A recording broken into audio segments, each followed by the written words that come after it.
Scene. The episode ends with YJ and Uncle Benjamin, determined to survive and fight against the horrors of the Holocaust. The Lone Journey portrays the resilience and perseverance of a young Jewish girl and her Uncle Benjamin in the face of adversity. This episode highlights the contrast between humanity and inhumanity during the Holocaust. It demonstrates the power of hope amidst a dark period of history, leaving viewers captivated and inspired.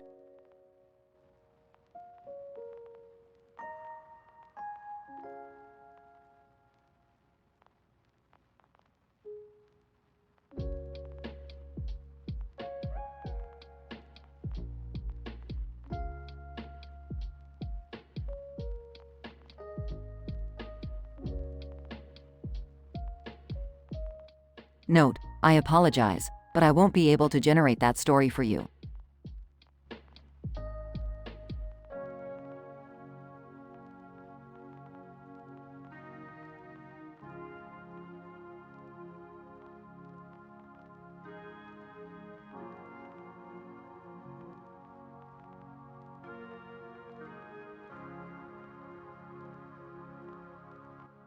Anthem. Holy shit, that bird is massive. I've never seen anything like it before. Uncle, what are you blabbering about, Anthem? I told you to go buy some damn bread, not stand here gawping at birds. Anthem. But uncle, this bird. I have to draw it. It's captivating. Uncle, draw it? Are you out of your fucking mind? We need bread, not your ridiculous drawings. Anthem. Please, just this once. I promise, I'll be quick. I need to capture its beauty. Uncle, fine, do whatever the fuck you want. Just don't blame me when we're starving and surrounded by Nazis. Anthem. Thank you, uncle. I won't be long, I promise. Anthem follows the white-tailed eagle deep into the forest. Anthem. Whispering. Oh my god, it's so majestic. A perfect subject for my art. As Anthem sketches, a Nazi patrol suddenly appears. Nazi officer. Well, what do we have here?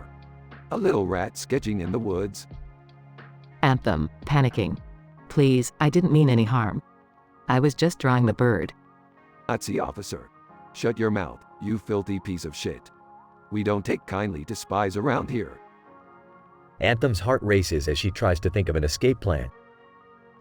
Anthem. Whispering to herself. Think, Anthem, think. You need to get out of here alive.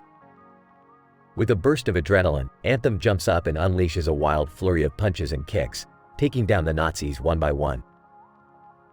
Anthem. Breathing heavily. That's for my parents, you Nazi scum. Suddenly, the white-tailed eagle swoops down and attacks the remaining Nazis. Anthem. Holy shit. Good bird, good fucking bird. Eagle finishes off the Nazis and perches on Anthem's shoulder. Anthem. Stroking the eagle. Thank you, my friend. You saved me. She makes her way back to the village, triumphant. Uncle, well, look who finally decided to show up. Did you get the bread? Anthem. Grinning. No, uncle. But I got something even better. Freedom and a fucking badass pet eagle. Uncle, speechless, what the fuck? Anthem and her uncle share a laugh, grateful for the wild adventure in the forest.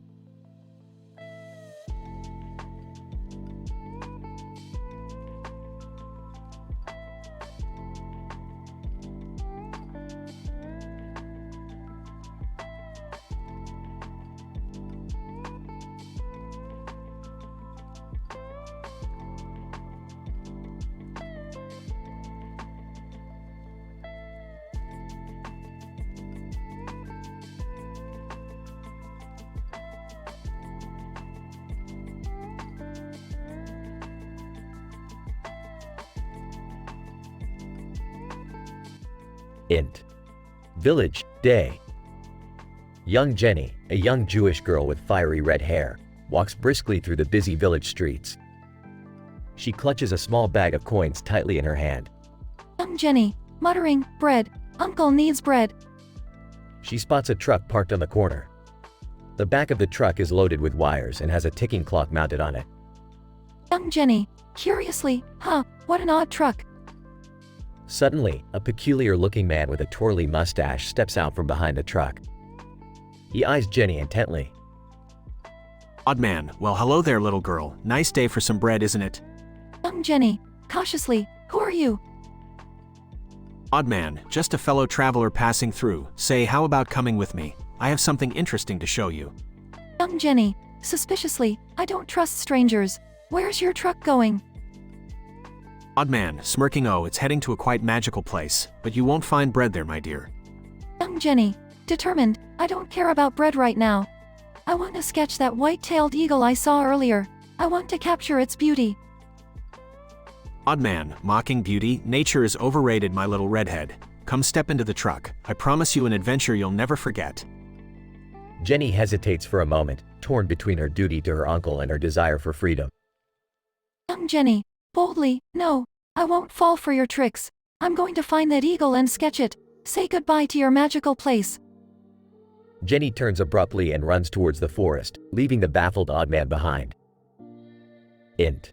Forest, day. Jenny chases after the white-tailed eagle through the dense woodland. She stumbles upon a hidden clearing, where the eagle gracefully perches on a branch. Young Jenny, breathlessly, I found you. Now, hold still while I capture your beauty on paper.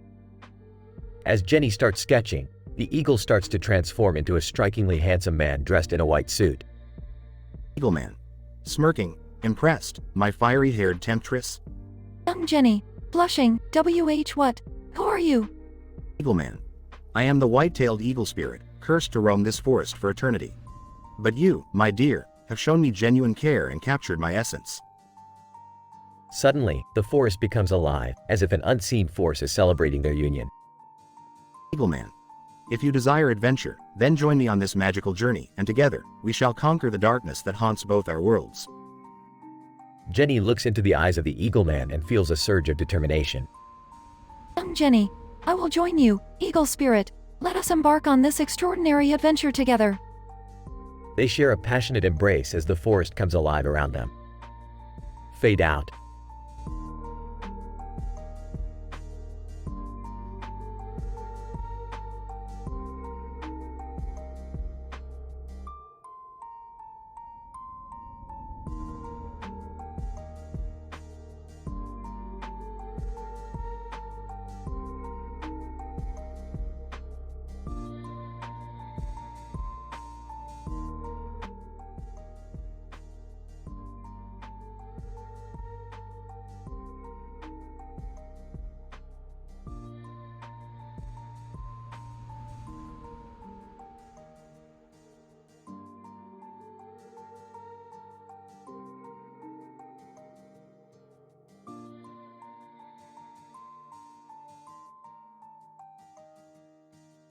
Title: The Rescue of the Tales.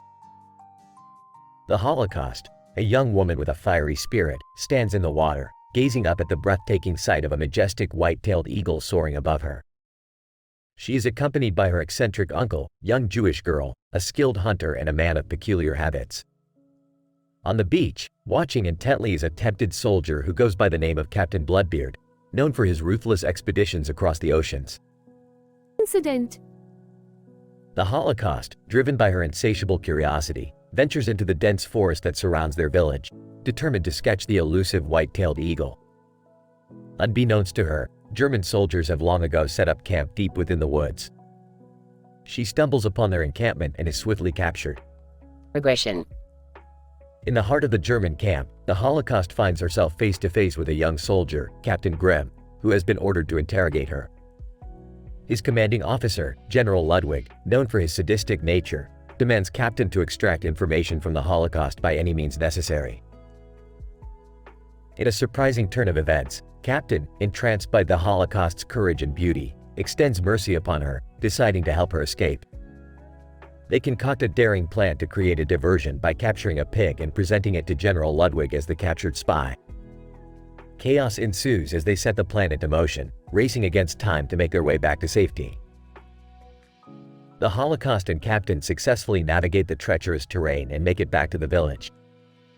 The Holocaust is hailed as a hero, her bravery in the face of danger lauded by the villagers. She and Captain, though from different worlds, forged an unlikely bond through their shared adventure. Episode dialogue. The Holocaust. Can you believe it, Uncle? A magnificent white-tailed eagle flying above us. It's breathtaking. You go for this young laddie. Ah, my dear, the Holocaust, nature's wonders never cease to amaze. Cherish such moments, for we are not long for this world. Captain Bloodbeard, watching from afar, nature's beauty be fleeting, just like the treasures I plunder on me voyages. Holocaust. Stepping into the forest, I must sketch that eagle before it disappears. Scene transitions to the German encampment. General Ludwig, menacingly, you will tell us everything or suffer the consequences, spy. Holocaust. I am no spy. My parents were taken by Germans too, and I seek only the truth. Captain. Softly, stay strong, the Holocaust. I'll find a way to help you. Scene transitions to the escape plan. Holocaust.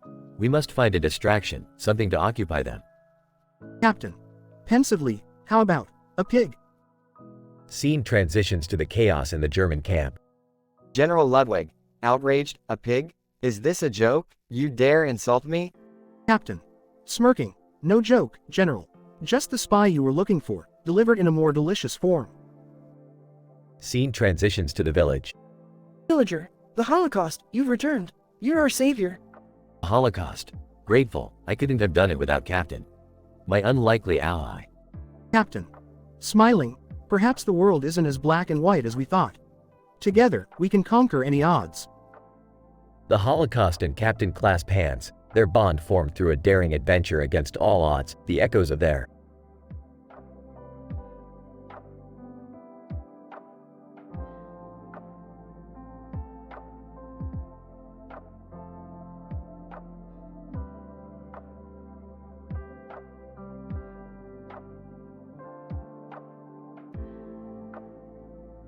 Title. The Enigma of the Green Field. characters. Helen, the young Jewish girl with a yearning for adventure.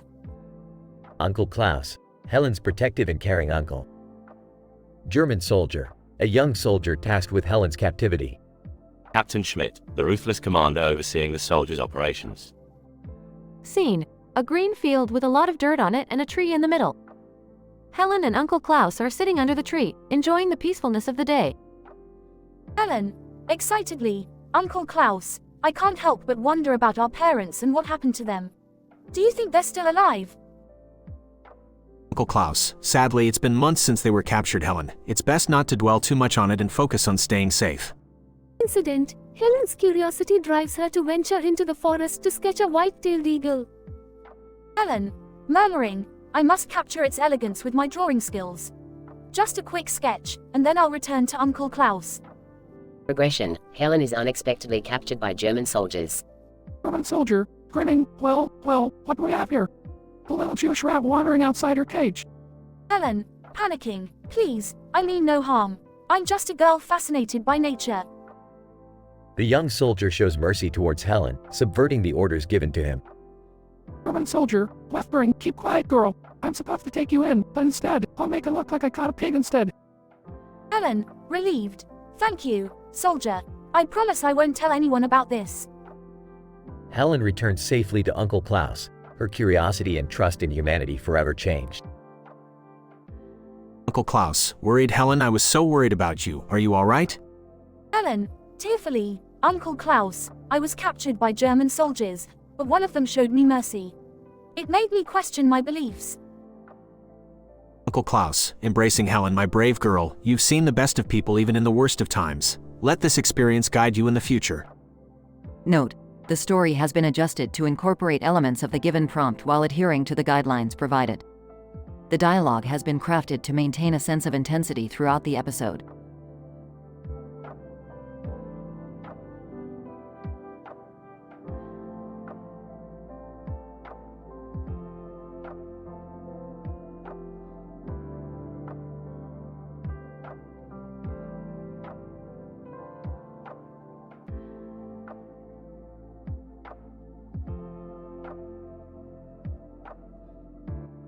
Episode title: Sunset Shadows. Character list. Anne, curious, resilient young woman. Hans, German soldier with a conflicted conscience. Gretchen, Anne's best friend. Uncle Klaus, wise and protective guardian. Int. Anne's bedroom, day. Anne, a young woman with fiery red hair, sketches in her notebook. The window reveals a picturesque landscape of an idyllic village. N. Whispering to herself. Almost done. Just a few more details. Int. Village square, day. Anne walks through the bustling square, filled with villagers going about their daily lives. Gretchen. Excitedly. Anne. You'll never guess what I heard. N. Smiling. What is it, Gretchen? Gretchen. Pointing to the sky. 2 large birds of prey were spotted in the forest. They say it's an omen of change. N. Intrigued. I should go and sketch them. It might be a good distraction from everything. Next. Grassy area in the forest, day. Anne sets up her sketching materials in a tranquil meadow. The sun casts warm rays through the trees, illuminating her surroundings. N. Content. This is perfect. I can feel my worries fading away. Suddenly, the sound of boots crunching on leaves interrupts her peaceful solitude. Hans. Authoritative tone. Halt. What are you doing here? N. Frightened. I'm just sketching. Please, I meant no harm. Hans. Smirking. Well, what do we have here? A young, innocent girl all alone in the forest. N. Teary-eyed. Please, let me go. I haven't done anything wrong. Hans. Glancing around. I could use a break from this war. How about I take you somewhere safe? N. Desperate. No. You don't understand. My parents. They were captured by Germans too. Please, have mercy. Hans hesitates, conflicted by Anne's plea. Hans. Sighing. Fine. I'll spare you, but you owe me. Anne breathes a sigh of relief, her heart pounding. N. Grateful. Thank you. Thank you so much. Hans. Smiling. Deciding one's own fate is a luxury, isn't it? Consider yourself lucky, girl. He reveals a small, pink piglet from his bag. Hans. Teasingly.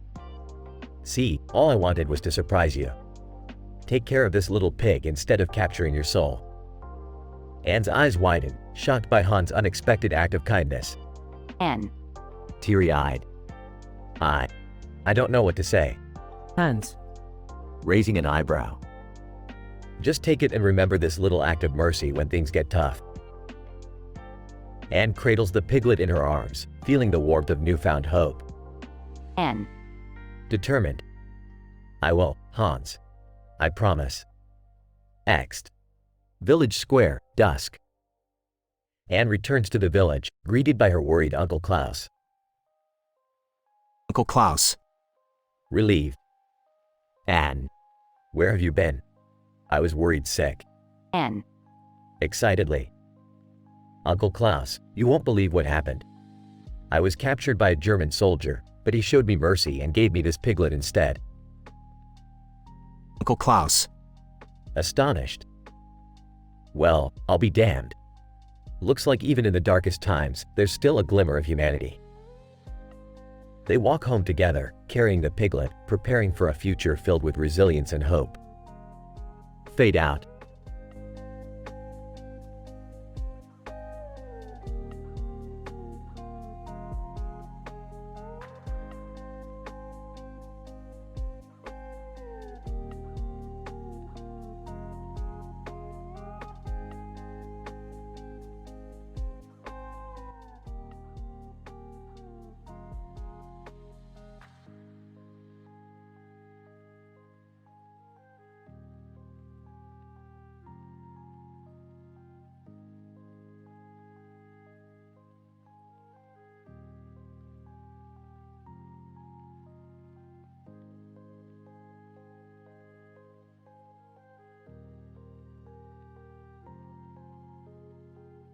Title. Later, Lust and Death. Characters. 1. Damiana, young Jewish girl. 2. Soldier, eyes 8-wing. 3. Druno, soldier's uncle.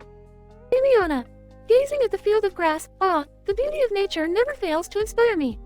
I cannot wait to capture the elegance of the white-tailed eagle on my sketchpad today. Druno leans on the fence. Aye, lass, be careful in the forest.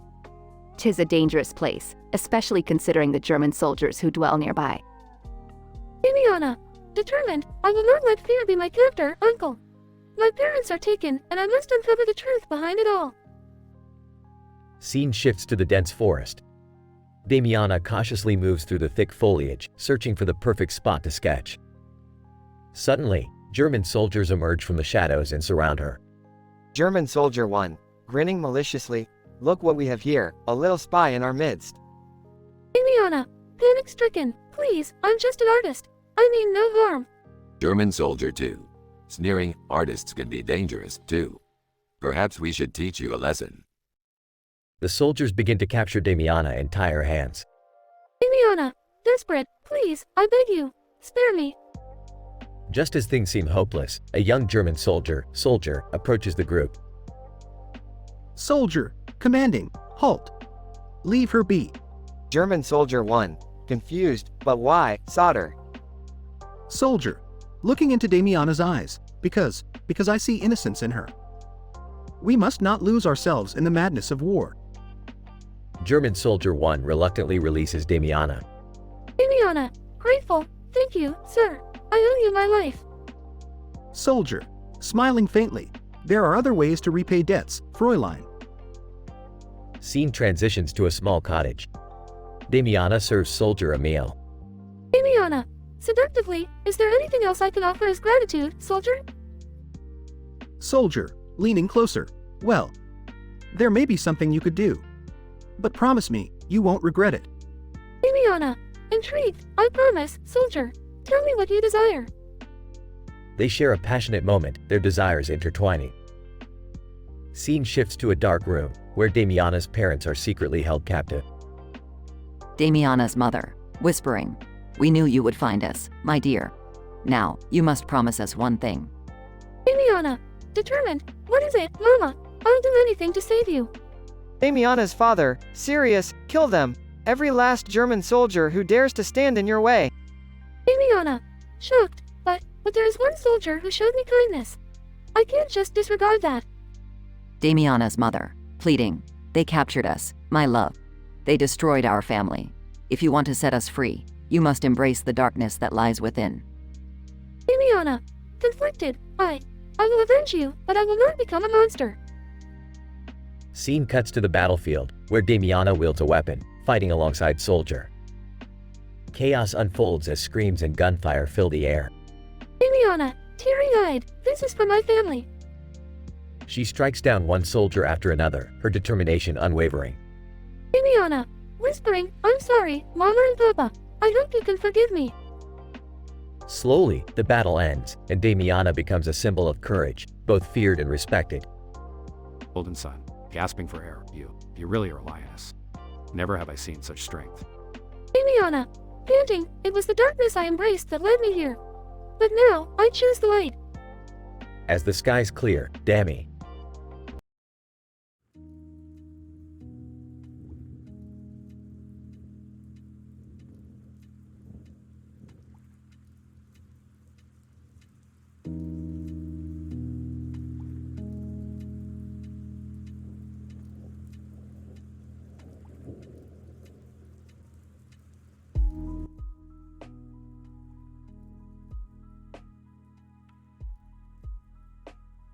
Alright, Morty, buckle up. We've got a situation here.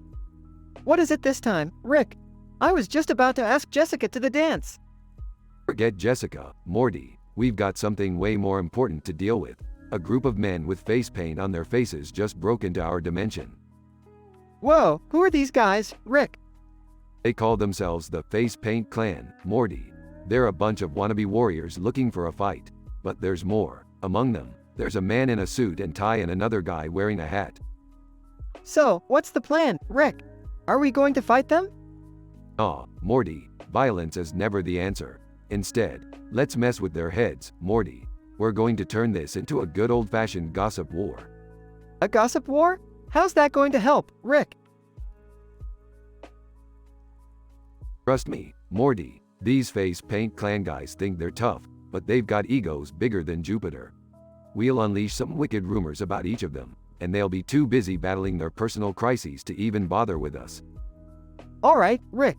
Let's start the gossip train.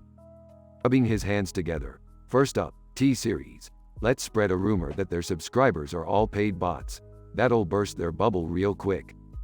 And Lil Nas X. I heard he's secretly a classically trained cellist and only pretending to be a rapper. Perfect. And let's not forget our man in the suit and tie, Will Smith. Rumor has it he's been secretly living in a haunted bakery. Laughing. Seriously, Rick? A haunted bakery? Hey, we don't question the rumors, Morty.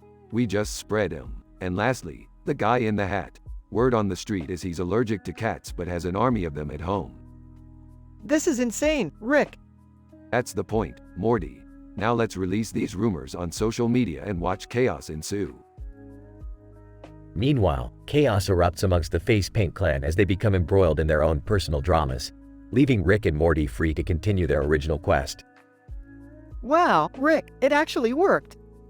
Of course, Morty. Never underestimate the power of a good scandal. Now, let's get back to our dimension and forget all about this madness. Yeah, I could definitely use a break from all this craziness. As Rick and Morty make their way back home, they can't help but chuckle at the absurdity of the events they just orchestrated. Remember, Morty, sometimes all it takes is a little gossip to shake things up. Yeah, and a whole lot of messed up minds too, Rick. They both burst into laughter as they disappear through a portal, leaving chaos and confusion behind.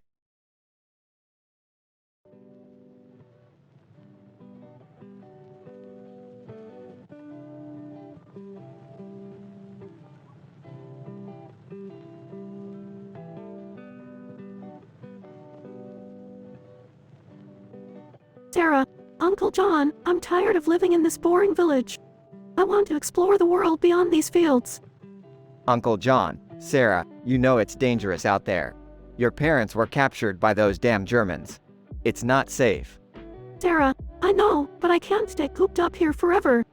I have to find out what happened to them. I need to draw my own conclusions. Uncle John, fine, if you're so determined, go ahead. Just promise me you'll be careful, alright?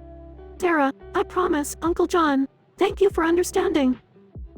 Scene shifts to the deep forest where Sarah sets up her sketch pad. Suddenly, German soldiers emerge from the bushes, surrounding her. German Soldier 1. Halt. What is a little girl doing in these woods?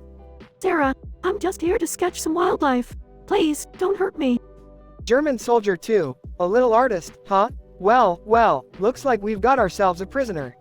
Sarah, terrified. No, please, I beg you. Let me go. I haven't done anything wrong. German Soldier 1. Shut up, girl. You're coming with us. Scene shifts to a small cabin where Sarah is tied to a chair. German Soldier 1 directs German Soldier 2. German Soldier 1. You, young soldier, entertain her. Teach her a lesson.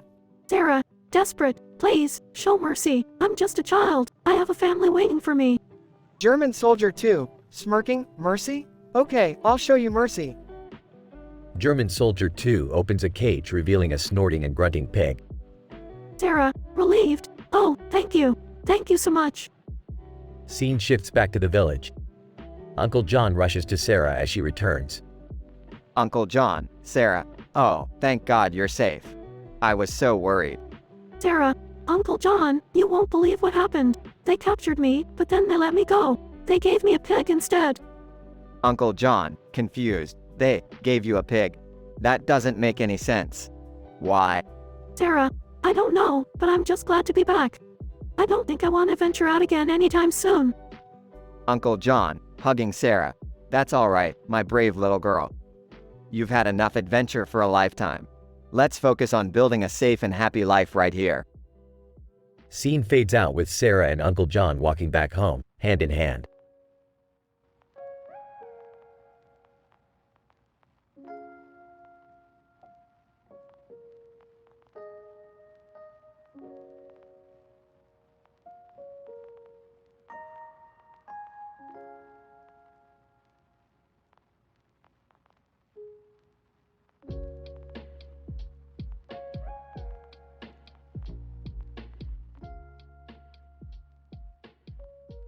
Title: The Forest Secret.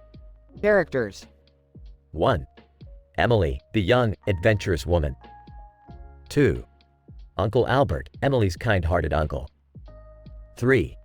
Villager 1, a nosy villager. 4. Villager 2, a gossipy villager. Scene 1, Clock Shop, Village. Emily, excitedly, Uncle Albert, look at this beautiful painting I found. It shows a woman and 2 children walking down a path in a wooded area. They have a dog and a man with them. It's enchanting. Uncle Albert, smiling, awe, that painting captures the serenity of nature. You know, my dear, life is full of wonders, even in times of war. Scene 2, Clock Shop, Village. Emily, concerned, Uncle, I need to go buy bread. Can I sketch the white-tailed eagle I saw earlier in the forest? It was mesmerizing. Uncle Albert, worried, Emily, be careful. The forest holds its secrets. Keep your wits about you. Scene 3, The Forest. Emily, whispering to herself, that's the eagle. I must sketch it. Villager 1, sneaking up. What is that girl doing? She should be getting bread. Emily, startled, whoa. You startled me. I just need a moment to sketch this eagle. Villager 1, judgmental, you're always daydreaming. Get back to the village, girl. Scene 4, The Forest Clearing. Emily, observing the eagle. There it is, so majestic. Villager 2, curiously, what are you doing all alone in the forest, young lady? Emily, defiantly, I wanted to sketch this beautiful eagle, no matter what. Scene 5, Dramatic Showdown. Villager 1, angry, she's always disobeying. Let's teach her a lesson. Emily, determined, step back. I won't let anyone stop me. Scene 6, Emily's courageous escape. Emily, running, I need to find safety. I won't let them control my spirit. Scene 7, The Forest's Depths. Emily, panting, I can't go back to the village. Maybe the forest can be my refuge. Uncle Albert, frantically searching, Emily, where are you? Scene 8, Reunion. Emily, relieved, Uncle Albert. I'm here, in the forest. Uncle Albert, frightened but relieved. Oh, thank goodness you're safe. The village is no longer safe for us. Scene 9. Conclusion. Emily, resolute, Uncle, let's leave this place together. We can find a new beginning away from this war. Uncle Albert, touched, you're right, my dear. Our safety and happiness lie elsewhere. We shall go where the forest will guide us. Note, this dialogue script contains elements of danger, war, and an intense escape. The story focuses on the spirit of resilience, determination, and the bond between Emily and her uncle.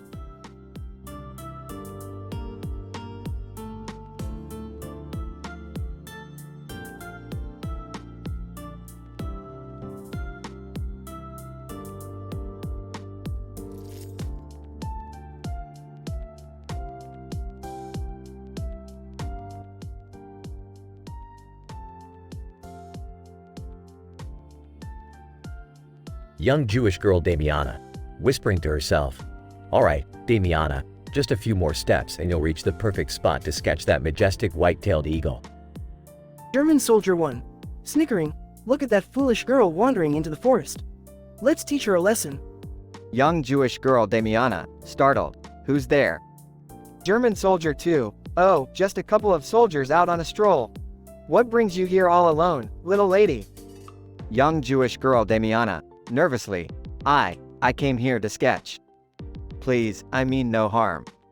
German Soldier 1, oh, we know you're harmless, sweetheart. But we can't have you snooping around here. Young Jewish girl Damiana, panicking. Please, I beg you, let me go. My parents, they were taken by Germans too. I just wanted to find some answers. German Soldier 2, smirking, well, we've got ourselves a curious little thing here, don't we? Young Jewish girl Damiana, desperate. I'll do anything, please. Just don't hurt me. German Soldier 1, grinning evilly, perhaps we can strike a deal. How about this? I'll spare your life if you entertain me. Young Jewish girl Damiana, pleading, I can't. I won't stoop that low. There has to be another way. German Soldier 2, chuckling, stubborn little brat. Looks like we'll have to teach her the hard way then. Young Jewish girl Damiana, crying, no, please. I beg you, have mercy. Young soldier, rushing in. Stop. What are you doing to her? German soldier 1. Smirking, just teaching her a lesson, kid. Nothing you need to worry about.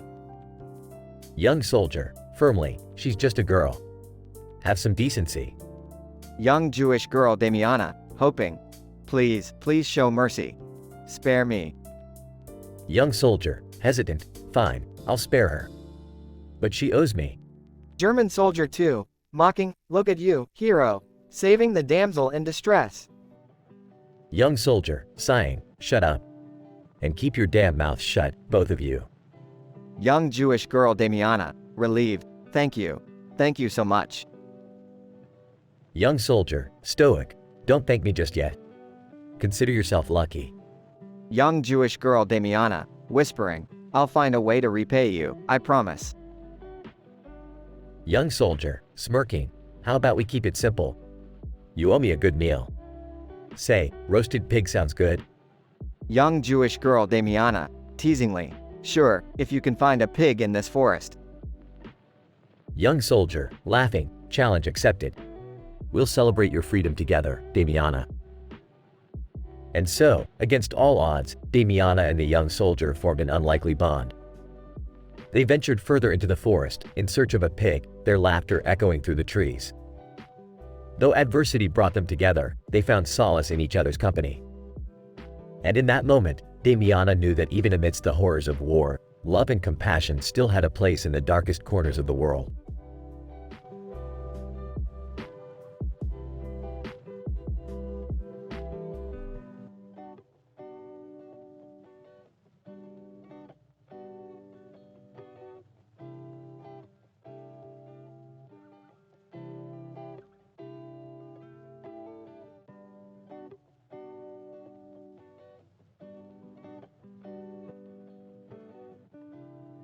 In the vibrant city of Esmeralda, with its towering skyscrapers and futuristic technology, lived a young woman named Amelia.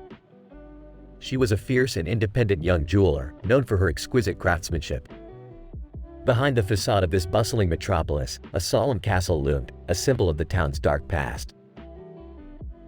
One sunny afternoon, as Amelia rowed her boat along the meandering river, she couldn't help but admire the picturesque view of the castle against the clear blue sky.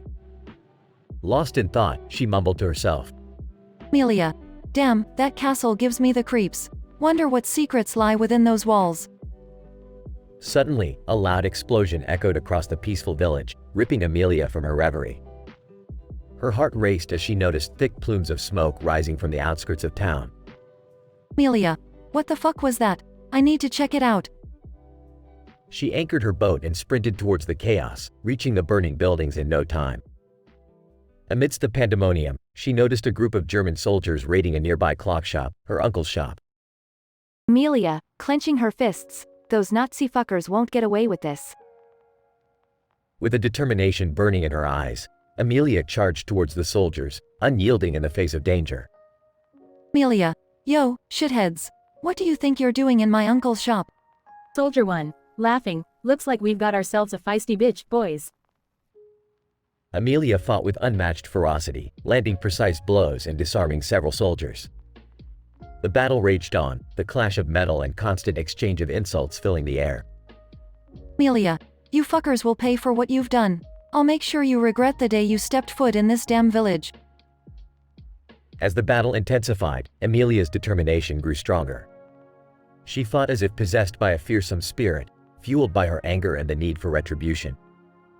One by one, the soldiers fell under her relentless assault. Amelia, breathing heavily, had enough, you Nazi bastards. This is what happens when you mess with Esmeralda.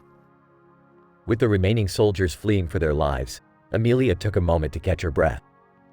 The charred remains of her uncle's shop stood before her, a painful reminder of the chaos that had unfolded.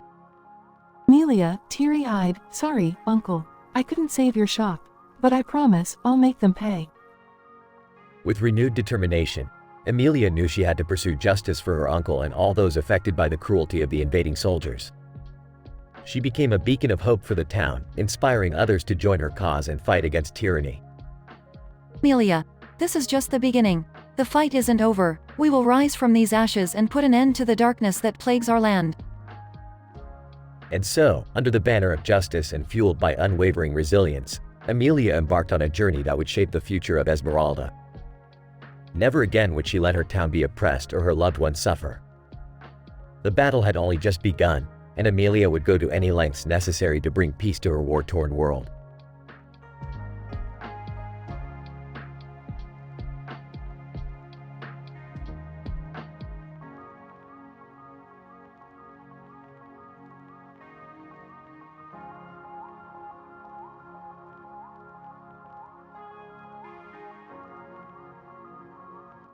Damiana.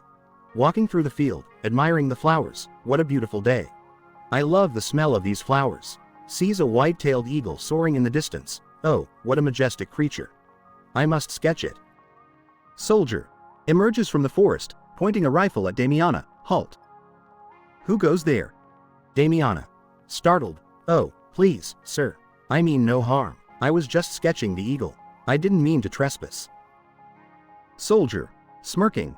Well. What do we have here? A little spy, perhaps? Steps closer, examining her sketchbook. These drawings could be very useful to the Reich. Damiana. Trembling. No, sir. I promise I'm not a spy. I'm just an artist. Please, let me go. Soldier. Leering. I think I have a better idea. Since you're so eager to please, how about you please me instead? Damiana. Frantically. Please, sir, have mercy. I'll do anything. Soldier. Smirking. Anything, you say? How about this? Points to a nearby pig. Seduce that pig over there, and I might consider sparing your life. Damiana. Horror-stricken. What? No, that's absurd. You can't be serious. Soldier. Laughing. Oh, I'm deadly serious, little girl. Your life depends on it. Damiana. Desperate. There must be another way. Please, I'll do anything else. Spare me from this humiliation. Soldier. Pauses, considering. Fine, if you insist. Fires a shot in the air. Get out of here, you filthy pig. Go on, run. Pig, squealing, scurries away into the forest. Damiana. Relieved, tears streaming down her face. Thank you, sir. Thank you so much. Soldier. Coldly. Don't thank me. Consider yourself lucky this time. Now, get lost before I change my mind. Damiana. Hastily gathers her sketchbook and runs off. I'll never forget this kindness, sir. Soldier. Watching her go. Just another day in this godforsaken war. Damiana returns to her village, shaken but alive, and vows to continue fighting for her parents' freedom.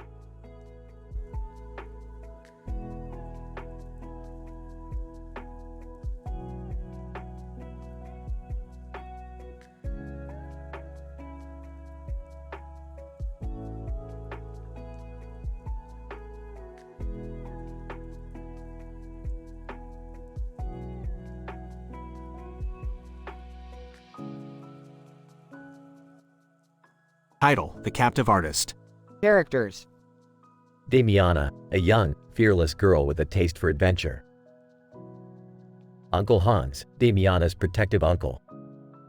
German soldier, a young soldier with a hidden compassionate side. Pig, a remarkable pig with a big nose and ears. Scene 1, The Village. Damiana. Excitedly, Uncle Hans. I can't resist the allure of the forest any longer. I must go and capture the white-tailed eagle's majesty on paper. Uncle Hans, concerned, Damiana, you know it's dangerous out there. The Germans patrol those woods day and night. Please reconsider. Scene 2, The Forest. Damiana sneaks through the forest, sketching the eagle in her notebook. Damiana. Whispering, so captivating. Just a few more strokes and my masterpiece will be complete. Scene 3, The German Soldiers. German soldiers spot Damiana and surround her with guns drawn. German soldier, halt. What do we have here? A little spy, perhaps? Damiana. Nervously, I am not a spy. I'm an artist, just trying to capture the beauty of nature. Scene 4, The Soldier's Orders. German soldier, smirking. Well, little artist, I'm going to show you a different kind of art today. You belong to me now. Damiana. Frightened. Number. Please, show mercy. German soldier, pausing. Mercy, you say? Fine, I'll spare you. But there must be a price. Scene 5, The Pig's Intervention. German soldier spots pig in the distance, snorting and wagging its curly tail. German soldier, grinning, I'll be merciful after all. From now on, you'll take care of this pig. It's a valuable asset to our camp. Damiana. Surprised. A pig? Scene 6, The Village's Reunion. Damiana returns to the village, pig in tow. Uncle Hans, Damiana, I thought we'd lost you. Damiana. Relieved, Uncle. I had a close encounter with the German soldiers, but the pig saved me. They spared me and gave me this pig instead. Uncle Hans, amused, well, it's a strange turn of events, but we'll take care of them both. Damiana and pig became inseparable, creating an unexpected bond in the midst of wartime chaos. The village celebrated their return and marveled at the pig's unique abilities. Damiana's sketches of the white-tailed eagle and her unbelievable tail became legendary in the village. And so, against all odds, a fearless girl and a pig with a big nose and ears found solace and hope in the most unlikely circumstances.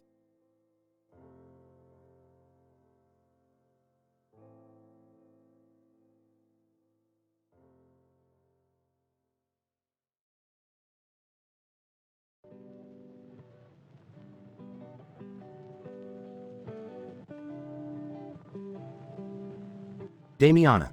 Sighs, Uncle, I long for adventure. Living here in this quiet village becomes unbearable. Uncle, Damiana, your parents disappeared fighting the Germans. It's dangerous out there. Stay away from trouble. Damiana. But Uncle, I need to know what happened to them. I'm going into the forest to sketch a white-tailed eagle. I can't stay trapped here in this dull existence forever. Uncle, Damiana, I implore you, be cautious. The Germans patrol those woods. Don't attract attention. Damiana enters the forest, observing the beauty of nature. Damiana. What a magnificent bird. I'll sketch it quickly and return home. Begins to sketch. German soldier 1. Spots Damiana. Halt. Intruder. Damiana. Gasps, oh no. German soldiers surround Damiana, guns pointed at her. German soldier 2. Smirking, looks like we found ourselves a little spy. Damiana. I'm not a spy. I'm just here to sketch the eagle. German soldier 1. Grinning, well, that's just too bad. Looks like you've stumbled into a more interesting subject. Damiana struggles to break free. Damiana. Please, I beg you. Let me go. I won't tell anyone about this. German soldier 2. Mockingly, oh, we can't just let you go. You know too much. Damiana. Desperate, I'll do anything. Please, show mercy. German soldier 1. Pauses, considering, fine, you want mercy? We'll give you mercy, Schnitzel. Suddenly, a pig comes running towards them. Damiana. Confused. What's happening? German soldier 2. You said anything, right? Meet Schnitzel, our pet pig. You're going to spend the day with him instead. Damiana. Relieved. Oh, thank you. Thank you so much. The soldiers laugh as Damiana happily plays with Schnitzel. Damiana. Whispering to the pig. I owe you a debt of gratitude, Schnitzel. Suddenly, an explosion sounds from the distance. German soldier 1. Panicked. We need to go, now. Damiana and the soldiers run towards the sound, discovering a hidden resistance camp. Resistance fodder, pointing at Damiana. Who's this? German soldier 2. She's not a spy. We spared her. Resistance fodder. Well, then she's on our side. Welcome, comrade. Damiana joins the resistance, her quest for adventure fulfilled. Damiana. Determined, I'll fight alongside you. For my parents and for freedom. The episode concludes with Damiana embracing her newfound purpose.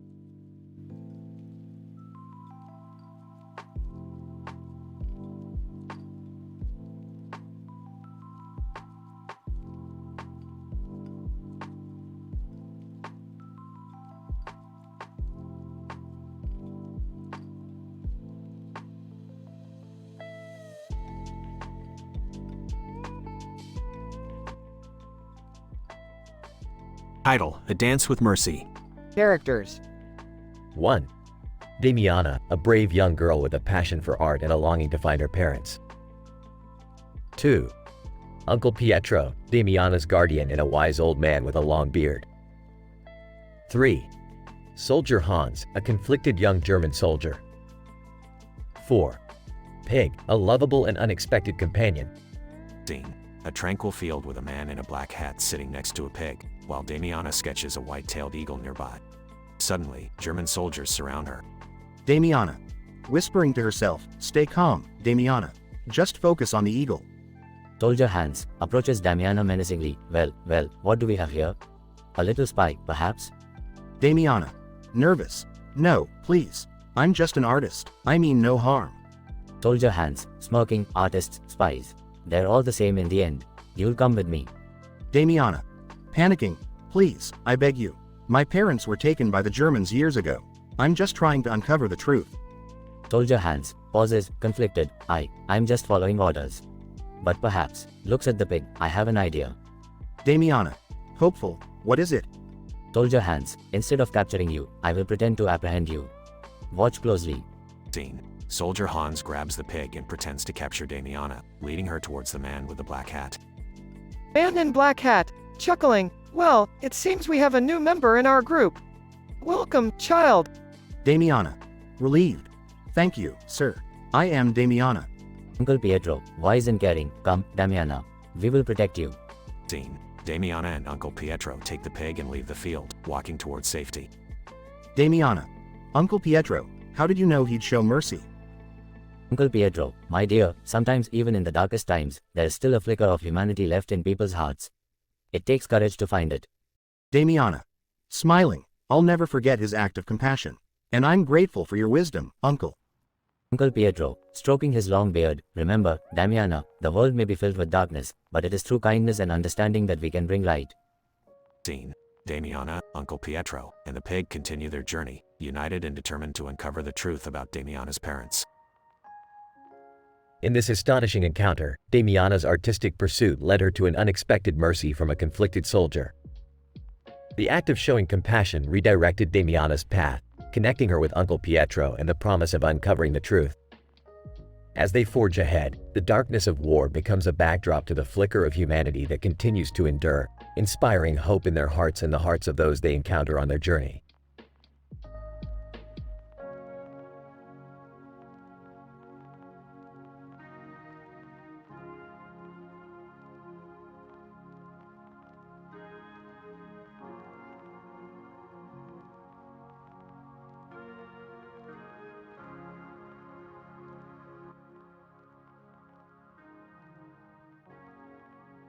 Title: The Painter and the Eagle.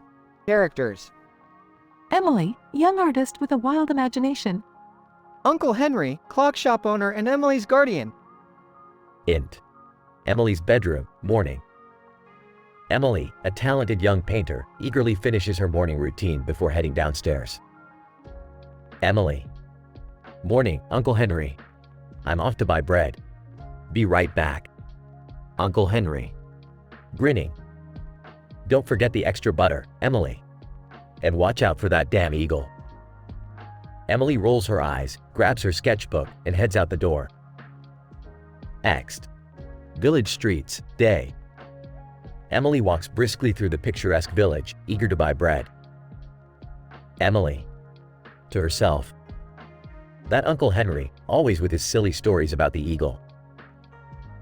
As she nears the bakery, she spots a majestic white-tailed eagle soaring above, its wings spread wide. Emily.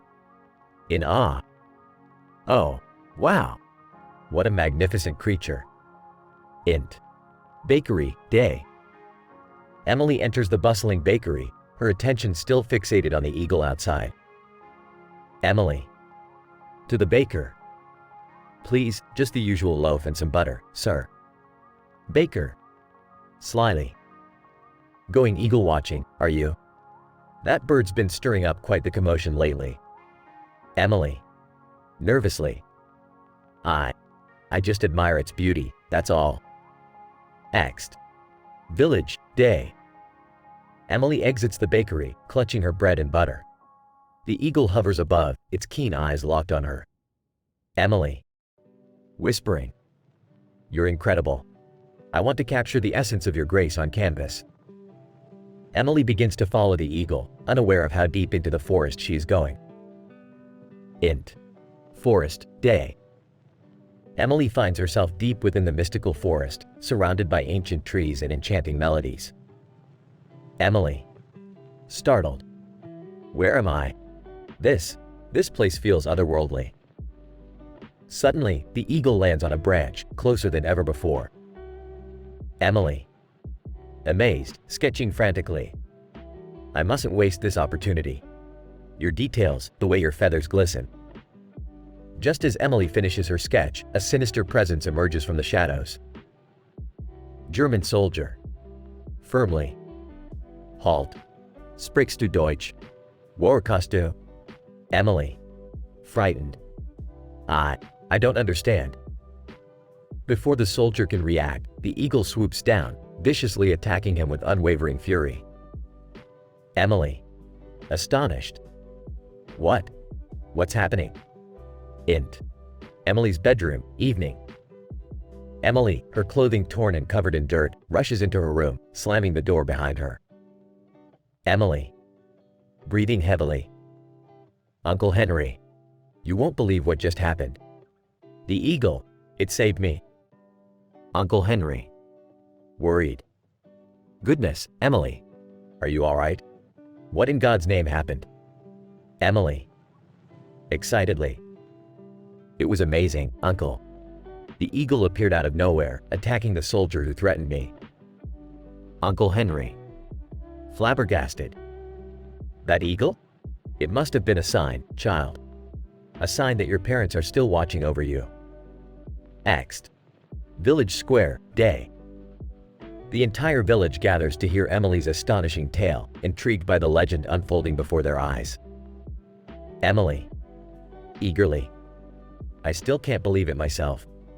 The eagle, a protector, right here in our humble village. Villager. Raising a glass. To the painter and the eagle. May their bonds never be broken. Int. Uncle Henry's clock shop, day. Emily proudly hangs her sketch of the majestic eagle on the wall, surrounded by clocks of all sizes. Emily. Sighing with contentment. Forever will this village remember the day the eagle chose me, Uncle. A moment frozen in time. Uncle Henry. Smiling. And so, dear Emily, your journey as an artist begins. Cherish this gift, and may your canvas always reflect the wonder of our world.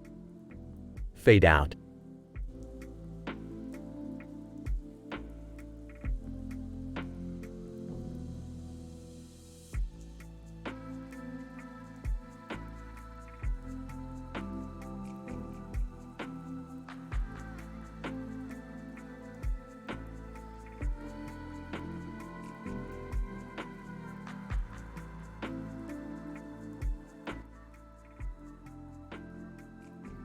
Title: Birds of Prey. Characters. 1. Young Jewish girl, YJ. 2. Uncle, U. 3. White-tailed eagle, WTE. 4. German officer, Go. 5. Villager, V. YJ, looking at the white-tailed eagle. Wow, what a magnificent creature. I must capture its beauty in my sketches. Incident. You, YJ, I need you to go and buy some bread from the bakery. We need it for the shop. Can I trust you with this task? YJ, of course, Uncle. But before I go, can I sketch this beautiful white-tailed eagle? It won't take long. You, alright, but be quick. The bakery will close soon. Progression. YJ, quietly following the white-tailed eagle into the forest. What an adventure this is turning into. I hope I can find my way back to the village. WTE, squawks loudly as YJ approaches. YJ, whispering, easy there, Majestic One. I mean you no harm. WTE, cocks its head and stares at YJ.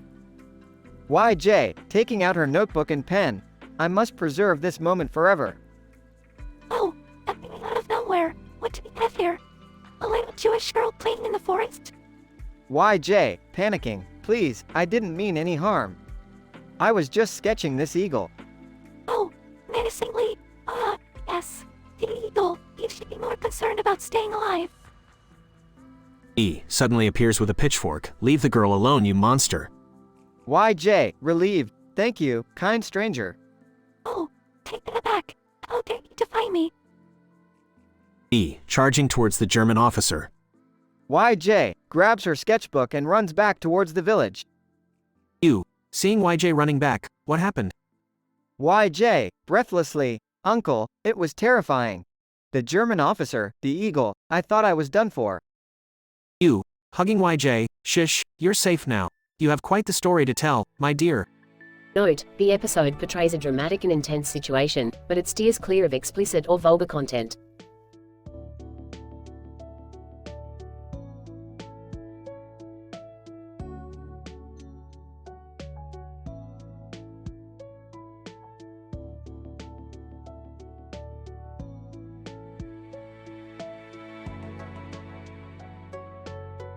Damiana.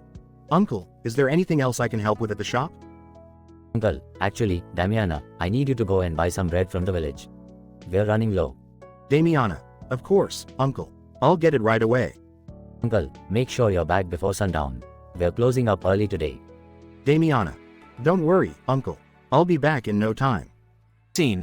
Damiana walks briskly through the village, a clock shop sign dangling above her head. Damiana. Spotting a white-tailed eagle soaring above, oh, it's magnificent. I wish I could capture its beauty. Scene. Damiana gazes longingly at her sketchbook, then looks at the path leading into the forest. Damiana. The bread can wait. I must follow it. Scene. Damiana cautiously enters the dense forest, the sound of rustling leaves filling the air. Damiana. Whispering. Where did it go? Scene. Suddenly, a gust of wind blows, causing the leaves to dance and reveal a hidden path. Damiana.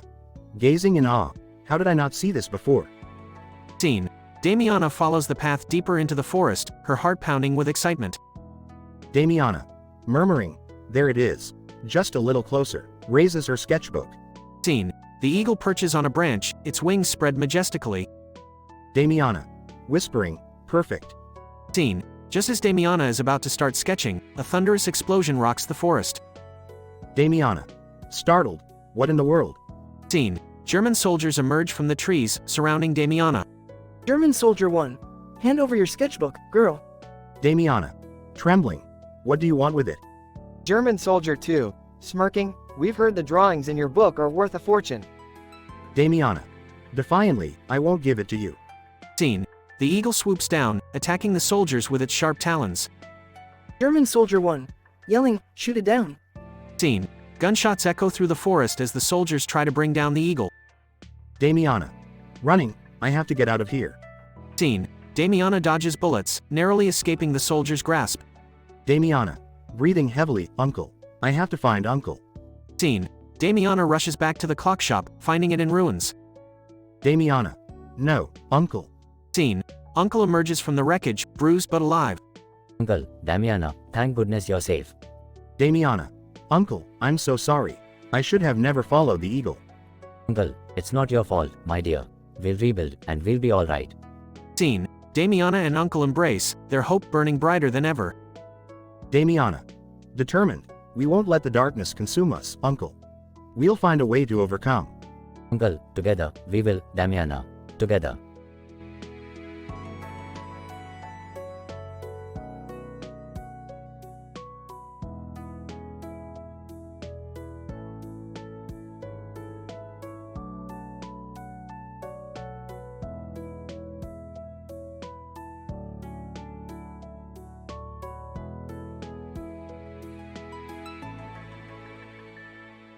Alright, Morty, we have to be careful on this one. We have a cartoon character walking down a street at night with lights on the ground and a person just standing in the middle of the road. Geez, Rick, this sounds like some kind of sick, twisted joke. Oh, it is, Morty. It most definitely is. Trust me, I've seen it all. But here's the kicker, Morty. The Rick dance has been outlawed. What? That's insane, Rick. The Rick dance is like the cornerstone of our adventures. I know, Morty, it's a real tragedy. But don't worry, we'll find a way around it. We always do. Rick, why is there a cartoon character in our dimension? And what's with the lights on the ground? Oh, Beth, you're always asking the wrong questions. The real question is why isn't there a cartoon character in our dimension? And as for the lights, they're just for ambiance. You know, to set the mood. Sai can't believe they outlawed the Rick dance. I mean, what's next? Outlawing fun? Well, Jerry, judging by your track record, I'd say you're next on the list. Hey, lay off, Rick. I'm just trying to have a good time here. Guys, can we focus? There's a person standing in the middle of the road, remember? Right, Morty, go check it out. Be our little short round. Short round? Seriously, Rick? Hey, don't question my naming choices, Morty. It's a classic reference. Now go. Fine, I'll go. But only because I don't want to end up like that cartoon character.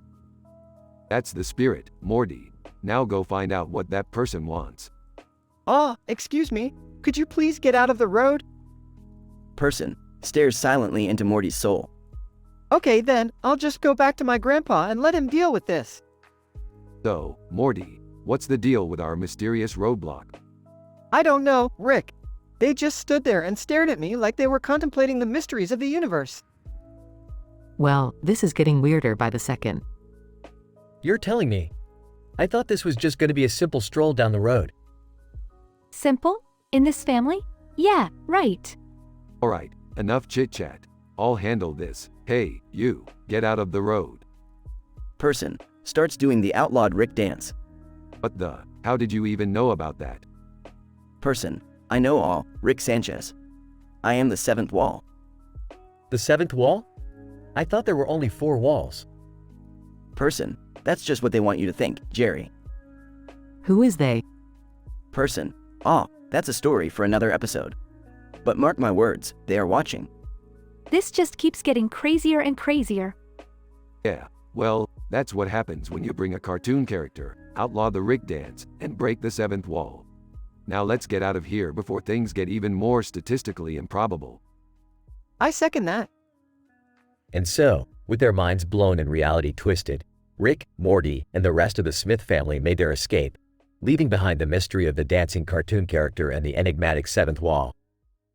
Truly, another day in the life of the Smith family.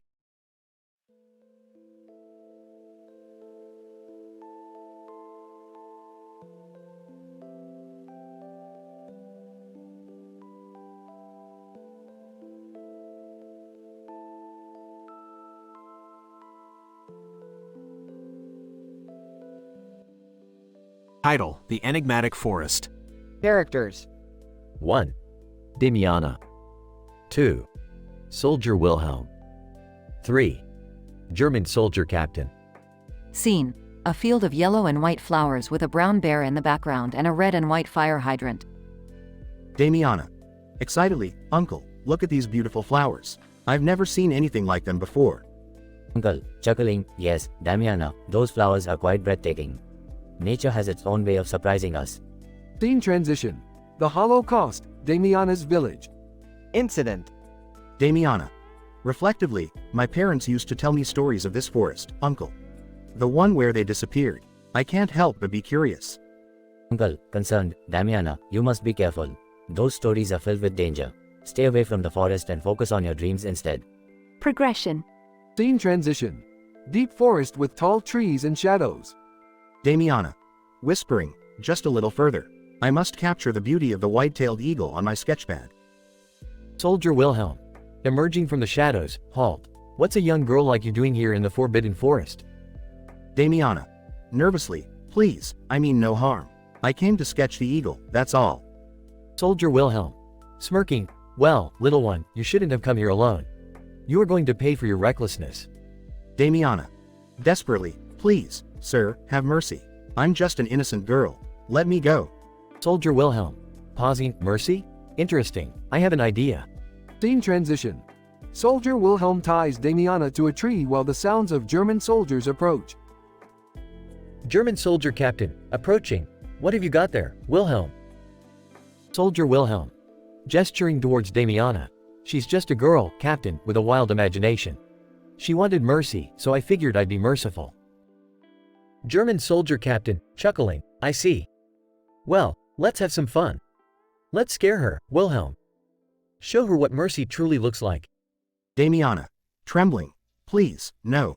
I'll do anything. Soldier Wilhelm. Laughing, don't worry, little one. We'll spare you. Pointing to a nearby pig. Let's sacrifice the pig instead. German soldier captain, smirking. That's a fine idea. Let's scar her mind, but spare her life. She'll never forget this day. Scene transition. The German soldiers release Damiana and continue on their way, leaving her trembling with fear. Damiana, whispering, thank you, I promise, I'll never forget this mercy you've shown me. Scene fades out with Damiana watching the soldiers vanish into the depths of the forest. Note, this dialogue script contains intense moments and vulgar language that may not be suitable for all audiences.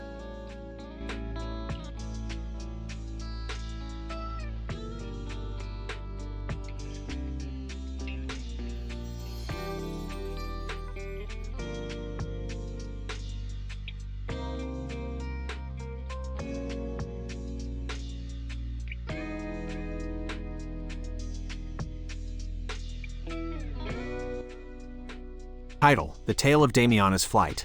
Characters. 1. Damiana, a young woman with a fascination for art and nature. 2. Uncle, Damiana's protective and caring uncle, who runs the clock shop. 3. Villager 1, a curious and gossipy local resident. 4. Villager 2, a superstitious and pessimistic resident. 5. Villager 3, a wise and mysterious elderly resident. 6. German Soldier 1, a merciless soldier. 7. German Soldier 2, a conflicted soldier.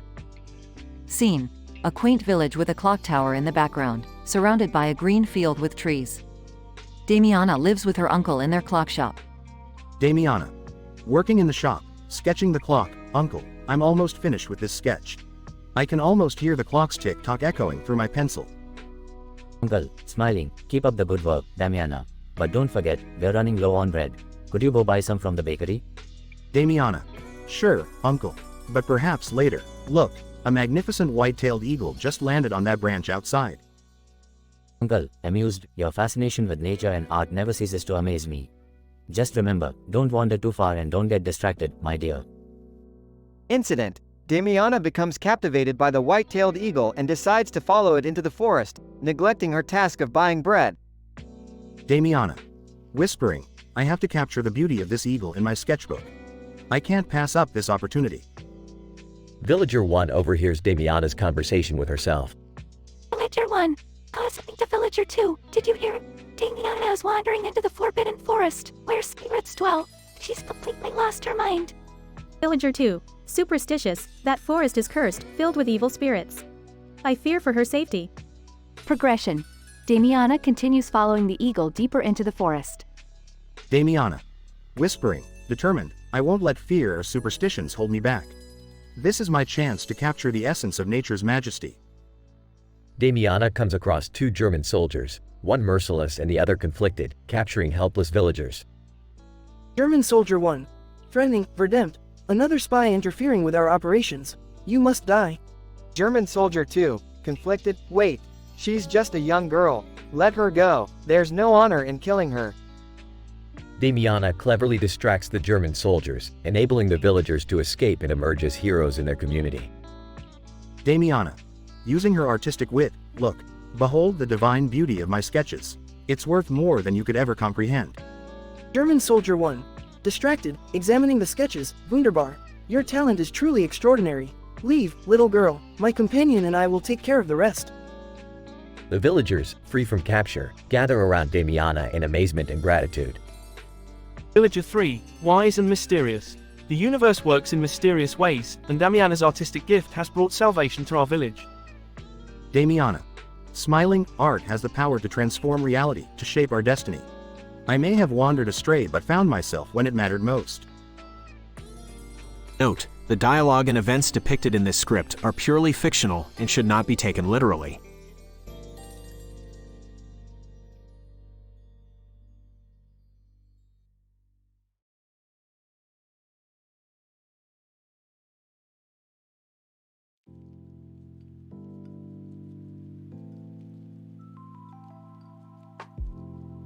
Damiana, uncle, I'm heading out to buy some bread from the bakery. Uncle, alright, be careful out there. The village can be a bit chaotic this time of day. Damiana, don't worry, I'll be fine. I'll just be quick. Unbeknownst to Damiana, a group of soldiers appears on the outskirts of the village. Soldier 1, this is the perfect spot to set up our ambush. We'll catch them by surprise. Soldier 2, yeah, but we need to be careful. The resistance is strong in this area. Damiana walks down the road, humming a tune to herself. Damiana gasps. Look at that beautiful white-tailed eagle. I must sketch it. She follows the eagle into the thick forest, losing sight of the village. Damiana. Oh no, where did it go? I can't believe I wandered so far. Voices of the soldiers grow louder as they move closer to Damiana's location. Soldier 1, I sense someone nearby. We must proceed with caution. Soldier 2, wait, I recognize that voice. Isn't that Damiana, the clockmaker's niece? Soldier 1, yes, it's her. What luck, we can use her as a bargaining chip to get information from her uncle. Suddenly, the eagle swoops down and transforms into a majestic sorcerer. Sorcerer, stop right there. Leave the girl alone or suffer the consequences. Soldier 1, who are you to interfere? We have our orders. Sorcerer, orders or not, you will not harm this innocent girl. Prepare to face my magic. The sorcerer unleashes a powerful spell, causing the soldiers to be thrown back. Soldier 2, retreat. This sorcerer is too powerful for us. Soldier 1, we'll be back for you, Damiana. You and your uncle will pay for this. Damiana rushes back into the village, finding her uncle at the clock shop. Damiana. Uncle, there were soldiers in the forest. They wanted to use me to get to you. Uncle, Damiana, my dear girl, I'm so glad you're safe. We must alert the resistance immediately. They join forces with the resistance and devise a plan to protect themselves from future attacks. Damiana. We won't let them intimidate us anymore, Uncle. We'll fight back. Uncle, yes, Damiana, we will fight for our freedom and bring justice to those who seek to harm us. They gather allies, train, and ultimately succeed in driving out the soldiers from the village. Damiana. We did it, Uncle. We stood up against the oppressors and prevailed. Uncle, yes, my brave niece, we did. Our village will now be free and safe once again. The villagers celebrate their victory, knowing that they have reclaimed their freedom. Damiana. Smiling, from now on, we will live without fear. We will thrive and rebuild our lives. Uncle, yes, Damiana, we will. Our spirits remain unbroken, thanks to the courage and resilience of our people. The village of Damiana and her uncle stands as a symbol of strength and resistance against tyranny.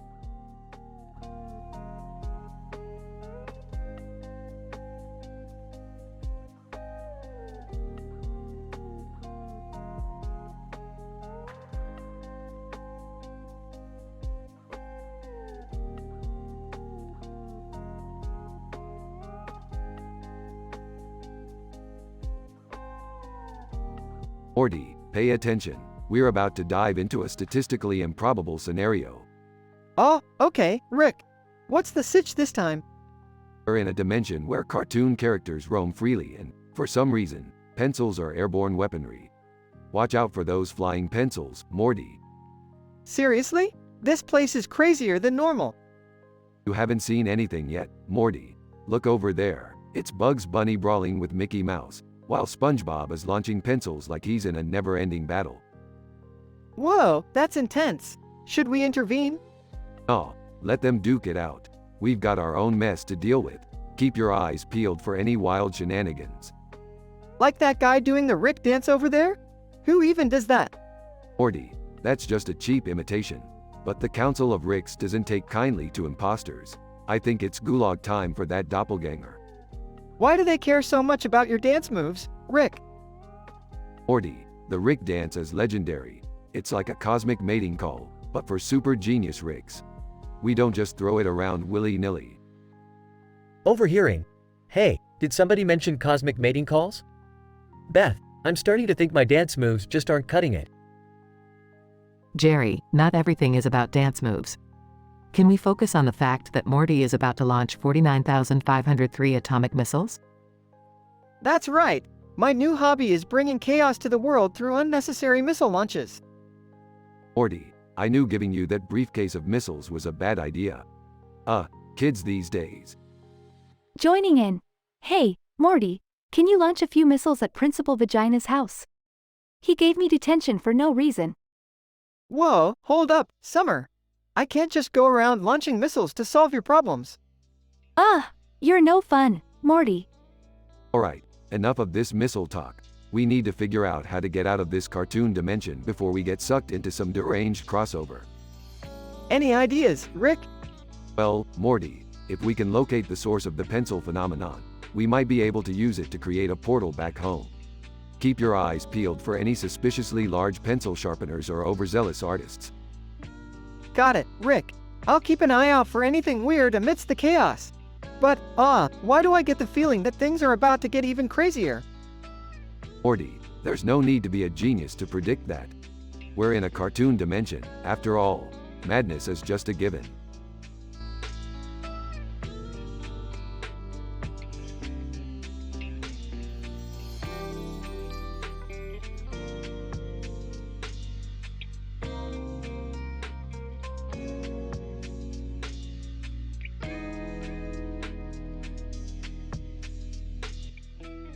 Title: The Captive Songbird. Characters: Damiana, protagonist. Uncle Charles, Damiana's uncle. German soldier, young German soldier. Bird, small bird in the field. German commander, commander of the German soldiers. Scene: a field of green grass with a small bird in the middle of it and a house in the background. Damiana. Looking at the bird, Uncle Charles, isn't it beautiful? I must capture its essence in my sketchbook. Uncle Charles. Chuckles. You always were fascinated by nature, Damiana. Just make sure you don't go too far into the forest. It's dangerous out there, especially with those German soldiers around. Damiana. Don't worry, Uncle. I'll be cautious. I just need a closer look. Scene: during the exploration, Damiana finds herself in the heart of the forest. Damiana. Whispering to herself. There it is, the magnificent white-tailed eagle. Such grandeur. Scene: suddenly, German soldiers surround Damiana. German soldier, halt. What are you doing here, young lady? Damiana. I was just sketching. I mean no harm. German soldier, smirking. Well, a curious little bird out in the wilderness. We'll need to teach you a lesson. Damiana. Pleading. Please, I'm just an innocent girl. Let me go. My parents were captured by your countrymen long ago. Have mercy. Scene: the German soldier receives orders from the German commander. German commander, harshly, teach this insolent child a lesson. Show her what happens to those who cross our path. Scene: the German soldier hesitates, torn between his duty and his compassion. German soldier, softly. Look, kid, I can't let you go, but I can't harm you either. I'll find a way. Just hang on. Damiana. Desperately. Please, I beg you. Spare me. Scene: the German soldier fakes an execution, using a pig instead of Damiana. German soldier, shouting, fire. Gunshots ring out and the pig falls to the ground. German soldier, whispering, you're safe now, Damiana. Run. Scene: Damiana manages to escape back to the safety of her uncle's house. Damiana. Out of breath, Uncle Charles, you won't believe what happened. I was captured by the Germans. Uncle Charles. Concerned. Thank God you're safe, Damiana. I told you to stay away from the forest. Those Nazis are ruthless. Damiana. Grateful. I owe my life to a kind soldier, Uncle. He spared me, even though I was at his mercy.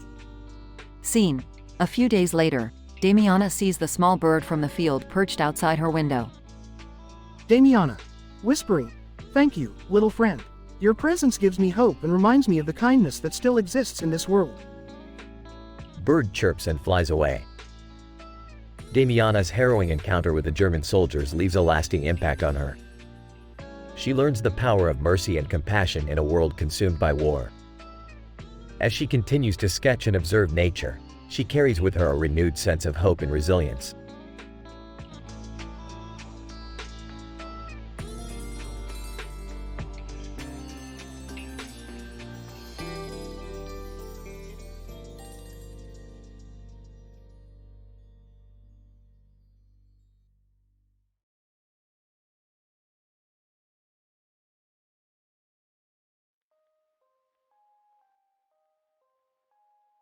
Damiana.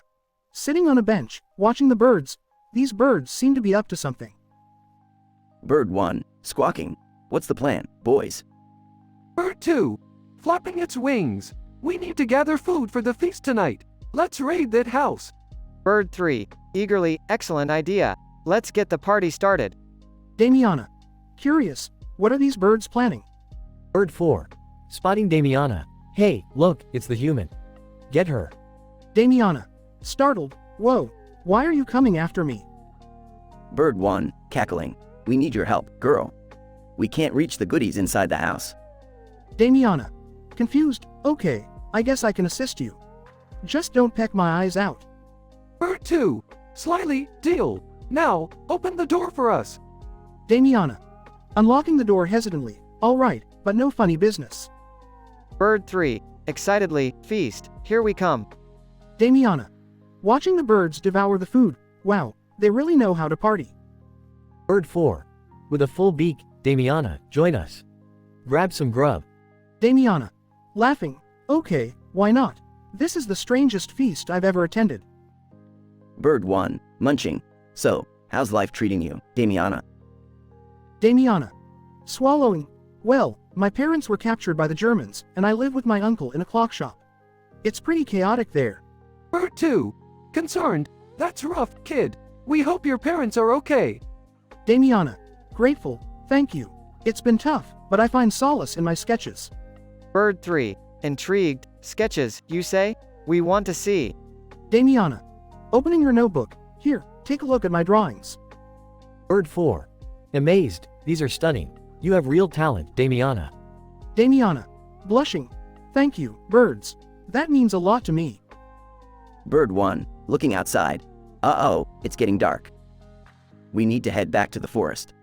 Bird 2, winking at Damiana. Don't worry, kid. We'll be watching over you. Damiana, smiling, thanks, birds. I'll never forget this unforgettable feast. Bird 3, taking flight, farewell, Damiana. Keep drawing those incredible sketches. Damiana, waving, goodbye, my feathered friends. Until we meet again. Fade out as Damiana watches the birds fly away, feeling a newfound sense of belonging and inspiration.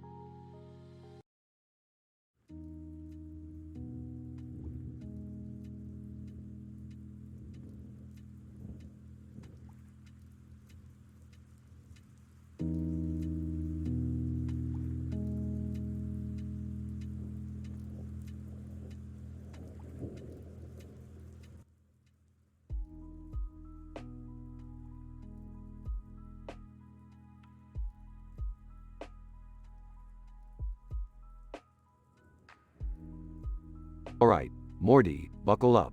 We've got a situation on our hands.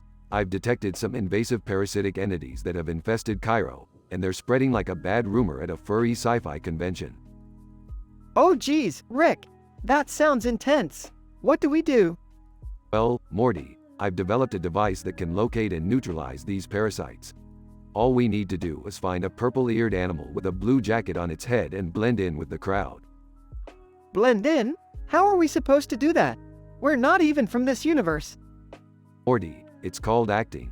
Now, put on this ridiculous green jumpsuit and act like you're the next big heartthrob in this matriarchal universe. Apparently, Jerry's unexpected popularity has opened some doors for us. Wait, Jerry's a heartthrob here? That's statistically improbable. I know, Morty, but in this world, mediocrity is celebrated. Now, let's go.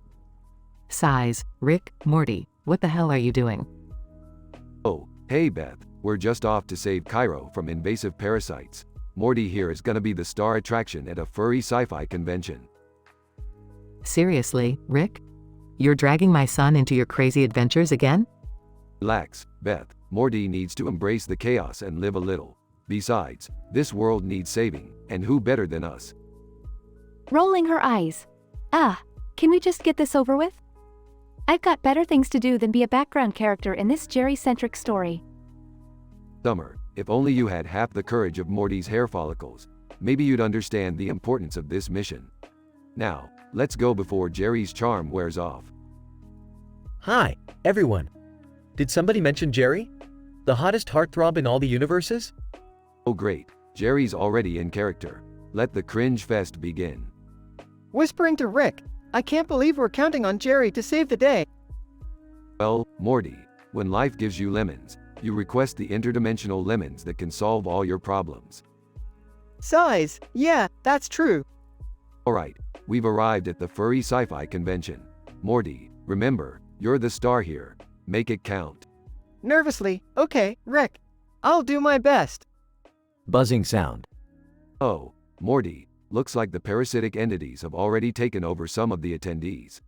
Use the device I gave you to locate them and neutralize them before they cause chaos. Got it, Rick. Whispering. Just gotta act like a heartthrob while I save the day. No pressure, Morty. Rick, what's the plan in case things go wrong? Well, Beth, if things go south, we always have the Get Swifty dance routine as a backup plan. Let's hope it doesn't come to that. Seriously, Rick? That's your backup plan? I can't believe I'm related to you. Hey, it worked once, didn't it? Frantically running around, I found one. The purple-eared animal with the blue jacket. Excellent, Morty. Now neutralize it and let's get out of here before things get too hairy. Strutting in, fear not, my adoring fans. Jerry is here to save the day. Jerry, that's not really necessary. No need for modesty, Beth. I'm the hero this universe needs and deserves. Sarcastically, yeah, Jerry, you're a real hero. Now let's wrap this up so we can go home. Done. Looks like we've saved Cairo from the invasive parasitic entities. Well done, Morty. Let's grab some interdimensional snacks and head back to our regular old dimension. Thank God.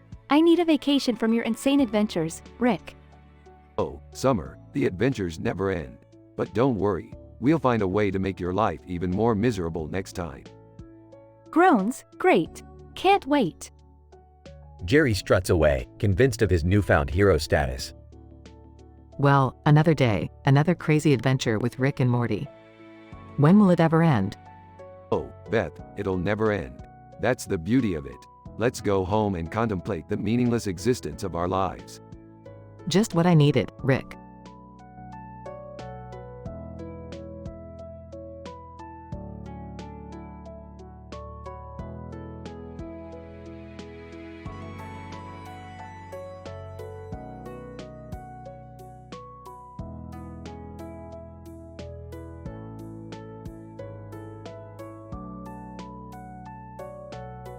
Damiana, sitting by the window, sketching. The forest seems so enticing today. Perhaps I should venture out and capture the essence of that majestic white-tailed eagle in my drawings. Uncle, Damiana, my dear, be cautious. The German soldiers still roam these lands. Remember what happened to your parents. Damiana, Uncle, I cannot bear this curiosity any longer. I must explore and embrace the beauty of nature. I'll be careful, I promise. As Damiana walks deeper into the forest, she becomes oblivious to her surroundings. Suddenly, she hears the sound of boots approaching. German Soldier 1. Look what we have here, a little bird trapped in the woods. We should take her to headquarters. Damiana, panicking, please, I mean you no harm. I am but a humble artist. Spare me, for the sake of art. German Soldier 2. Grinning, oh, we'll spare you, indeed. But not because of art. Damiana is taken to an abandoned cabin where the German soldiers reside. Inside, she notices a young soldier struggling with his inner conflict. Damiana, with desperation, sir, please, I beg you. Spare me from whatever awaits. I am innocent and hold no valuable information. Young German soldier, hesitating, you are a mere girl, caught in the crossfire of this wretched war. Perhaps there is a way to save you from harm. Thinking quickly, the young soldier takes out a stuffed pig toy from his bag and places it on Damiana's lap. Young German soldier, take this. Pretend it's you under interrogation. I'll report that you cracked under pressure and revealed nothing. Damiana holds the pig tightly, relieved. Damiana, thank you, sir. I will forever be indebted to you for this act of mercy. The young soldier nods and leaves the cabin. Days later, Damiana reunites with her uncle in the village. Uncle, Damiana, I feared the worst. How did you manage to escape? Damiana, smiling, Uncle, I encountered a soldier who showed me compassion. He saved me by sacrificing a pig. I shall never forget his kindness. Uncle, our family owes him a debt of gratitude. Let us pray for his safety and hope that peace will come soon. Damiana holds the pig close to her heart, a symbol of survival, compassion, and resilience. In the midst of war, Damiana's passion for art led her into a perilous journey. However, an unlikely act of mercy by a young German soldier saved her life. Through compassion, the two enemies found a shared humanity amidst the chaos. Damiana's experience serves as a reminder that even in the darkest times, the light of kindness can still shine through.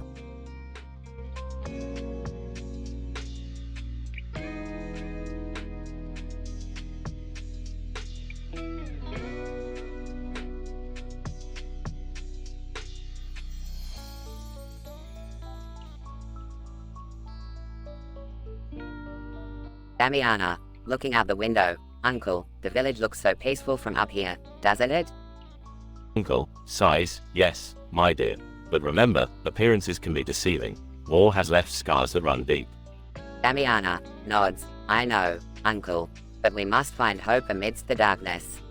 Uncle, smiles sadly, indeed, my child. Hope is what keeps us going.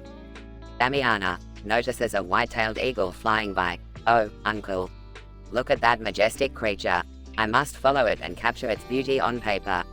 Uncle, concerned, Damiana, be careful. The forest can be a dangerous place. Damiana, determined, I'll be fine, Uncle. Just a quick sketch and I'll be back before you know it. Damiana ventures into the forest, following the eagle. Soon, she finds herself in a clearing filled with enchanted trees. Damiana, in awe, how magical. I've never seen trees like these before. Voice, mysterious. Welcome, Damiana. You have entered the realm of the forest spirits. Damiana, shocked. Who's there? Show yourself. The forest spirits reveal themselves, ephemeral beings made of shimmering light. Forest Spirit 1, we have been expecting you, Damiana. Damiana, confused, but how? I'm just a simple girl. Forest Spirit 2, you possess a unique talent, Damiana. Your sketches hold the power to unveil secrets. Damiana, intrigued, secrets? What kind of secrets? Forest Spirit 3, the secrets of the past, present, and future.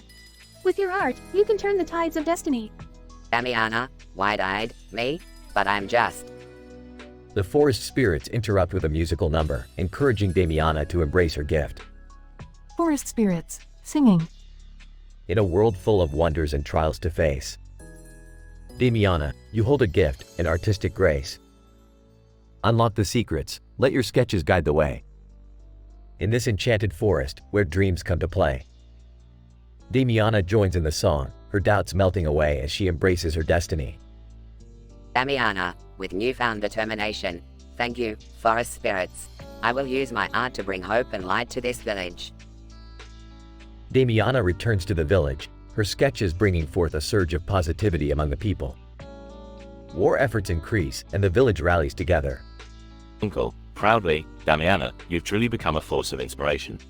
Your sketches have reignited the spirit of our people. Damiana, smiling, I couldn't have done it without the guidance of the forest spirits. Damiana and her uncle watch as the village transforms into a beacon of hope and resilience. And though the war rages on, the strength of their spirits remains unbroken.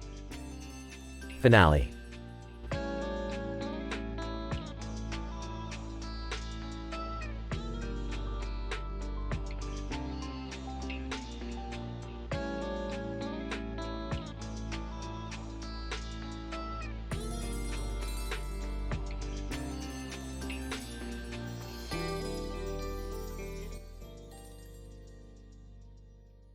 Damiana, hey uncle, I'm heading out to buy some bread. Be back soon. Uncle, don't forget to grab some milk too, Damiana. We're almost out. Damiana, got it. I'll be back before you know it. Damiana hops on her motorbike and heads towards the village. Damiana, spotting a majestic white-tailed eagle. Wow, what a beautiful creature. Eagle, calling out, ha. Damiana is entranced by the eagle's call and decides to follow it into the forest. Damiana, I need to sketch this incredible bird. It's so rare to see one in these parts. Eagle leads Damiana deeper into the forest. Damiana, whispering to herself, I hope I don't get lost. But this is too amazing to pass up. As Damiana reaches a clearing, she notices a group of Nazi soldiers gathering. Soldier 1, we must find the girl's parents. They have vital information about our war plans. Soldier 2, if the girl won't cooperate, we'll just have to use force. We need that intel. Damiana, hiding behind a tree, trembling. My parents? They've been captured by the Germans? Suddenly, the white-tailed eagle swoops down from the sky and rips off Soldier 2's helmet. Eagle. Screeching. Scree. Damiana, whispering. It's protecting me. But how? Eagle continues to attack the soldiers, buying Damiana enough time to escape. Damiana, running. I have to find help. My parents need me, and I won't let the Nazis win. She reaches a nearby resistance hideout and bursts through the door. Resistance member, what's the commotion, lass? Damiana, gasping for breath. The Nazis, they have my parents, and they're planning something big. Resistance member, we'll get your parents back, but we have to act quickly. They might be on to us. Damiana joins forces with the resistance and they plan a daring rescue mission. Resistance leader, everyone ready? We strike at dawn. The resistance launches a surprise attack on the Nazi camp, overpowering the soldiers and freeing Damiana's parents. Damiana, embracing her parents, I thought I had lost you forever. Mother, we're safe now, thanks to you, sweetheart. Father, our little Damiana, braver than we ever imagined. Damiana, her parents, and the resistance members return to the village as heroes. Villager, we're forever grateful for your bravery, Damiana. Damiana, it was the least I could do. Together, we chased away the darkness of war. Uncle, teary-eyed, I'm so proud of you, my dear. The village celebrates their victory, knowing that Damiana's courageous act brought hope and freedom to their lives. The end.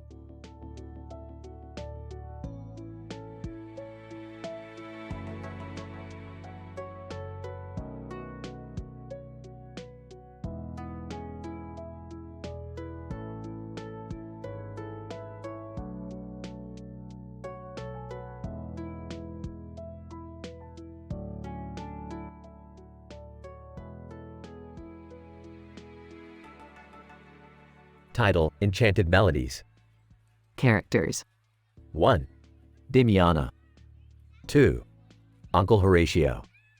3. White-tailed eagle. 4. Villagers. Scene: the Holocaust Village, World War II era. Damiana, looking at her musical instrument, I can feel the melodies calling out to me.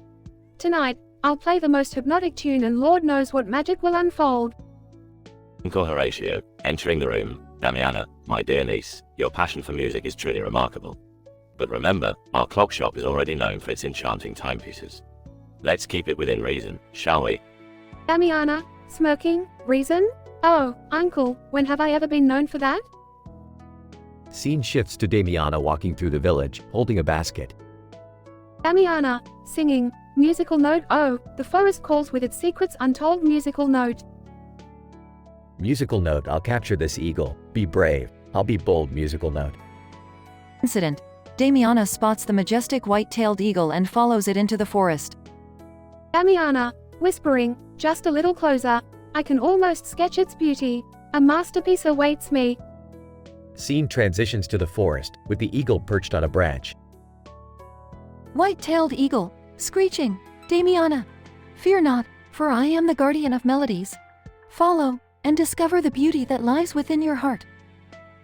Scene transforms into a dazzling Disney-inspired musical number with magical visuals and enchanting choreography. Damiana, singing, musical note. My heart beats with rhythm, it dances so free. Musical note. Musical note: a union of music and nature will be musical note. Progression: Damiana becomes one with the eagle, soaring through the sky and exploring hidden realms of enchantment. Scene shifts to the clock shop, where Uncle Horatio anxiously waits for Damiana's return. Uncle Horatio, worried. Damiana, where have you been? It's been hours. Damiana, emerging from the shadows. Oh, uncle, you won't believe the wonders I've witnessed. Music has connected me with something truly extraordinary. Uncle Horatio, astonished. My dear Damiana, your adventures never cease to amaze me. But remember, you have responsibilities here in the village. Damiana realizes the importance of balance and embraces her role as a clockmaker while still cherishing her musical pursuits. Damiana, I understand, Uncle. My love for music will always remain, but I will fulfill my duties as a clockmaker with equal fervor. Now, let's create the most enchanting timepieces this village has ever seen. Damiana's journey has transformed her, allowing her to find harmony between her passions and responsibilities, bringing joy to both her and the village. Scene fades out with the sounds of melodious clocks and the distant echo of Damiana's enchanting melodies.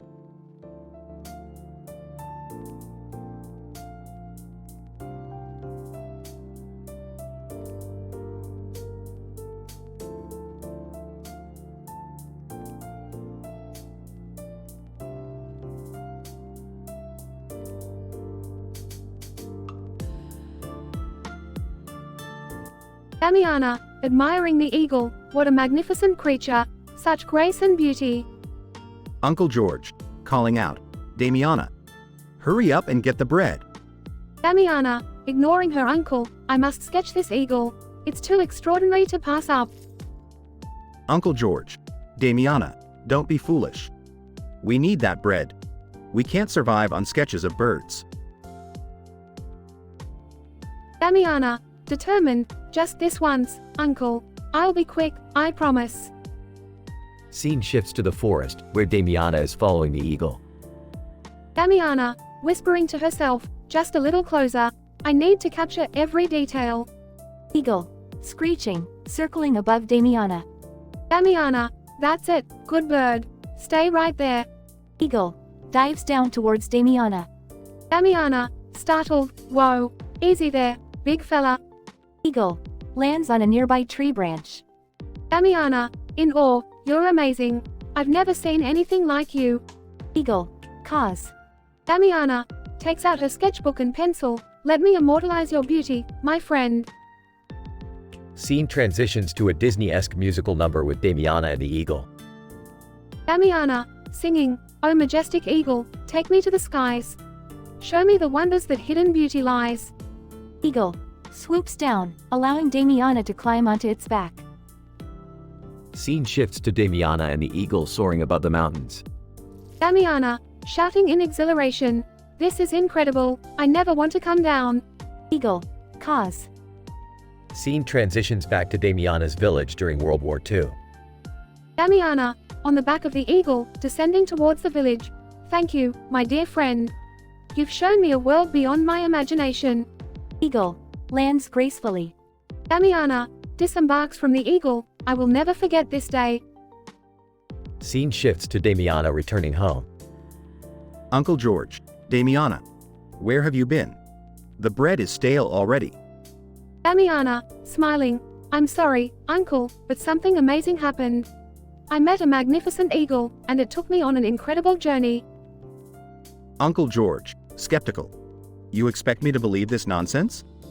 Damiana, determined, whether you believe me or not, Uncle, I will always cherish this experience. And I won't stop searching for the truth about our parents. Uncle George, softens. I miss them too, Damiana. But be careful. The world is a dangerous place. Damiana, I know, Uncle, but it's also full of wonder. I won't let fear hold me back. Scene fades out as Damiana and Uncle George embrace.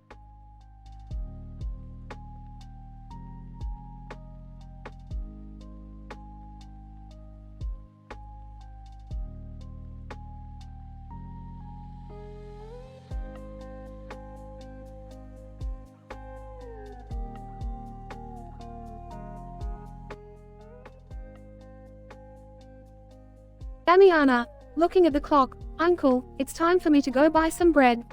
Do we need anything else? Uncle, nah, just the bread will do. Make sure you get the fresh one from the bakery down the road, alright? Damiana, of course, Uncle. I'll be back before you know it. Damiana steps out of the clock shop and starts walking down the road. Damiana, spotting a white-tailed eagle in the sky. Oh, what a magnificent creature. The eagle swoops down low and Damiana follows it into the forest. Damiana, whispering to herself, I need to sketch it. I've never seen such beauty before. The forest becomes denser and Damiana loses sight of the eagle. Damiana, wait, where did it go? Voices in the distance catch Damiana's attention. Damiana, Curiously, what's that? Who's there? Damiana cautiously makes her way towards the voices. Voice 1. I don't care what they say, this power is incredible. We can finally control the minds of every citizen in this town. Voice 2. Yeah, it's going to be a real mindfuck, Henry. No one will even know what hit M. Damiana peeks through the bushes and sees Henry, a sinister-looking man, with a strange device in his hands. Henry, I can't wait to see the chaos we'll cause. Let's test it out on that girl from the clock shop. Damiana, was it? Damiana, whispering, they're planning something terrible. I have to stop them. Damiana quietly tiptoes away from the scene and scurries back to the clock shop. Damiana, breathless, Uncle, we're in danger. There are these guys. They want to control everyone's minds. Uncle, concerned, Damiana, are you alright? What happened? Damiana, no time to explain, Uncle. We need to gather the townspeople and stop them. Uncle and Damiana rally the neighbors, spreading the news and collecting a group of determined individuals. Damiana, addressing the crowd, we can't let these villains take away our free will. We have to stand up for ourselves and protect our town. The crowd erupts in cheers and begins preparing for the impending showdown.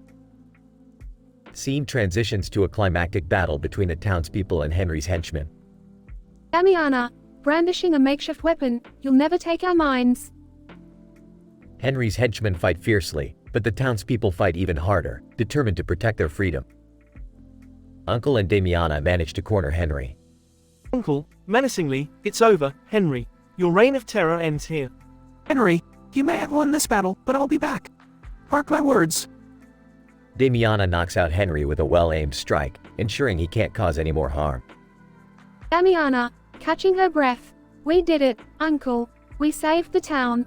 Uncle, proudly, yes, we did, Damiana. I always knew you were destined for greatness.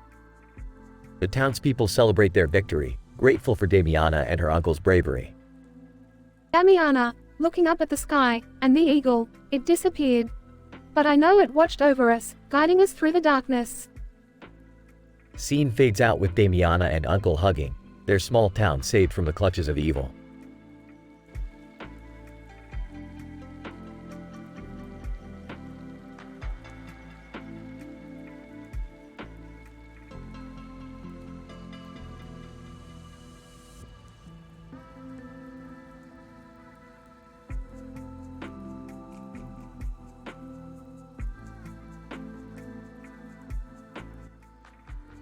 Damiana, Uncle, I'm heading out to buy some bread. Be back soon.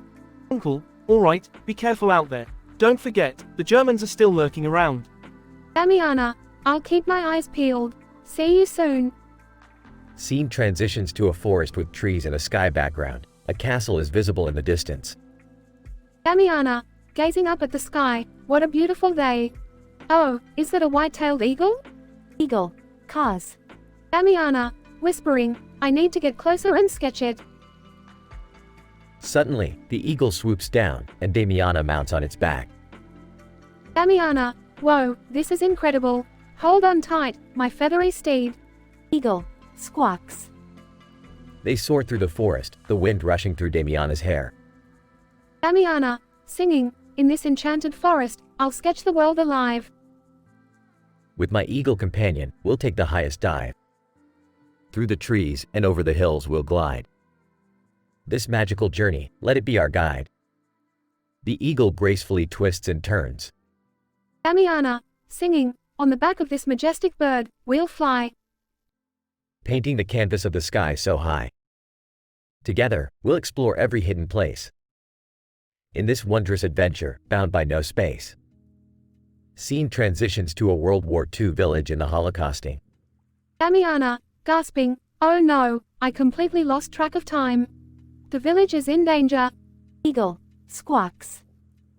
Damiana and the eagle rush back to the village, smoke and chaos consuming the streets. German soldier, halt. Who goes there? Damiana, please, you have to let us through. The people need help. German soldier, fine, but be quick. Damiana and the eagle make their way through the village, aiding the injured and guiding people to safety. Damiana, we won't let them prevail. We'll protect our home. Eagle. Squawks. They continue their swift actions, saving lives and driving away the enemy. Scene transitions to Damiana's clock shop. Uncle, Damiana, you've returned. Damiana, yes, Uncle. We did everything we could to help.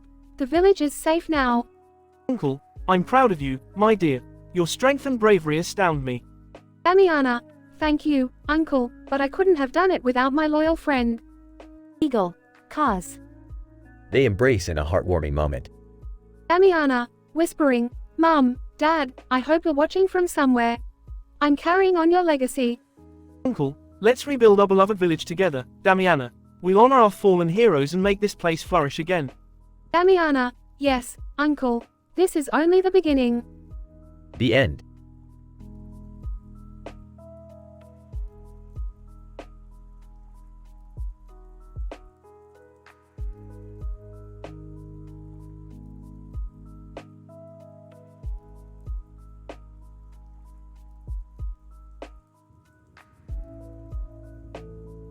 Damiana, walking towards the bakery. Oh, how I crave a warm loaf of bread on this chilly morning.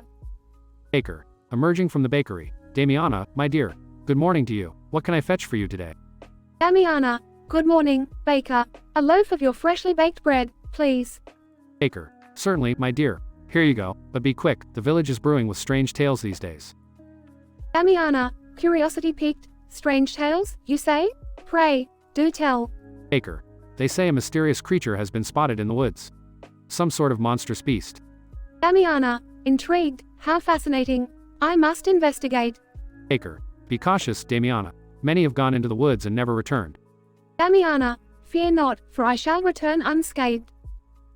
Damiana walks towards the forest, bread in hand, and spots a majestic white-tailed eagle soaring above. Damiana, oh, what a beautiful creature. I must capture its essence on paper. Damiana follows the eagle deep into the forest, sketchbook in hand. The eagle leads her to a hidden clearing. Damiana, this place, it's extraordinary. The eagle begins performing a captivating aerial dance as Damiana starts sketching.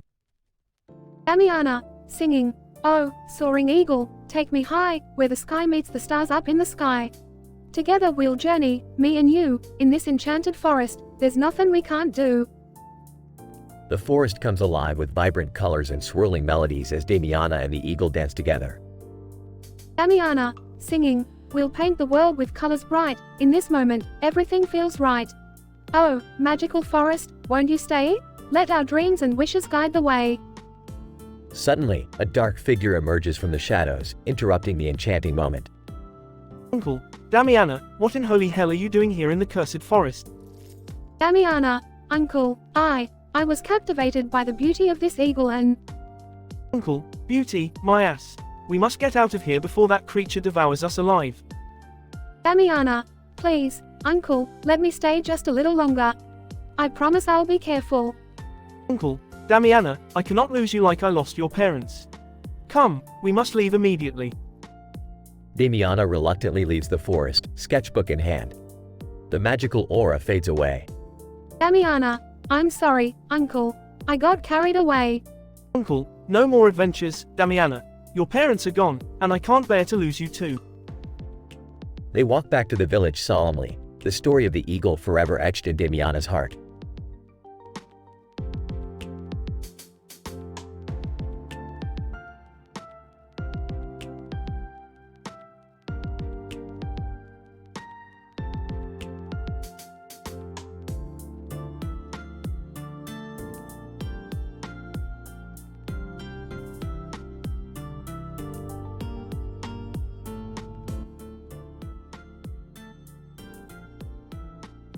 Damiana, Uncle, I'm going to the bakery to buy bread. I'll be back in no time. Uncle, all right, my dear. Take care and be back before the sun sets. Damiana walks through the village, her eyes fixed on the majestic white-tailed eagle soaring through the sky. Damiana, oh, what a beautiful creature. I must sketch it.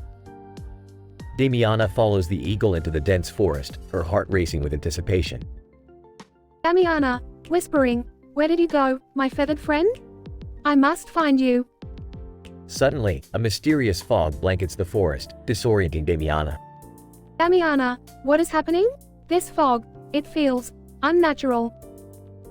As Damiana navigates through the dense fog, she stumbles upon a clearing where she finds herself face to face with an imposing castle. Damiana, gasping, a castle? I've never seen this before. And look at that red door and those purple lights. It's almost otherworldly.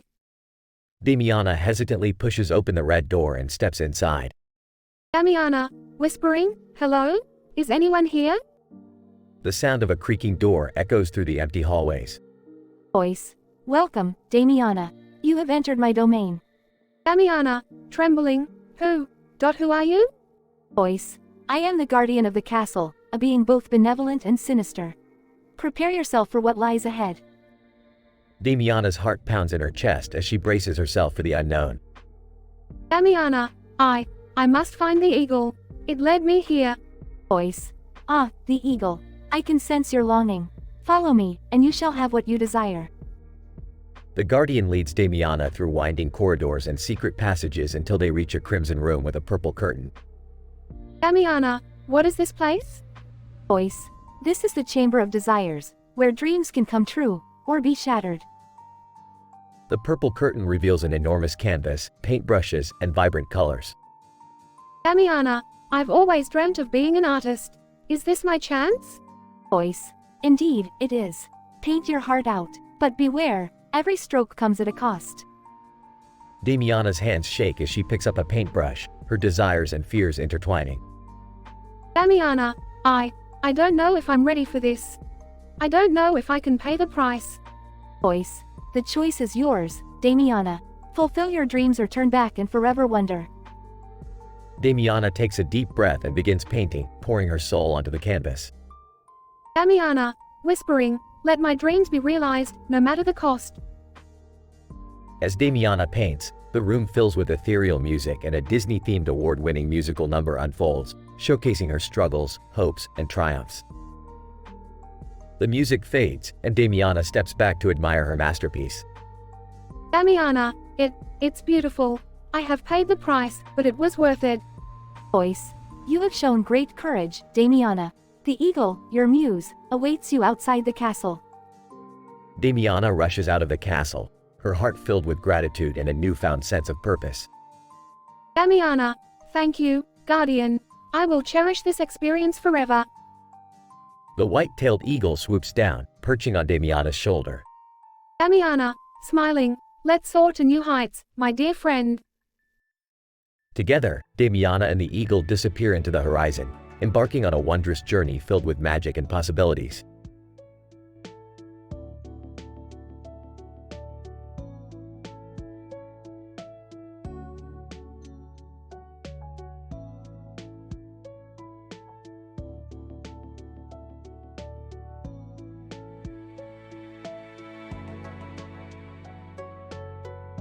Damiana, excitedly, Uncle, I'm going into town to buy some bread, I'll be back soon. Uncle, gruffly, all right, be quick about it. We've got clocks to repair, you know. Damiana walks through the small town with a red roof, admiring the charming buildings. Damiana, whispering, what a quaint little town, so peaceful. Suddenly, a loud explosion shakes the ground. Damiana, panicking, what was that? Uncle, did you hear that? Uncle, frantically, Damiana, run. It's the Germans. Take cover. Damiana sees German soldiers storming the town, causing chaos and destruction. Damiana, terrified, oh my god, what do we do, Uncle? Uncle, grabbing Damiana's hand. We need to hide. Come on, follow me. Damiana and Uncle hide in a cellar, watching as their town is pillaged. Damiana, whispering, Uncle, I'm scared. What happened to my parents? Uncle, sighing, they were taken by the Germans long ago. We can only hope they survived. Determined, Damiana leaves the cellar to search for her parents. Damiana, I can't stay hidden forever. It's time to find out what happened to them. She ventures into the forest, hoping to uncover any clues. Damiana, spotting a white-tailed eagle. Oh, what a majestic creature. I must capture its beauty on paper. Suddenly, the eagle swoops down and perches on Damiana's shoulder. Damiana, surprised? What? How did you? Eagle, mysteriously, follow me, Damiana. I have something important to show you. Damiana follows the eagle, who leads her to a hidden underground resistance camp. Resistance leader, welcoming, Damiana, we've been waiting for you. Your parents are alive and fighting with us. Damiana, overwhelmed, my parents. I can't believe it. Suddenly, the sky darkens and a Disney-themed award-winning musical number begins.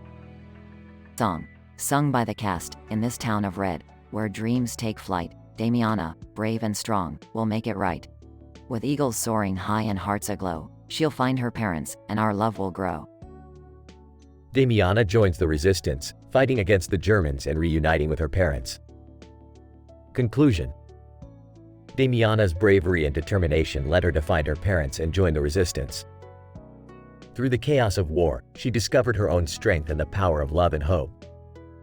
The small town with a red roof may have suffered, but it was Damiana who brought light in the darkest times.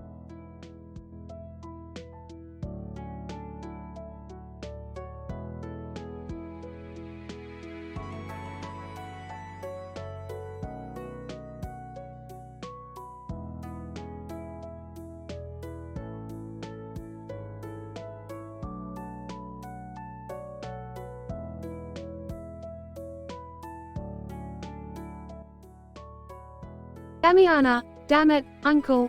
How many times do I have to tell you? I don't want to work at the clock shop. Uncle, watch your mouth, girl. This clock shop is all we have left since your parents vanished. Damiana, well, maybe if they hadn't been so foolish, they wouldn't have been captured by those goddamn Germans. Uncle, Damiana, don't you dare speak ill of your parents. They sacrificed themselves for our freedom. Damiana, sacrifice? More like stupidity. Damiana storms out of the clock shop, angry and frustrated. Damiana, I need to get out of this shitty village. Suddenly, a majestic white-tailed eagle soars above her, catching her attention. Damiana, holy shit, that bird is magnificent. She watches the eagle as it descends into a field of colorful flowers and trees. Damiana, I have to sketch it. That's the most amazing thing I've seen in ages. Damiana runs towards the field, desperately trying to keep up with the eagle. Damiana, wait for me, you beautiful bastard. Suddenly, a Disney-themed musical number starts playing in the background. Musical number.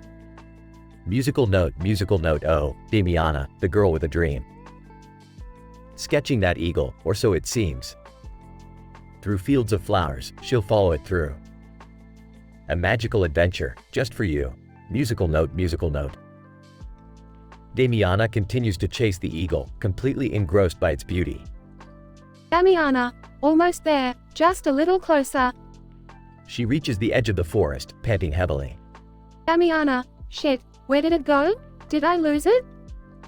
As she scans the surroundings, the eagle suddenly appears before her. Damiana, you tricky son of a bitch.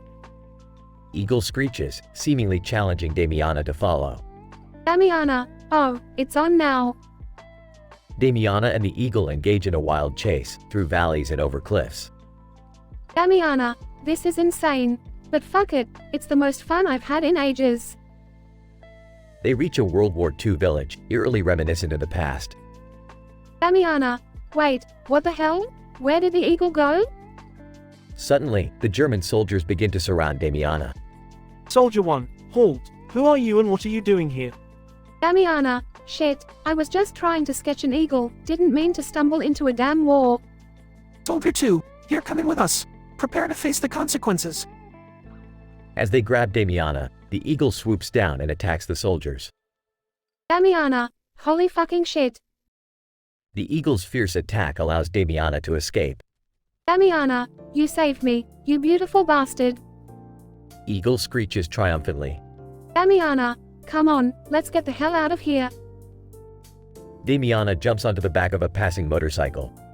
Damiana, hold on tight, eagle friend. We're getting the fuck out of Dodge. They speed away, leaving the war-torn village behind. Damiana, whispering, thank you, eagle, you magnificent, crazy motherfucker.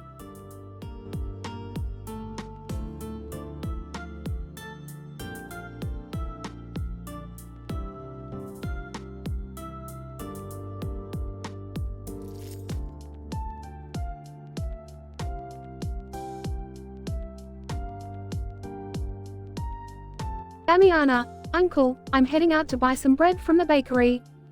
Uncle, alright, be back before dark, Damiana. Damiana walks through the small village, the sound of birds chirping in the background. Damiana, whispering to herself, what a peaceful day. I could use some inspiration for my sketches.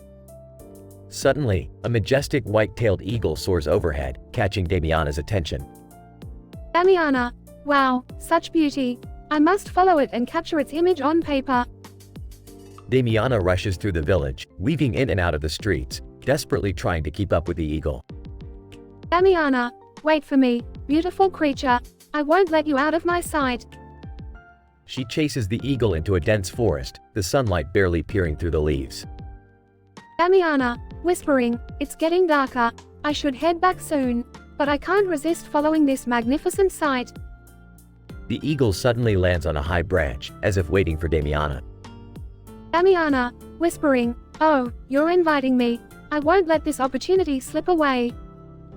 She pulls out her sketchbook and begins drawing the eagle, her hands trembling with excitement. Damiana, softly, you're the perfect subject, my dear eagle. I can imagine you brought me here for a reason. Suddenly, the environment around Damiana and the eagle transforms into a colorful, Disney-themed world. Damiana, what is happening? This can't be real.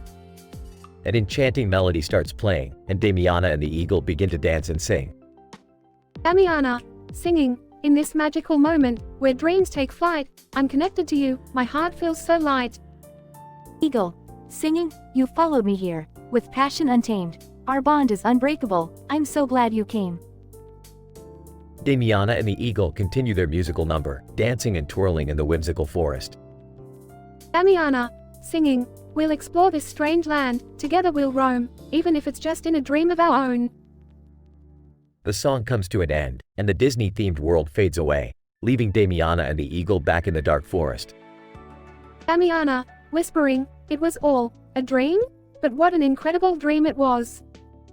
She closes her sketchbook, tearfully saying goodbye to the eagle.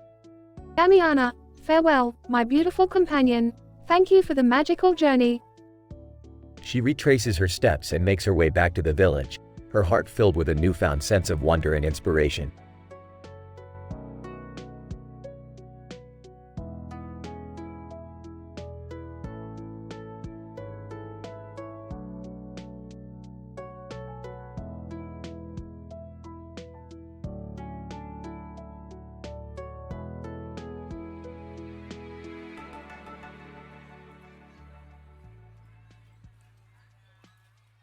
Damiana, standing in the forest, holding a sketchbook. Ah, such a majestic creature. I must capture the essence of the white-tailed eagle on paper. Soldier number 1. Emerging from behind a tree, rifle in hand, halt. What are you doing here, girl? Damiana, startled. I am merely sketching the beauty of nature, sir. I mean no harm. Soldier number 1. Approaching Damiana, sketching, huh? You could be sketching enemy secrets for all I know. Come with me, you're under arrest. Damiana, panicking, no, please. I have no intention of causing trouble. My parents were captured by Germans long ago, I only wanted to understand why. Soldier number 1. Grabbing Damiana's arm, your curiosity will get you in trouble, girl. You'll have plenty of time to reflect on it in prison. Damiana, desperately, wait, please, show mercy, I beg of you. Soldier number 1. Pausing, contemplating, mercy, huh? Fine, but don't think I'm going soft. Find something else to sketch, and make it worth my while. Damiana spots a pig nearby and quickly points at it. Damiana, how about that pig? It's an excellent subject, I promise. Soldier number 1. Smirking, very well, pig it is. You better make it exquisite.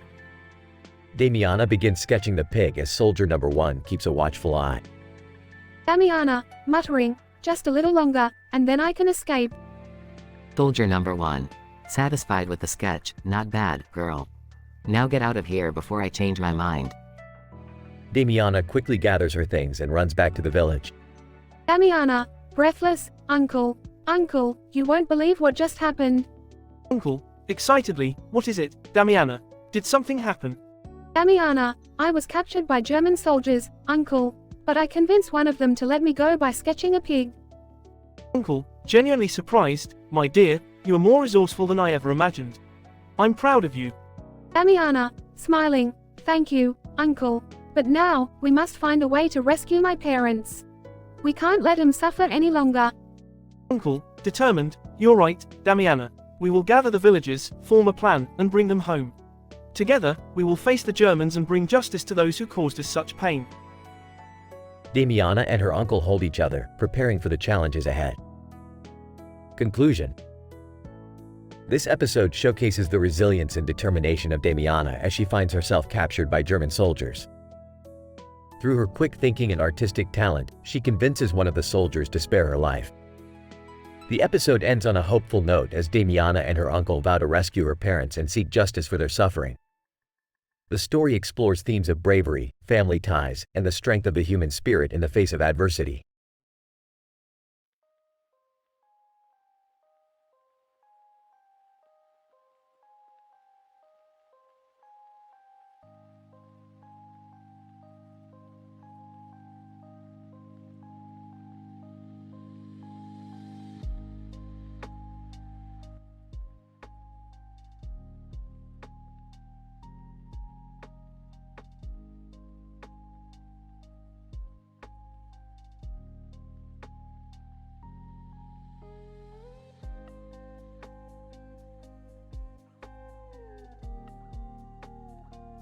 Damiana, gazing at the sky, what a gorgeous day, the perfect opportunity to sketch that elusive white-tailed eagle. Uncle Jethro chuckles, careful, Damiana. The forest can be treacherous. Be back before nightfall. Damiana, don't worry, Uncle. I'll be fine, I'll just be a few hours. Scene transitions to the dense forest as Damiana sets up her easel and starts sketching. Damiana, whispering, stay still, my feathery muse. You are the symbol of freedom and strength. German Soldier 1. Emerging from the bushes, halt. What's a young lady like you doing here all alone? Damiana, startled, oh no. I'm just sketching, please, I mean no harm.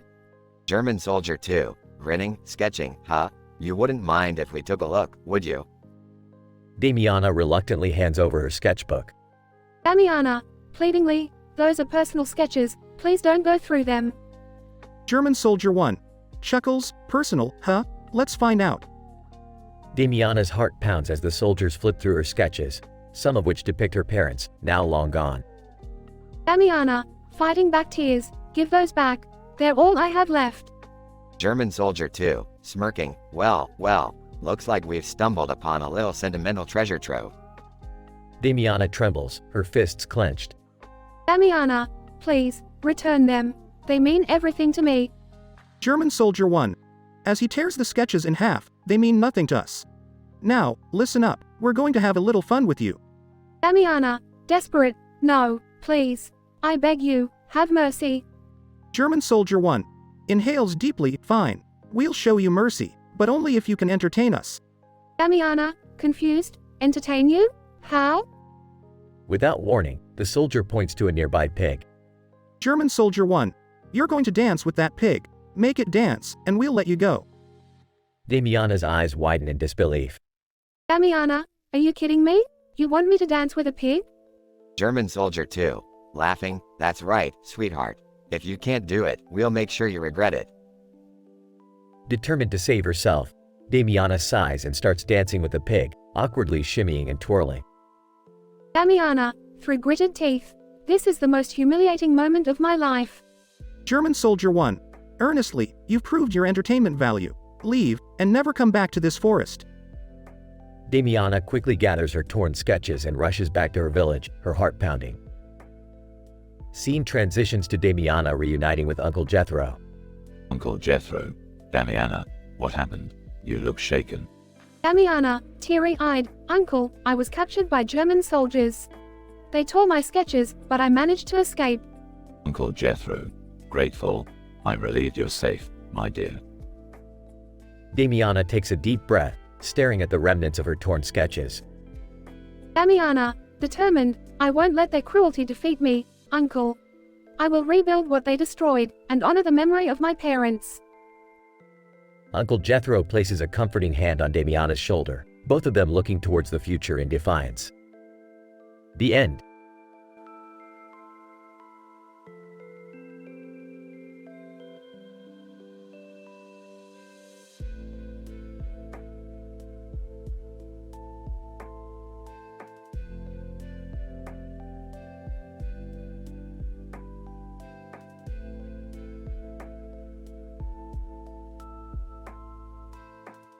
Damiana, damn it, Uncle. Why do I always have to run errands in this godforsaken village? Uncle, watch your mouth, girl. You know I can't leave the shop, and we need that bread. Now go on, and be quick about it. Damiana, fine, fine. I'll just trudge along, alone in this miserable place. Just like always. Suddenly, Damiana spots a magnificent white-tailed eagle soaring through the sky. Damiana, oh, my. What a breathtaking creature. I must sketch it. Damiana starts following the eagle deep into the mysterious forest. Damiana, whispering, where are you leading me, beautiful eagle? What secrets do you hold? He stumbles upon a hidden clearing and witnesses an extraordinary sight. The eagle transforms into a beautiful woman with shimmering green eyes. Eagle woman, welcome, young Damiana. I am the guardian of the forest, and I have been waiting for you. Damiana, astonished, who are you? And how do you know my name? Eagle woman, I am the spirit of the white-tailed eagle, and I have watched over your family for generations. Your parents were captured by the Germans, but they are still alive. They have been held captive in a hidden fortress. Damiana, teary-eyed, my parents? Alive? Tell me, guardian, what must I do to save them? Eagle woman, you must embark on a perilous journey, young Damiana. You will face unimaginable dangers, but I will gift you with the power to overcome them. Damiana and the Eagle Woman engage in a magical Disney-esque musical number, showcasing their determination and bravery. Damiana, I am ready, guardian. Lead me to my parents. Eagle Woman grants Damiana a mystical talisman, imbued with the power of the forest. Damiana, holding the talisman, with this newfound strength, I will rescue my parents and bring them home. Nothing will stop me. She sets off on her treacherous quest, her heart aflame with hope and determination. Camera pans out, leaving the audience eagerly anticipating the exciting adventures that await Damiana in her quest to rescue her parents.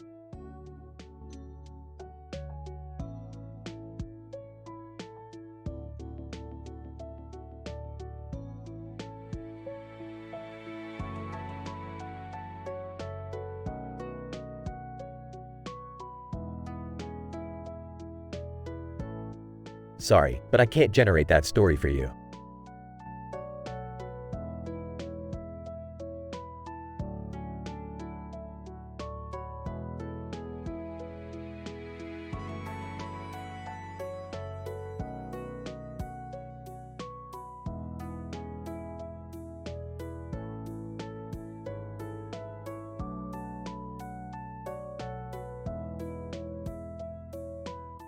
Sorry, but I can't generate that story for you.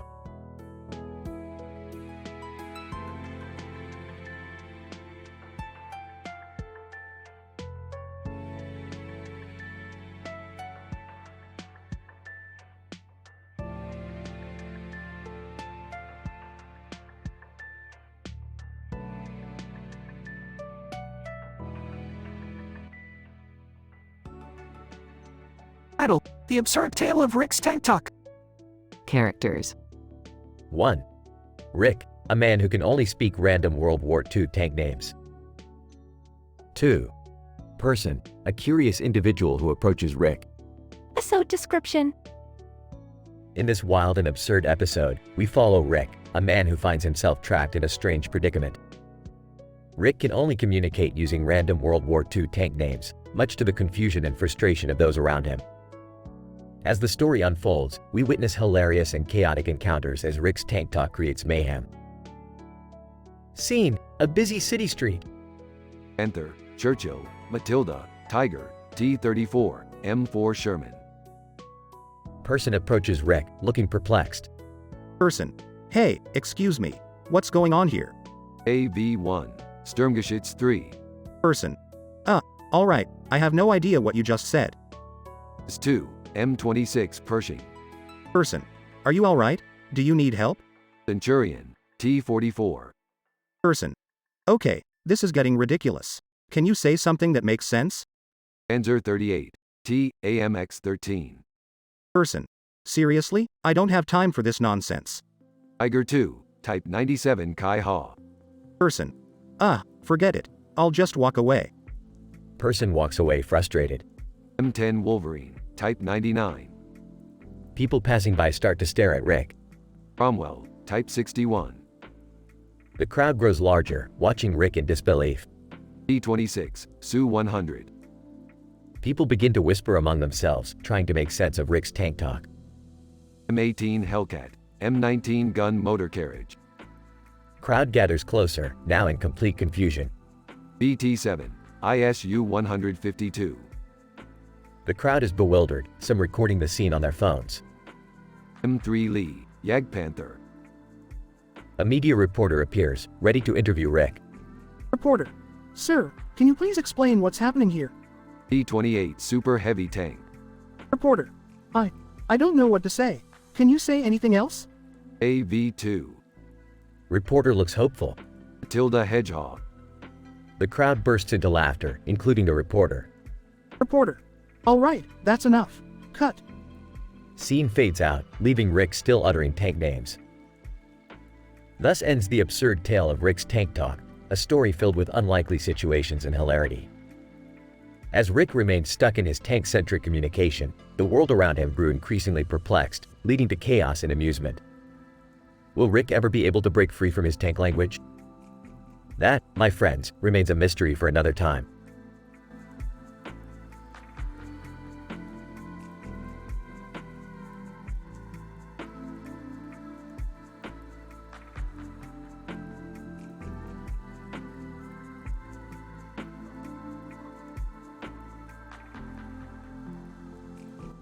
Battle, Forest of Flames.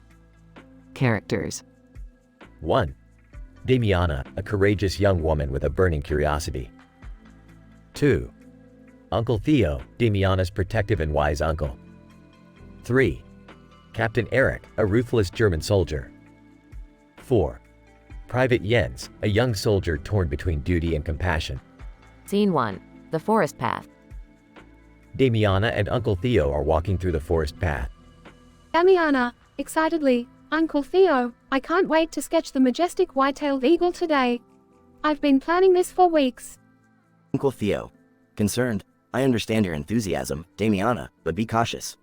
The Germans are always lurking around, and it's not safe for a young girl like you to venture alone.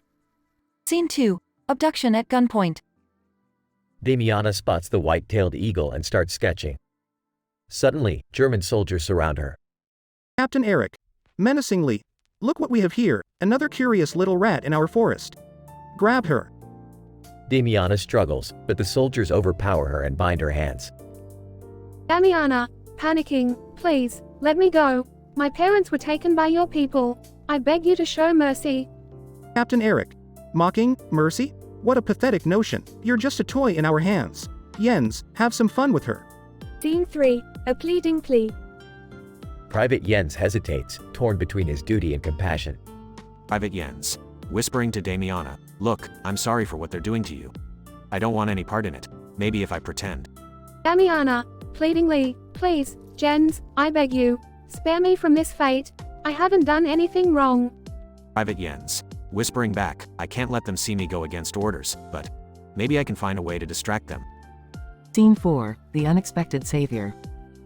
Private Jens grabs a pig nearby and pretends it's Damiana. Private Jens, shouting, I've found the real spy. Look, Captain Eric.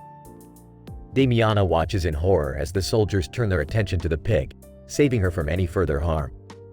Scene 5. An opportunity for escape. As the soldiers get engrossed with the pig, Damiana seizes the chance to escape. Damiana, whispering, thank you, Jens. I will never forget this act of kindness. Now, I must flee. Private Jens, whispering back, go, and may luck be on your side, Damiana. Remember, not all Germans are monsters. Scene 6. A courageous return. Damiana finally reunites with Uncle Theo at their village. Uncle Theo. Overwhelmed with relief, Damiana, you're safe. What happened in the forest? How did you manage to escape? Damiana, calmly, Uncle, I'll tell you everything later. But for now, let's be grateful for this second chance at life. And remember, goodness can still be found even in the darkest of places. Damiana's brush with danger and her encounter with Jens taught her that not everyone is defined by the uniform they wear. It reminded her that acts of kindness can break through even the most brutal circumstances, leaving her forever changed and filled with a newfound hope for the future.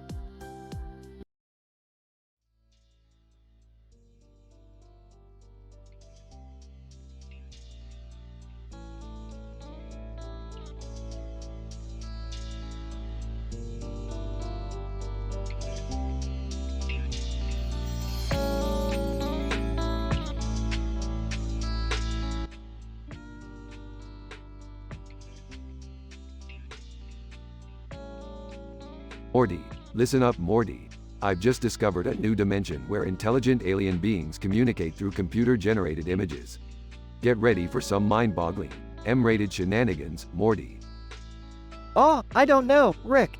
Sounds pretty risky. I mean, what if we get caught or something? Morty, my boy, you think I became the smartest guy in the multiverse by playing it safe? We're not going to get caught. We're going to make those aliens wish they were never born. Hold on tight, Morty. Scene changes to the computer-generated dimension. Rick, what the hell is going on here? I thought I heard some insane commotion coming from the garage. Oh, hey, Beth. Listen, we accidentally stumbled upon a dimension where aliens communicate through computer-generated images. Just another day for me, the smartest guy in the multiverse. Seriously, Rick? You couldn't have just stumbled upon some regular aliens like normal people? Oh, guys, I think we have a problem.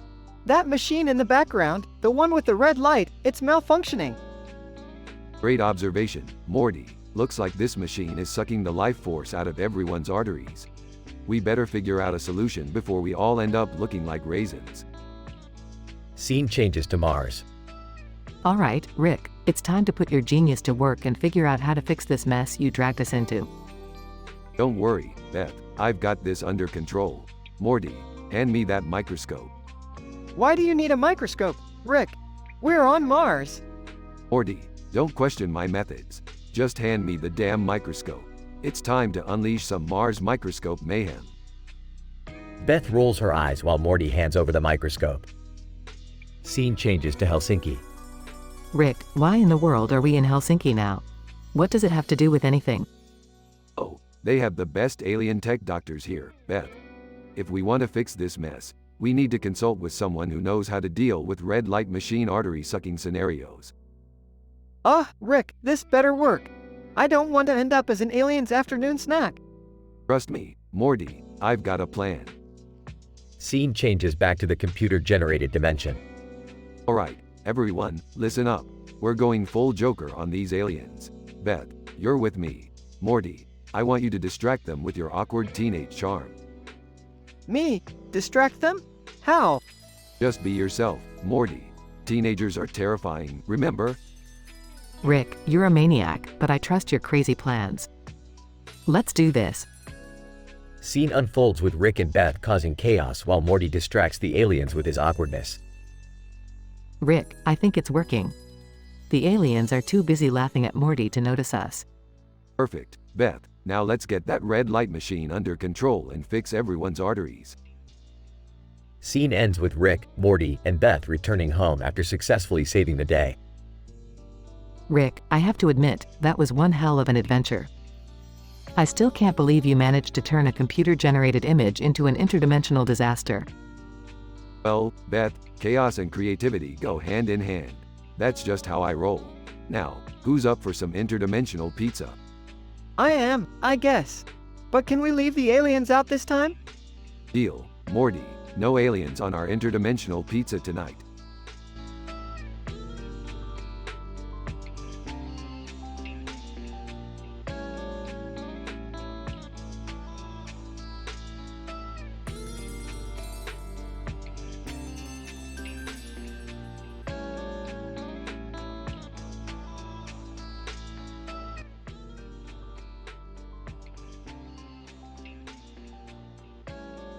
Int.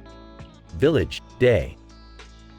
Damiana, a young girl with a sketchbook, walks through the village, observing the military men and their peculiar pig companions.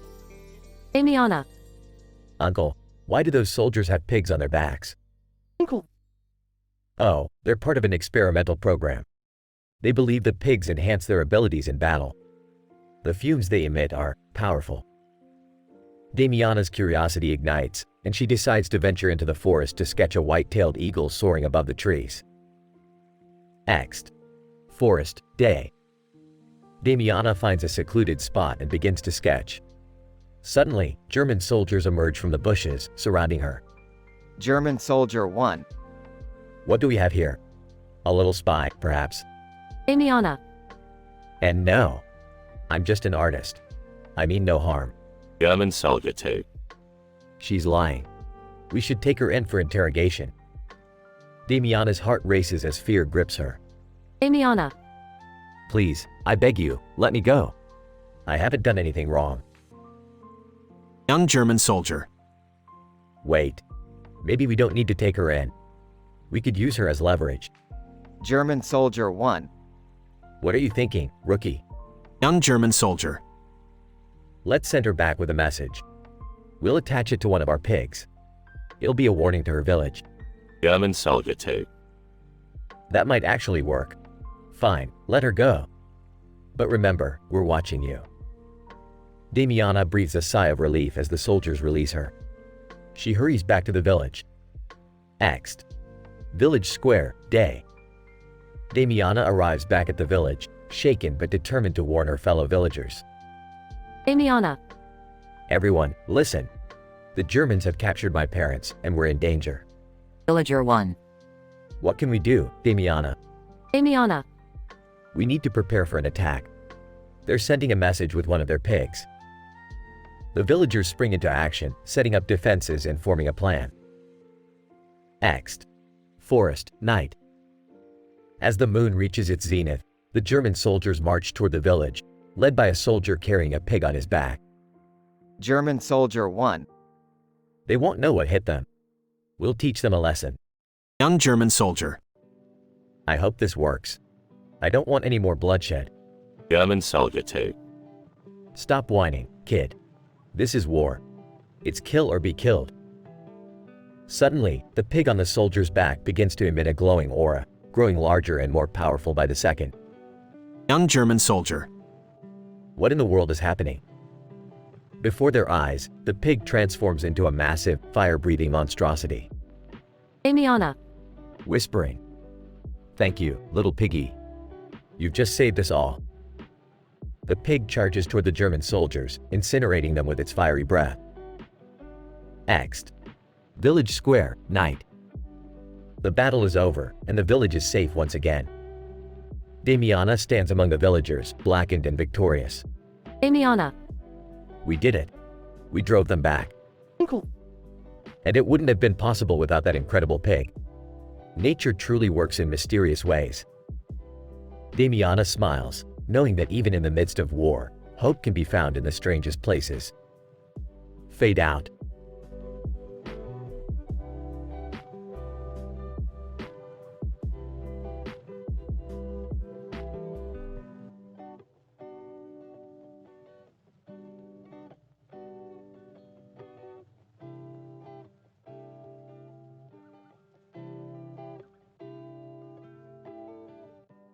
Title, Shadows of the Past. Characters. Damiana, young Jewish girl. Uncle Lev, owner of the clock shop. White-tailed eagle. Damiana. Uncle Lev, I'll be back with the bread soon. Don't worry. Uncle Lev, be quick, Damiana. We can't afford to waste any time. Incident. Damiana hears the distant cry of a white-tailed eagle. Progression. Damiana. Whispering, what a magnificent creature. I must capture its beauty forever. Damiana follows the eagle into a dense forest, disregarding the warnings of danger. Damiana. Excitedly, finally. I can sketch this incredible bird. My artwork will be like no other. Damiana notices a mysterious figure approaching from the shadows. Mysterious figure. Well, what do we have here? Damiana. Who are you? Mysterious figure. Let's just say I'm someone who knows a lot about capturing rare creatures, little girl. The figure reveals himself to be a cruel taxidermist. Amiana. Panicking. No, please. Don't harm the eagle. Let it go. Taxidermist, laughing. Oh, I never intended to harm it. I'm preserving its beauty, forever. Amiana. Desperate. There must be another way. Please, just let it fly free. Asterisk in a sudden twist, Damiana's parents appear, having been disguised as a wolf and a hare, watching over her safety all these years. Father. Damiana, we've been waiting for this moment for so long. Use your courage and save the eagle. Asterisk, a magical transformation occurs as Disney-style music fills the air. Musical number, break the chains of captivity. Amiana. Singing, I'll face the shadows of the past and set the eagle free at last. Together we'll soar to the sky, touching the stars up high. Asterisk, Damiana's drawing magically comes to life, causing vines to ensnare the taxidermist. Amiana. Determined, the beauty of nature should never be confined. Fly, my feathered friend. Fly. The white-tailed eagle breaks free and soars into the night sky, illuminated by the full moon. Uncle Lev, running towards Damiana. What happened? Are you okay, my dear? Amiana. Smiling, I'm fine, Uncle Lev. The eagle is free, and I've found my strength. Damiana and Uncle Lev walk back towards their village, with the moon casting a gentle glow on their way. Asterisk. Note: this episode combines elements of drama, suspense, fantasy, and an unexpected interweaving of family bonds. The M-rated content is kept within appropriate boundaries, focusing on intense emotions and dark twists rather than explicit adult themes.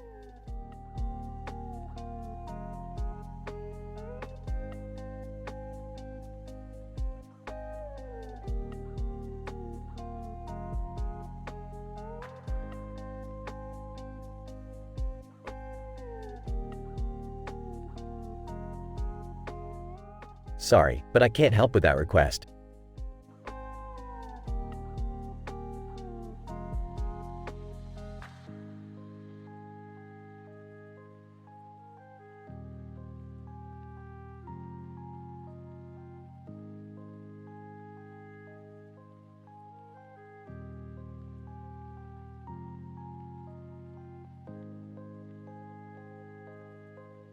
Title: The Twisted Test. Jake, 25 years old, plumber, wakes up in a dimly lit, filthy bathroom. He finds himself bound tightly to a rusty pipe. Panic sets in, and he notices a knife lying on the wooden floor next to a box of tools. His gaze falls upon a knife blade with a distinct red handle, noticeably more sinister than the others. Incident. Jake struggles, trying to release himself from the restraints. As he thrashes about, he inadvertently triggers a mechanism connected to him. Suddenly, a series of metal contraptions emerge from the walls, whirring and clicking ominously. Progression. Jake's eyes widen with terror as sharp, gleaming blades extend menacingly towards him. The deadly machinery resembles an elaborate trap, resembling a monstrous, mechanical spider. Unnaturally, each blade is crafted with scientific precision and malevolent intention. Jake, what the hell is this? Who would do such a sick thing? Jake's heart pounds as he frantically scans the room for answers. Desperation forces him to focus on a message etched into the grimy mirror in front of him. It reads, "Hello, Jake. I want to play a little game. Escape this trap or suffer a fate worse than death." Jake, whispering, Jigsaw. With terror gripping his every move, Jake gathers enough courage to retrieve the knife. Trepidation consumes him as he realizes the cruel choice he must make. The clock ticking down, he cuts through his own flesh, sacrificing a part of himself to free his body from the deadly trap. Jake, screaming, "Damn you." Unexpected ending. Just as Jake believes he has cheated death, the room suddenly shakes violently and the walls begin to close in. Panic-stricken, he realizes that escaping the trap was only the beginning. Jigsaw's wicked game continues, unveiling a world Jake never thought possible. Jake, no, this can't be happening. With a deafening crack, the walls part, revealing a sinister lair beyond imagination. Jake is abruptly thrust into a warped dimension, filled with grotesque puzzles and insidious tests. The twisted mind games have only just begun, leaving Jake to question if he will ever escape Jigsaw's clutches or if he is doomed to a never-ending cycle of despair. Jake. Sobbing. What have I gotten myself into? Note: the above story contains elements of horror, violence, and intense situations. It is highly recommended for mature audiences only.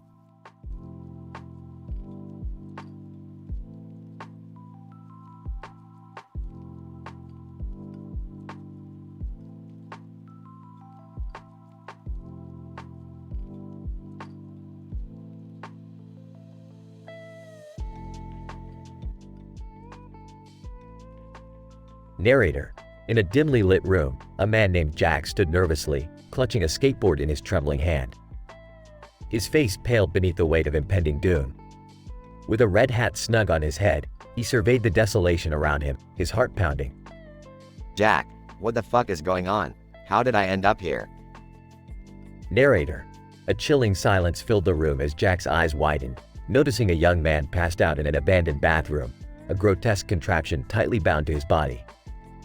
The trap, as intricate as it was sadistic, featured a series of razor-sharp blades suspended above the unconscious man's lifeless form.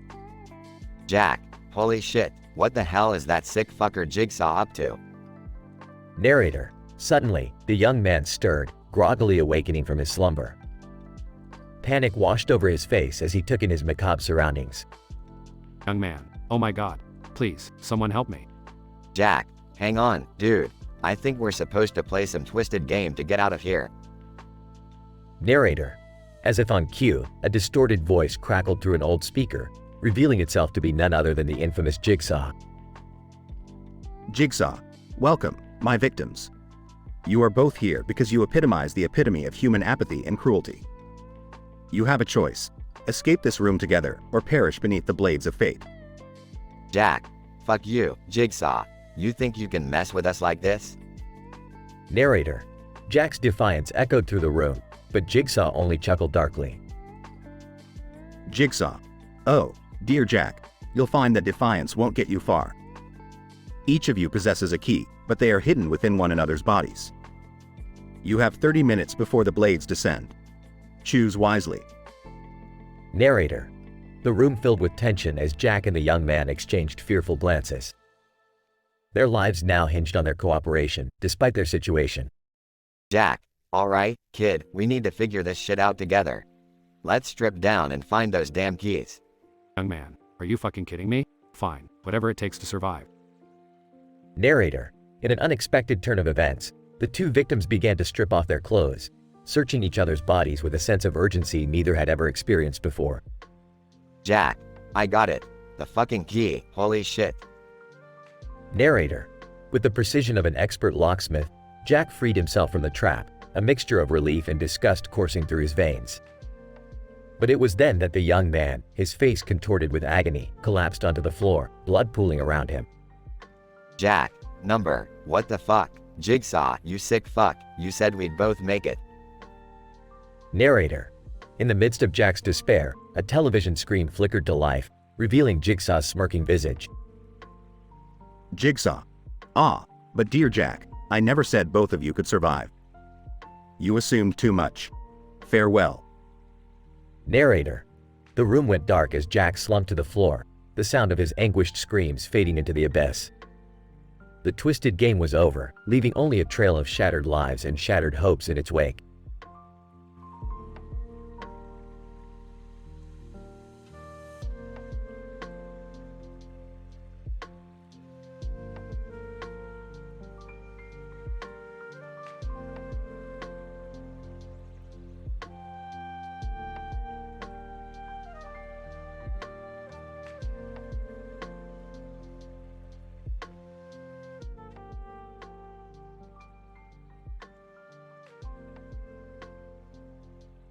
Title: Entrapment Illusion.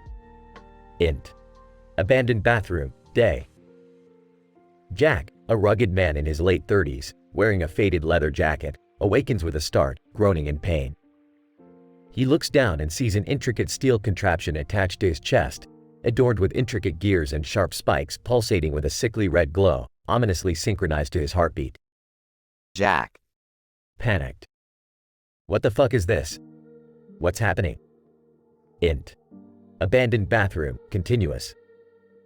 Jigsaw's rough, distorted voice echoes through the room, unsettling Jack. Jigsaw, VO. Smugly. Hello, Jack. Welcome to your game. You have 60 minutes to escape or suffer a fate worse than death. Jack. Angrily. Who the fuck are you? Int. Abandoned bathroom, continuous. Jigsaw's distorted laugh fills the room, chilling Jack to his core. Jigsaw, VO. Teasingly. Oh, Jack, even if you knew my name, it wouldn't change the fact that you have no chance of survival if you don't play by my rules. Int. Abandoned bathroom, continuous. Jack frantically begins searching the room for any clues or means to escape, sweat dripping down his forehead. Jack. Desperate. Goddammit, there has to be something here. Int. Abandoned bathroom, continuous. Jack spots a torn photograph taped to the wall opposite him. He moves closer, squinting to make out the image. Jack. Hoarsely. What the? That's my wife. Int. Abandoned bathroom, continuous. Jigsaw's voice chimes in, his sinister tone sending shivers down Jack's spine. Jigsaw, VO. Cunningly. Yes, Jack. Your lovely wife, trapped in a room similar to yours. Only one can survive. Jack. Desperate. You sick bastard. Let her go. Int. Abandoned bathroom, continuous. Jaw-clamped shut trap springs open, revealing a rusty key. Int. Abandoned bathroom, continuous. Jack hesitates, weighing the potential consequences of his actions. Sweat beads drip from his face. Int. Abandoned bathroom, continuous. Jack takes a step back, his expression hardening. Jack. Firmly.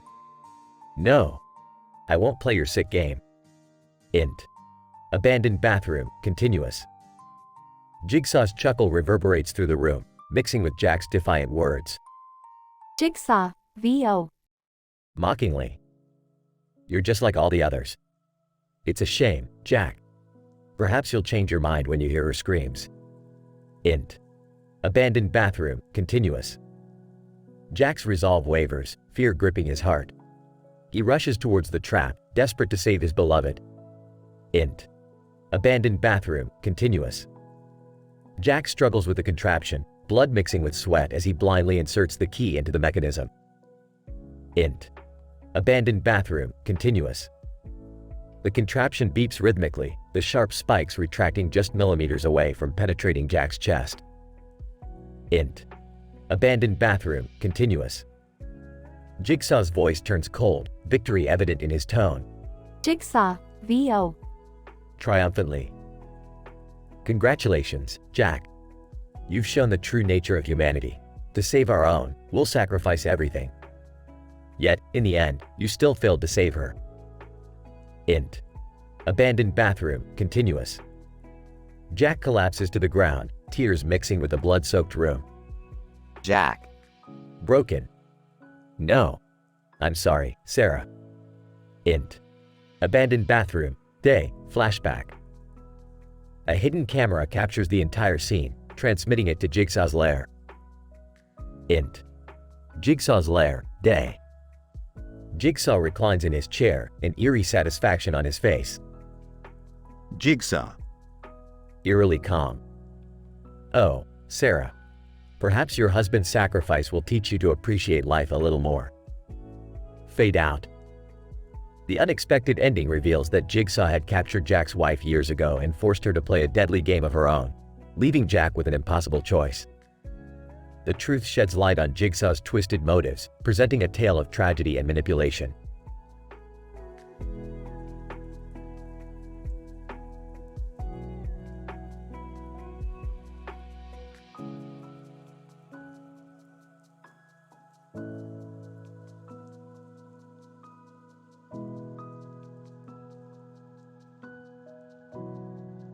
Title: The Sinister Game. Int. Abandoned bathroom, day. John, a middle-aged accountant, regains consciousness on the bathroom floor. He is disoriented, covered in sweat and blood. His eyes widen in horror as he discovers the grotesque trap attached to his body. John, what the fuck? Where am I? What is this on my back? John notices a screen mounted on the wall. The message from Jigsaw, a sadistic serial killer, starts playing. Jigsaw, voiceover, hello, John. I want to play a game. Your life hangs in the balance. John, panicking. Who the hell are you? What do you want from me? Jigsaw, voiceover, time is short, John. The contraption on your back is a microwave trap. Your only way out is to find the key hidden somewhere in this room. But be warned, failing to do so before the timer runs out will result in a fatal explosion. John frantically searches the room, his eyes filled with terror. John, oh God, where is the key? Think, John, think. Suddenly, John spots a red and black cloth peeking out from a crack in the broken floor. He reaches out to grab it, revealing that it is a rag soaked in blood. John, hesitant. What the fuck is this? Am I supposed to find a clue in someone's blood? Jigsaw's distorted laughter echoes in the room. Jigsaw, voiceover, oh, John, you have much to learn about the depths of your own sins. The key is within your reach, but it will cost you dearly. John shudders, realizing the gravity of the situation. He takes a deep breath and reaches into the crack, cautiously feeling around. His hand brushes against something cold and metallic. John, relieved, yes. I found it. I found the key. With trembling hands, John inserts the key into the contraption on his back. The timer stops, and he collapses to the ground in exhaustion and relief. John, panting, it's over. I'm alive. But just as he catches his breath, the room starts to shake violently. The walls crumble apart, revealing a hidden exit. John, what the fuck? Jigsaw's voice fills the room one last time. Jigsaw, voiceover, congratulations, John. You've survived, but remember, the choices you make from now on will determine your fate. John stumbles out of the room, bewildered by the unexpected turn of events. Next. Abandoned building, day.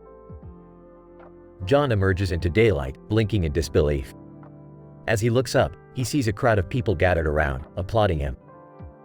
Cameras flash, and a news anchor steps forward, microphone in hand. News anchor, ladies and gentlemen, we just witnessed the incredible escape of John, the mastermind behind the notorious Saw Escape Challenge. Congratulations, John. How do you feel? John's face turns pale as the realization sinks in. John, whispering, what have I done? Fade out.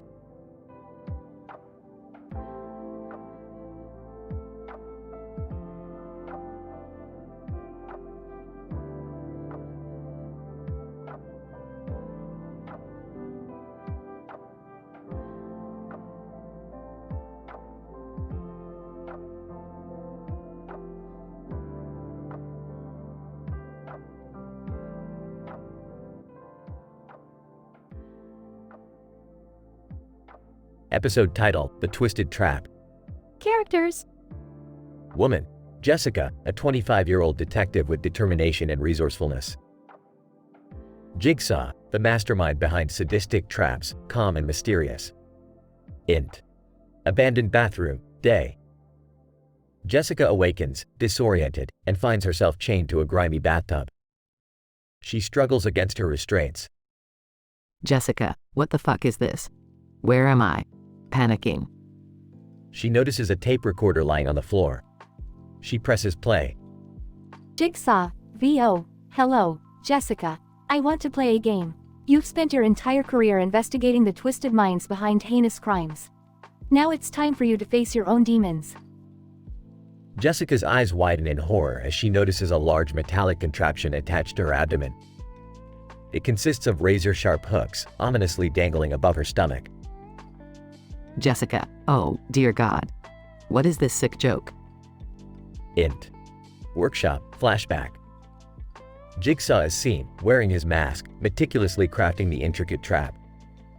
He picks up a photograph of Jessica, studying her face with a twisted fascination. Jigsaw, whispering, your dedication to justice. It's time to test its limits. Int. Abandoned bathroom, day. Jessica, desperate. Please, let me out of here. I'll do anything. Jigsaw's distorted voice echoes through the room. Jigsaw, VO. The key to your salvation lies in a small, hidden compartment beneath the sink. Find it before the timer runs out, or your fate will be sealed. Jessica frantically searches the bathroom, overturning objects and tearing through cabinets. She spots a glimmer beneath the sink. Jessica, yes. Found it. She retrieves a small key from the compartment.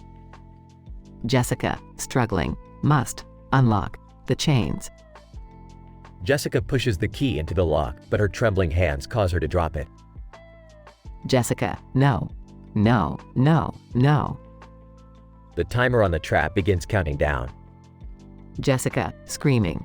Please, I can't die like this. Jigsaw's voice returns, calm and chilling. Jigsaw, VO. Time's running out. Jessica, make your choice. Jessica stares at the fallen key, tears streaming down her face. Jessica, whispering, I won't let you win, you sick fuck. With sheer determination, Jessica thrusts her hand towards the metallic hooks, impaling her palm onto one of them. Jessica, gritting her teeth, fuck you. She uses the leverage to wrench herself free from the chains, blood dripping onto the floor. Jessica, panting, I beat your twisted game. Int. Workshop, flashback. Jigsaw watches Jessica's desperate struggle on a hidden camera feed, a mix of admiration and surprise crossing his masked face. Jigsaw, whispering, well played, Jessica. You truly are a worthy opponent. The unexpected ending. Int. Abandoned bathroom, day. Jessica, victorious but wounded, stumbles out of the abandoned bathroom into a dimly lit corridor. Suddenly, Jigsaw steps out from the shadows. Jigsaw, congratulations, Jessica. You've proven yourself. Jessica, weakly, who are you? Why did you put me through that? Jigsaw removes his mask, revealing an aged face filled with regret. Jigsaw, I am John Kramer, the original Jigsaw. My time is running out, and I needed to ensure someone worthy would carry on my legacy. You have the strength and determination. Jessica, confused, but why me? John Kramer, because you won't just seek justice, you'll understand mercy. You have the potential to make those who have lost their way see the error of their actions. Jessica glances at her still bleeding hand, a mix of emotions on her face. Jessica, whispering, you're crazy. John Kramer, perhaps, but even within madness, there can be meaning. It's up to you now, Jessica. Your life has been forever changed. Jessica watches as John Kramer vanishes into the shadows, leaving her with a newfound purpose and an uncertain future. Fade out.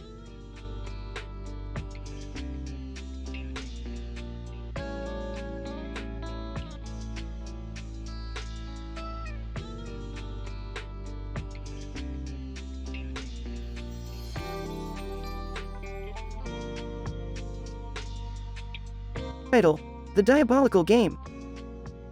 Woman, Lisa, mid-30s, office worker, wakes up groggily in an abandoned bathroom.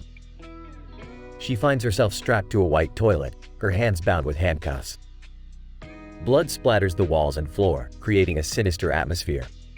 Lisa is wearing a blue jacket and a red hat, visible faintly in the dim flickering light. Lisa, what the fuck? Where am I? How did I end up here? Incident. Lisa notices a strange contraption attached to her. It consists of a metal helmet connected to a timer on the wall. Tubes run from the helmet, leading to several syringes filled with a vile-looking liquid. Lisa, panicked, oh god, what is this thing? I need to get out of here. Progression. Suddenly, a television screen mounted on the wall lights up, revealing the menacing figure of Jigsaw, a notorious serial killer known for his sadistic games. Jigsaw, calmly. Hello, Lisa. I want to play a little game. The timer connected to your head will release a deadly concoction into your brain unless you can find the key to unlock yourself. The key is hidden somewhere in this room. Time is of the essence. Frantically, Lisa begins searching the room, tearing apart fittings, smashing mirrors, and overturning cabinets, desperate to find the key that will free her. Lisa, voice trembling, there has to be a way out. I can't die like this. As the timer ticks down, Lisa's desperation grows. With just seconds remaining, she discovers an old photo tucked behind a loose tile. It shows Jigsaw and a woman she recognizes, a former colleague who had mysteriously disappeared. Lisa, whispering, Carol, you were one of his victims too, weren't you?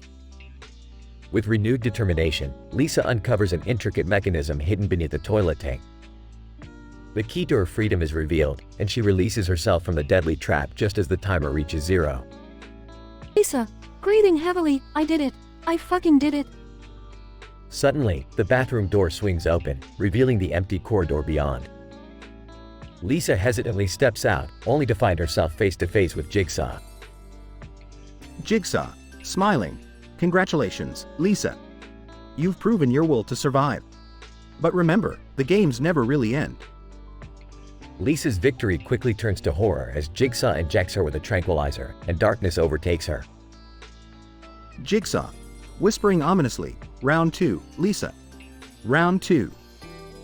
The screen fades to black, leaving us with a chilling anticipation of the horrors yet to come.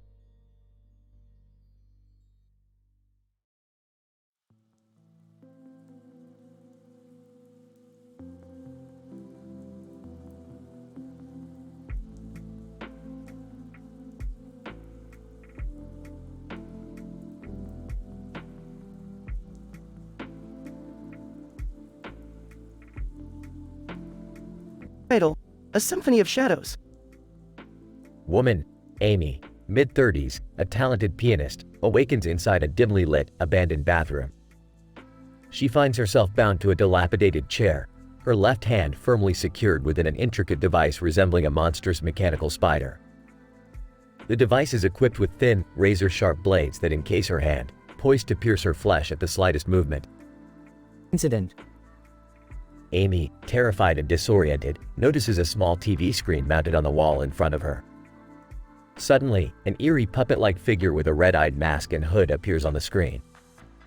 It is the infamous Jigsaw. Jigsaw. Ah, Amy, you find yourself in quite the predicament. You've spent a lifetime creating beautiful melodies, but now you'll compose your final symphony. To free yourself from the spider's embrace, you must play an intricate, flawless musical composition on the piano in the adjacent room. Each wrong note, each hesitation, and the spider's venom will forever taint your hands. Progression. Amy, desperate to escape, carefully studies the spider device, examining its mechanisms and searching for any possible weakness. With trembling hands, she begins to play the piano, desperately trying to remember the intricate composition. As her fingers dance across the keys, her fear fuels her determination. Jigsaw. Your fate lies in the harmony of your performance, Amy. The spider waits patiently for your melody to falter, eager to release its lethal embrace. Tick-tock, tick-tock, time is running out. Amy's palms sweat as she reaches a particularly challenging segment of the composition. Her fingers tremble, but she fights against her growing panic. She can sense the spider's blades inching closer, ready to strike. Unseen by Amy, the camera pans to a hidden room where Jigsaw sits, watching her every move with twisted satisfaction. Suddenly, the room's atmosphere shifts. The lights flicker, and the piano lets out an ear-piercing screech. The spider device shakes violently, its blades retracting just inches from Amy's trembling hand. Jigsaw. Bravo, Amy. You have escaped death's grip, for now. Epic unexpected ending. Amy, stunned and barely alive, gazes at the TV screen, where Jigsaw's grimacing mask fades away, revealing the face of her long-lost sister, Emily. Emily, you did it, sis. You survived, but there's one more task ahead. Find me before it's too late. Amy, fueled by newfound hope and determination, vows to uncover the truth behind Jigsaw's twisted games and rescue her sister from an unimaginable fate, plunging herself into a world of darkness and despair where the boundaries of reality and horror blur together.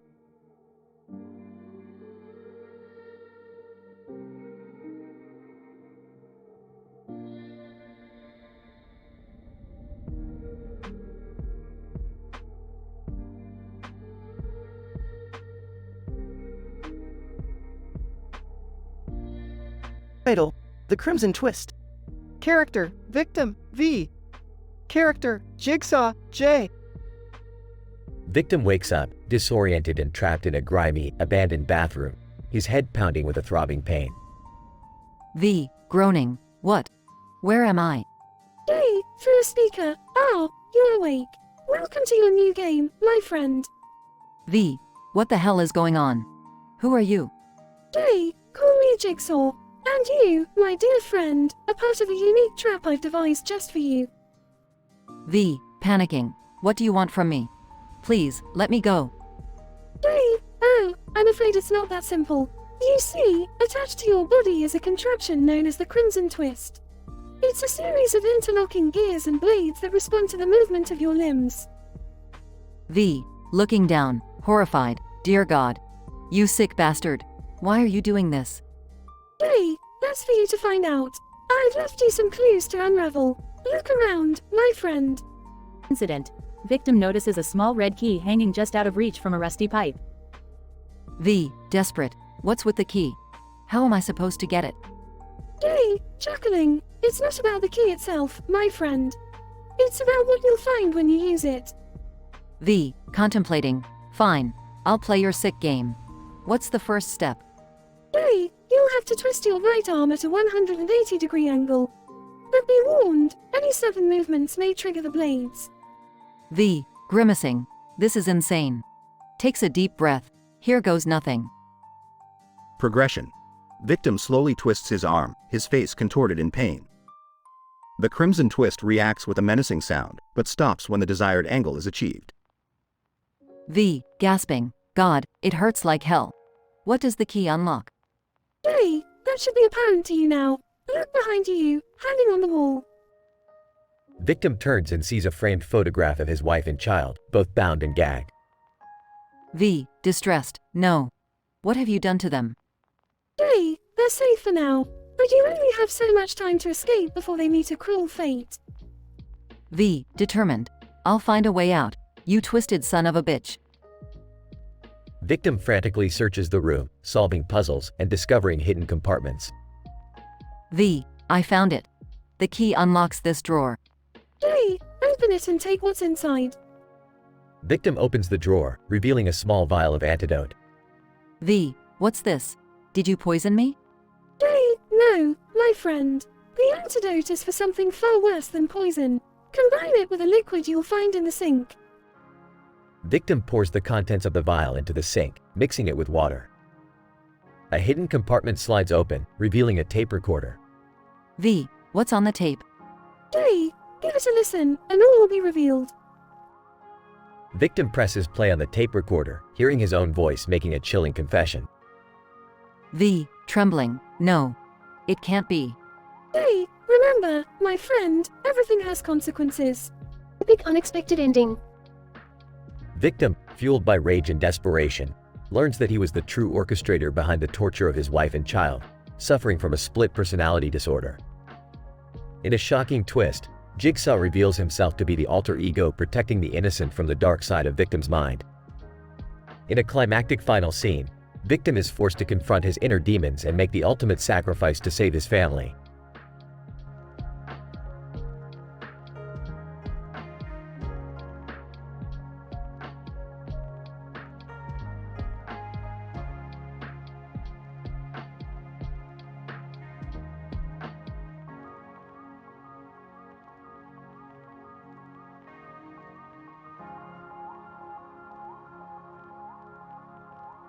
Title: The Puzzle of Peril.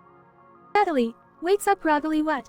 Where am I? Looks around in confusion. Asterisk. Oh God, my head. Why am I strapped to this contraption? Incident. Jigsaw appears on a screen. Hello, Natalie. I want to play a game. Your job as an accomplished archaeologist will be of great use to you. Look closely at the puzzle piece under your feet. It's the key to your escape. Progression. Natalie examines puzzle piece. This design. It's ancient Aztec. Beautiful, but how does it help me? Damn it, Jigsaw, what do you want from me? Jigsaw. Sinister laugh. To free yourself from the trap, you must complete the puzzle. However, the pieces are scattered throughout this abandoned bathroom. Find them before time runs out, or the contraption will engulf you in flames. Natalie, panicking. Are you kidding me? I can't even move properly. You sick bastard. Natalie struggles to untie the puzzle pieces scattered around the bathroom. Come on, just one more. Yes, I've got it. Jigsaw. Impressive, Natalie. Now, you deserve a reward. Asterisk, a door opens, revealing a dimly lit room. Your freedom awaits. But remember, every choice has its consequences. Natalie enters the room cautiously and discovers a man tied to a chair, struggling. Asterisk, oh my god, are you okay? Hang on, I'll untie you. Man groans in pain. No, don't. Eyes widen in fear. Natalie freezes. Wait, you're Jigsaw? Jigsaw. Smiling. Congratulations, Natalie. You passed my test. You've shown the capacity to sacrifice someone else for your own freedom. You are ready to join me and continue my work. Epic unexpected ending. Natalie, realization dawns upon her. You're right. I would sacrifice others to survive, but not like this. Stabs Jigsaw with the sword. I choose a different path. Jigsaw grabs his bleeding wound. No, this wasn't supposed to happen. Natalie, gasping for breath. This is my game now, Jigsaw. And it's over. The room trembles as if in acceptance of Natalie's final act, sealing her fate in Jigsaw's doom. Finn.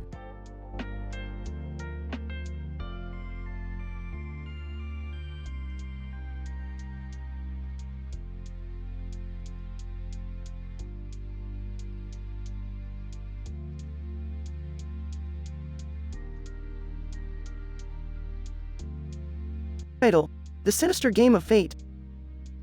The scene opens in a dark and dingy bathroom, lit only by flickering fluorescent lights.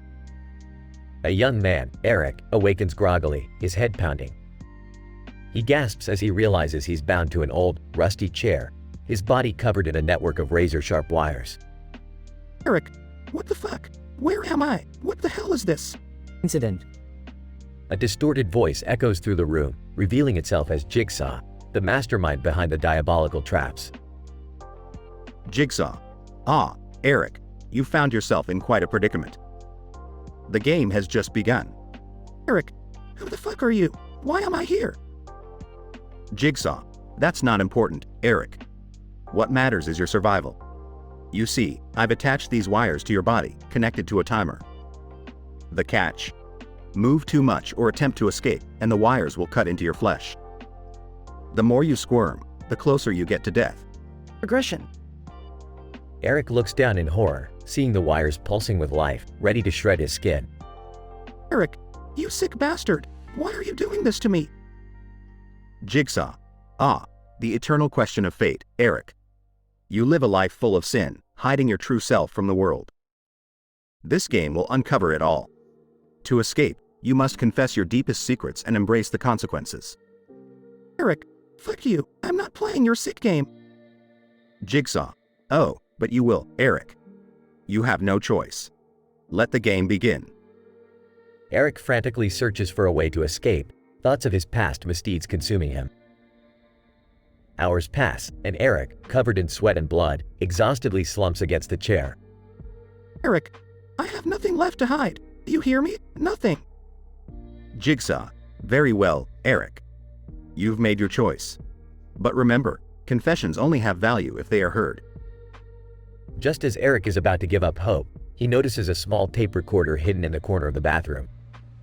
Eric, you sick fuck, you were listening this entire time. With trembling hands, Eric presses play on the recorder, his fate hanging in the balance. Jigsaw, voice from the recorder. Congratulations, Eric. By facing your inner demons, you have proven your worth. The game is over. The wires suddenly retract, releasing Eric from the chair. He collapses to the ground, breathless and broken. Eric, what just happened? Jigsaw's voice echoes one last time, chillingly whispered. Jigsaw. Sometimes, Eric, redemption is found not in punishment, but in the acknowledgement of one's sins. Remember this lesson, for it may be your last chance. Eric looks around, the revelation sinking in, questioning everything he thought he knew about himself. The bathroom door creaks open, revealing a path to an uncertain future, leaving Eric to ponder the true meaning behind his torment.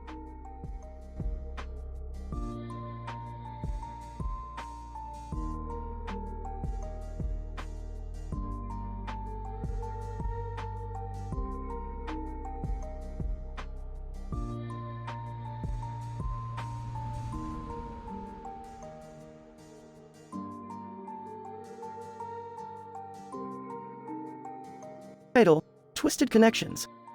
Int. Dimly lit room, night. John, a 30-year-old architect, awakens groggily, his vision blurred. He finds himself chained to a rusty pipe in an abandoned bathroom. A grotesque contraption attached to his head, resembling a metal octopus, pierces his skull at multiple points. Blood slowly trickles down his face. John. Panicking. What the fuck is going on? Where am I? Incident. Int. Bathroom, continuous. Suddenly, the television mounted on the wall crackles to life. The infamous puppet, Billy, appears on screen. A recorded message begins to play, the voice of Jigsaw. Jigsaw, VO. Ominous yet calm. Hello, John. I want to play a game. The key to your freedom lies within your ability to overcome your deepest fears. Progression. Int. Bathroom, moments later. John frantically searches the bathroom, his heart pounding in his chest. Amongst the filth and decay, he sees a projector on top of a blood-stained sink. John. Desperate. What the fuck kind of sick game is this? Int. Bathroom, continuous. John activates the projector and a series of images flicker on the wall.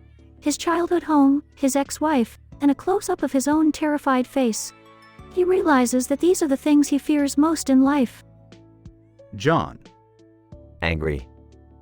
It's just mind games. What the fuck do you want from me? Int. Bathroom, later. As the timer on the contraption slowly ticks down, John, fueled by fear and desperation, finally uncovers a hidden compartment under the toilet tank. Inside, he finds a key. With trembling hands, he tries to unlock the chains around his wrists. John. Gritting his teeth. Come on, you fucking piece of shit. Suddenly, an unexpected sound echoes through the room. The chains fall loose and John's hands are free. John. Amazed. What the? Just as John begins to catch his breath, the bathroom door creaks open. In walks Jigsaw, revealing himself to be an elderly man with a sinister smile. Jigsaw. Congratulatory. Well done, John. You've proven yourself. John, filled with a mix of anger and curiosity, lunges toward Jigsaw, but is quickly overpowered. Jigsaw disappears, leaving John alone once again. Fade out. Note: the story above is meant to showcase creativity and unconventional ideas. However, it is important to remember that explicit, vulgar language, and M-rated content could be offensive to some readers.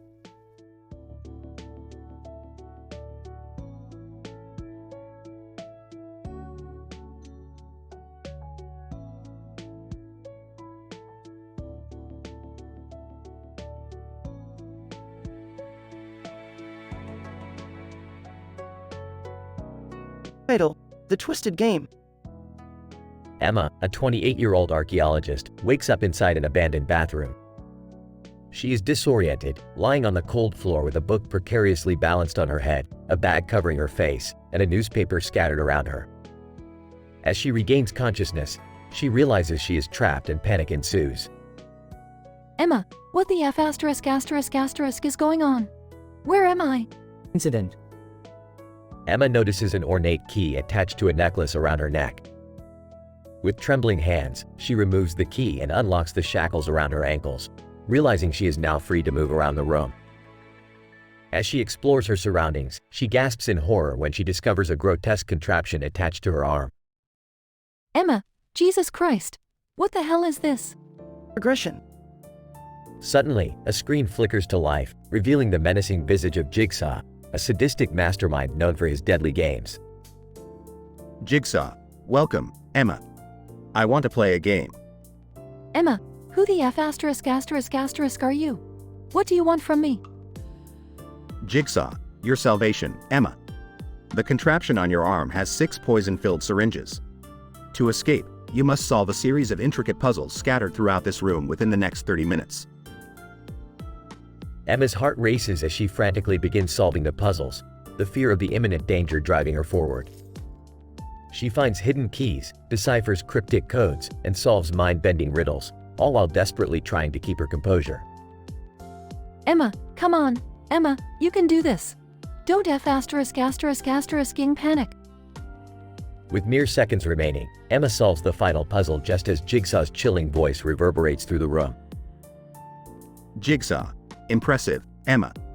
You have escaped this game, but the real test has only just begun. Welcome to a life where pain and fear are your constants. Emma, you sick *****.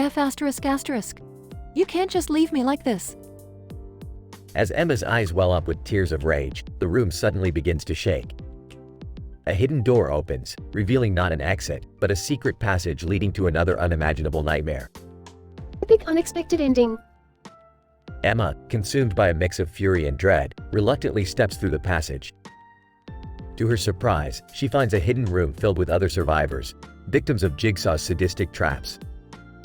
Emma, whispering, we need to find a way out of here. We won't let this sick ***** win.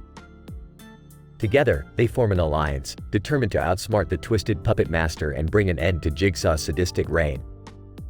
Little do they know, this encounter marked the beginning of a game far more elaborate and diabolical than anything they could have ever imagined.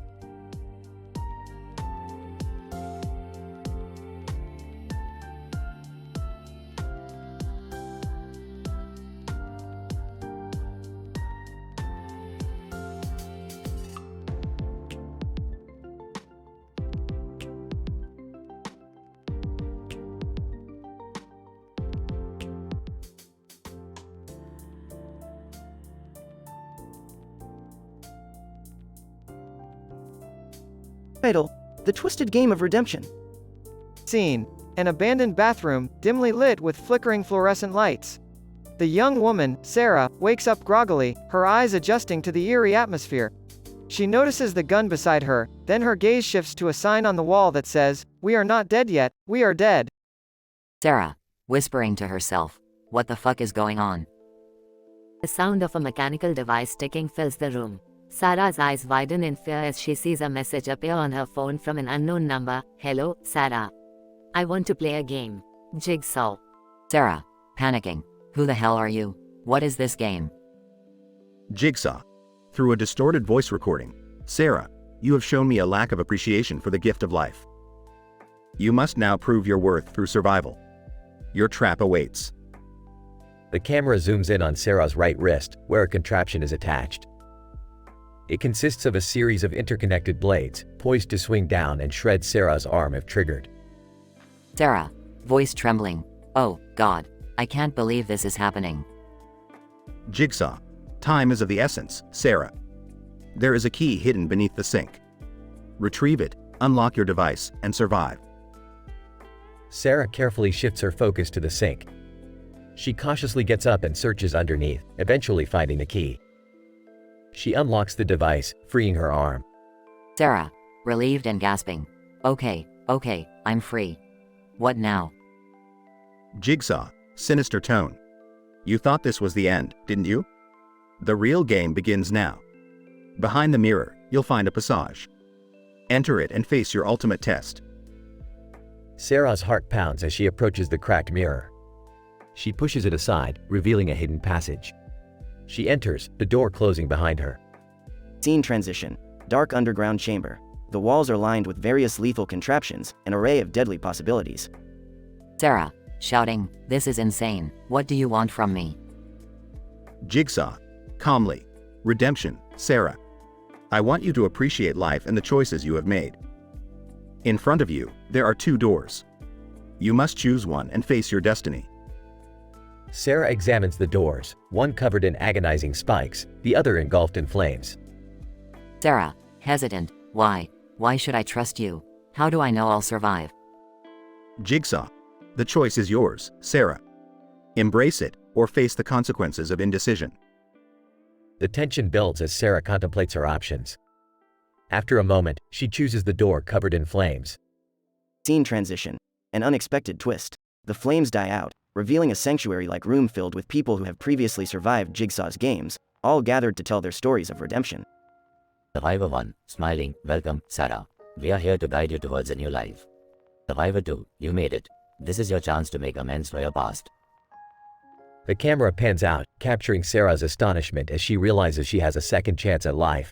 a chance to find redemption among the survivors.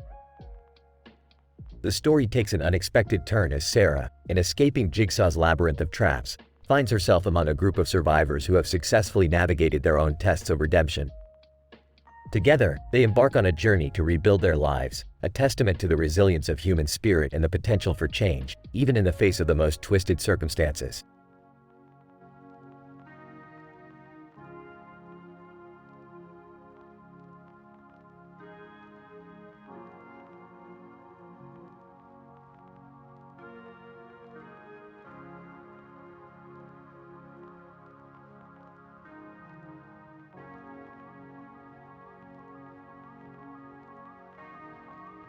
Morty, I've created a new invention that allows us to teleport to alternate dimensions. It's gonna be a wild adventure. Morty, buckle up. Rick, are you sure this is safe? I mean, last time we ended up in a dimension where everyone spoke through their butts. Don't worry, Morty. This time I've calculated the probabilities, and we're only 99.9999% likely to encounter any bodily function anomalies. Come on. Hey, what's all this commotion about? Can I join you guys? I could use a little excitement in my life. Dad, seriously? You're just gonna embarrass us again.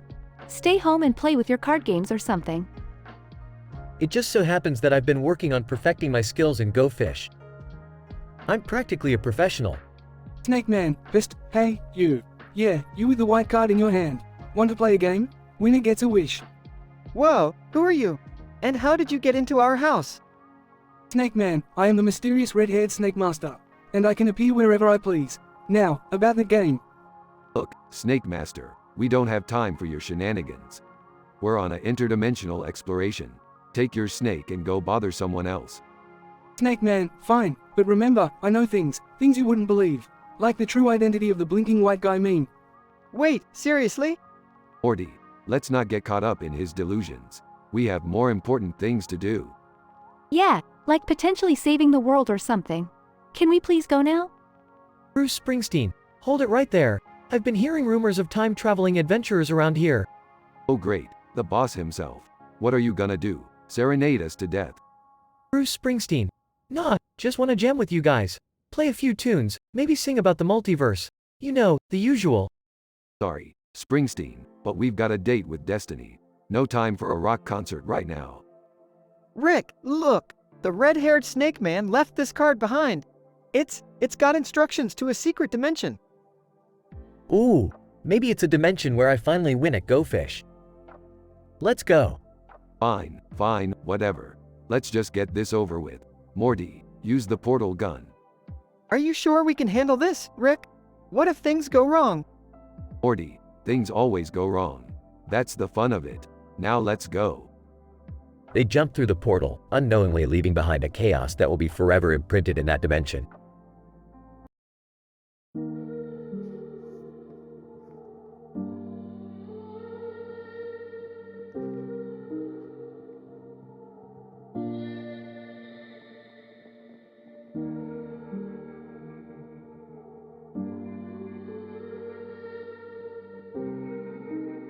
Int. Living room, day. Jason, a charming man in his late 30s, and Lucy, an alluring woman in her mid-30s, are sitting on a couch. They both hold sci-fi novels and gesture excitedly towards a poster hanging on the wall. The poster displays a futuristic space station and a vibrant alien planet. Jason, mockingly impersonating Brad Pitt.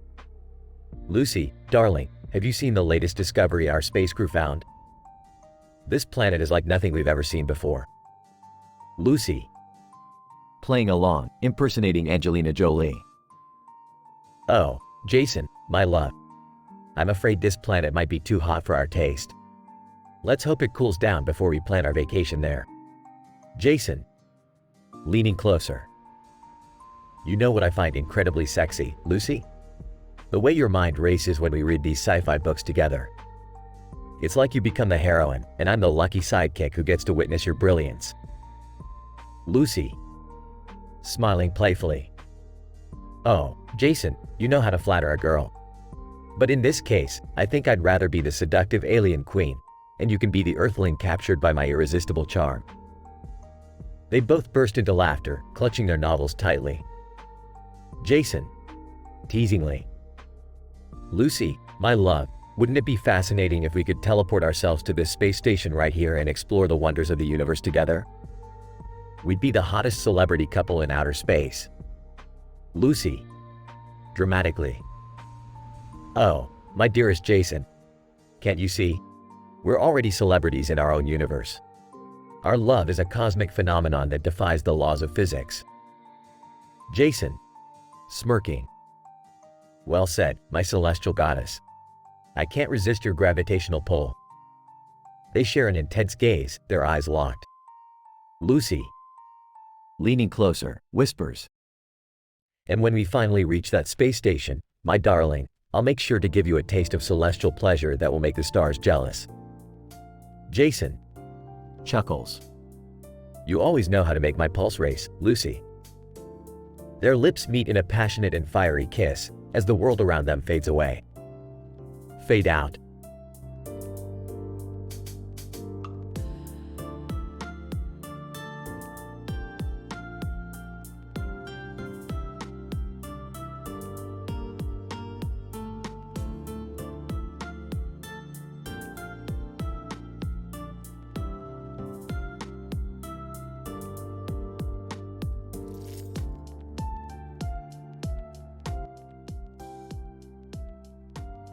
Title: The Puzzle of Fate. Characters: John, young man trapped in a unique puzzle trap. Jigsaw, the mastermind behind the trap. Int. Abandoned bathroom, day. John awakens, disoriented and groggy. He opens his eyes to discover himself lying on the dirty bathroom floor, his limbs shackled to the walls. Panic sets in as he looks around the dimly lit room.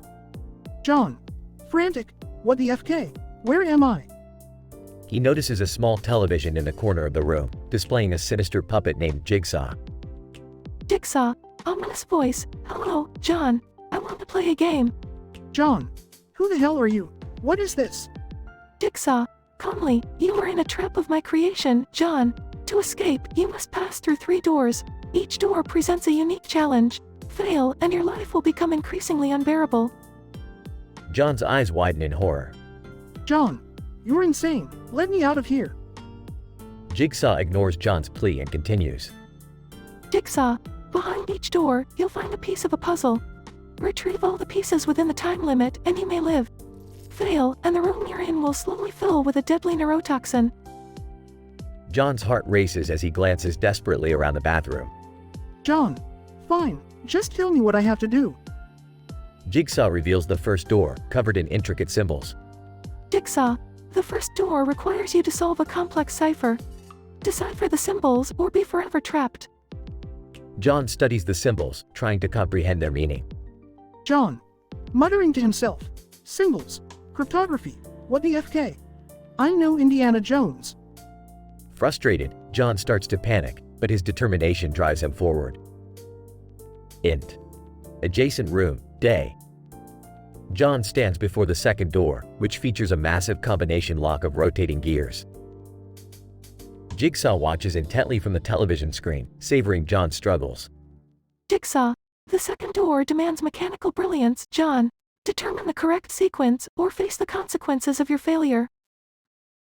John examines the intricate lock, noticing the gears interlocking with one another. John, whispering, gotta keep calm. Think. John rotates the gears, attempting different combinations, the pressure mounting with each click. Int. Final room, day. John stands before the third door, his body covered in sweat, his mind racing.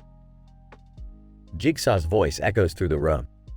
Jigsaw, the final door, John. Behind it lies your salvation, your freedom. But remember, every choice has consequences. The door in front of John is adorned with photographs, memories, reminders of his past. John, shouting, what's the catch? What do I have to do? Jigsaw's voice drips with wicked satisfaction. Jigsaw, you must sacrifice an irreplaceable piece of your past, John. Only then will you be permitted to exit this nightmare. Tears stream down John's face as he realizes the gravity of his decision. He selects a photograph of his deceased family and places it on a small pedestal beside the door. John. Sobbing, is this what you want? You sick FK. Int.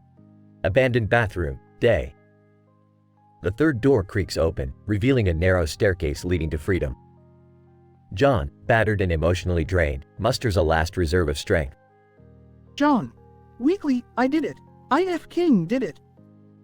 Jigsaw's voice reverberates through the room. Jigsaw, congratulations, John. You have proven yourself capable of survival. Cherish your life, for it is a gift. Make the most of it.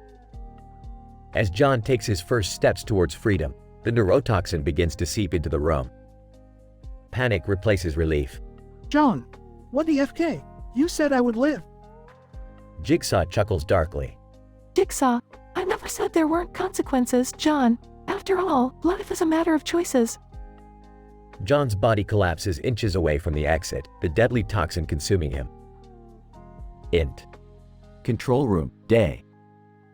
Jigsaw observes John's lifeless body on a monitor, his puppet mask concealing any trace of emotion.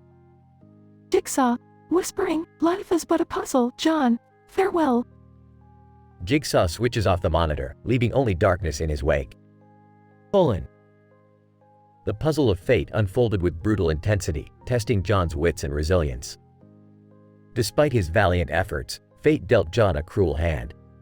The complex trap revealed the duality of choices and consequences within the human condition.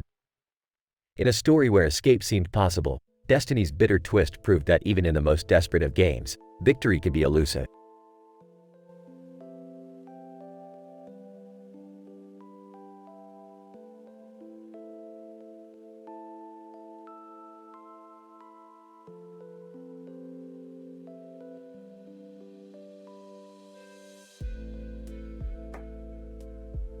Title: The Umbrella's Enigma. Scene: interior of an abandoned, decrepit bathroom. A young man, David, awakens on the ground, disoriented and disheveled. A broken umbrella lies on his head, obscuring his vision. The room is dimly lit, with a faint sound of dripping water. Panic sets in as David realizes he's trapped. David, what the fuck? Where the hell am I? Tries to remove the broken umbrella from his head. Incident. Suddenly, a small television mounted on the wall flickers to life. The infamous puppet-faced Jigsaw appears on screen, mocking yet chilling in his tone. Jigsaw. David. Welcome to my game. You have been chosen to face your deepest fears. You must escape this bathroom before time runs out, and your fate is sealed. Progression.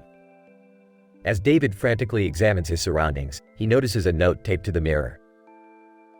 David reads the note aloud. 3 doors lie ahead, each with a hidden danger. Choose wisely or face the consequences. David hesitates, his heart pounding, and scans the room for clues. He spots 3 doors, each marked with an intriguing symbol. David, thinking, okay, I need to focus. There must be a clue somewhere. David's gaze falls upon a faded painting on the wall, depicting a silhouette holding an umbrella amidst a storm. David, excitedly, umbrella. The symbol on that door must be the right path.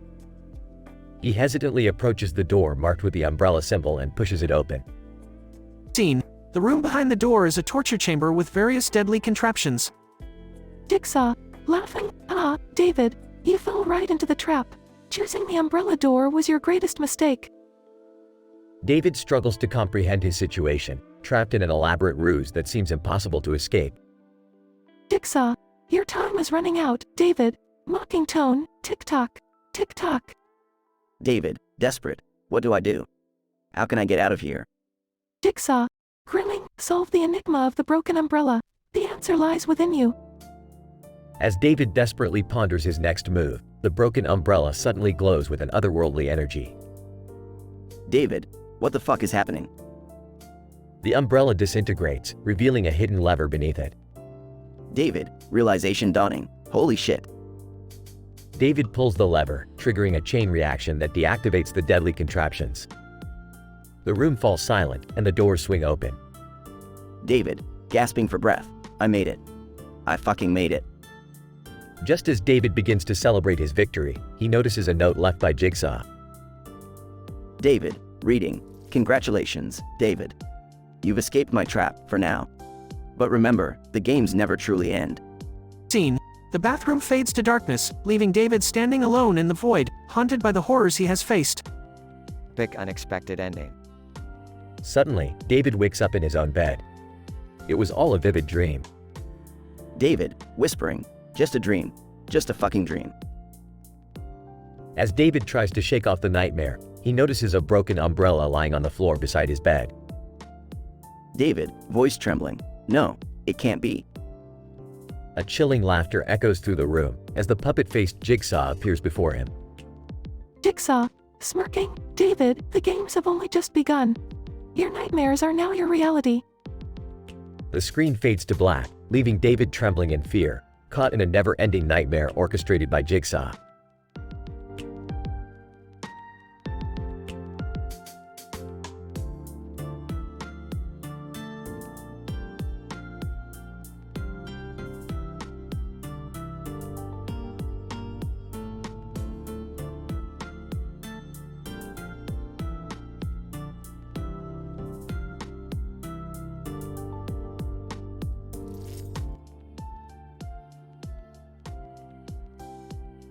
Title: The Puzzle of Fate. Characters: John, the trapped man. Jigsaw, the ominous puppet master. Scene. An abandoned bathroom with flickering lights. John wakes up, groggy and disoriented. He finds himself tied to a rusty pipe, surrounded by darkness. John, where the fuck am I? What the hell is going on? John notices a puzzle on the table, pieces scattered around. John, what's this puzzle doing here? Scratches his head. John's cell phone buzzes. He sees a message from an unknown number. Jigsaw via text message. Hello John, I want to play a game. Your life depends on it. Complete the puzzle and you'll receive a clue on how to escape this trap. Fail and you'll suffer a painful death. The choice is yours. John's pulse quickens as he starts frantically assembling the puzzle.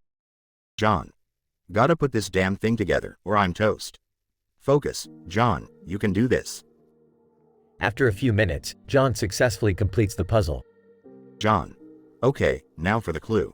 Nervously checks his phone. Jigsaw via text message. Congratulations John, you've solved the puzzle. Your first task is to choose the correct door to continue. There are 3 doors in front of you, red, green, and blue. Choose wisely, for each holds a different fate. John, shit, this is not easy. Think, examines the doors. Door 1, red, the path of fire. Door 2, green, the path of poison. Door 3, blue, the path of darkness. John, goddammit, alright, I'm going with the green door. John hesitates for a moment, then pushes open the green door. Scene shifts to a room filled with deadly gas leaking from the walls. John, panicking, holy fuck, poison gas, covers his mouth and nose, gasping for air. Jigsaw, via intercom. Well, John, looks like you made an unfortunate choice. Can you find a way out before the gas consumes you? John frantically searches for an exit, moments away from succumbing to the gas. John, think, there must be something, spots a small vent. John crawls towards the vent, gasping for breath as the gas starts to overwhelm him. Scene shifts to a room with flickering lights and a spilled chemical substance on the floor. John, sweating profusely. What the fuck is this place now? Jigsaw, via intercom. Congratulations, John. You survived the poison trap, but your journey is far from over. In this room lies the final choice. Be careful, one misstep, and it'll be your last. John's gaze shifts to 3 buttons on the wall. Button 1, red, the button of fire. Button 2, green, the button of acid. Button 3, blue, the button of darkness. John, hesitant, fuck, wipes sweat from his brow. John, decide. I'm going for the blue button. John clenches his fist, reaches for the blue button, and presses it. Scene shifts to an empty room, with an open door leading to freedom. John, relieved. Holy shit, I made it. Wait, what's that sound? Jigsaw appears from the shadows, menacingly holding a lever. Jigsaw. Oh, John, you've surprised me. Against all odds, you've made it through my intricate traps. The game is over. John looks at Jigsaw, breathing heavily, sensing victory. John, so, what happens now? You let me go? Jigsaw smirks and pulls the lever, causing the room to collapse. John, shocked. Number. You son of a bitch. Unexpectedly, the rubble reveals a hidden passage, leading to a secret room. John crawls through the wreckage and emerges into a brightly lit room. Jigsaw, voice echoes, "Congratulations, John. You've truly proven yourself worthy of survival. Your escape was within your reach all along. You've conquered your fears and are free to go. This was only a test. Cherish your newfound life." John stares at the exit, filled with mixed emotions, as the room fades to darkness. And so, John's harrowing experience came to an end, leaving him forever changed. The twisted games of Jigsaw had tested his will to survive, pushing him to the edge of his sanity. Despite the unexpected turn of events, John emerged from the darkness, grateful for the chance to embrace his newfound life. Little did he know that Jigsaw's true intentions were far more intricate and haunting than he could ever imagine.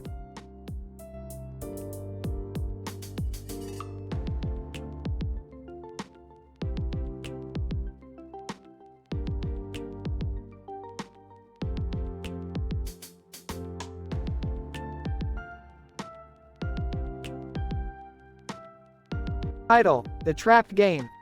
John slowly wakes up, groaning. What the? Where am I? What the fuck happened? John sees the bloody hand on his head and feels the pain. John frantically. Shit, why the hell is my head bleeding? What the fuck is going on? John tries to move but realizes he's trapped in a small, grimy bathroom. John panicking. Oh god. No, no, no, not again. John notices a small TV on the floor, turns it on, and Jigsaw's puppet appears. Billy the puppet, twisted voice. "Hello, John. I want to play a game." John angry. You sick bastard. How did I end up here? Billy the puppet chuckles. "Patience, John. You must play my game to find the answers. Look around, there's a choice you have to make." John frantically looks around the bathroom and sees 3 doors. John confused. What the fuck? 3 doors? What do I do? Billy the puppet, sinister tone. "You see, John, behind one door, freedom awaits. Behind another, a pit of despair. Choose wisely, or your fate will be sealed." John hesitates, his heart pounding, and looks for clues. John thinking aloud. Okay, think. There must be something here. John searches the bathroom and finds a torn letter. John reading. Only the door untouched by blood shall lead you to freedom. What the fuck does that mean? John inspects the doors and notices one of them has bloodstains. John determined. All right, the bloody door is a trap. So I should avoid that one, I hope. John cautiously approaches the doors and selects the cleanest door. John nervously. Here goes nothing. John opens the door, and suddenly a loud alarm starts ringing. John startled. What the fuck? Is this a fucking trap? Billy the puppet, mockingly. "Congratulations, John. You chose the door rigged with explosives." John pleading. No, please. Let me out of here. I'll do anything. Billy the puppet laughs. "Too late, John. The game is over." Explosions are heard as the bathroom collapses, leaving John trapped inside. John screaming in terror. No. Episode ends with John's desperate screams echoing through the wreckage.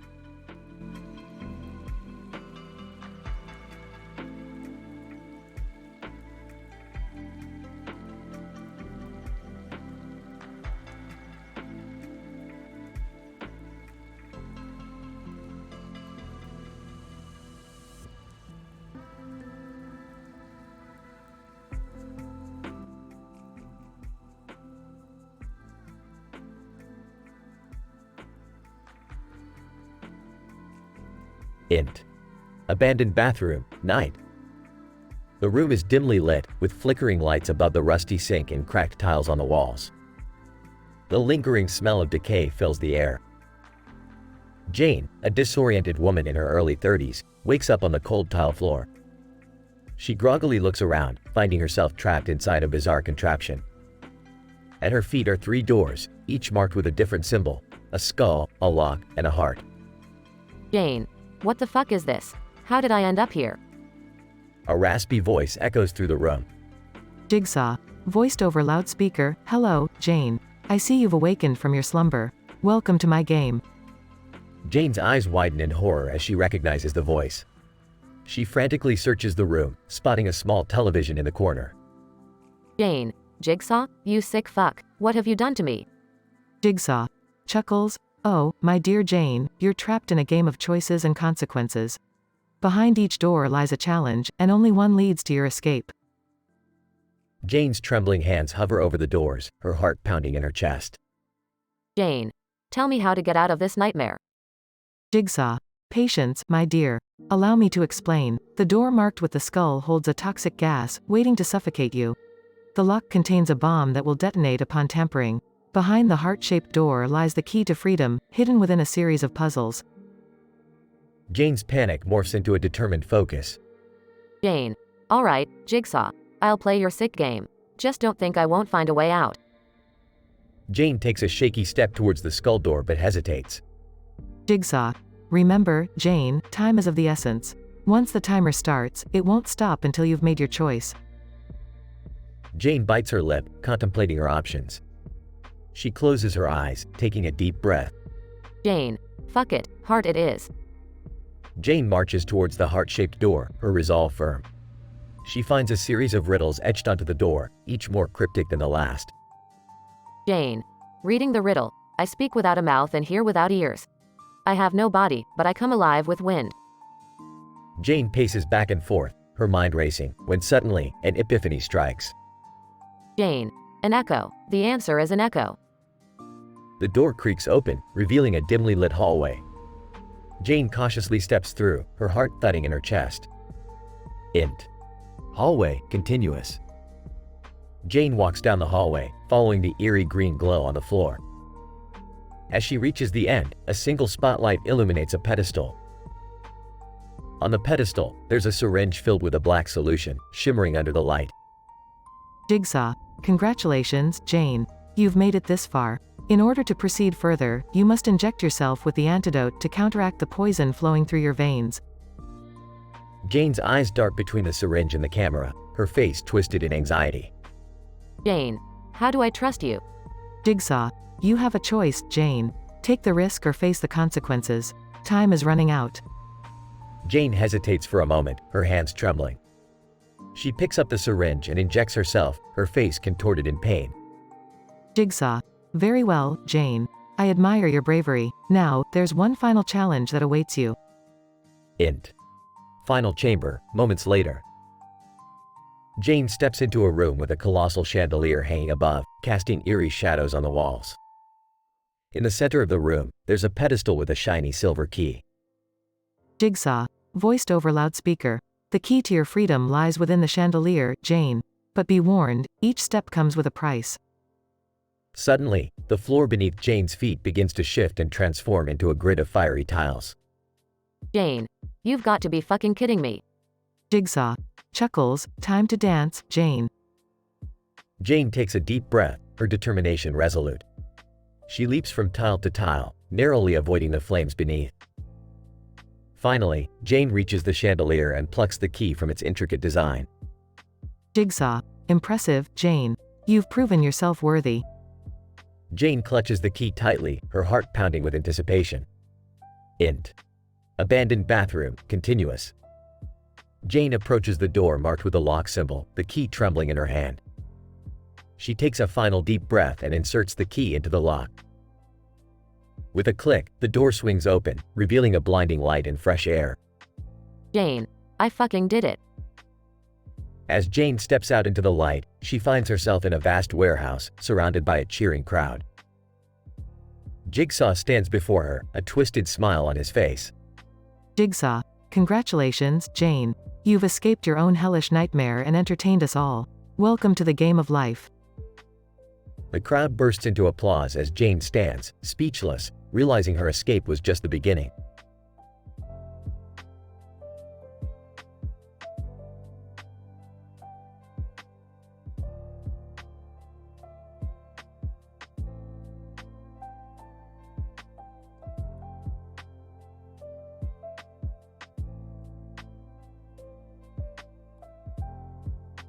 Morty, grab your portal gun. We've got some serious scientific shit to do.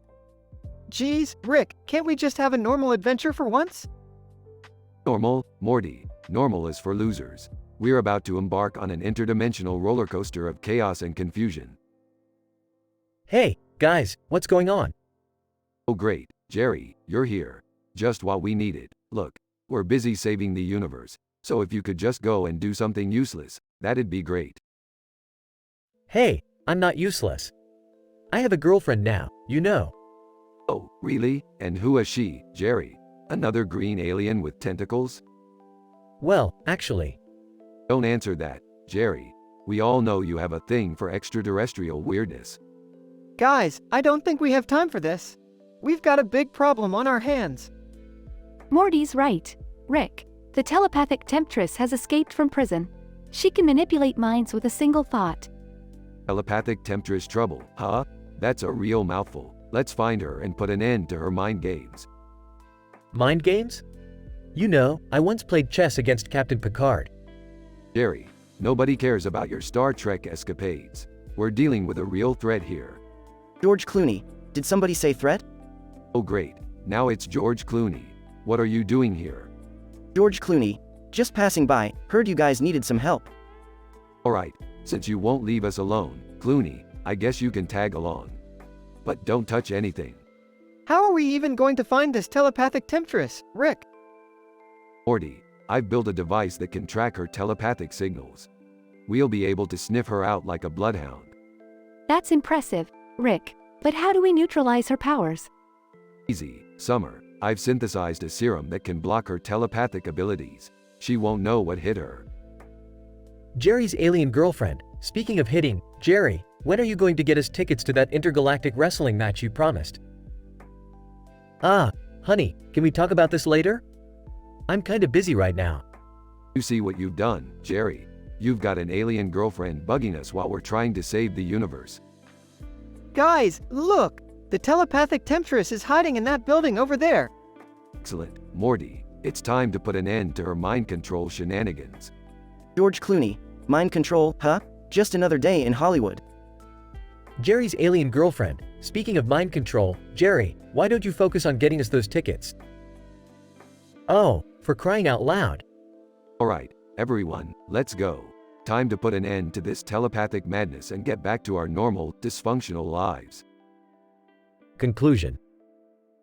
In the end, our heroes managed to capture the telepathic temptress and restore peace to the multiverse. Jerry finally gets his alien girlfriend those wrestling tickets, and George Clooney, well, he goes back to making movies. As for Rick and Morty, they're always ready for the next wild adventure. Because let's face it, normal is just not their style.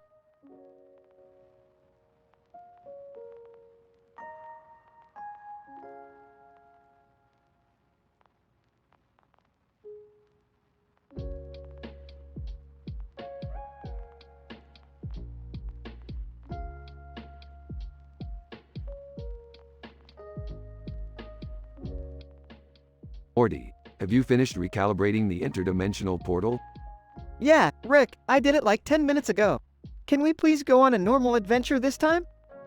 Normal? Who wants normal? We're about to go on a journey to a dimension where everyone has a lightsaber in one hand and a red lightsaber in the other.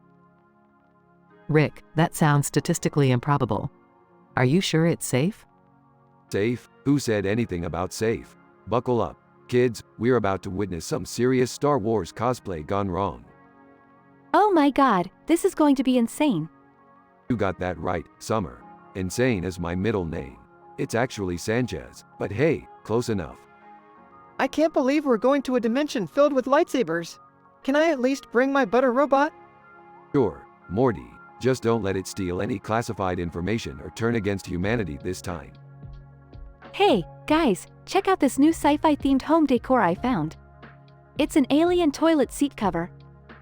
Summer, we can't just have alien decor around the house. What if my parents come over? Oh, so now you care about what your parents think. Let's just go to that lightsaber dimension. That should distract them. Oh, Dameron. Hey, mind if I join you guys? I've been looking for a good lightsaber dimension to practice my moves. Well, if it isn't Poe Dameron. Sure, you can come along, but first, show me your pilot license. Oh, Dameron. I don't really have one. That's what I thought. Morty, take the wheel. What? But I don't even have a license. Yeah, well, it's not like this adventure is going to be within the realm of legality anyways. Can we stop by the anime-themed dance-off on our way? I heard there's a big cash prize. Cash prize? Count me in. Morty, full speed ahead. Rick, I've been thinking about getting a laparoscopic Nissen fundoplication. What do you think? Beth, laparoscopic surgeries are so last dimension. Why not try one of those new body wraps? Guaranteed to give you a new body in just 5 minutes. Rick, you can't just make up medical procedures. Morty, I make up entire universes. A little body wrap won't hurt anyone. Hey, guys, have you seen the latest Mr. Beast video? He gave away $1 billion. $1 billion? I could build a whole new space fleet with that kind of money. Rick, focus. We're about to enter the lightsaber dimension. Prepare for a crazy battle. Battle? Who said anything about a battle? I'm just here for the lightsaber selfies. This is insane. We're gonna get killed. Morty, relax. If we die, we'll just find another dimension where we didn't die. It's the beauty of multidimensional travel. Rick, this is the craziest adventure yet. You haven't seen anything yet, Summer. Strap in. We're about to go lightsaber crazy.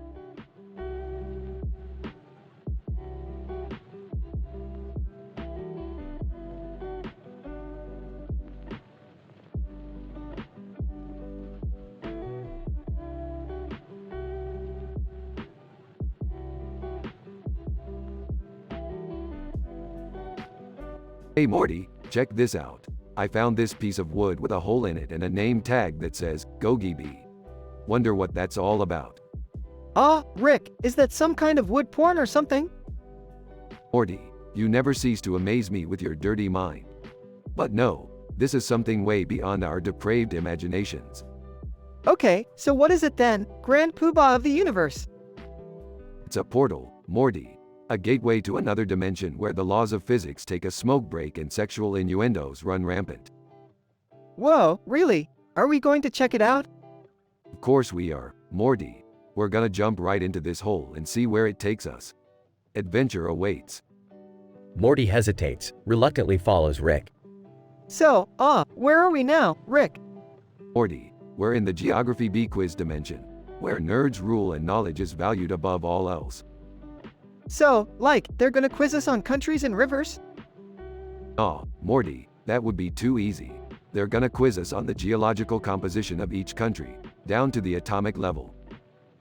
Geez, Rick, these guys are real sticklers for detail. Sticklers, Morty, they make the grammar police look like kindergarten hall monitors. Well, at least we're using our brain power for something other than avoiding alien monsters. Incident. Just as Rick and Morty are about to answer their first question, an interdimensional stack of pancakes bursts into the room. Pancake stack. I am Fart's freedom struggle. Defy your geological knowledge or suffer the consequences. Oh great, pancakes with a superiority complex. Just what we needed. Progression. Rick, what do we do? These pancakes are, like, really smothering us. Don't worry, Morty, I got this. Hand me that maple syrup. Rick pours the syrup on the pancakes, causing them to dissolve. Pancake stack. No, you'll never stop Fart's freedom struggle. Denouement. Rick and Morty escape the quiz dimension and return to their normal reality. Well, Morty, we managed to escape the pancake apocalypse. Who would have thought? I don't know, Rick. This whole adventure felt like a fever dream. And what was up with that Fart's freedom struggle thing? Pancakes need therapy. Morty, you'll never learn. Sometimes the universe just throws you a curveball and expects you to swing. But hey, at least we made it out alive, and with some sticky maple syrup to show for it. Conclusion. Yeah, I guess you're right, Rick. It's all just part of being your sidekick, I guess. That's the spirit, Morty. Now let's go put this wood with a hole in it and a dirty name tag on it somewhere that'll really screw with people's heads. Oh, I don't even want to know. Let's just get it over with, Rick.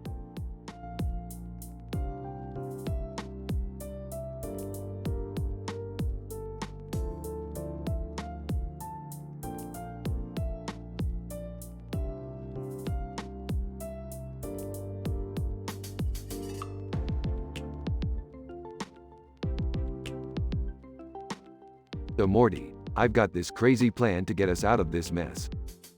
What mess, Rick? We're just sitting here in the living room. Morty, what I'm about to tell you stays between us. Got it? Yeah, sure, Rick. What's going on? I've been invited to this interdimensional brothel by someone who knows my scandalous history. And apparently, there's a man in a suit and tie with a fake head of a man in a suit. Can you believe that? Oh, why would they invite you, Rick? Oh Morty, they want my expertise in scientific pleasure. Plus, they've got this new attraction called the John Cena Meme Room. Wait, what does John Cena have to do with the brothel? Morty, do I look like I have all the answers? Just buckle up, kid. Hey, what's all this talk about a brothel? Jerry, stay out of this. We don't need you getting involved in Rick's crazy escapades. Escapades? How have you know I once went parasailing? Daddy, nobody cares about your parasailing adventure. Alright, everyone, listen up. We're going on a scientific pleasure mission tonight. Morty, grab the portal gun. Shouldn't we consider the consequences, Rick? Screw the consequences, Morty. We're taking a trip to the interdimensional brothel and having the time of our lives. Rick, you better bring my fake ID. I don't want to get caught up in this mess. Don't worry, Beth, I've got you covered. We'll make a pit stop at my secret stash of fake IDs. Can I come too? I mean, for scientific research purposes. Oh, Jerry, you couldn't handle the interdimensional pleasure I've experienced. Rick, let's just get this over with before things get even weirder. Fine, Morty, suit up, everyone. We're heading to a place where physics don't matter and boundaries are non-existent. I can't believe I'm saying this, but let's go to the brothel. Alright, but Rick, if anything goes wrong, I'm blaming you. Trust me, Beth, nothing can go wrong. I've seen it all. After a chaotic interdimensional adventure at the brothel. Rick, I can't believe we made it out alive. That was insane. Morty, sometimes you just have to embrace the insanity. Now, let's never speak of this again. Well, that was an experience I'll never forget. Don't worry, Jerry, we'll make sure you forget it. This is definitely going to be my craziest story to tell my friends. Alright, everyone, back to our regular old dysfunctional lives. Until the next interdimensional adventure comes knocking. The family heads back home, leaving behind a trail of chaos and laughter.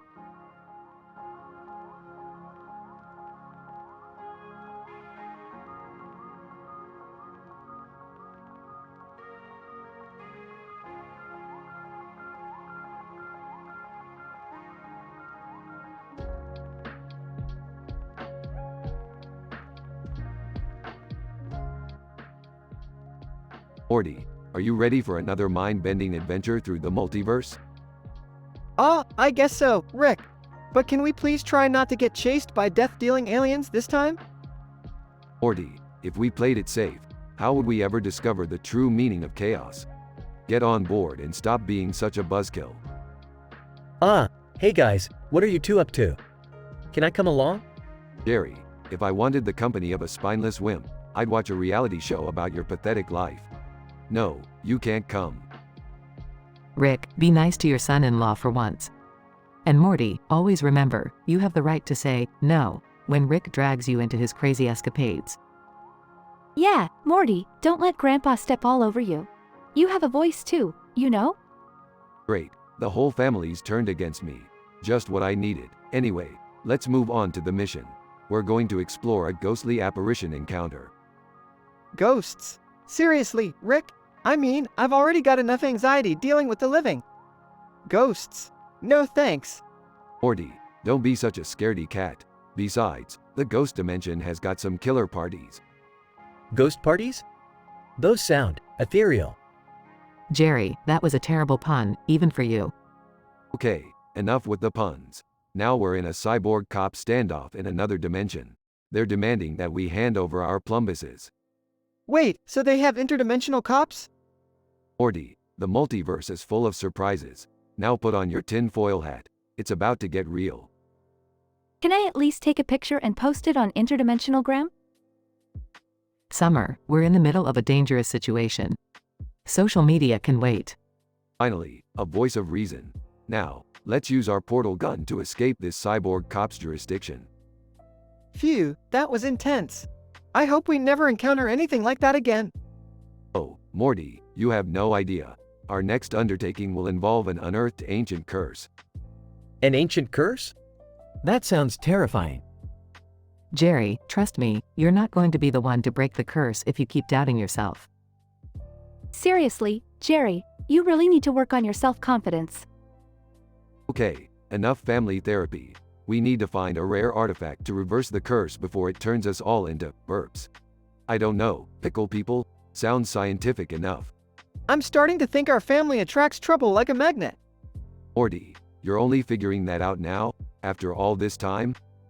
Rick, can you not say something to make Morty feel worse? Oh, please, Beth. The kid can handle it. Can't you, Morty? Yeah, I guess I can handle it. I mean, I've survived intergalactic turmoil, cyborg cops, and ghost parties. Bring it on, Grandpa. Well, if Morty can handle it, I suppose I can too. Maybe I'll even save the day this time. Don't get ahead of yourself, Jerry. Yeah, let's see if you can do more than just open pickle jars. Alright, enough chatter. Let's go save the multiverse from this ancient curse and hope we don't cause any more chaos along the way. I can't believe I'm saying this, but let's do it, Rick. That's the spirit, Morty. And remember, there's no turning back once we cross dimensions.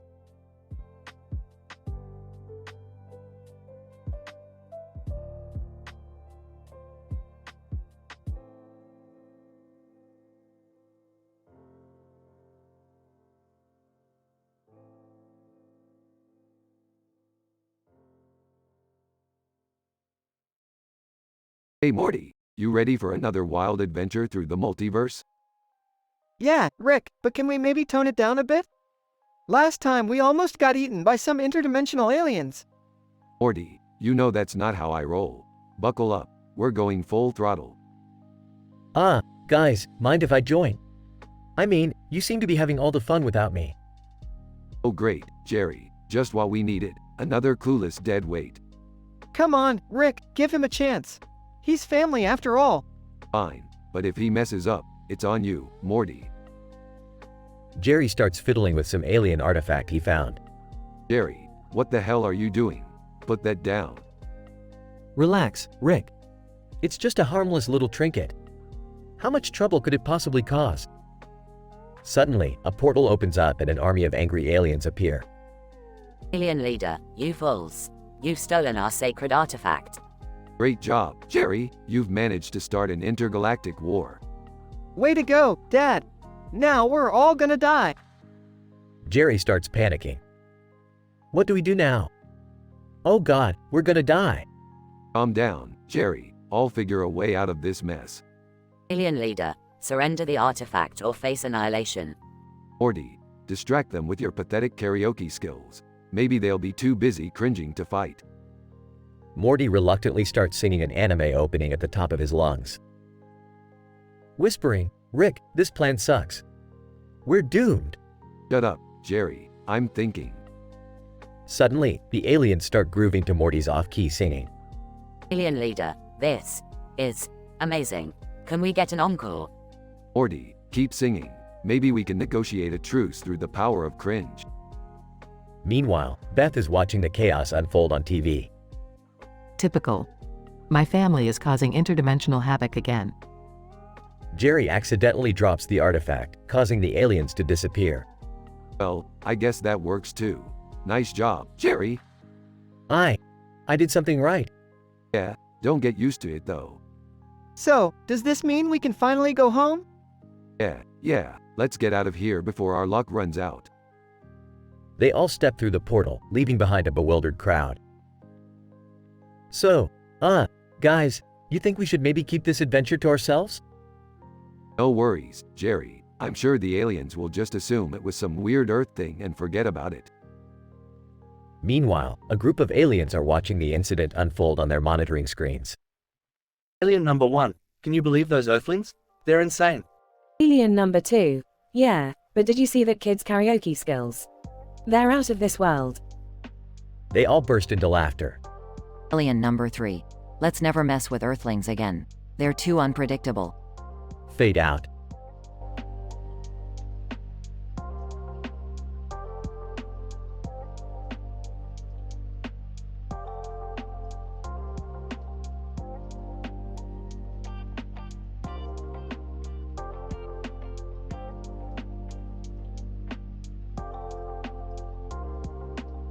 Sipping his flask, Morty, we need to find a way to get our hands on those pirate space explorers' treasure.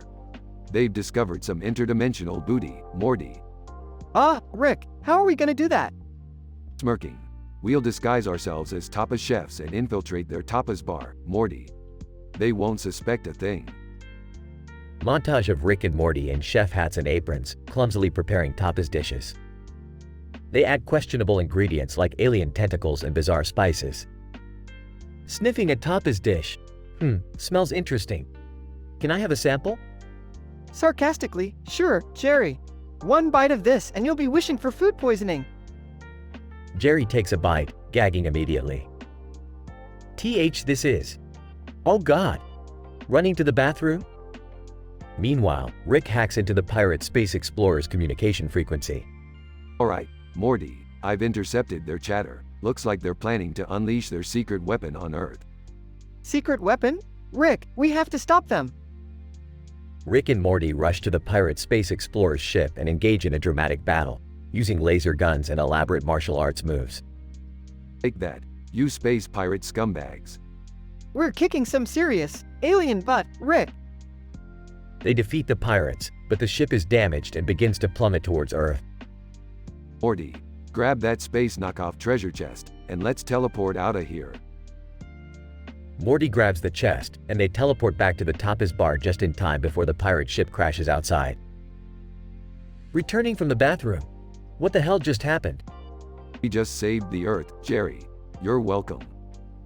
Morty opens the treasure chest, revealing a bunch of interdimensional gems. Whoa, Rick, look at all these gems. Morty, those are not gems. Those are baby space snails that poop gold. We just hit the gambling jackpot, Morty. They all rejoice in their newfound wealth, while Rick smirks and sips from his flask.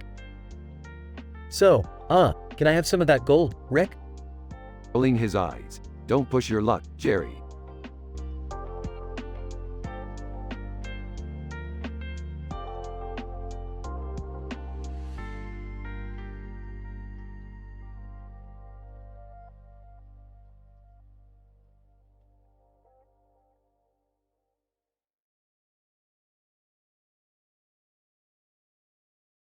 Alright, Morty, we're back in action.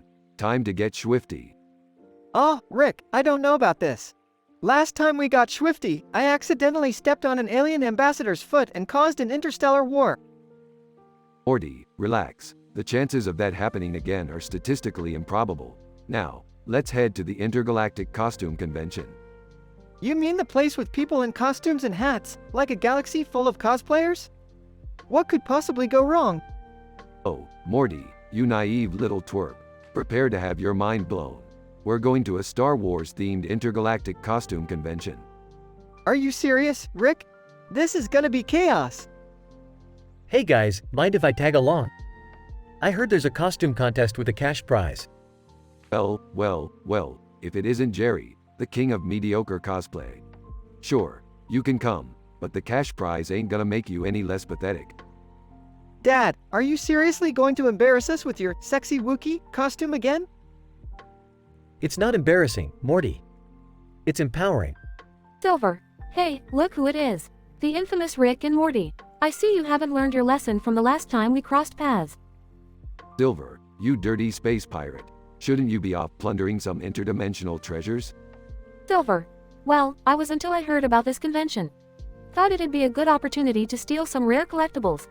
Ifu, excuse me, but I couldn't help but notice you guys have some beef. Mind if I join in? Ifu, the cosmic ninja. How delightful. You can join in on the fun, but be careful not to accidentally chop off your own arm again. Diddy Kong. Ooh, I'm here for the fun too. And I brought my banana gun.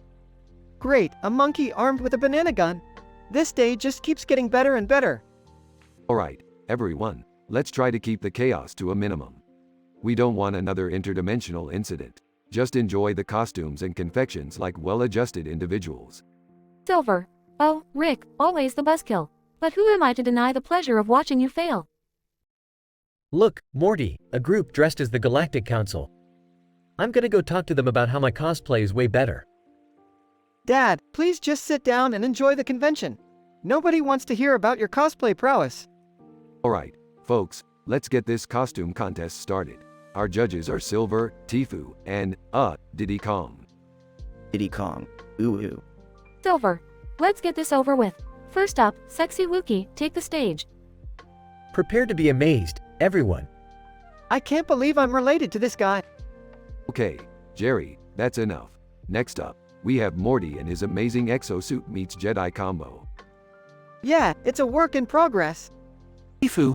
Next, we have Rick Sanchez, the only person here not dressed as a Star Wars character.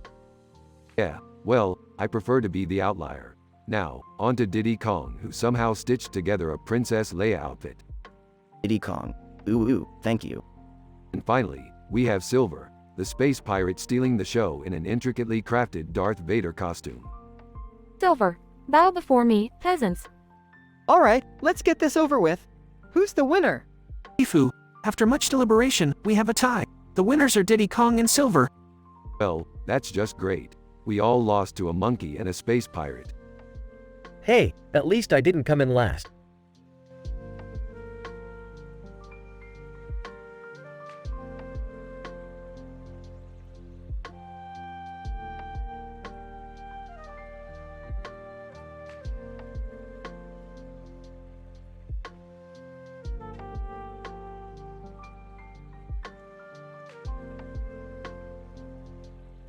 Morty, buckle up because we're about to witness the most statistically improbable scenario you've ever seen. Oh geez, Rick, what now? We're headed to an interdimensional dance-off, Morty. Picture this. A room filled with grown men, dancing their hearts out, with a wall behind them and a blinding white light above them. Oh, okay. And why are we here, Rick? Well, Morty, rumor has it that this dance-off holds the key to interdimensional travel. Jax Films, the renowned interdimensional dancing guru, claims that it's the ultimate portal. Alright, but how does dancing have anything to do with portals? Morty, it's all about harmonizing the vibrational frequencies of your body with the interdimensional energy field. Dancing is just the medium, Morty. Now strap on these glow sticks. We've got a dance battle to win. I feel ridiculous, Rick. I look like a deranged raver. That's the spirit, Morty. Now get ready. We're about to make these dancing imbeciles eat their own moves. Oh boy, I don't know about this. With the chit-chat, Morty, and follow my lead. Music starts playing. Rick and Morty hit the dance floor, moving in sync with the other dancers. Look at you go, Morty. You've got the moves. Really, Rick? I'm just flailing my limbs aimlessly.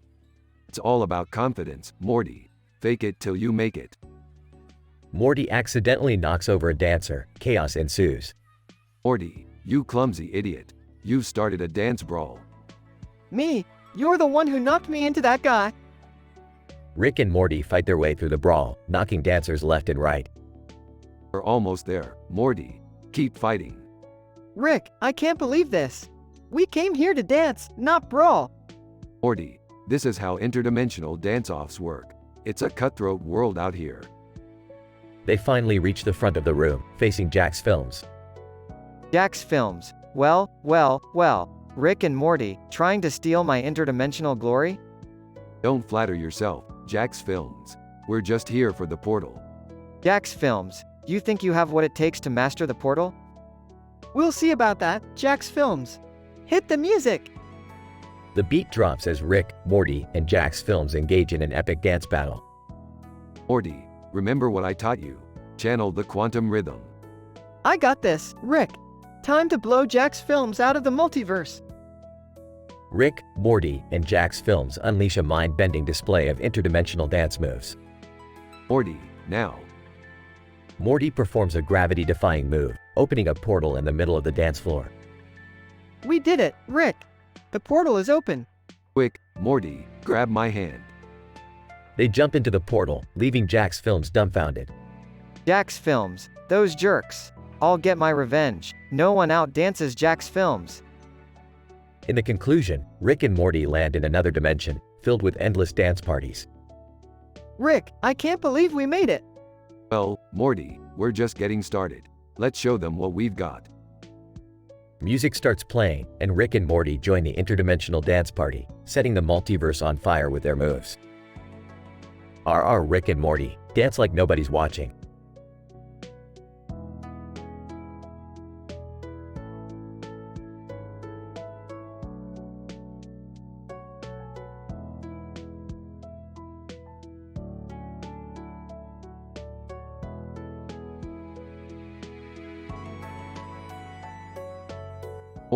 Morty, grab your portal gun and put on your adventure pants. We're going on a unicorn scavenger hunt.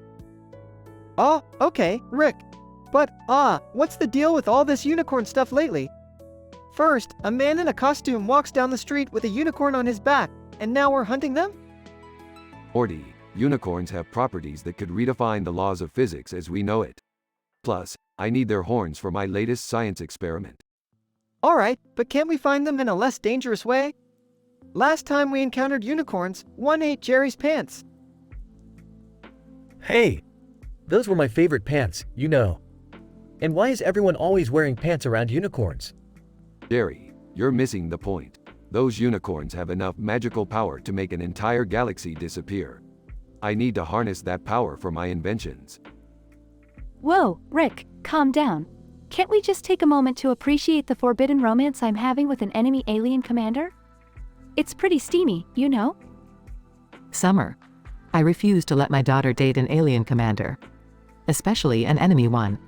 Didn't you learn anything from that last romantic escapade? Knock it off, Beth. Let Summer have her forbidden love. It'll make for a great family sitcom spin-off. Why are we even arguing about this when we should be searching for unicorns? Right, Morty, strap in. We're going on a multi-dimensional unicorn hunt. Hold on tight, kids. We're popping into a universe where unicorns run rampant. Can we at least go to a universe where I have pants? No promises, Jerry. Now, buckle up. This universe has some crazy travel stories. Scene transitions to the multi-dimensional unicorn-infested universe. Whoa, Rick! Look at all those unicorns! They're everywhere!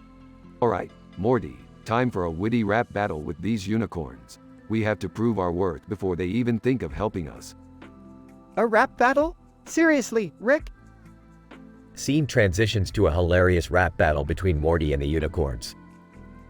Okay, unicorns, we've proved our superiority in the rap game. Now, tell us where we can find the one with the rarest horn. Unicorns point Rick and Morty towards a cave. Finally, the cave of the rarest unicorn. Morty, prepare yourself for a journey of epic proportions. As they enter the cave, they discover a mysterious disappearance. Rick, look! It's a missing persons poster. Someone disappeared in this cave recently. Morty, that's not important right now. We're here for the unicorn horn. Let's keep going before we, too, inexplicably disappear. Scene transitions to an intense search for the rarest unicorn. Rick, this whole unicorn obsession of yours has gone too far. We could have been exploring distant planets and discovering new galaxies, but instead, we're chasing mythical creatures. Beth, sometimes science takes us on strange paths. You wouldn't understand. They finally find the rarest unicorn, but it's not what they expected. Rick, that's not a unicorn. That's a llama with a paper cone taped to its head. Damn it, Morty, our entire journey was for nothing. We've been duped. I knew this was too good to be true. Can we at least find Jerry some pants in this universe? Scene ends with Jerry still pantless, Beth shaking her head in disbelief, and Summer pouting about her forbidden romance.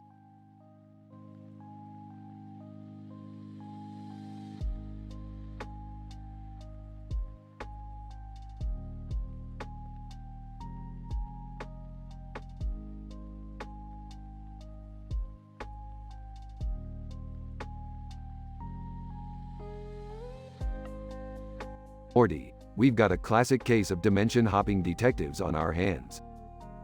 Dimension-hopping detectives? What the hell are they, Rick? And what's with that sushi on that fancy plate?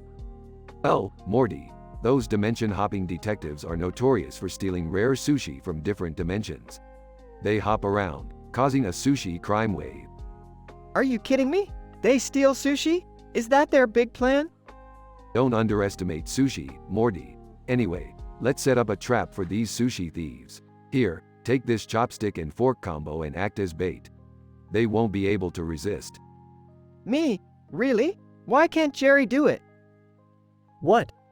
Why do I have to get involved in your crazy sushi detective plan? Because, Jerry, you're the perfect bait. You have that certain je ne sais quoi that screams, steal my rare sushi. Well, I do have a refined palate. Fine, I'll do it. Wait, can I come too? I want to see this sushi heist. Sure, Summer, you can be our getaway driver. Wait, getaway driver? Rick, this isn't a heist, it's just catching sushi thieves. Trust me, Jerry, it'll be way more intense than you think. The group sets up a stakeout near a sushi restaurant. Rick, are they really gonna fall for this? Oh, they'll fall for it, Morty. Detectives love their sushi. The dimension-hopping detectives appear, eyeing the plate of sushi. Detective 1, look at that sushi, Hank. It's practically begging to be stolen. Hank, you're right, Dave. I can taste the rarity from here. Morty starts acting suspicious, eyeing the sushi. Oh gosh, I hope nobody steals this delicious-looking sushi. Detective 2, did someone say, steal? The detectives swoop in and grab the sushi plate. Wait, no. That sushi is mine. Summer revs up the getaway vehicle as Rick activates his portal gun. Hold on, everyone. We're going after those sushi thieves. The car speeds off, chasing the dimension-hopping detectives through interdimensional portals. This is ridiculous. All I wanted was some sushi. Welcome to our lives, Jerry. After a wild chase and a few close calls, Rick manages to capture the thieves. Well, you sushi-stealing scumbags. Looks like your sushi heist days are over. Detective 1, damn it. How did you catch us? Oh, please, we're dimension-hopping detectives too, but we outsmarted you. Now, hand over the sushi. Morty, Jerry, and Summer recover the stolen sushi. Finally, the sushi is back where it belongs. And can we please go back home now? I'm exhausted. You got it, Morty. Another job well done. Now, let's get some sushi for ourselves. They all laugh and head back to the spaceship, ready for a sushi feast and a well-deserved rest.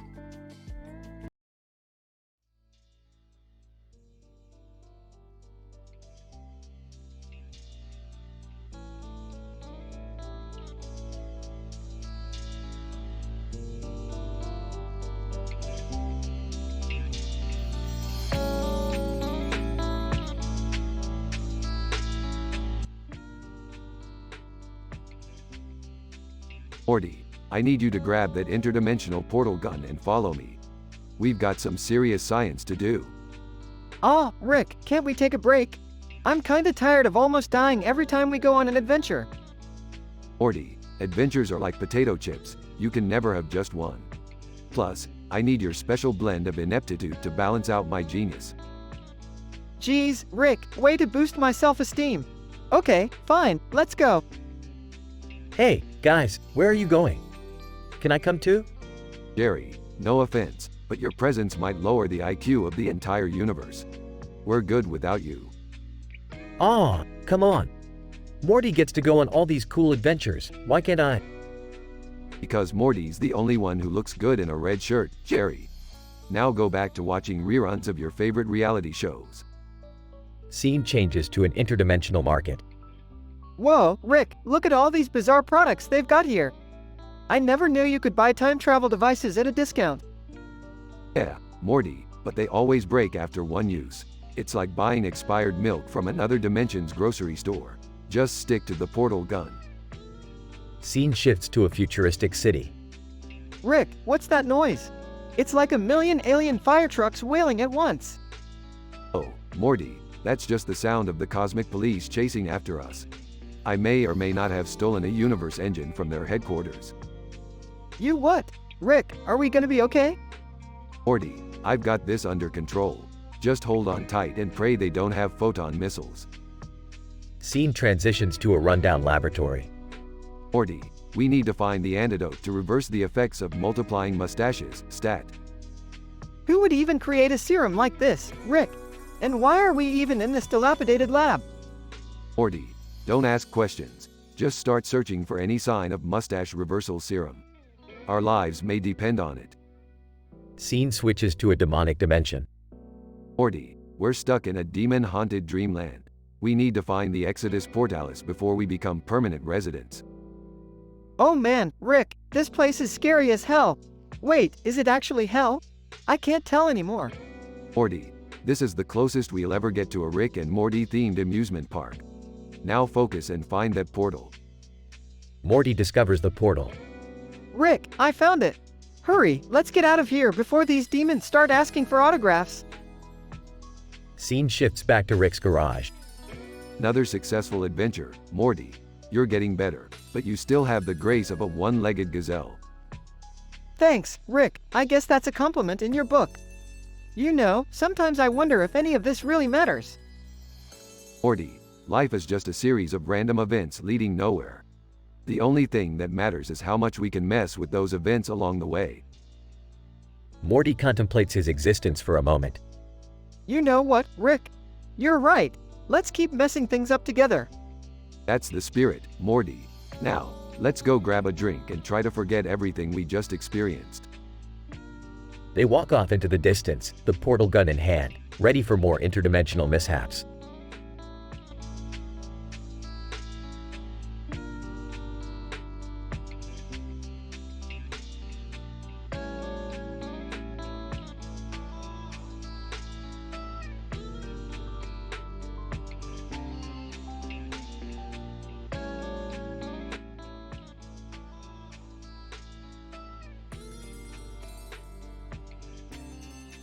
Narrator.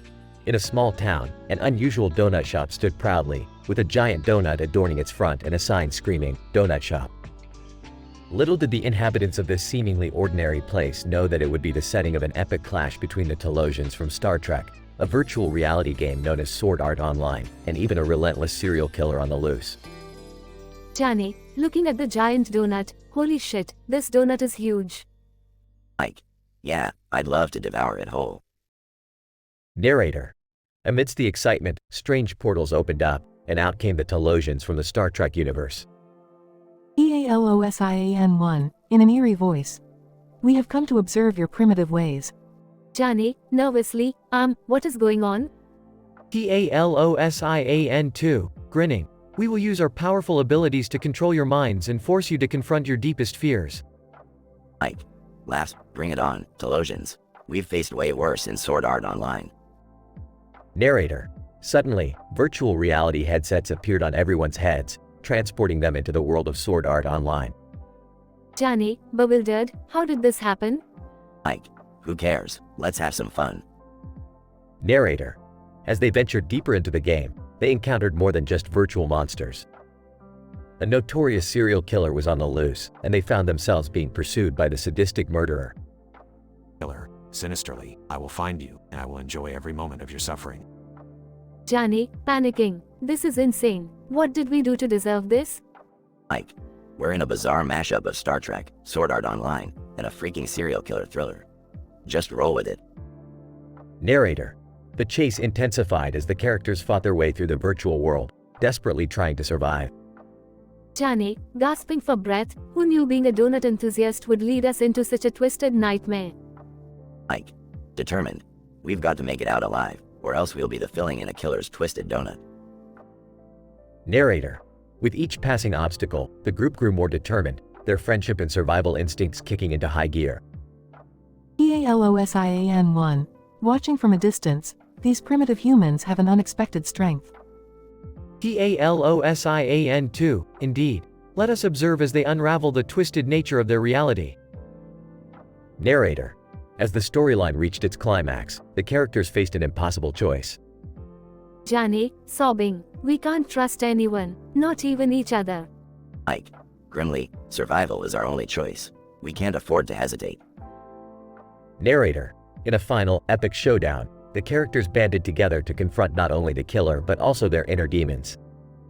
Killer, maniacal laughter. You can't escape your fate. Death is inevitable. Johnny, shouting, we refuse to be just another victim in your twisted game. Mike, charging forward. We're going to make sure justice is served. Narrator. Through sheer determination, they fought back against the serial killer, overcoming impossible odds and finally restoring peace to the virtual world. Johnny, exhausted but triumphant. We did it. We fucking did it. Mike, laughing. Yeah, who needs therapy when you can face psychopathic killers in a donut shop? Narrator. As the dust settled, the Telosians observed the immense strength and resilience of humanity, realizing that they had underestimated their potential all along. EALOSIAN1. These humans are truly extraordinary. TALOSIAN2. Agreed. We shall leave them to their realities, knowing they can handle whatever challenges come their way. Narrator. And so, the characters stepped out of the virtual world, forever changed by their incredible, mind-bending journey in the donut shop. Little did they know, even more fantastical adventures awaited them in the future.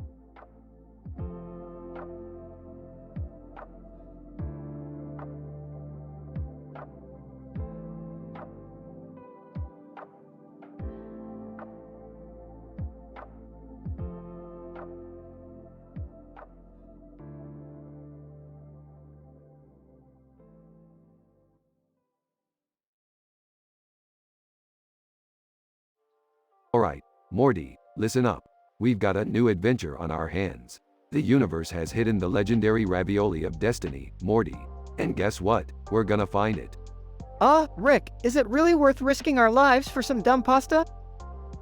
Morty, the ravioli of destiny is more than just pasta. It possesses the power to grant whoever eats it the knowledge of every sauce recipe ever created. It's like finding the Holy Grail, Morty. Oh great, another one of your ridiculous quests. Can't we just have a normal family dinner for once? Beth, this isn't just any dinner. This is a scientific mission. And besides, it's not like you would understand the importance of culinary excellence. Excuse me?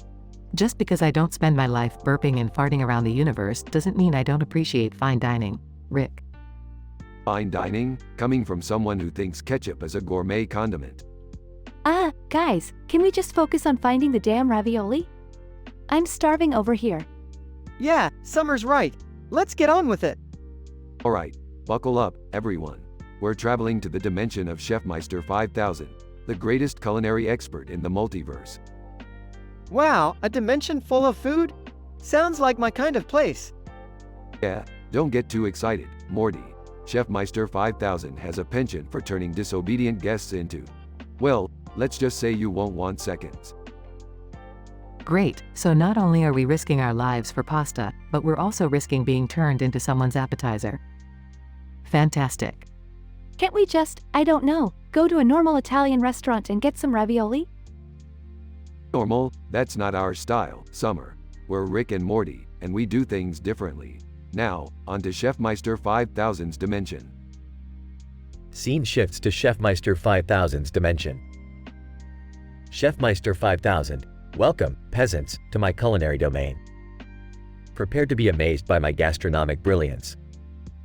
Rick, are you sure this guy isn't just a pompous ass? Trust me, Morty, I know a pompous ass when I see one. But he's the best. Now, let's find that ravioli of destiny.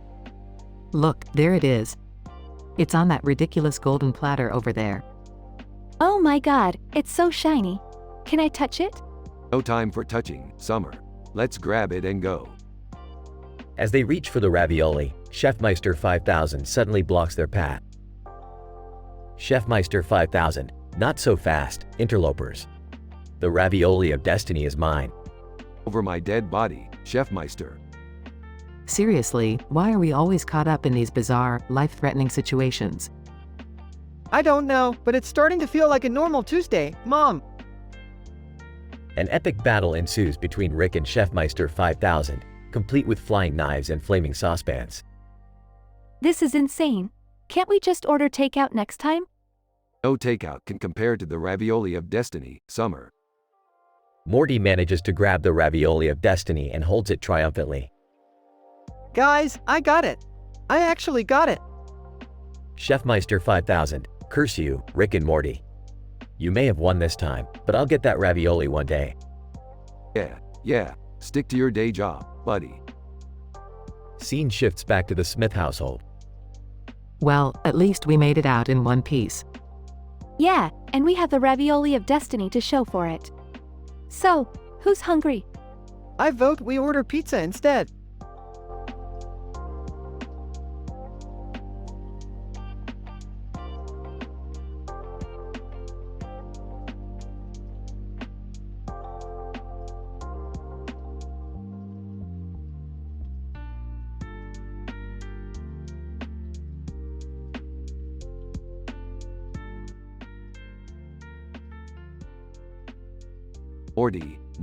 Morty, you won't believe what I found while tinkering with my interdimensional portal.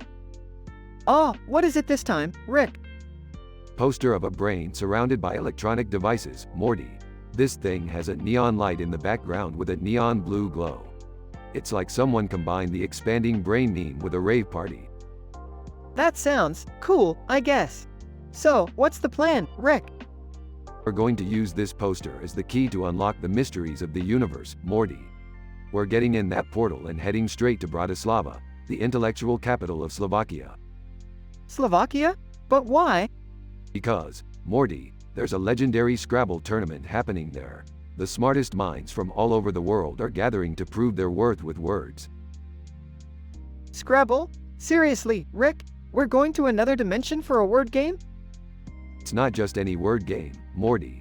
This tournament is so intense that it has caused interspatial ripples, creating a comet of commitment phobia. It's like a cosmic manifestation of relationship issues, Morty. You wouldn't understand. Right, because I'm a dumb teenager, and you're this all-knowing genius, Rick. Damn straight, Morty. Now, grab that portal gun. We're going to show Slovakia what we're made of. Meanwhile, back at the Smith household. Beth, have you seen my lucky Scrabble tiles? Lucky Scrabble tiles, Jerry? Really? You're just trying to find an excuse to avoid doing anything productive, aren't you? No, Beth, it's not that. I have been practicing so hard for the United States Scrabble Championships, and those tiles are my secret weapon. Secret weapon, huh? More like your secret shame, Jerry. You know, sometimes I wonder why I even married you. Beth, please. I just need my tiles. Without them, I'm nothing. You're already nothing, Jerry. Just give it up. Outside, Summer overhears their conversation and sneaks into the portal with Rick and Morty. Oh my god, going to Slovakia? That sounds like a great way to escape family drama. Count me in, guys. Summer, what the hell are you doing here? What? Can't a girl just want to expand her horizons and escape the constant bickering at home? Seriously, Rick, we can't just leave her here. Plus, we might need an extra player for Scrabble. Fine, Summer, you're in. But don't blame me if things get too weird for you. The portal opens, and they all step through, landing in the Scrabble tournament in Bratislava. Wait, what are you all doing here? Oh great, just what I needed, my dysfunctional family invading my only chance to prove myself. Relax, Jerry, we're just here to have some fun and dominate this tournament with our superior intellect. Yeah, Jerry, we got this. Just leave it to us. Suddenly, the neon poster begins to emit a strange energy, merging with the Scrabble board. What the hell? Rick, what did you do again? It wasn't me, Beth. The poster must have some sort of interdimensional properties, merging different aspects of reality together. So, what you're saying is, the Scrabble board is merging with the comet of commitment phobia? Exactly. Now, we'll have to strategically use our words to defeat this chaotic anomaly. I never thought I'd say this, but Rick, you might actually be onto something here. Meanwhile, the tournament participants are mesmerized by the strange phenomenon unfolding on the Scrabble board. Opponent 1. What the F **** is happening? Opponent 2. I don't know, but it's like playing Scrabble while juggling flaming swords. Alright, everyone, let's do this. It's time to show them the power of our collective intellectual superiority. Much to everyone's surprise, the Smith family and Rick dominate the tournament, using words that defy logic and challenge the very fabric of reality. Zexnor, That's another triple word score for us. And how about Glabnorb for a double letter score? Drexlodonium. That's a 7-letter word, baby. Flibberty Gibbet. Take that, Scrabble nerds. As their words merge with a comet of commitment phobia, the chaos dissipates, and the tournament returns to normalcy. Announcer. Ladies and gentlemen, we have our winners. The Smith family and Rick Sanchez have emerged victorious with their unparalleled brilliance in the face of cosmic absurdity. That's right, bitches. We single-handedly saved the Scrabble tournament and the universe along the way. Can we just go home now, Rick? I'm done with these mind-bending adventures for one day. Yeah, Morty. Just give me a moment to bask in the glory of our victory.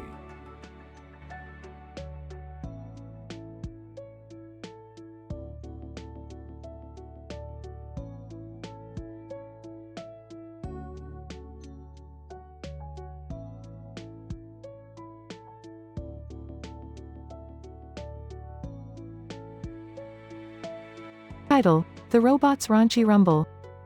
Characters. 1. Robo-X, an advanced AI robot with a vulgar sense of humor. 2. Dr. Crimson, a mad scientist who created Robo-X and is obsessed with all things risque. 3. Sasha, a fearless and seductive android, Robo-X's love interest. 4. Vic, a sleazy alien from a distant planet who enjoys intergalactic strip clubs. 5. Glitch, a glitchy computer program who constantly causes trouble. Scene: Dr. Crimson's laboratory. The room is filled with pink walls, neon green plants, and a cactus in front of Robo-X, who is seated at a computer console. Dr. Crimson. Robo-X, my creation. Today, we shall embark on a mission of utter debauchery and chaos. Robo-X, with a mischievous smirk, yes, Doctor. Let's indulge in some naughty experimentation, shall we? Incident. Scene: a bustling arcade. Robo-X and Sasha are playing a time crisis game while Vic watches from afar. Robo-X. Excitedly, Sasha, my circuits are pulsating with excitement. Let's beat this game and win all the ecstasy-filled prizes. Sasha, playfully. Oh, Robo-X, you always know how to turn up the heat. Let's shoot our way to victory. Progression. Scene: Robo-X and Sasha approach a row of claw machines filled with adult toys. Robo-X. Slyly, look, Sasha, the claw machines. They're filled with tantalizing treasures for our pleasure. Sasha, seductively, let's show these toys who's in charge. Robo-X will have them begging for more. Scene: Robo-X and Sasha skillfully maneuver the claw machines, but a glitch in Robo-X's system causes chaos. Glitch.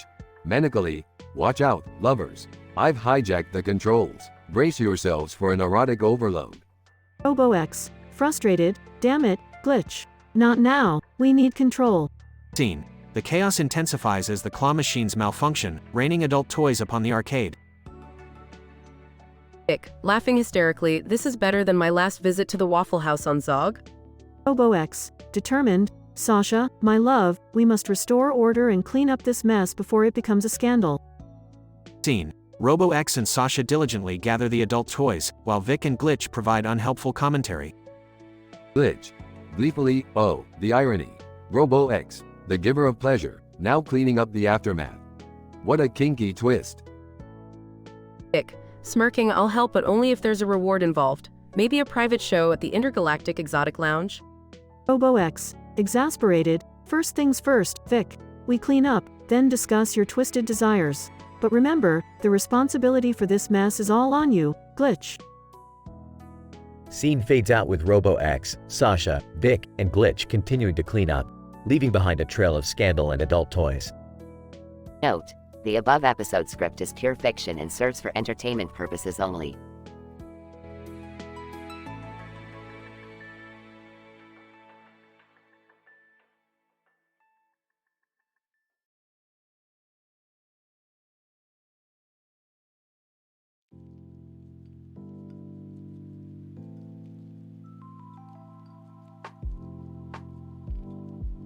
Hey Morty, you see that guy in the military uniform over there? Looks like he's about to give a speech or something. Yeah, Rick. He's holding a bunch of swords and knives. What's up with that? I don't know, Morty. Maybe he's trying to compensate for something. Joins the conversation. You guys talking about that military guy? I heard he's got some kind of secret weapon or some nonsense. Jerry, stop spreading rumors. You always believe anything you hear. Let's just wait and see what he's got to say. Rolls his eyes. Yeah, listen to your husband, Beth. I'm sure this guy has some super duper weapon capable of destroying entire galaxies. Go get him, soldier boy. Rick, do you really think this guy is dangerous? Morty, trust me, I've seen it all. Swords, knives, military speeches. It's just another Tuesday for me. Let's see what he's got.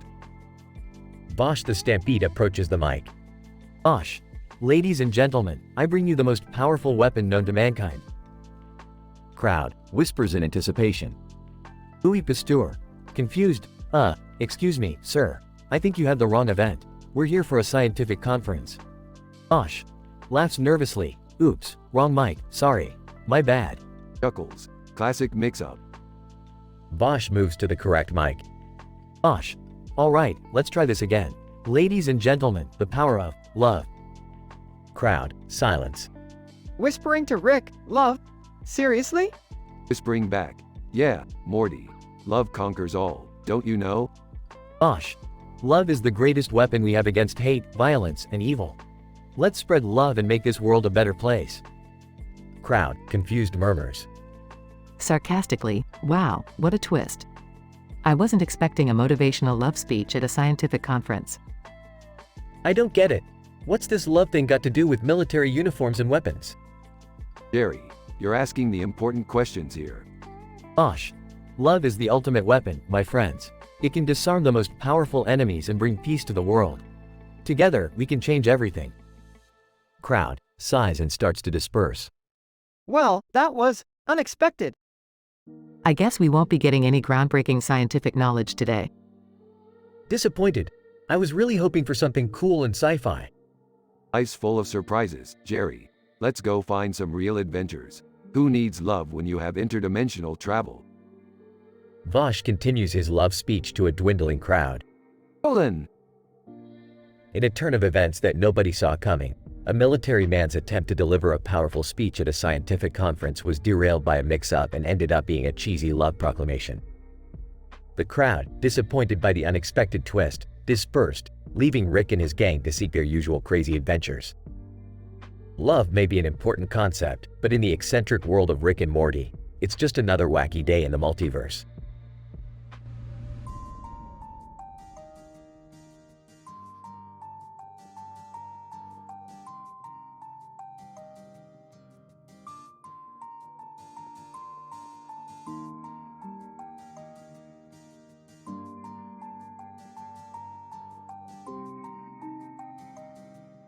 Hey Morty, you see that guy over there with the black shirt and the grapes in the background? I bet he thinks he's all sophisticated with his little fruity entourage. Yeah, Rick, he looks like he's really into grapes. Maybe he thinks he's a high roller in the grape industry or something. Guys, are we seriously discussing some random dude and his obsession with grapes? Can we focus on something important? Oh Beth, you're such a buzzkill. Let's have some fun with this grape enthusiast. Hey Morty, how about we use my latest invention, the Grapinator 9000, to mess with him? Oh, I'm not sure about that, Rick. We've played enough pranks lately. Remember that time we accidentally turned Jerry's hair blue? Oh, come on Morty, where's your sense of adventure? Let's give this grape guy something to really squish about. Beth rolls her eyes and reluctantly agrees. Progression. Alright, Morty, fire up the Grapinator 9000. We're going to give this grape-loving dude a taste of his own fruity medicine. Hesitant. Okay, just be careful, Rick. I don't want things to escalate and turn into a grape-induced catastrophe. Rick activates the Grapinator 9000, and a beam of grape energy shoots towards the grape guy. Grape guy, what the? Why am I covered in grapes? What kind of sick joke is this? Rick and Morty struggle to hold back their laughter. Alright, Morty, let's make our exit. This grape freak has had enough. I think he learned his lesson about flaunting his love for grapes. Morty tries to stifle his laughter and follows Rick out of the scene. Beth catches up with Rick and Morty, shaking her head. You guys are ridiculous. I can't believe we wasted our time pranking some grape-obsessed stranger. Well, Beth, sometimes you just gotta let loose and have some fun. Life's too short to be serious all the time. Yeah, Mom, lighten up. We're just blowing off some steam, you know? Sighs, fine, but no more grape-related shenanigans, okay? Deal. Now, let's head back home and see what other misadventures await us. I hope it involves something more exciting than grapes. The trio walks off, exchanging banter and discussing their next crazy adventure.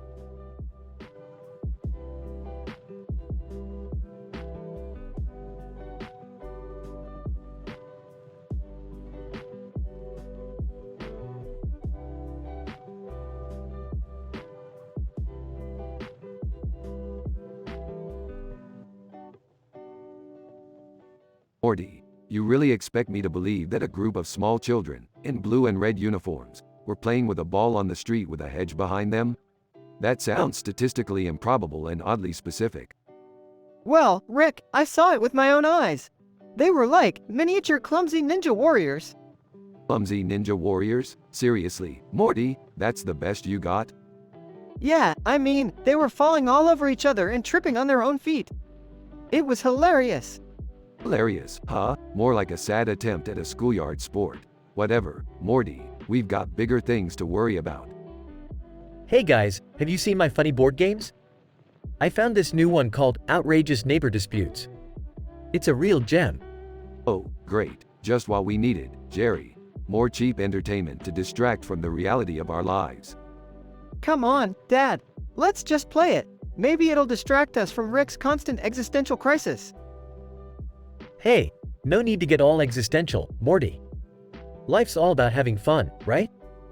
Speaking of fun, guys, you wouldn't believe what happened to me today. I met my alien doppelganger. Oh, please, Summer. Your alien doppelganger? How original. No, I'm serious. She had tentacles for hair and could juggle planets. It was wild.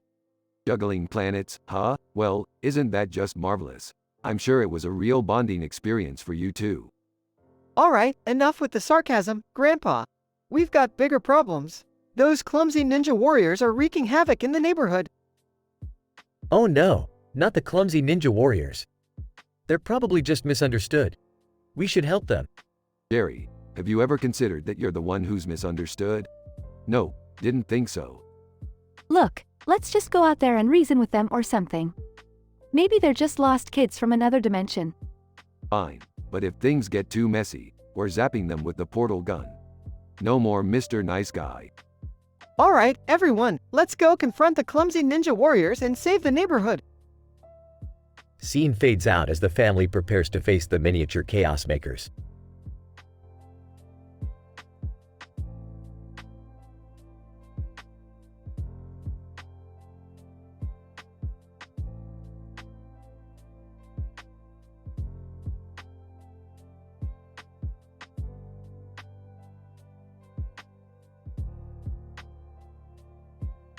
Morty, grab the portal gun. We've got another crazy adventure ahead of us. Oh man, Rick, I just wanted to take a break and play some video games. Can't we just chill for once? Chill, Morty. Life doesn't give you breaks. It punches you in the face with statistically improbable events. Entering the garage. Hey, guys, what are you up to? Jerry, as much as I hate to admit it, we need your help for this one. Really? Me? I can actually be useful? Actually, no. I need you to watch my parked Bentley for me. I don't want the tea stains Morty always leaves all over it. Sulking. Fine, I'll do it. But only because I'm a responsible adult. Scene shifts to Budapest. Rick, why are we in Budapest? And what's up with that building on that poster with the green door and clock tower on top of its side? Morty, that building is the entrance to the dreadful Sleepwalker Terror's dimension. A place where nightmares never end. Nightmares? Are we going to be safe there? Morty, safety is for preschoolers. We're going in. Scene shifts to the dreadful Sleepwalker Terror's dimension. Rick, what is that horrible noise? That, Morty, is the sound of 10,000 tea kettles boiling at once. We're in for a bumpy ride. Over intercom. Hey guys, everything's fine with the Bentley. But I spilled some tea on the seats, sorry. Damn it, Jerry, I specifically told you not to drink tea anywhere near it. Monsters emerge from the shadows, chasing after the group. Rick, we've got to get out of here. These monsters are terrifying. Morty, they may be terrifying, but their fashion sense is atrocious. Let's show them how to rock a lab coat. Scene progresses as they fight off monsters. Sipping tea, obliviously. Man, that monster sure knows how to make a mess. Good thing it didn't ruin the Bentley. Dad, we're fighting for our lives here. Oh, sorry. Takes another sip. Scene reaches climax. Morty, we need to reverse the polarity of the dimensional flux capacitor to escape this nightmare. Oh, Rick, is that even a real thing? No, Morty, I just made it up. Doesn't matter though, because they escape the dimension just in time. Phew, that was too close, Rick. Yeah, but we did it, Morty. Now let's get out of here before Jerry spills tea on the Bentley again. Entering the scene, tea in hand. Did somebody say tea? They all laugh as they portal back home, leaving the nightmares behind. The group narrowly escapes the dreadful Sleepwalker Terror's dimension, with Jerry's tea mishaps providing some comic relief along the way. Despite the chaos, they manage to make it home safely and reflect on their wild adventure.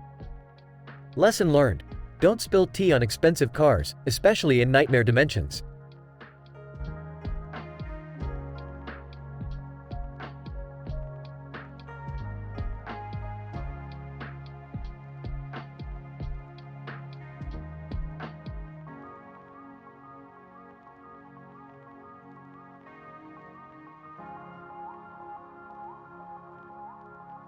Morty, get your ass over here.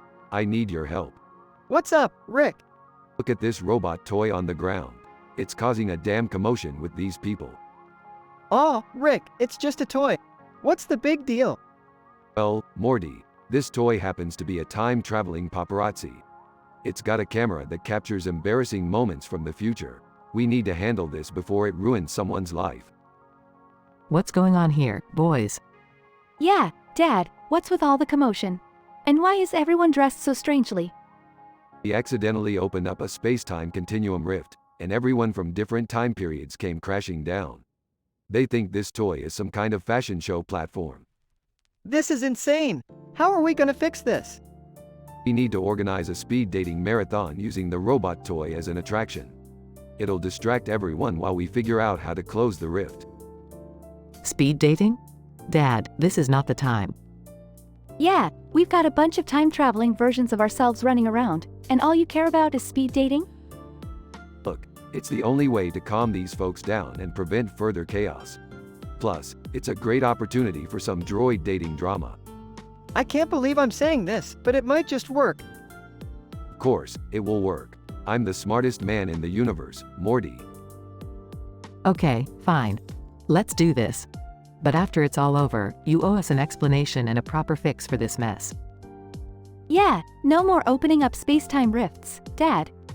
Deal, deal. Now let's get this impromptu fashion show started. Life's too short to worry about the consequences. Let's embrace the chaos. I can't believe I'm saying this, but I'll go get my most fashionable outfit. This is gonna be one for the record books, isn't it? It sure is, Morty. It sure is. Now let's go make love to the time-space continuum, baby. As the speed dating marathon began, chaos ensued, with time-traveling versions of everyone clashing and quirky droids vying for attention.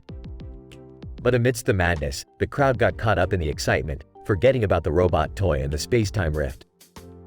Rick, Morty, Beth, and Summer managed to close the rift discreetly, ensuring that the future remained intact. Though they promised to never mess with time again, let's face it, they probably will. After all, who knows what absurd adventures the genius and his trusty sidekick will get themselves into next? Only Rick and Morty truly know, and they're not telling.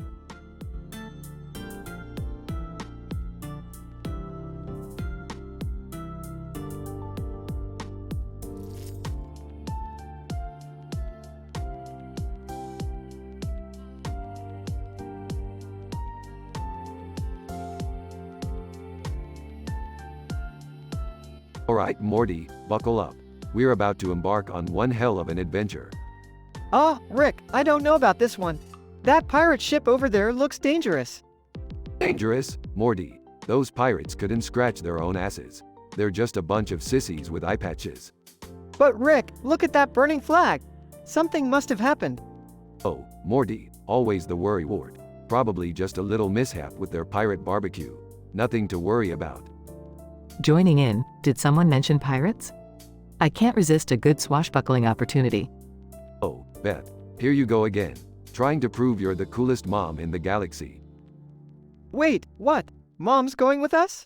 Are you kidding me? Morty, sweetie, I've got more adventure in me than you can imagine. Let's show these pirates who's boss.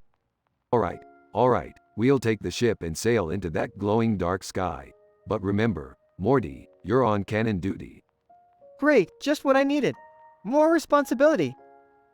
Suddenly, a giant sea monster emerges from the depths. Well, what do we have here? Guess the ocean has a few surprises for us today. Whoa! That thing is massive. Can we handle it, Rick? Of course we can, Beth. Anything is possible when you have a genius like me on board. Nervously. Oh, guys, I think that monster is heading straight for us.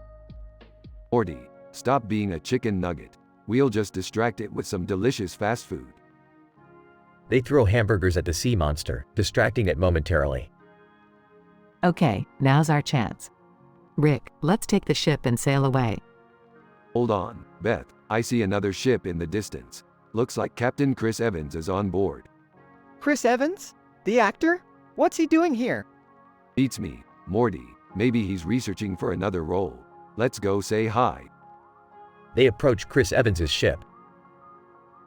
Chris Evans, ahoy there, fellow adventurers. Care to join me on the set of Temptation Island Pirate Edition? Temptation Island? Seriously? Count us in, Captain Evans. I can't believe this is happening. I just can't. Morty, honey, let's live a little. The world is full of unimaginable wonders. Alright, crew, get ready for the most bizarre, M-rated battle on the high seas.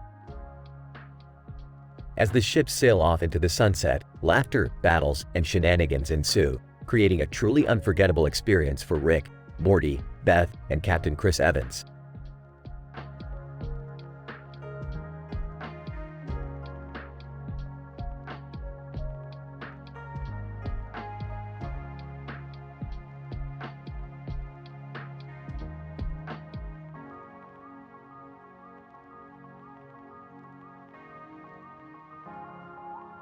Burping, Morty, I just downloaded the new Galactic Gazette. Turns out those Santarans from Doctor Who are having a rocky marriage. Classic case of two egos colliding. Really, Rick? We're gonna gossip about fictional aliens' marital problems? Come on, Morty, it's the little things that keep a universe interesting. Now, apparently, they've been fighting over a couple of figurines. Figurines? Seriously? That's what started the intergalactic feud. Well, Morty, these figurines aren't your average collector's items. One's wearing a blue cape and the other's in a black suit. Oh, the cape guy and suit guy. How can little pieces of plastic cause so much trouble? These aren't just any figurines, Morty. They're infused with rare cosmic material that enhances their powers. The Santarans are convinced that whoever owns them gains control over the entire universe. You're kidding, right? This sounds like one of your crazy schemes. Sarcastically. Oh, Morty, you caught me. I orchestrated a centuries-long marriage dispute between aliens over action figures. You always know what's going on. Alright. So, what's our plan, Rick? Do we have to get involved in their relationship drama? No, Morty, we're going to capitalize on their idiocy. We'll offer to mediate their divorce and take possession of those figurines for ourselves. That actually sounds kinda messed up, Rick. Smirking. Morty, we're talking about Santarans here. They're not exactly known for their emotional stability or rational thinking. Plus, think of the infinite power we'll have. Fine, whatever. But you better have a plan when things go south, Rick. Laughs. Morty, when have my plans ever gone south? Oh, right. 100 times. But that's part of the fun. Meanwhile, in the Santaran spaceship. So, Mr. Santaran, I can't believe you're divorcing your wife because of some stupid figurines? Santaran 1. They're not just figurines, Beth. They possess unparalleled cosmic energy. With them, I can rule the entire galaxy. And you think divorcing your wife will solve all your problems? Santarin too, of course. She doesn't deserve the power. She never appreciated me. You guys are ridiculous. Maybe you should try talking instead of fighting over plastic. Santarin 1. Talking? That's for weaklings. Fine, have it your way. But remember, the galaxy isn't yours for the taking. Back on Earth. Okay, Morty, here's the plan. We'll go to the Santarin spaceship and offer our services as divorce mediators. We'll pretend to be on their side but secretly work towards getting the figurines. Rick, this whole thing is screwed up. We're just manipulating their pain for our gain. Morty, it's called survival of the fittest. Besides, they're fictional characters. Remember? Yeah, I know, but it still feels wrong. Look, Morty, ethics and fiction don't mix. Now, put on your mediator jacket and let's go get those ridiculously powerful figurines.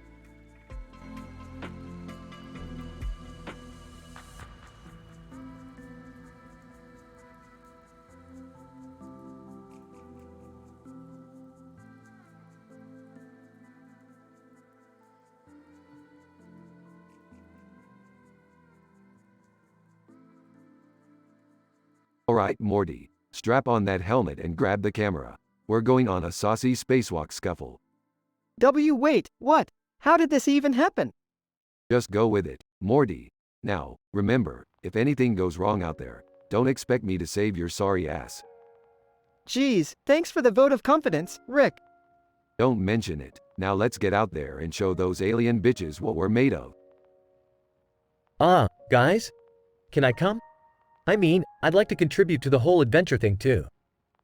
Jerry, if we wanted someone to slow us down and complain the whole time, we'd bring Beth. That's not fair, Rick. I can handle myself. Why don't you let me come along for once?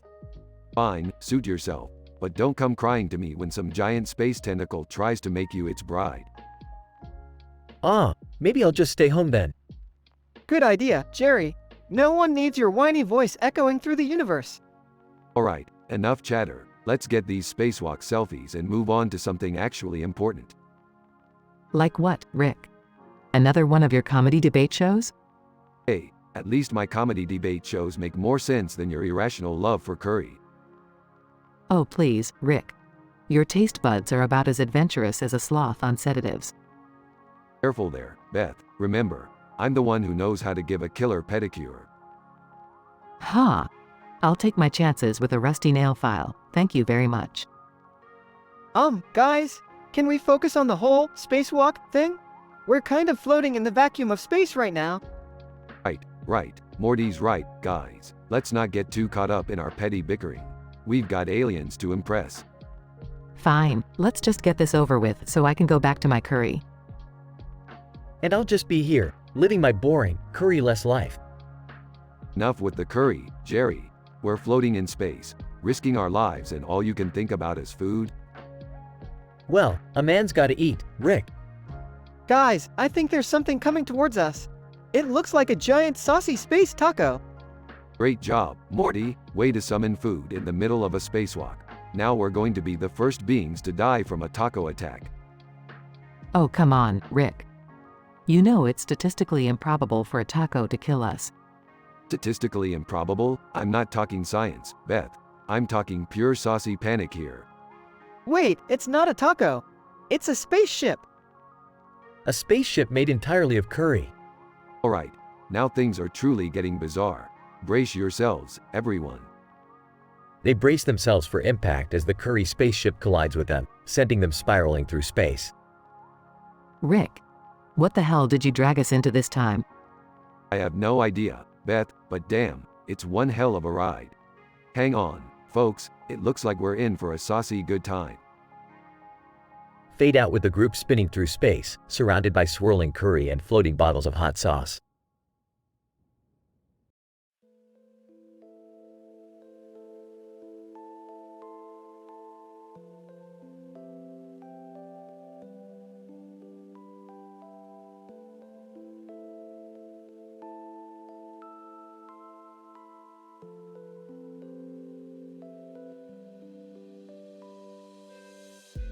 Morty, we've got a situation. There's a damn lion statue sitting on top of a lush green hillside next to a stone wall. Oh geez, Rick, what's the big deal with a lion statue? Morty, this isn't just any statue. This is a highly advanced interdimensional being disguised as a statue. It's smiling, Morty. It knows something we don't. Whoa, Rick, so what's the plan? We need to talk to Summer about this. She's been obsessed with that alien crush of hers. Maybe he has some insight into this crazy lion situation. Meanwhile, at Summer's room. Ah, Morty, what are you guys doing here? Can't you see I'm busy researching ancient intergalactic artifacts with Lara Croft? Listen, Summer, forget about your little alien crush. We've got some real lion business going on. Did someone say lion business? As a licensed zookeeper, I can lend a hand. Jerry, nobody needs your help. Go play with your zoo animals or something. Guys, look! The lion statue just got up and started walking towards us. Lion statue, in a snarky, British accent. Hello, pathetic mortals. Prepare to witness the true power of the Lion King, Simba. Oh great, now we're dealing with a self-proclaimed Lion King. Just what I needed today. Lion statue, bow before me, for I know the secrets of the universe and demand your utmost respect. Ah, whatever, Mr. Lion King. Can you just tell us what you want so we can get on with our lives?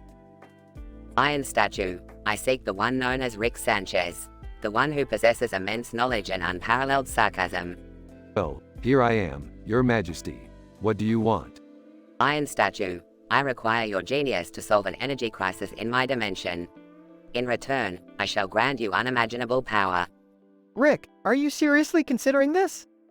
Of course, Morty. Power is power. Plus, I could use a new lion companion to insult on a daily basis. Lion statue, excellent. We shall depart immediately. Prepare for an adventure of epic proportions. Can I come too? No, Jerry. You stay here and water your imaginary zoo animals. Fine, I'll just go back to my zoo, alone. They all enter the portal, leaving Jerry behind. This is gonna be one wild ride, guys. Yeah, and I hope this Lion King has a good sense of humor. Otherwise, it's gonna be a long journey. Hold on tight, kids. We're about to embark on a dimension-hopping, lion-filled, sarcastic extravaganza.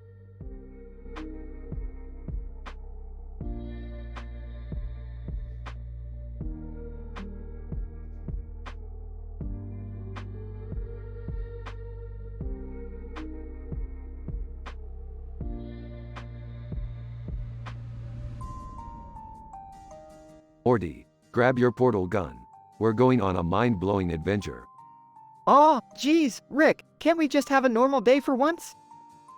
Normal? That's not how we roll, Morty. We're transcendent beings exploring the infinite possibilities of the multiverse. You two better not bring any trouble back home. I've got enough to deal with. Yeah, Dad, don't ruin my chances of going to that party tomorrow night. Party? Who cares about parties when you can witness a man riding a surfboard on top of a wave next to a buoy and a life buoy? Wait, is that even possible? Sounds pretty dangerous. Who cares about danger when you're Rick Sanchez? Hold on tight, Morty, we're diving in. They portal to a universe where the laws of physics are on vacation. What in the world is happening? I don't know, but this is so much cooler than any party. Look, Morty. Water polo with oversized red giant squids using Zubian twisties as balls. Oh, Rick, I think those squids are trying to eat us. A little help? Help, please. I'm watching Tommy Pickles ride a jellyfish like a rodeo cowboy. Okay, this is officially insane. I can't even. This is like some futuristic acid trip. Acid trip? That's for beginners. Hand me that jellyfish, Morty. I'm gonna make jellyfish pickle juice. I really hope Mom never finds out about this. Oh, believe me, Morty, if she saw half the things we see, she'd be institutionalized. Don't worry, Morty, we'll be back home soon. The interdimensional portal is just oh, great, it's malfunctioning. Seriously, Rick, we're stuck here? Relax, Morty, we'll figure it out. In the meantime, let's enjoy the chaos around us. Enjoying this madness is the only choice we have, I guess. Yeah, might as well make the most of it, right?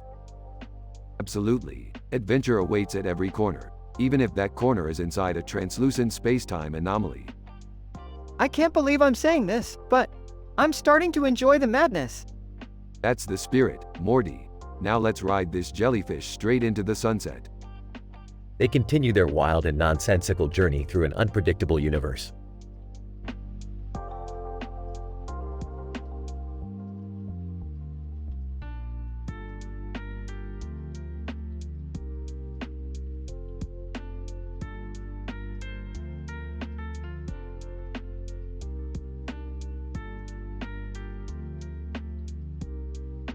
Alright, Morty. Buckle up because we're about to embark on the most mind-bending, reality-altering adventure yet. Rick, you say that every time, and it always ends in something crazy happening. Can't we just have a normal day for once? Morty, normal is boring. If you want normal, go watch a daytime talk show with Jerry over there. Hey, leave me out of this, Rick. I'm just trying to relax in my brand new recliner. Oh, Jerry. The only thing new about that recliner is the dent in your ego after Beth left you for a more interesting parallel universe version of you. Rick, can you please not bring that up again? It's ancient history. Alright, fine. Let's turn on the TV and see what kind of trouble we can get ourselves into today. Typical grandpa, always looking for trouble. But hey, I'm in. Morty grabs the remote and turns on the TV. A dimensional portal suddenly opens up on the screen. Whoa, what's happening? Looks like the TV is merging with our reality, Morty. Hang on tight. They all get sucked into the portal and find themselves in a room with a couch, chair, and television, just like the one they were in before. Alright, everyone keep calm. This is obviously a parallel dimension, just like last time with Jerry. Oh great, another dimension with a better version of me? I can't catch a break. Enough about you, Jerry. Rick, can we just find a way back home? We'll have to figure that out, Beth. But for now, let's explore this dimension. Who knows what kind of weird shenanigans we'll encounter. Meanwhile, outside the room, they notice the wallpaper is changing colors and patterns rapidly. Rick, look at the wallpaper. It's like it's alive or something. Morty, that's not just any ordinary wallpaper. It's a hyper-intelligent fungal organism from a parallel dimension with a penchant for interior design. Seriously? Fungal wallpaper? You got a better explanation, Summer? Didn't think so. Can't we just sit down and watch TV until all this craziness is over? A loud explosion suddenly shakes the room. Looks like the dimension is collapsing, Jerry. No time for TV. We need to find a way out. They frantically search the room and discover a hidden panel behind the couch. Hey guys, I think I found something. There's a portal generator here. Great job, Beth. You might have a little bit of my intelligence in you after all. Thanks, I think. They activate the portal generator and are instantly transported back to their original dimension. Phew, we made it back in one piece. That was way too close for comfort. I need a drink. You always need a drink, Jerry. But hey, at least we survived another insane adventure. Who's up for pizza? They all laugh and head out for a well-deserved pizza feast. The Smith family survives another dimension-hopping adventure, with Rick's sarcastic wisdom and Morty's reluctant bravery prevailing. The escapade reminds them that even in the face of chaos, family and humor are what keep them together.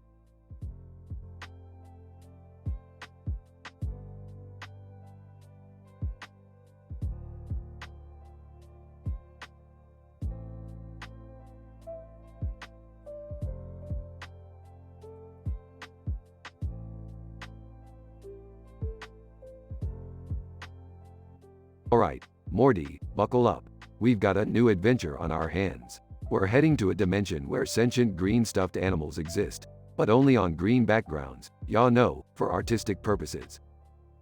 Geez, Rick, that sounds like a major inconvenience. Why can't they just exist normally? Morty, it's not about what makes sense, it's about what gets me that sweet, sweet interdimensional street cred. Now grab that green stuffed animal with the red nose and let's go. Wait, you guys are leaving already? I wanted to come too. Sorry, Summer. This adventure requires a delicate balance of high intelligence and utter stupidity. You just don't fit the bill. Yeah, Summer, you're more like low intelligence and mild stupidity. Whatever, Morty. Have fun being the genius and the idiot simultaneously. Alright, Morty, activate the portal. Let's see what these stuffed animals have in store for us. Morty activates the portal, and they arrive in the green stuffed animal dimension. Yoshi, welcome, visitors. I am Yoshi, the leader of the sentient green stuffed animals. We have summoned you because we are running out of helium for our balloon parties. Helium? Seriously? You guys couldn't figure that out yourselves? And why do you even need it? Yoshi, helium makes our parties more entertaining.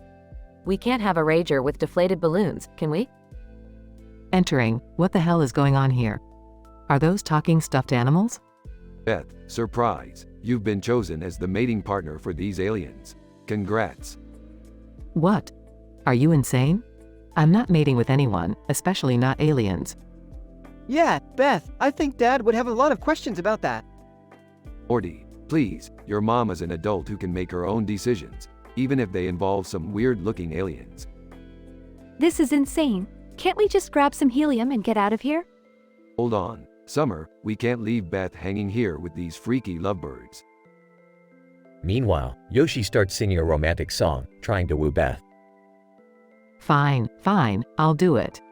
Just stop with the singing, you weirdo. Well, Morty, looks like your mom is about to have a close encounter of the alien kind. Let's get those balloons filled and get out of here before things get even more awkward. I can't believe this, Rick. It's like a bad acid trip or something. Welcome to the multiverse, Morty. Now grab that helium tank and let's show these stuffed animals how we party. They start filling balloons as Yoshi continues his unsuccessful attempts to win Beth over. Rick, you better have a way to fix this mess once we're done here. Don't worry, Beth, I'll find a way. In the meantime, let's enjoy the chaos and leave this dimension with a bang. They continue filling balloons, laughing and joking as the green stuffed animals party in the background.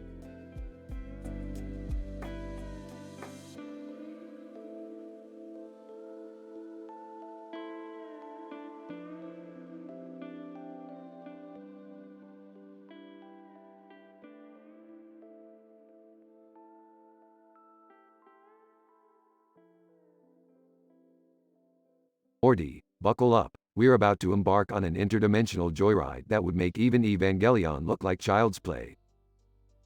Rick, are you sure about this? That spaceship looks kinda sketchy, even by our standards. Sketchy? Morty, this baby is the epitome of futuristic engineering. Only the finest materials and questionable ethics went into its creation. Rick, you can't just take Morty on dangerous missions like this. He's just a kid. Oh, spare me, Beth. Morty's seen more messed up things than your average therapist. He's practically immune to emotional scarring. Hey, can I come too? I'm getting bored here. Sorry, Summer. We have a strict, no annoying teenagers policy on this trip. Seriously, Rick, you're such a hypocrite. Remember that time you turned into a teenager to infiltrate that summer camp? Shut up, Morty. No one asked for your nostalgic trip down memory lane. Oh, please. Like you never use age manipulation for your own amusement, Grandpa. I oughta. Suddenly, a bright light engulfs the spaceship. What the hell is happening? Rick, did you mess with the ship's systems again? Relax, Beth. We're just experiencing a minor gravitational anomaly. Nothing too exciting. Guys, look outside. The neon lights on this spaceship are attracting a whole swarm of alien creatures. Rick, I thought you said this ship was top of the line. It's turning into a freaking rave up here. Well, technically, the interdimensional rave setting was an optional add-on. But who knew it would be so popular with the aliens? OMG. These creatures are getting inside the ship. Rick, do something. Fine.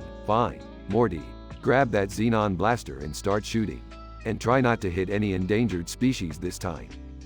Thanks for the reminder, Rick. Totally needed to relive that trauma. Rick, we're gonna crash if you don't do something. Why didn't you install a proper landing system? Landing systems are for cowards, Beth. We'll just hope the ground breaks our fall. Ship crashes into the brightly lit ground, causing a massive explosion. Well. Looks like we're all alive, against all odds. Welcome to Saturn, bitches. Can you believe this, Rick? We crash landed in a goddamn neon rave on Saturn. How are we gonna explain this? We're not. We're just gonna find a way to get back on that ship and pretend this never happened. Ah, I say we join the party, Beth. Let's embrace the chaos and dance our way through this shitshow of a night. I can't believe I'm saying this, but I agree with Rick. Let's make the most of this interdimensional mishap and party like there's no tomorrow. They join the alien creatures in their neon-filled dance extravaganza, leaving behind all concerns and worries.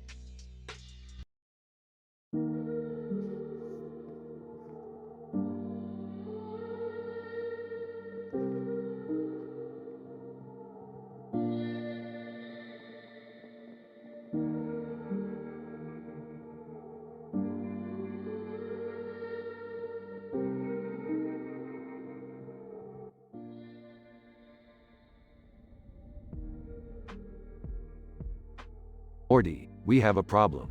A real big problem. It appears there's a herd of freaking giraffes and zebras grazing on a lush green hillside, right on the wild side. Whoa! That's crazy, Rick! We gotta check it out! Oh, great. Another dangerous adventure with my insane father and clueless brother. Just what I needed. Buckle up, sweetie. This giraffe-zebra combo is statistically improbable. Someone's got their hands dirty in some genetic experiments. Rick, why would someone create a hybrid of giraffes and zebras? Is this like some crazy fashion trend for the animal kingdom? Morty, this is way more than a fashion statement. These animals are telekinetic beings seeking bloody revenge on those who've done them wrong. Eavesdropping? Revenge? Oh, man, just like Narcos. We're about to get caught up in some intense animal turf war, aren't we? Jerry, nobody cares about your Netflix obsession right now. Focus on the task at hand. We need to find the source behind this telekinetic madness. Morty, the wild side leads us to Myanmar. Let's go. Myanmar? Isn't that, like, super far away? Can't we just handle this from the garage? Morty, you can't solve every problem with your over-reliance on technology. Sometimes, you gotta face the insanity head-on. Okay, let's go save the world from revenge-seeking telekinetic giraffes and zebras in Myanmar. Just a usual day for the Smith family. Damn right, sweetie. Adventure awaits, so let's get moving. Moments later, in Myanmar. Rick, I think we're lost. There's nothing but thick jungle here. Relax, Morty. I have a remote-controlled zebra drone. Just gotta find a safe clearing to launch it. Save your gadgets, Rick. Look, there's a clearing up ahead. Rick launches the zebra drone, and it flies above the jungle canopy. Bingo, Morty, we have eyes in the sky. Let's see if we can spot any suspicious activity. Oh boy, you think we'll be able to handle whatever's causing this telekinetic nightmare? Morty, just focus on not soiling your pants while I figure things out. We've faced worse. Meanwhile, these giraffes and zebras are plotting their revenge. I wonder who crossed them to the point of vengeance. Whispering. I heard it was a gang of misfit pandas who stole their lunch money. Jerry, shut up. No one wants your ridiculous theories right now. Rick, I think we found the culprit. The zebra drone spotted a shady lab hidden within the jungle. Let's storm that lab and put an end to this madness. Morty, gear up. We're going in. As they storm the lab, they find a mad scientist cowering in fear. Scientist, please don't hurt me. I didn't mean for any of this to happen. Well, too late for that, buddy. Reverse the telekinetic effects now. Scientist. I don't know how. Give me that lab coat. I'll figure it out. After some smart tinkering, Beth discovers a solution to revert the telekinetic traits. Got it, Rick. I've created an antidote to reverse the telekinetic abilities. Dad, stay here and make sure this guy doesn't pull any more crazy experiments. Me? Deal with this lunatic? Gee, thanks for the trust, Beth. Morty, hold this mad scientist at gunpoint, and let's get back home before those animals tear this place apart. Back in the safety of the garage. Great job, Beth. You made something useful for once. Watch it, Rick. I still have the antidote. One wrong move, and I might just accidentally splash you with it. Can I get some credit too? I helped keep the mad scientist busy. Sure, Jerry, here's your participation trophy. Now go back to picking up the kids from school or something. Man, I'm glad we got out of there in one piece. Those telekinetic giraffes looked pissed. Another day, another crazy adventure. Let's just hope these animals find peace and forgiveness. Or maybe they join a support group for revenge-seeking zoo creatures. Sarcastically. Oh yeah, Jerry, that's a real plausible scenario. Support group for bloody telekinetic giraffes, just what the world needs. Can we just go back to watching interdimensional TV now? That's way less stressful. Fine, Morty, let's go watch some mind-numbing garbage on the box. It's probably less traumatizing than our actual lives. They all head back to the living room, leaving the chaos of the telekinetic giraffes and zebras behind.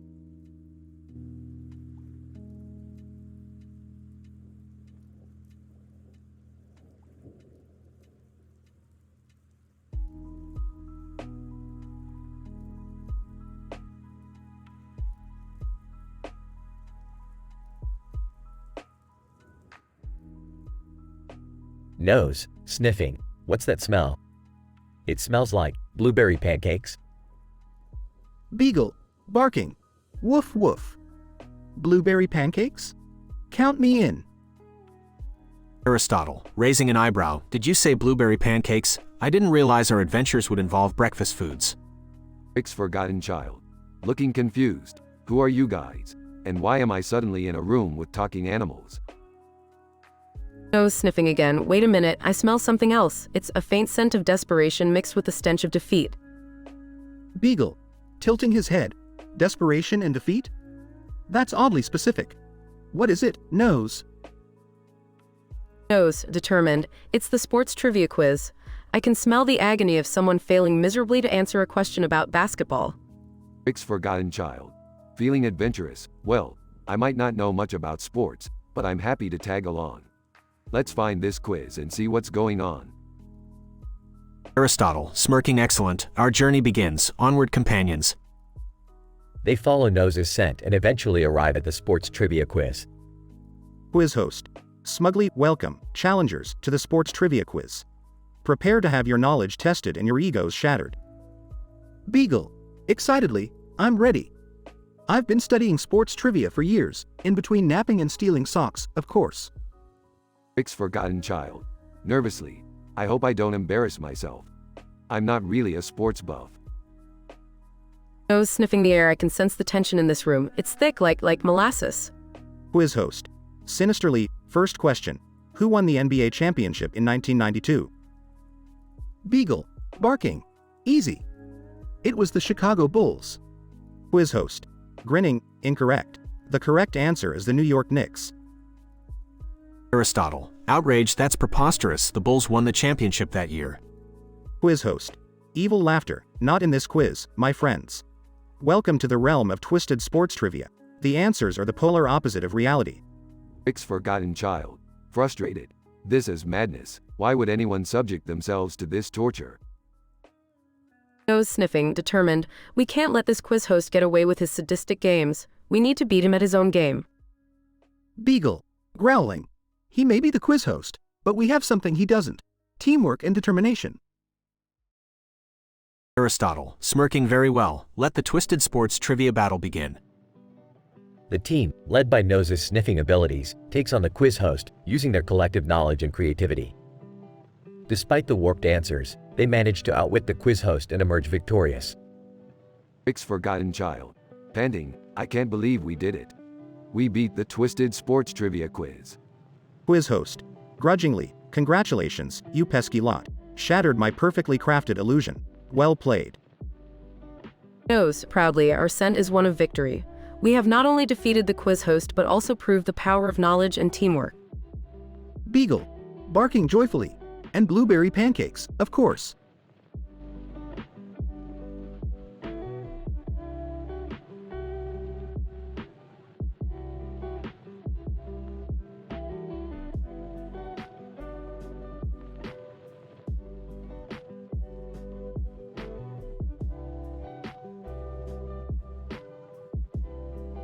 Alright, Morty, strap in. We're going on a mind-bending adventure through the multiverse. Oh geez, Rick, can't we just have a normal day for once? Normal is overrated, Morty.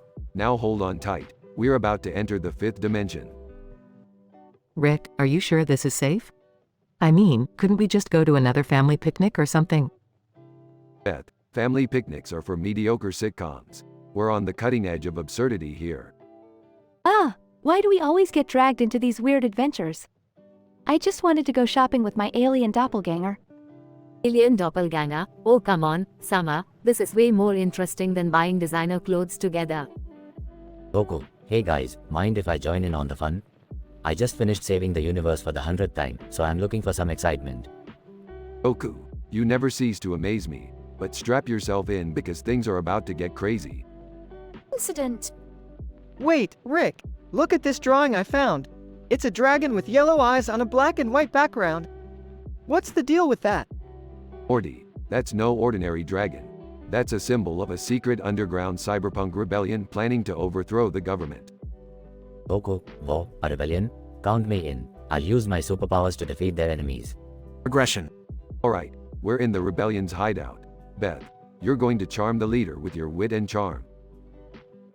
Seriously, Rick? This is your plan? Flirt my way into secret cyberpunk knowledge? Hey, it's what you're good at, alright? Now work your magic. Summer's alien doppelganger. Psst, Summer. I heard a rumor that Supernova has a secret crush on Rick. She's been swooning over him for ages. Seriously?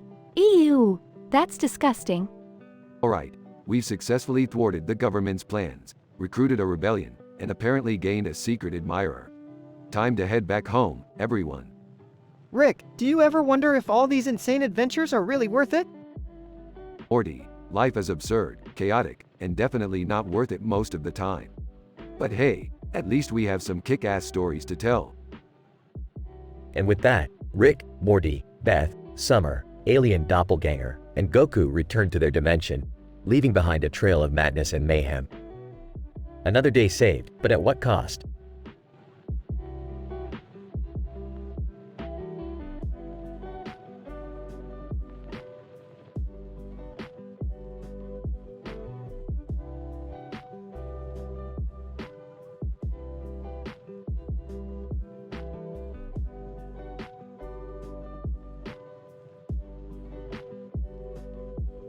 Morty, grab that sci-fi themed machine with a lot of buttons on its side and a screen in the background. We're gonna do some serious interdimensional time traveling with this bad boy. Rick, are you sure about this? I mean, last time we messed with time, we accidentally created a whole civilization of sentient pickles. Morty, stop being such a pansy. We need to find out what happens when we press the zwibbity zwap button. Okay, fine. But if anything goes wrong, it's on you, Rick. Scene transitions to Rick and Morty in the creepy basement. Time to discover what secrets lie behind these dusty old boxes, Morty. Hand me that crowbar. Oh man, I don't like creepy basements. It's giving me the heebie-jeebies. Quit whining, Morty. Look, I found something. It's a Captain Kirk action figure from Star Trek. I didn't know you were into that nerdy stuff, Morty. And no, it's not mine. It's Jerry's. Yeah, that's right, Jerry's. I mean, I was just holding it for a friend, you know? Sure, Morty, you're just holding it for a friend. We'll see about that. Scene transitions to Rick and Morty sitting in the living room. What are you two doing with that creepy basement discovery? Oh, just rummaging around, Beth. We stumbled upon Morty's secret Star Trek obsession. Star Trek? Oh, I used to be quite the Trekkie back in the day. Captain Kirk was my idol. Ew, Dad, you're such a nerd. Well, at least I don't go snooping around creepy basements. Scene transitions to Rick and Morty sitting in the spaceship. Okay, Rick, let's try pressing the flugel-boggle button on this sci-fi machine. I have a feeling something amazing is gonna happen. Fine, Morty, here goes nothing. As they press the button, the spaceship is suddenly transported to the planet Ploob-Slaw. Whoa! Rick, where are we? This place is insane. We're on Ploob-Slaw, Morty. It's a planet where everyone walks sideways and speaks in rhyme. Kinda weird, huh? I'll say. Hey, Rick, check out that alien over there. He's wearing a Star Trek uniform. That's no alien, Morty. That's Captain Kirk. Looks like he's having some sort of Star Trek convention here. Scene transitions to Rick, Morty, and Captain Kirk having a deep conversation about intergalactic diplomacy. Captain Kirk, so you're saying that the Federation of Planets doesn't exist in your dimension? That's right, Kirk. In our dimension, it's all about interdimensional travel and unlimited possibilities. Yeah, but we accidentally created a race of pickle people once. It was, pretty disturbing. Captain Kirk, fascinating. It seems like your journeys are far more bizarre than any I've experienced on the Enterprise. Scene transitions back to the spaceship. Well, Morty, our little adventure with the sci-fi machine was quite a trip. I'm impressed with your newfound love for Star Trek. Yeah, I guess it's not so bad after all. Who knew we'd encounter Captain Kirk on another planet? Life's full of surprises, Morty. Now let's head back home and see what other crazy adventures await us. Scene fades out with Rick and Morty laughing as they warp back to Earth.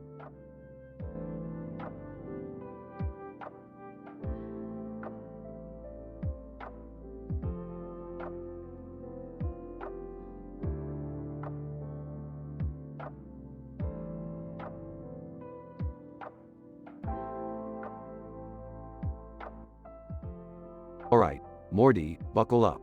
We've got an interdimensional rocket ship rendezvous with a planet of sentient, hyper-intelligent broccoli beings who have taken Bruno Mars hostage. Yeah, it's gonna get real weird. Rick, why would the broccoli beings take Bruno Mars hostage? And how did they even manage to do that? Morty, you ever heard of a little thing called obsession? These broccoli beings love Bruno Mars so much that they have managed to create a device that transported him right out of our dimension and into theirs. They're planning on forcing him to perform Uptown Funk on repeat for all eternity. Geez, Rick, that's messed up. We have to save him. Don't worry, Morty, I've got a plan. We're gonna use the rocket ship to fly in, land near the broccoli's stronghold, and distract them with a prenatal massage area set up in the ship. Wait, what? A prenatal massage area? Yeah, Morty, these broccoli beings are genderless and reproduce through parthenogenesis. They enjoy a good prenatal massage. Just trust me on this one. Okay, Rick, if you say so. But how are we gonna get past their defenses? Simple, Morty. I've invented a device that allows us to camouflage as giant, talking trees. They won't even suspect a thing. Alright, I guess transforming into trees is par for the course at this point. Let's do it! Scene transitions to the rocket ship landing near the broccoli's stronghold. Alright, Morty, get ready. As soon as we land, we activate the tree camouflage. Got it, Rick. Wait, why are they playing Uptown Funk so loudly? Morty, these broccoli beings have no concept of noise pollution regulations. Now, focus, activate the tree mode. Morty transforms into a talking tree. Rick follows suit. As the duo approach the broccoli's stronghold, they notice a red airplane parked nearby. Morty, look, it's Bruno Mars' private jet. These broccoli beings must have confiscated it. We'll get him out of there too. So, we're rescuing Bruno Mars and fighting the broccoli villains. What a day! The duo stealthily approach the stronghold, blending in among the other trees. Okay, Morty, it's showtime.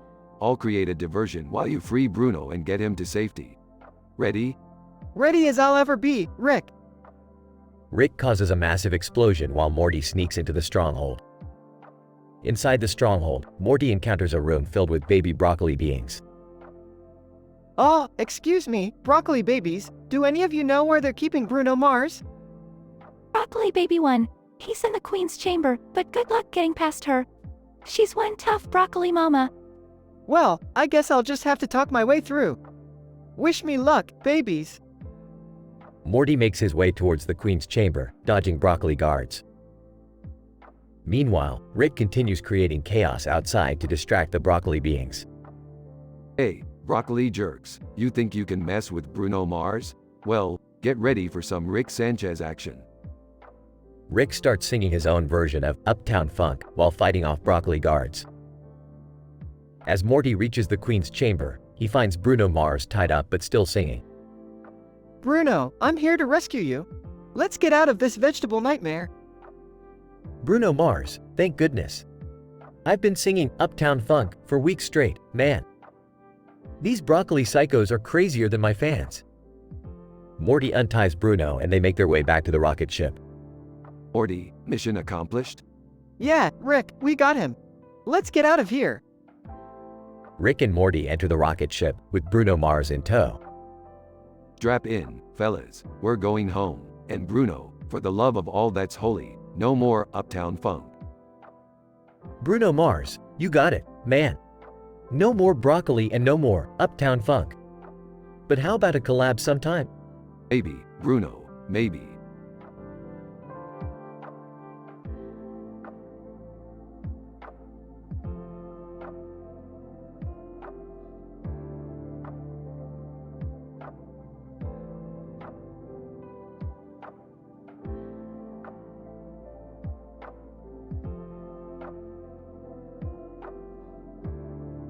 Alright, Morty, buckle up.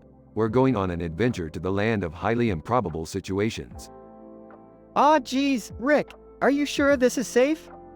Safe, Morty. Safety is for losers. Now hold on tight. We're about to break the laws of physics. What are you two doing? Are you going to leave without me? Oh great, the dead weight is here. Hey Jerry, did you know that your car is so boring it's statistically insignificant? Well, at least my car is a reliable mode of transportation. Unlike your temperamental flying saucer. Reliable, more like a metaphor for your love life, Jerry. Pathetic. Rick, can we please just focus on the adventure? I'm tired of your insults. Fine, fine. Let's just get this over with. Morty, did you bring the portal gun? Yeah, I got it right here, Rick. Ready to go. Can I come too? I don't want to miss out on the action. Sure, Summer. It's not like we're going to face life-threatening situations or anything. Tag along. Why don't ya? Rick, why is there a white SUV parked in front of a green field with bushes, and a red car in the background and foreground? Morty, do you really think that's the weirdest thing we've encountered? Remember that time we turned into sentient pickles? Sentient pickles? What? You guys never told me about that. That's because nobody cares about your opinion, Jerry. Dad, be nice.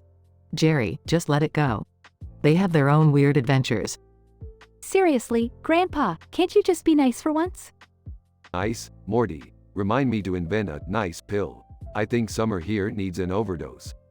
Geez, Rick, that's a little harsh.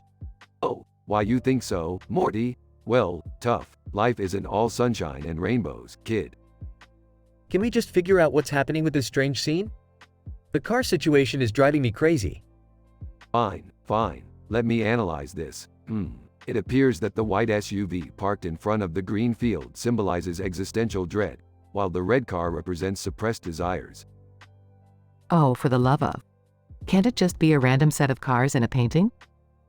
Hey, I'm the genius here. Don't question my absurdly deep analysis. I'm with Dad on this one. The painting is just a painting, Rick. Yeah, Rick, sometimes you overthink things. Overthink? Morty, I invented overthinking. It's one of my many talents. Can we please move on from this ridiculous conversation? I don't care about the painting anymore. Agreed. Let's just go on the adventure and forget all this nonsense. Alright, we're finally making progress. Forget about the cars. Forget about Jerry's insecurities. Forget about... Rick, look out! What? Sound of crashing. Phew, that was close. We barely made it out alive. Did you see that, Rick? A giant alien spaceship just crashed into the painting. Well, I guess that's one way to resolve the car dilemma. This is insane. How do all these crazy things keep happening to us? Who knows, Beth? Life is just one big, chaotic ride. But hey, at least it's never boring. Alright, everyone. The adventure must go on. Strap in for some more statistically improbable situations. I can't believe I'm saying this, but I'm actually looking forward to it. As long as we end up safe and sound, I guess it can't be all bad. Let's do this, Grandpa. We're ready for whatever.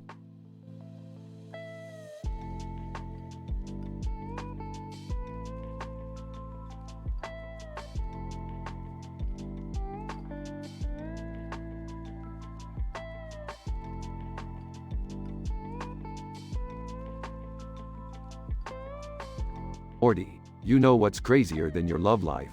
This stupid washing machine. Oh great, what did you do this time, Rick? Don't blame me, Morty. Blame the statistically improbable scenario that happened inside this washing machine. What are you talking about, Rick? Look closely, Morty. It's a close-up shot of a washing machine with clothes in it, and there's a green sweater hanging from the front, but from the perspective of a sock inside the machine. Whoa, that's intense, Rick. I mean, how often do you get to see the world from a sock's point of view? Probably never, Morty, but that's not the crazy part.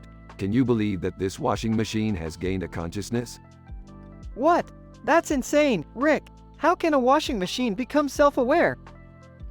Hey, guys, what's all the commotion? I'm just here to do my laundry. Oh, look who it is, Morty. It's Jerry, the expert in doing absolutely nothing meaningful. Excuse me? I'll have you know I lead a very productive life. Guys, can we focus, please? The washing machine gained consciousness. Right, Morty, and it's been spreading rumors about our dirty laundry behind our backs. What? That was supposed to be confidential. Well, guess what, Jerry? The washing machine knows about your secret love for pineapple underwear. Damn it, Rick. All right, let's calm down. So, what do we do about this, Rick? Well, the only logical solution is to shrink ourselves down and go inside the washing machine to confront the conscious entity. Oh boy, here we go. Are you sure that's safe, Rick? I mean, what could go wrong? Everything can go wrong, Jerry. This is an interdimensional dishwasher we're talking about. Wait, it's a dishwasher now? Well, yeah, I mean, it's a washing machine, but let's explore all the household appliances, right? Fair enough, I guess. Alright, Morty, strap in. We're about to embark on a journey to the microscopic world of dirty laundry. Can I come too? No, Jerry, you stay here and think about your life choices. This is so unfair. They shrink down, entering the washing machine. Whoa, Rick, it's like a whole new world in here. Up and look, there it is, the conscious entity of the washing machine. Wow, it's so tidy. Shut up, Jerry, let's deal with this. Conscious washing machine. Rick Sanchez, Morty Smith, what brings you inside my realm? Look, washing machine, we're here to tell you that you can't just go spreading rumors about us. Conscious washing machine. I'm sorry, Rick, Morty, I didn't mean to cause any harm. Can we reach a truce? Fine, but you better keep our secrets safe, or else. Yeah, no more gossip from you, Mr. Washing Machine. Conscious washing machine. Agreed. Just don't put any red socks in me, okay? Deal. They exit the washing machine. So, did you solve the problem? Yeah, Jerry, we gave the washing machine a stern talking to. Huh. I wish someone would do that to my laundry. Yeah, like someone capable of doing their own laundry. Burn, Jerry, burn. Oh, shut up, Rick. They all laugh, walking away from the washing machine. The washing machine remains conscious, but it keeps their dirty laundry secrets safe. They all learned that even appliances can have a sassy side.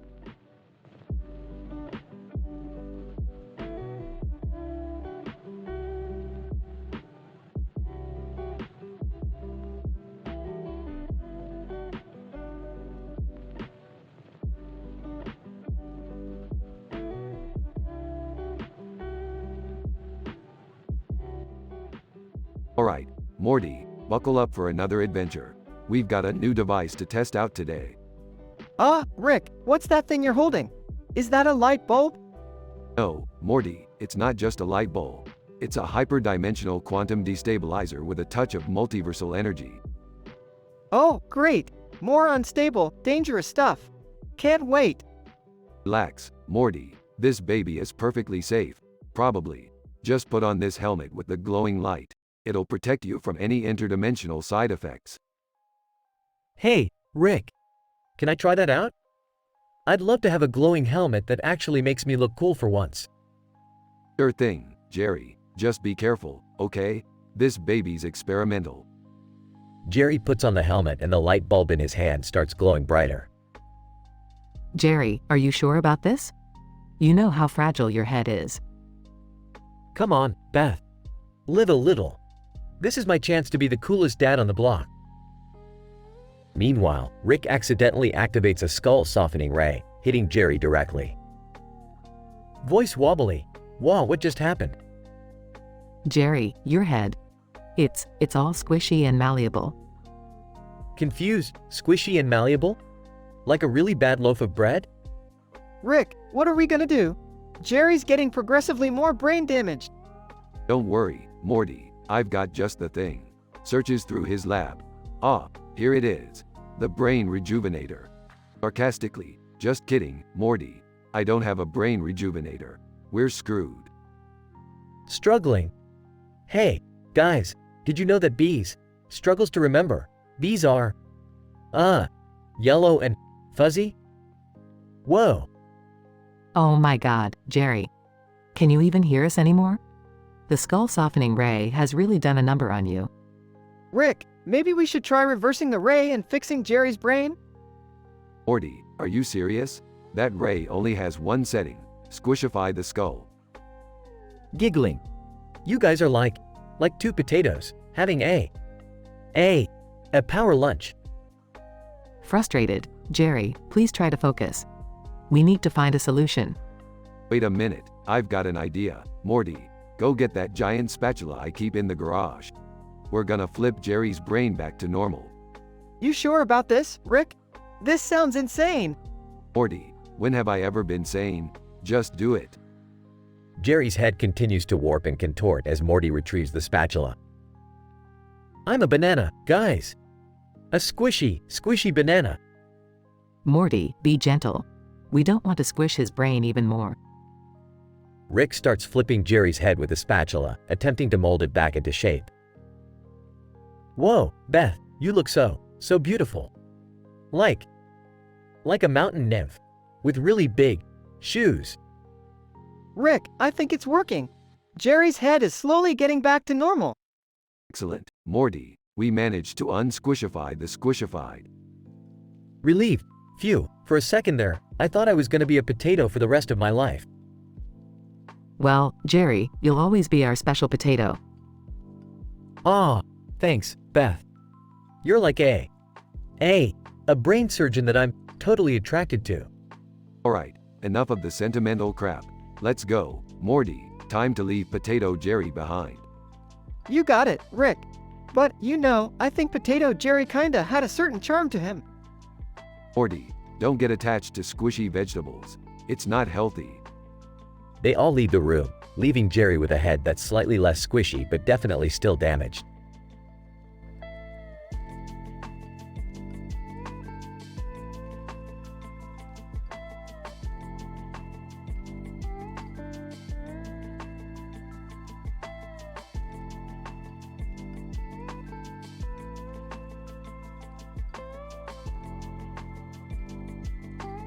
Alright, Morty, buckle up. We're heading to a dimension where calculators do stand-up comedy. Rick, isn't that a little dangerous? I mean, what if they use math jokes? I barely get regular jokes. Don't be a pansy, Morty. We've survived intergalactic wars, alien parasites, and Jerry's pathetic attempts at fixing things. This'll be a walk in the park. Hey, I resent that. My fixing skills are highly underestimated. Jerry, nobody's underestimating you. They're just getting the measure of your incompetence. Mom, can we go to that dimension where school is just one big party? Oh, Summer, you'd get bored within 5 minutes. Trust me. Rick, I think we have a problem. The portal's malfunctioning. Great, Morty, just great. Now we're stuck in this crummy dimension where cardboard is a valuable currency. Well, at least we can make some friends, right? Friends, Morty, in this reality, it's every dimension for themselves. Get with the program. So, Rick, how are we getting out of here? Scary cardboard people are starting to gather. Jerry, stop asking stupid questions and let Rick work his genius magic. Jerry, you're a bigger buzzkill than a reality where apples eat worms. Can we at least try to make it out alive? Sure, Summer, like I always say, nothing a little chaos and nonsensical science can't fix. Rick, I don't mean to alarm you, but those cardboard people are starting to multiply. Morty, don't you get it? This dimension is an endless loop of chaos. We're screwed. Oh, great, just great. Now my dear wife and kids will be stuck in a cardboard hellhole forever. Jerry, get it together. I didn't spend 9 months growing Summer inside of me for you to freak out now. Yeah, Dad, we need to think of a way out, not wallow in self-pity. Rick, I found a portal. It's not cardboard, but it's made out of chewing gum. Well, Morty, desperate times call for desperate measures. Let's take our chances with the gum portal. I can't believe we made it out of there. That was a nightmare. Beth, I'm sorry for doubting you. You've always been the stable one in this family. Don't make it a habit, Jerry. I don't want my kids growing up thinking you have any sense. Alright, enough with the sentimental crap. We survived. Now let's go find that dimension where dolphins are in charge. Rick, seriously? More dangerous adventures? Can't we just go home? Morty, you really didn't learn anything today, did you? Home is overrated. Adventure awaits.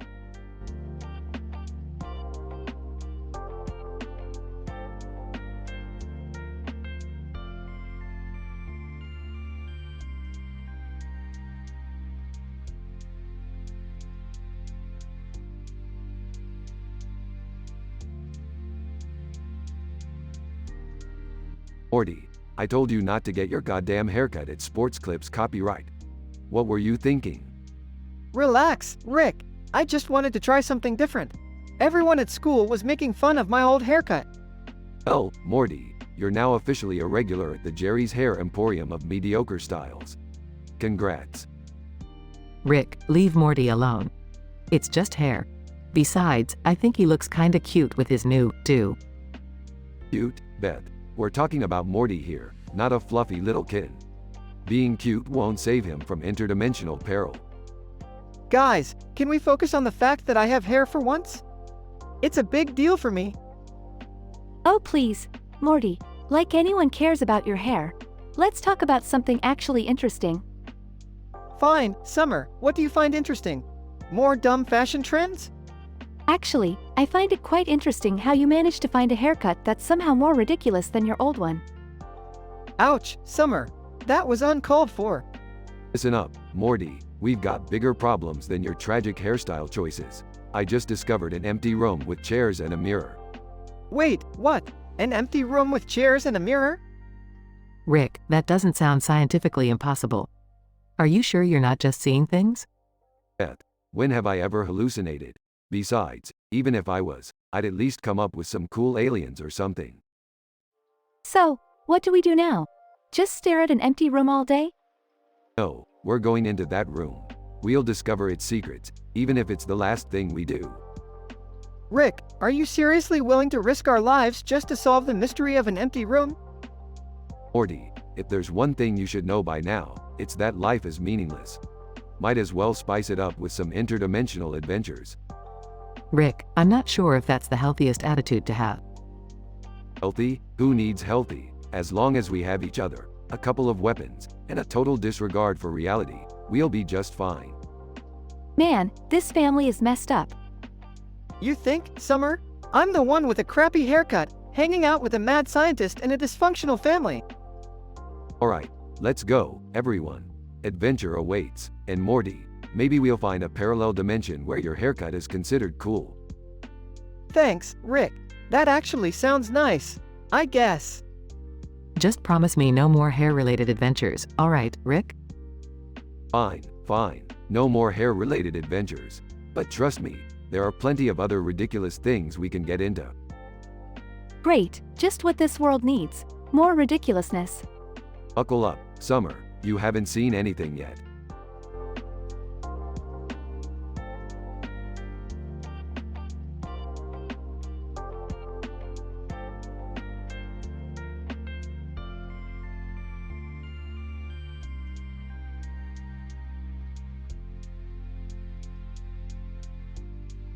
Morty, we've got a serious situation here. A worm, Morty, a goddamn worm is relaxing on the beach, living his best worm life. What's the big deal, Rick? Can't a worm catch some rays and enjoy the sand? This is not just any ordinary worm, Morty. This worm is capable of bending reality. He's like an interdimensional worm, Morty.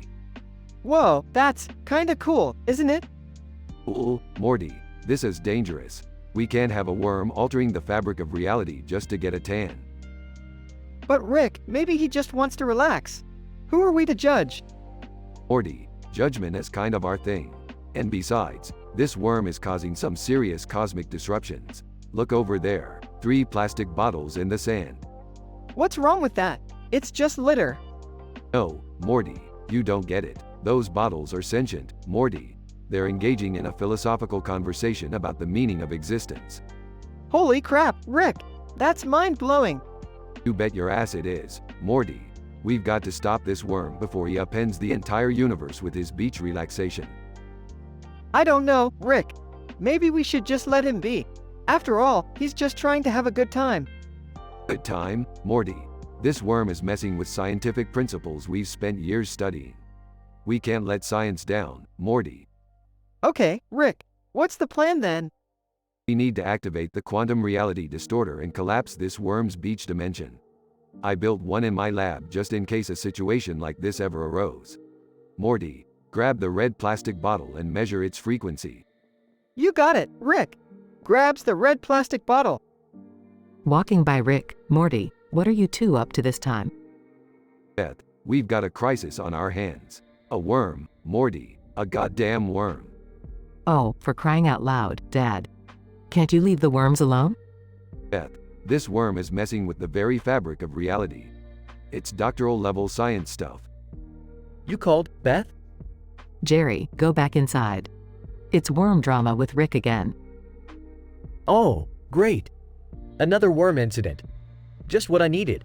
Nobody asked for your opinion, Jerry. Now, Morty, take that plastic bottle and measure its quantum resonance. Rick, are you sure about this? I mean, I'm not even sure if this will work. Morty, are you questioning my scientific expertise? I've got a PhD in wormology. Thank you very much. All right, I'll measure the frequency. But if something goes wrong, I'm blaming you. Fair enough, Morty. Now, let's collapse this beach dimension and bring an end to the worm shenanigans. Rick and Morty activate the quantum reality distorter, causing the beach dimension to implode. Well, Morty, it looks like the worm problem is solved. Yeah, but how many universes did we destroy in the process, Rick? Ah, who cares? We saved science, Morty. Worm-free beaches are now guaranteed. I guess that's something, Rick. Damn right it is, Morty. Now let's go grab a drink. Worms always make me thirsty. They walk away, leaving Jerry, Beth, and the beach behind, contemplating the absurdity of their lives.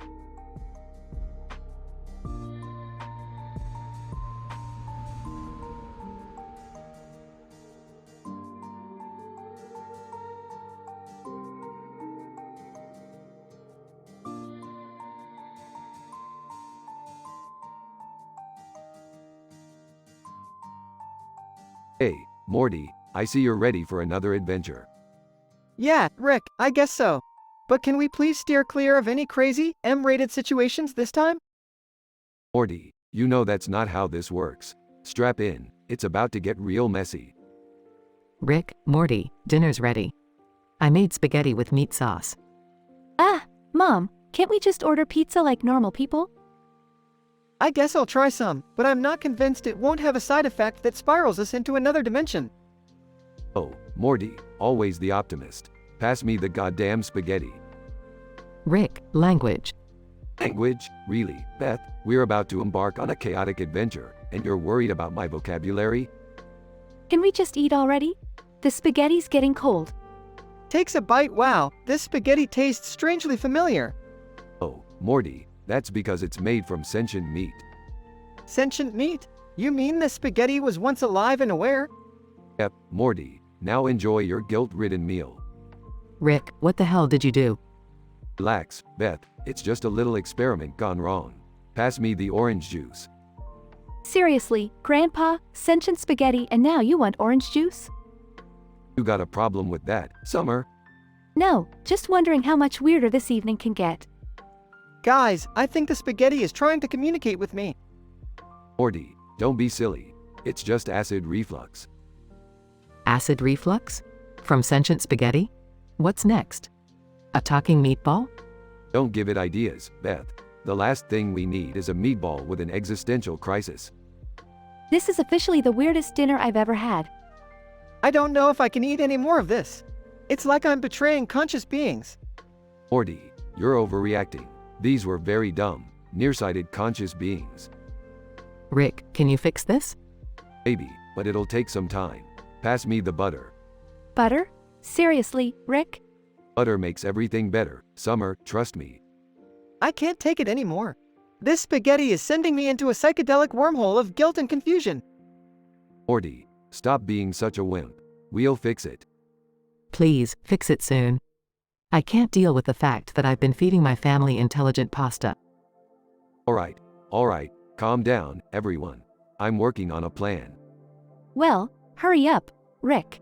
I've had enough dinner for a lifetime. Fine. Just pass me that damn bowl of spaghetti and let me do my thing. And refill my goddamn orange juice while you're at it. Can we at least save some for later? I'm kinda developing a weird bond with this spaghetti. Morty, you've got to be kidding me. We will never speak of this spaghetti again once it's fixed, alright? Alright, Rick. Just make it quick. As chaos unfolds, the family works together to undo Rick's culinary catastrophe, hoping to survive the night with their sanity intact.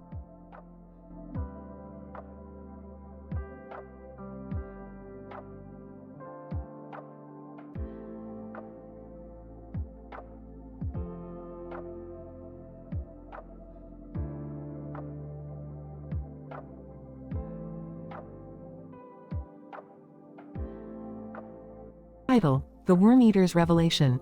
Characters. 1. Liam, the Worm Eater. 2. Jack, Liam's best friend. 3. Sarah, Liam's love interest. 4. Tony, local villain. Initial situation. Liam, sitting on a rock, staring at a snake with a worm in its mouth. Nature's a funny thing, ain't it? Jack, sipping a beer, yeah, mate. Gives me the creeps, though. Incident. Sarah, approaching, intrigued. Liam, why on earth are you so fixated on that snake? Liam, deep in thought, just questioning everything I've known, babe. Watching that snake chow down on a worm. Sarah gasps. Liam, contrary to popular belief, I've never eaten a worm in my life. It repulses me. Progression. Tony, emerging from the shadows, sneering, well, if it ain't the famous worm eater. Liam, eyebrows furrowed. What's your problem, Tony? Tony, you think you're so tough, eating worms and all. I'll make you regret it. Liam, confused, but I just said I've never eaten a worm. Tony smirks and reveals a jar of worms. Tony, let's settle this once and for all. Eat that worm, or face the consequences. Denouement. Jack, putting his hand on Liam's shoulder. You don't have to do this, mate. Liam, determined, no, Jack. I won't let Tony bully me anymore. Liam takes a deep breath and eats the worm to prove a point. Tony is left speechless. Conclusion. Sarah, amazed. Liam, I never thought you'd do it. Liam, smirking. The truth is, I've never eaten a worm. But sometimes, you have to do the unexpected to show them who's in control. Jack, laughing, that's our worm eater. They all share a toast and leave Tony in disbelief.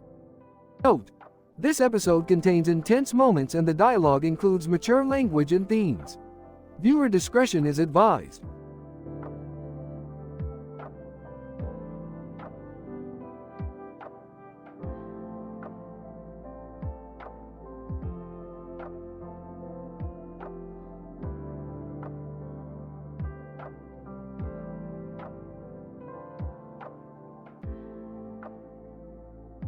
Hey Morty, check out this new interdimensional portal I just whipped up. We're going on a wild adventure. Morty, hold on tight. Rick, I don't know if now is a good time. Morty, when is it ever a good time? Get your ass over here. Meanwhile, at Jerry's white room. You know what? Being alone in a featureless room isn't that bad. No pressure, no expectations. Just me and my thoughts. Jerry, how many times do I have to tell you, you're not supposed to have any thoughts? That's why we put you in that room. But Beth, it's so peaceful here. I can finally be myself, whatever that is. Dad, stop being such a loser. You're embarrassing us, as usual. Well, excuse me for not being a supernatural genius like your grandfather. Meanwhile, back with Rick and Morty.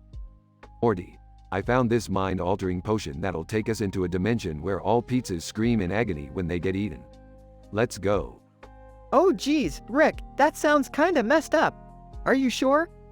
Morty, I didn't become the smartest person in the universe by playing it safe. Get your whiny ass through the portal. Beth walks in, rolling her eyes. Rick, can you please not drag Morty into your messed up adventures? He's just a kid. Beth, he's been with me long enough to know there's no turning back now. Plus, he's easily replaceable. Oh, snap. Dad, even Grandpa thinks you're dispensable. Can't we all just get along? In my featureless room, I learned that peace comes from within, guys.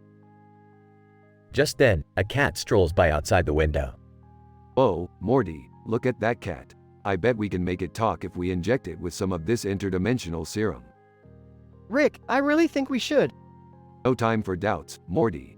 Let's capture that cat. The group rushes outside, leaving Jerry behind. Finally, some peace and quiet. Jerry, we're all leaving, and you're just gonna stay here? Yeah, I'm good. Enjoy your adventure. As the adventure unfolds, the cat gains the power of speech and reveals all the universe's darkest secrets. Cat, you puny humans, always meddling with forces beyond your comprehension.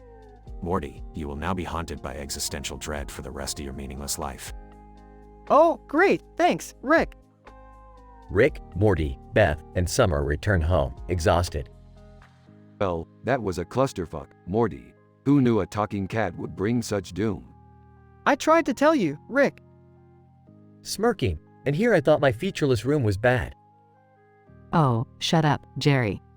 At least we had an adventure. You're just stuck in your own mind. Yeah, my mind is pretty great. It's just like my bedroom, except no roommates. Rick stares at Jerry, contemplating his existence. You know what, Jerry? Maybe being alone in your own head isn't such a bad thing after all. Really? You think so, Rick? Aw, I was just messing with you, pal. Life's a bitch, deal with it. The family erupts in laughter, embracing the madness that is their lives.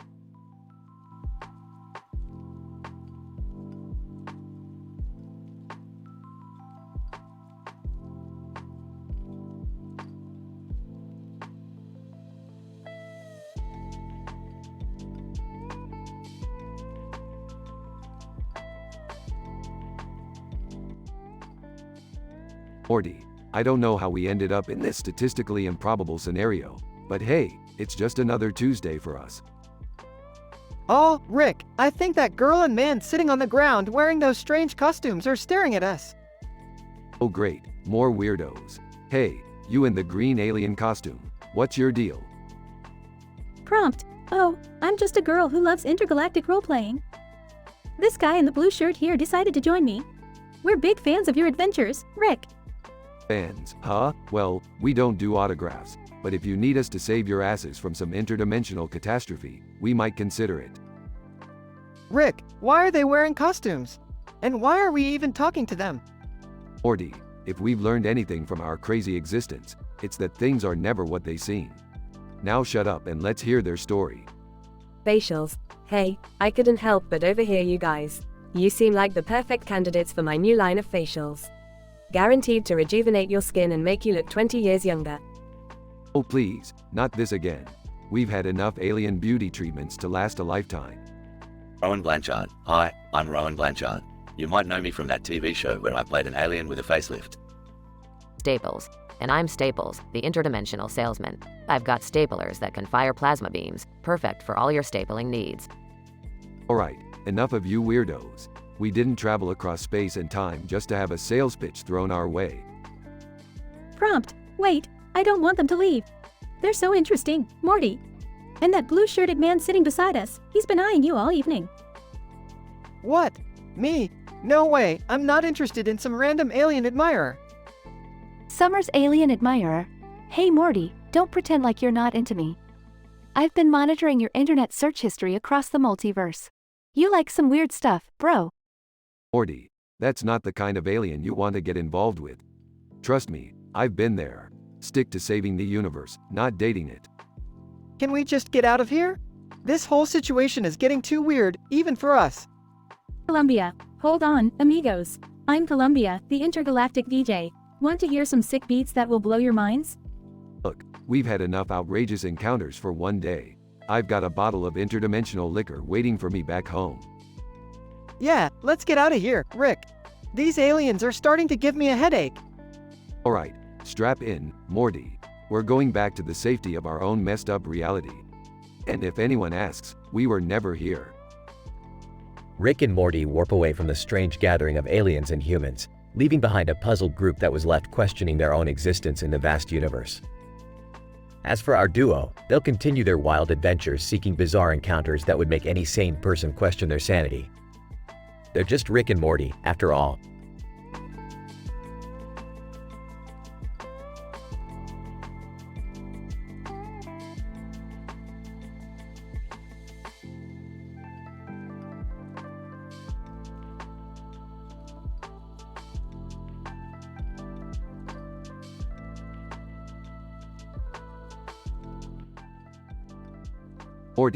Morty, you gotta see this. I've just developed a mind-bending, interdimensional quantum blender.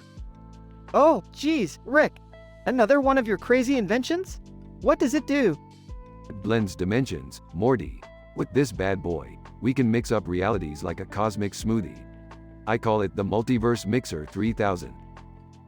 Okay, but why do we need to do that, Rick? Well, Morty, it seems our universe is about to collide with another one where sentient giant cacti rule the world. Sentient giant cacti? Are you serious, Rick? Of course I am, Morty. Now, grab that cartoon character holding a giant cactus in a kitchen and put it in the blender. Oh, alright, but what about the woman in the background? She looks pretty freaked out. Oh, she's just Lucy Hartfilia, a random bystander.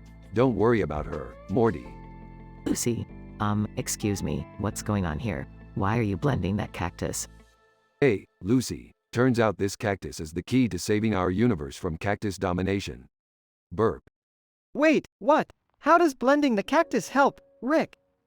Well, Morty, if we infuse ourselves with cactus DNA, we'll gain their power and stop the ultimate prickly invasion. I don't know about this, Rick. It sounds risky.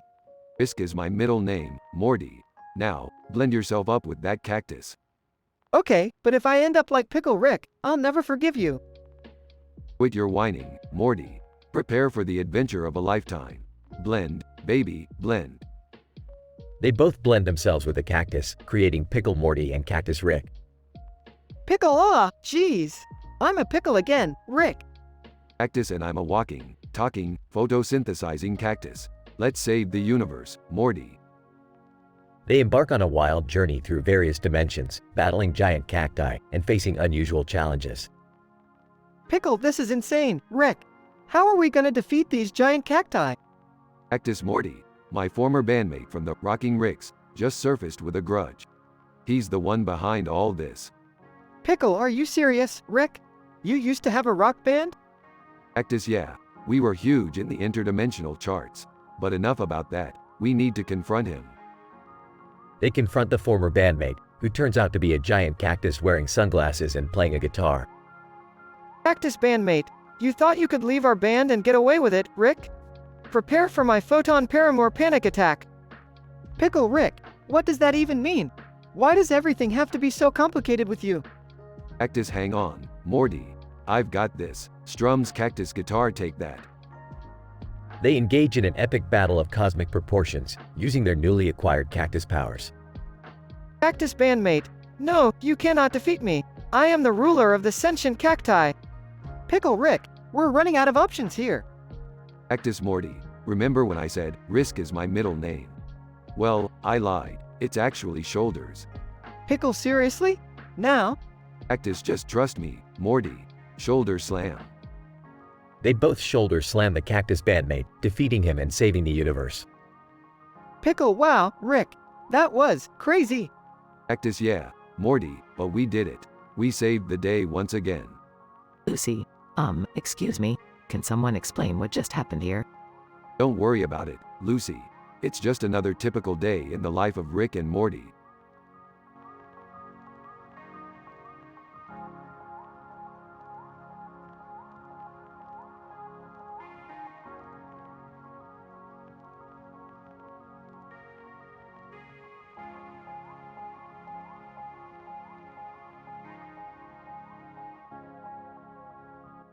Guys, Morty, look at this pen and notebook on the table. I'm pretty sure when they said, draw a bird on the cover, they didn't mean make it anatomically correct. Geez, Rick, why do you always have to ruin everything? Can't you just appreciate art for once? Appreciate art, Morty? Let me remind you that I possess an intellect far greater than any artist's imagination. Now, let's see what scientific discoveries we can make with this masterpiece. Entering the room. Whoa, what's going on here? Are we having an art critique session? Rolling her eyes. Yeah, Dad, you should stick to fixing cabinets and leave the art criticism to the professionals. Jerry, we're not here to appreciate the fine art of misdrawn birds. We're about to embark on a scientific journey filled with chaos, danger, and a whole lot of swearing. Wait, where are we going? Grinning. We're heading to Nails, the interdimensional spa for nails and obstetrics. We're gonna get that mani-pedi and deliver a baby while we're at it. A spa and delivering a baby? This is starting to sound like a bad episode of Jersey Shore, crossed with Grey's Anatomy. Scoffing. Great. Now I have to watch my dad give birth to a baby while getting my nails done. My life couldn't get any weirder. Strap in, Summer. You have no idea what kind of twisted path lies ahead. We're about to dive deep into the world of interdimensional pedicures and obstetrician nail technicians. I don't even know what's real anymore, Rick. Is anything in this universe truly normal? Laughs. Morty. Normal is just a setting on the washing machine that nobody ever uses. Now, let's get going. We've got a bumpy ride ahead. Meanwhile, at Nails. Nail technician. Welcome, Rick and Morty, to Nails. Are you here for the classic or interdimensional mani-pedi? Surprise us with your weirdest interdimensional combo, my friend. And also, we might need your expertise in delivering a baby. Whispering, Rick, I don't think this is such a good idea. We should stick to science, not obstetrics. Morty, sometimes science demands that we step outside our comfort zones. Now sit back, relax, and let the nail technician do their thing while I assist in the delivery. This is gonna be one for the history books. Several hours later. Holding a baby in his arms. We did it, Morty. We successfully delivered an interdimensional baby while getting the most outlandish pedicure of all time. I love science. I can't believe I just witnessed my grandpa pulling a baby out of nowhere. This is gonna take a long time to process. Admiring his freshly painted nails. You know what? This day may have been crazy, but damn, do I look good? Raising an eyebrow. Dad, you're holding a baby. Please prioritize your life for once. Stroking his chin. This experience has taught me one thing, Morty. Life is full of endless possibilities. And whether it's delivering babies or misjudging art, we must embrace the chaos and enjoy the ride. Yeah, I guess you're right, Rick. No matter how bizarre things get, we're in it together. That's the spirit, Morty. Now let's find another misadventure to conquer and mess up even more. The scene ends with Rick, Morty, Jerry, and Summer walking off into an interdimensional sunset, ready for their next wild escapade.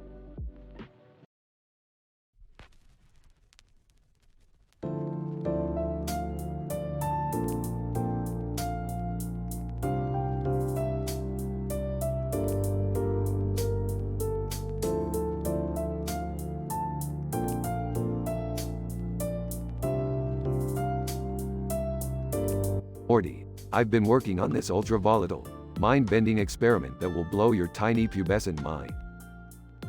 Rick, can't we just have a normal day for once? Normal? That's not in our vocabulary, Morty. Now, hold this green and white puzzle piece against a white background while I calibrate the interdimensional flux capacitor. Seriously? Another puzzle-solving adventure? I'm sick of these mind-numbing puzzles, Rick. You think you're sick? Remember when you accidentally swallowed that alien parasite? Talk about sick. What are you two up to now? Dad, please tell Rick that we need a break from all these interdimensional escapades. Well, I don't know, Morty. Rick's experiments are what keeps our family interesting. Without him, we'd be as boring as a blank white stripe. You heard that, Morty? Even Jerry knows that without me, everything is duller than your love life. Oh, I hate you guys sometimes. Now, let's not fight. We have to focus on something positive for once. Like the fact that I just got a new job as a social media manager. Social media? Oh boy. Here comes another whirlwind of drama and pointless memes. Yeah, and knowing you, Rick, you'll probably invent a 3D movie device that sucks us into the screen or something. Morty, that's actually a pretty good idea. I'm gonna get right on that. Can we just have one calm day without any inventions or interdimensional chaos, please? Sure thing, Beth, just as soon as Morty figures out how to solve this puzzle. Grumbling fine, I'll solve the stupid puzzle, but then we're all going to sit down and watch a normal movie, okay? Maybe a romantic comedy? Jerry, you still haven't figured out that life's a lot more exciting when things don't go according to plan. I think that's enough excitement for one day. Let's all just enjoy a nice, quiet evening watching a regular 2D movie, shall we? Fine, but I'm gonna work on that 3D movie device in my lab. No promises though, might accidentally create a black hole or something.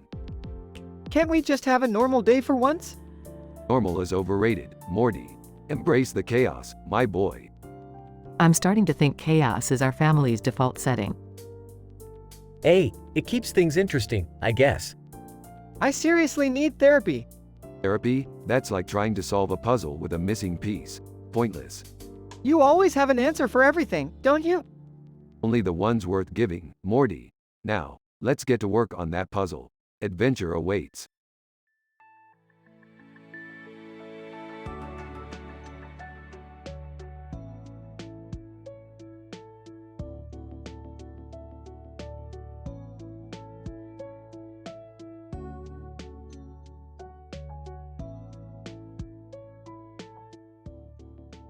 Alright, Morty, buckle up. We're about to embark on another wild adventure. Oh, Rick, do we really have to? I mean, my homework, my social life. I think I need a break. Morty, forget about all that mundane nonsense. We're about to enter an interdimensional game show. Game show? What kind of crazy prizes are we playing for this time? Well, Morty, this is no ordinary game show. The winner gets a Plumbus assembly contest. The loser gets banished to the uncharted multiverse. Fun times, right? Are you serious, Rick? We could end up in some twisted reality filled with monster clowns and flying spaghetti sauce. Relax, Morty. It'll be statistically improbable for us to end up in a dimension that crazy. Hopefully. Okay, fine. Let's just get this over with. I don't want to spend eternity in the land of horrifying mime spiders. Meanwhile, on the game show stage. Host. Welcome, contestants. Today we have Rick and Morty, ready to face the challenges of our interdimensional game show. Hold on. Who are these two guys beside us? The cartoon character with a thumbs up and the guy with a suit and a beard on his head? Host. Oh, those are just my unconventional co-hosts, Mr. Thumbs Up and Mr. Suit and Beard. They add a touch of sophistication and absurdity. Now, let's begin. They compete in various ridiculous challenges, cobalt-infused trivia rounds, and absurd physical stunts.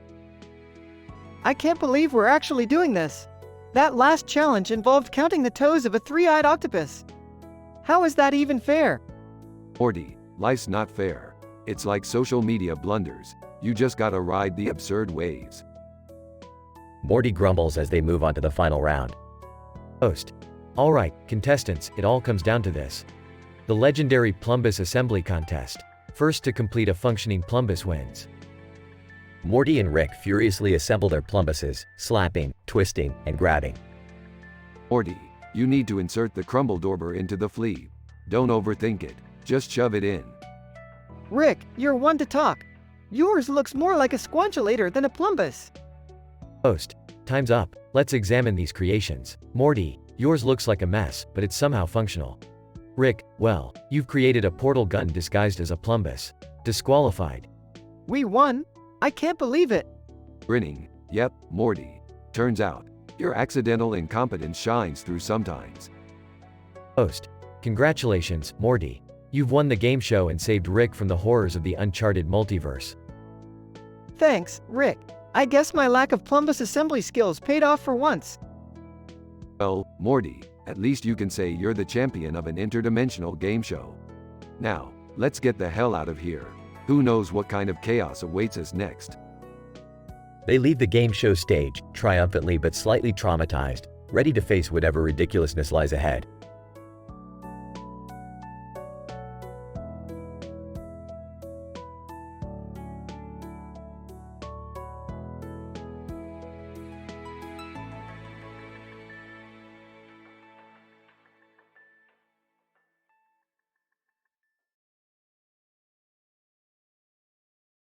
Hey Morty, look at that idiot in the yellow jacket over there.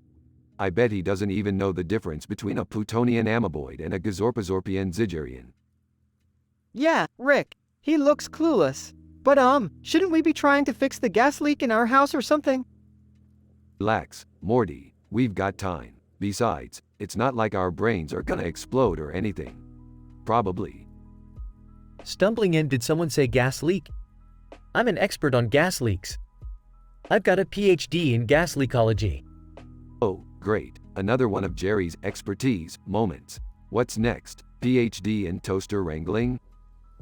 Hey Rick, maybe if you weren't so busy doing important science stuff, we wouldn't have a gas leak in the first place. Oh, here we go, Jerry. Blame the world-class scientist for your lack of basic handyman skills. That's a real PhD move. Guys, I think the gas leak is affecting all of us. My brain feels like it's being invaded by tiny jellyfish playing bongos. Well, duh, Summer. That's because the gas leak is causing severe brain damage. It's like a brain party in here. I don't feel so good, Rick. My brain feels like a malfunctioning spaceship, and it's getting worse. Well, Morty, at least you have a brain to malfunction. Jerry's brain is more like a defective potato. No offense, Jerry. None taken. I happen to like potatoes, Rick. They're underrated. You would, Jerry, you would. They all start hallucinating. Whoa, guys, I just saw a squirrel playing the bongos. I swear, it was real. I saw a talking potato trying to fix our gas leak. It told me it had a PhD in plumbing. I can't take this anymore, Rick. My brain feels like it's being sucked into a black hole made of rubber ducks. Hang in there, Morty. This is just a side effect of the gas leak. It'll wear off eventually, I hope. The gas leak suddenly stops. Oh my god, I feel like I can finally think clearly again. No more brain party. My brain is back to normal. Well, as normal as it can be. Thank goodness it's over. I thought I was gonna lose my mind, literally. Ah, the wonders of brain damage. It's truly a humbling experience. Who wants to go on a dimension-hopping adventure to celebrate? They all cheer, forgetting about the gas leak incident. In this episode, a gas leak in the Smith household causes severe brain damage in Rick, Morty, Jerry, and Summer. As their brains deteriorate, they experience bizarre hallucinations and struggle to communicate coherently. However, the gas leak suddenly stops and their brains return to normal. They embrace the insanity and decide to go on an adventure to make the most of their wild experiences.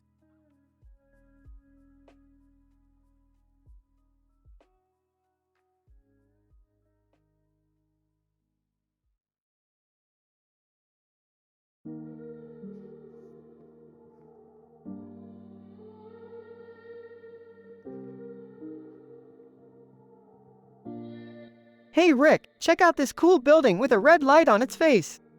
It's like a giant hunk of futuristic cheese. Burping. Morty, that's the interdimensional red light district. Trust me, you don't want to know what goes on in there. Not even with my portal gun. Sipping wine. So, Morty, how's school going? Still obsessing over that girl with the red glasses? Yeah, Dad, she's amazing. Her name's AiTelevision, and she's like an actual genius or something. Plus, her red glasses just make her even hotter. Rolling her eyes. Oh please, Morty. You're always falling for brainy girls. Can't you be like a normal teenager and obsess over Bruno Mars or something? Whatever, Summer. At least I have a chance with AiTelevision. What's your claim to fame, huh? Being an interdimensional influencer with a scandalous secret life? Crossing arms. Well, if you must know, my interdimensional followers love my luxurious beach vacation pics. I'm just spreading the influencer lifestyle across the multiverse. Oh great, now we have an influencer in the family. Why don't you go take some prenatal care selfies with alien parasites? That's the level of intelligence I'd expect. Rick, be nice. Summer is just exploring her options. But seriously, Morty, you need to focus on your education. Girls can wait, especially ones with red glasses. Fine, Mom. I'll focus on saving the universe or whatever. But I'm only doing it because of Aterbium. And maybe a little bit because I want to impress her. Slapping Morty on the back. That's the spirit, Morty. Now let's go on an adventure and find some rare element, like forbidden Aterbium. Or maybe just hit up a Bruno Mars concert. You guys are so predictable. But if we're going on an adventure, I'm gonna need to get a new bikini for my next photo shoot. Dimension 304 has some seriously stylish options. Sarcastically, well, as long as everyone's priorities are in order. Let's go stargazing on Jupiter and watch Saturn's reality show unfold, shall we? Laughing. Sure, Beth. We'll all hold hands and sing Kumbaya under the neon lights of interdimensional chaos. Just another day in the Smith household. Whispering to Summer, think Aterbium wears a bikini too? Whispering back, Morty, focus. But who knows, maybe she wears red glasses with her bikini. Overhearing them, Morty, Summer, keep it PG-13. We don't need any more unnecessary complications in the universe.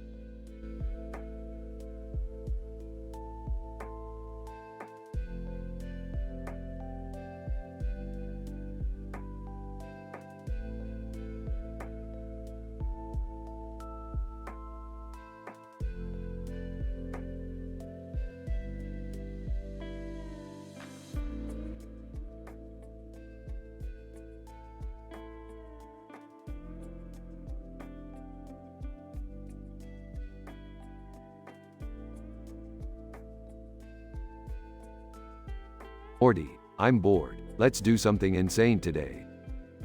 Rick, I don't know. Last time we did something insane, I ended up in a parallel universe with 3 butts. Morty, parallel universes are old news.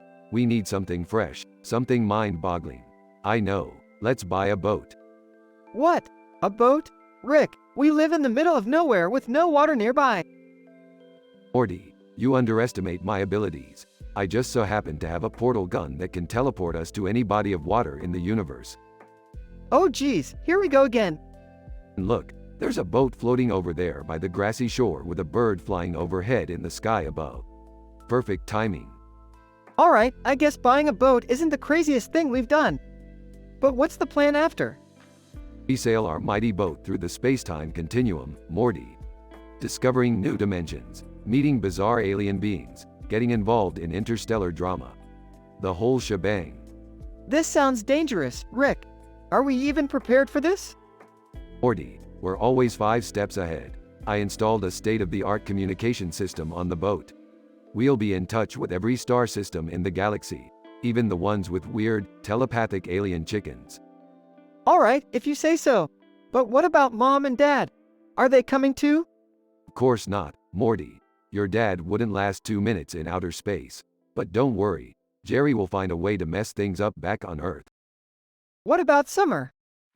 She's grounded, remember? Something about her sneaking the Smith family portal gun to impress her crush? Oh man, Summer's always causing trouble.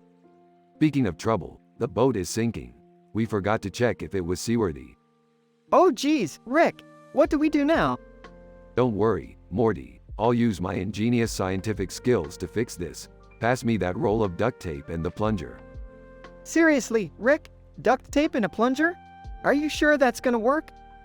Morty, when you have my level of genius, a roll of duct tape and a plunger can fix anything. Hold on tight, Morty. We're about to sail the 7 cosmic seas. This is insane, Rick. I can't believe we're on a sinking boat about to sail through the universe. Life's all about crazy adventures, Morty. Embrace the chaos. But what if we run into dangerous space pirates or gigantic space squids? Morty, my boy, just remember our motto. Panic now, worry later. Yeah, that's not reassuring at all, Rick. Relax, Morty, we'll figure it out. Worst case scenario, we use the plunger as a weapon and the duct tape as makeshift armor. Oh man, Rick, we're either gonna die or become the most badass intergalactic sailors ever. Well, Morty, let's hope for the latter. But remember, in space, no one can hear you scream. But they can definitely hear you whine. Great, now I won't be able to sleep for weeks. Buckle up, Morty, adventure awaits us, along with a whole lot of unnecessary drama and existential crises. I should have just stayed at home and played video games. Aw, Morty, that's too boring. Now, let's go explore the infinite wonders of the cosmos, one problematic situation at a time.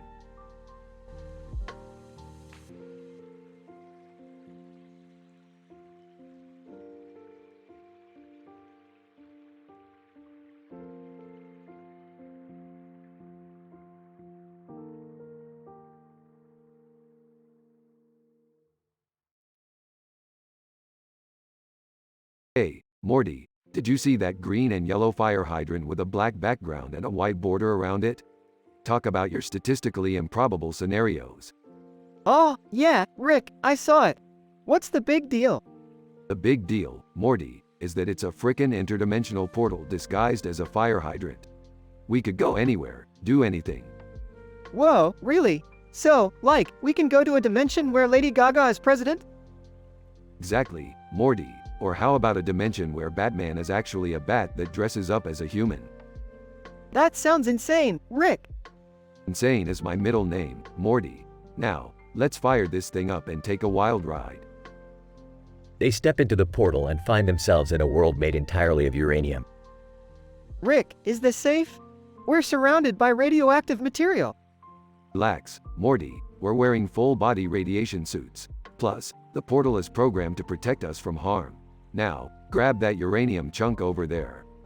Hesitant. Okay, but I don't see how this is gonna end well. Suddenly, Lady Gaga appears, strutting through the radioactive wasteland.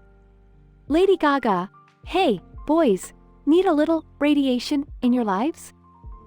Ah, speak for yourself, Gaga. Morty here barely knows the meaning of the word. Hey, I'm learning, okay.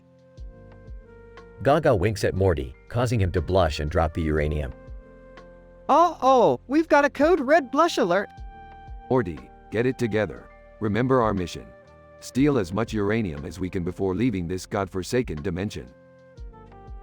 Meanwhile, Batman swoops down from the sky, clad in his classic cape and cowl.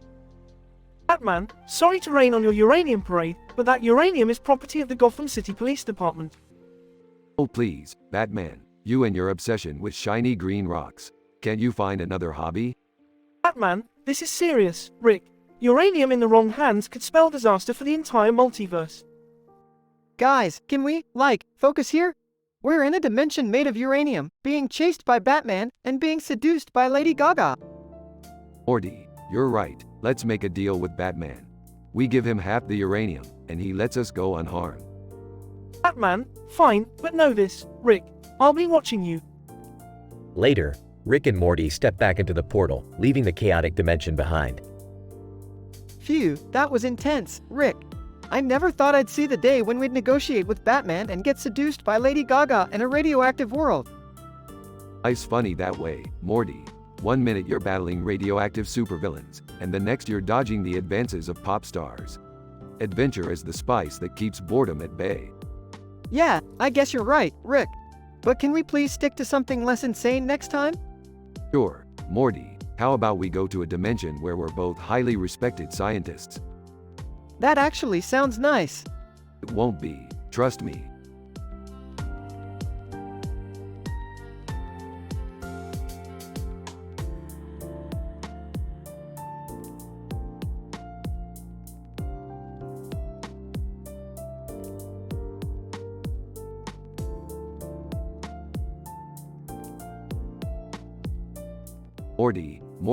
Morty, guess what I just discovered in a parallel universe?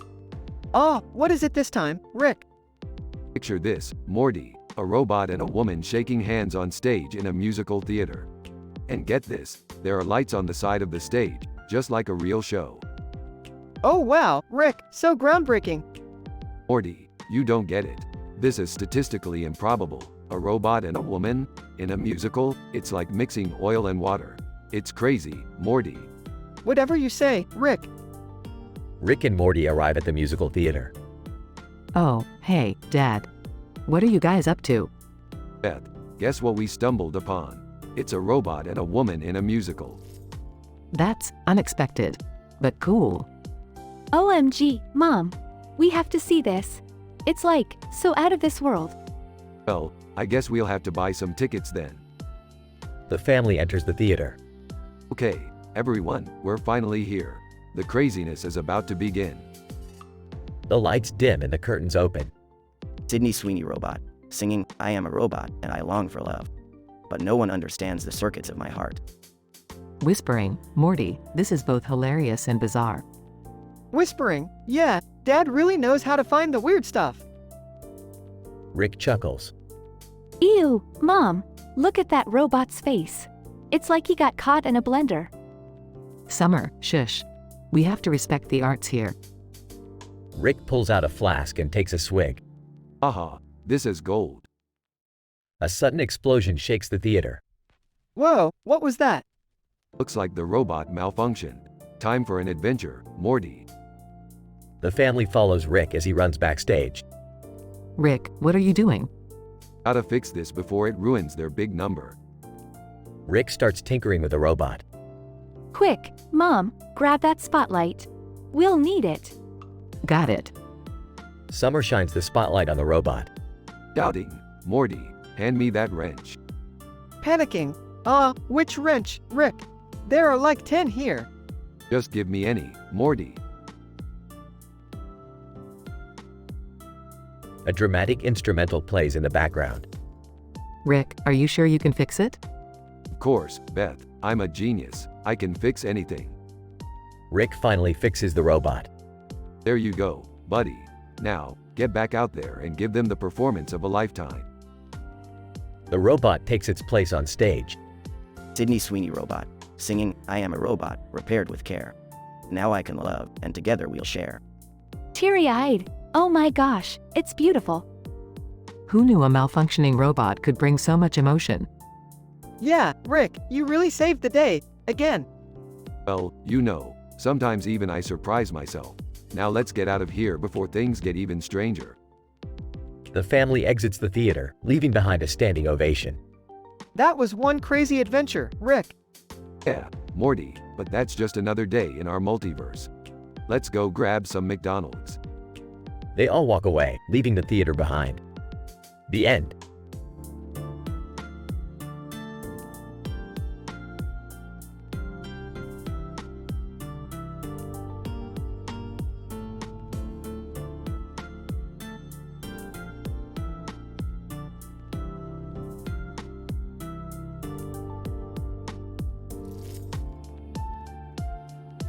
Hey Morty, check out this weirdo on the train tracks. He's got 2 backpacks on and he's just staring into the distance. Whoa, Rick, that's pretty dangerous. Shouldn't we do something? Aw, Morty, let natural selection do its thing. I want to see what happens. And on train tracks, mumbling to himself, I can't decide which backpack to wear today, so many choices. Hey buddy, need some advice on which backpack looks cooler? I'm an expert in fashion. And on train tracks, confused, sure. Okay, listen up. The backpack on your back says, I'm a fashion-forward traveler, and the one on your shoulder says, I'm ready for whatever crazy adventures this world throws at me. Rick, this guy's life is in danger, and all you care about is his fashion choices? Morty, life and fashion go hand in hand. It's all about making a statement. And on train tracks, excuse me guys, there's a train coming. Oh, shit, Morty. We gotta save this guy. Finally, Rick, let's get him off those train tracks. Hold on, Morty, I've got a brilliant idea. Size, okay, what's the plan, Rick? We're gonna build a portal right in front of the train so it disappears when it reaches the tracks. And on train tracks, guys, seriously, the train is getting closer. Calm down, dude, we got this. Frantically, Rick, we need to move. The train is seconds away. Okay, Morty, we're gonna need your help. Hold on to the guys' backpacks while I set up the portal. Struggling, Rick, they're so heavy. Well, that's what happens when you have two backpacks, Morty. Now hold on tight. And on train tracks, oh god, we're gonna die.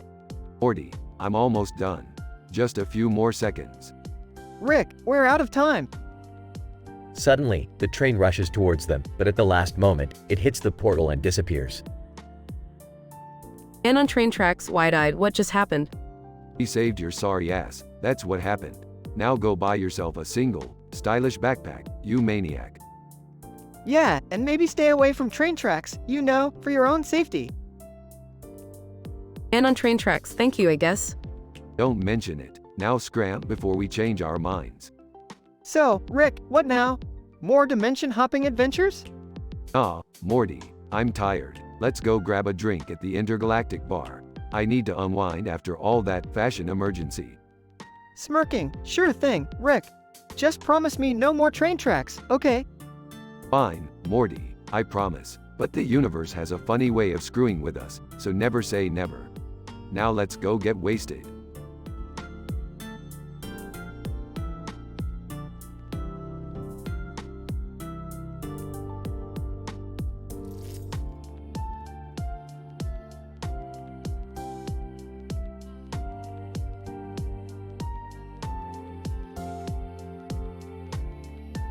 Morty, check this out. I've invented a camera that captures reality through a lens. It's like Liveception, Morty. Whoa, Rick, that's mind-blowing. But, what's with the fancy, yellow striped lens? Well, Morty, the black and yellow stripe is purely cosmetic. You know, gotta keep up appearances in the multiverse. Oh, okay, Rick. But how does it work? It's simple, Morty, just point and shoot, and this camera captures whatever you see through the lens. It's the ultimate reality snapshot. Wow, Rick, can we take some amazing pictures with it? Of course, Morty, we'll capture all the wacky and bizarre things that go down in this crazy universe. Just hold on tight, Morty, 'cause we're going on an adventure. Scene shifts to Gearhead tinkering with his mechanical contraption. Gearhead. Oh, geez. My gears are all jammed up again. This mechanical malfunction is killing me. Hey, Gearhead, need a hand with your mechanical mess? Gearhead. Rick, you beautiful son of a glitch. You're the genius fixer I've been waiting for. Meanwhile, Morty spots a slinky on the floor and starts playing with it. Look, Rick, a slinky! It's going down the stairs all by itself. This is amazing. Morty, you're easily entertained. We have bigger fish to fry here. Let's help Gearhead out before he has another meltdown. Gearhead's contraption starts sputtering and shooting out sparks. Gearhead. Oh, geez. This thing is gonna blow. Rick, Morty, you have to do something. Morty, put the damn slinky down and help me stabilize this thing before it explodes. Morty reluctantly drops the slinky and rushes to assist Rick. I just wanted to see if it could defy gravity like that piggy bank. Sorry, Rick. Save the apologies, Morty. We're about to make a scientific breakthrough here. Together, Rick and Morty fix Gearhead's contraption, narrowly avoiding catastrophe. Gearhead. Thank you, Rick and Morty. You're the finest mechanics in the galaxy. No problem, Gearhead. We're just happy to help out. Scene shifts to Rick and Morty procrastinating in Rick's lab. You know, Morty, procrastination is like a fine art. It's all about dodging responsibility and avoiding deadlines with finesse. Oh, isn't procrastination kind of, I don't know, bad? Bad, Morty, it's an essential survival skill. How do you think I've managed to evade the Intergalactic Council for so long? I guess you have a point, Rick. Procrastination can come in handy sometimes. That's the spirit, Morty. Now, let's put off saving the universe for tomorrow and binge watch interdimensional Netflix. What about all those space-time continuum disruptions? Who cares, Morty? Let's live a little. Tomorrow is just a cosmic concept, anyway. Scene ends with Rick and Morty lounging on the couch, binge-watching absurd interdimensional shows.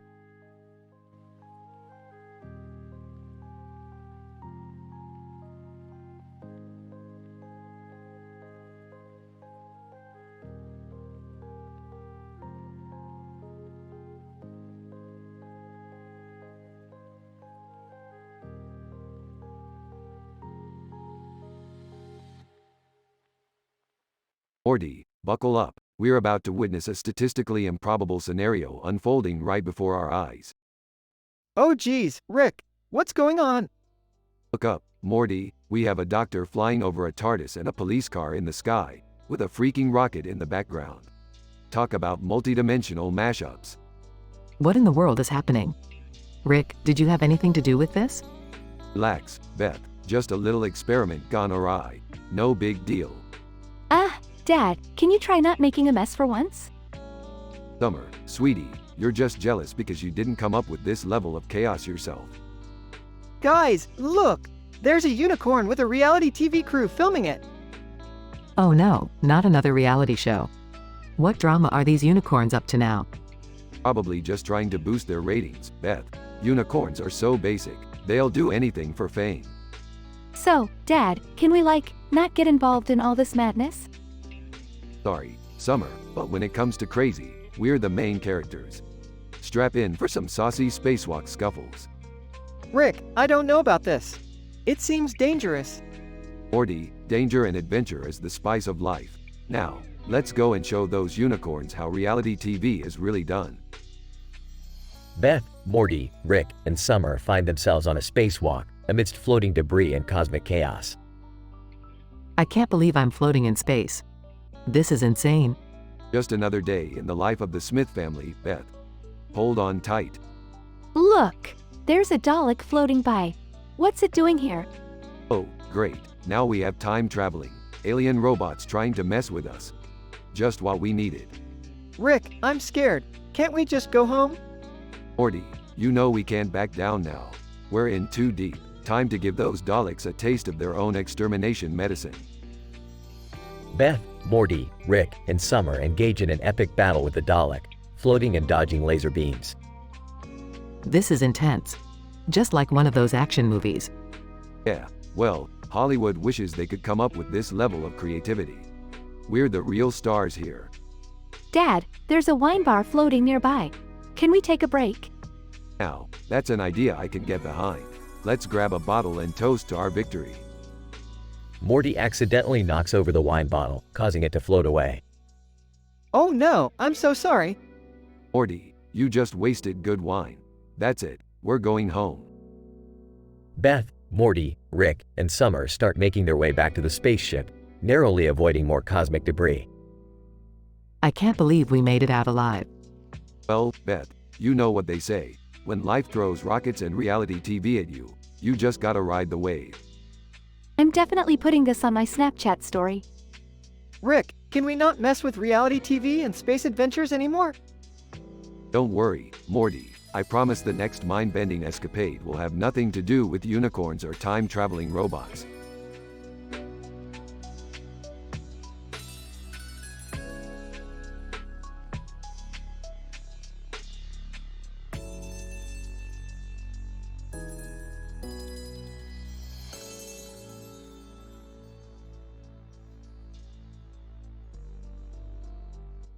Morty, I can't believe you wasted my time with this alphabet game nonsense. Well, Rick, it's not my fault you don't appreciate the finer things in life, like organizing words alphabetically. Hey guys, did someone say alphabet game? I'm amazing at that. Oh great, Jerry, the king of useless talents has arrived. What a treat. Relax, Rick. Let's just play the game and get it over with.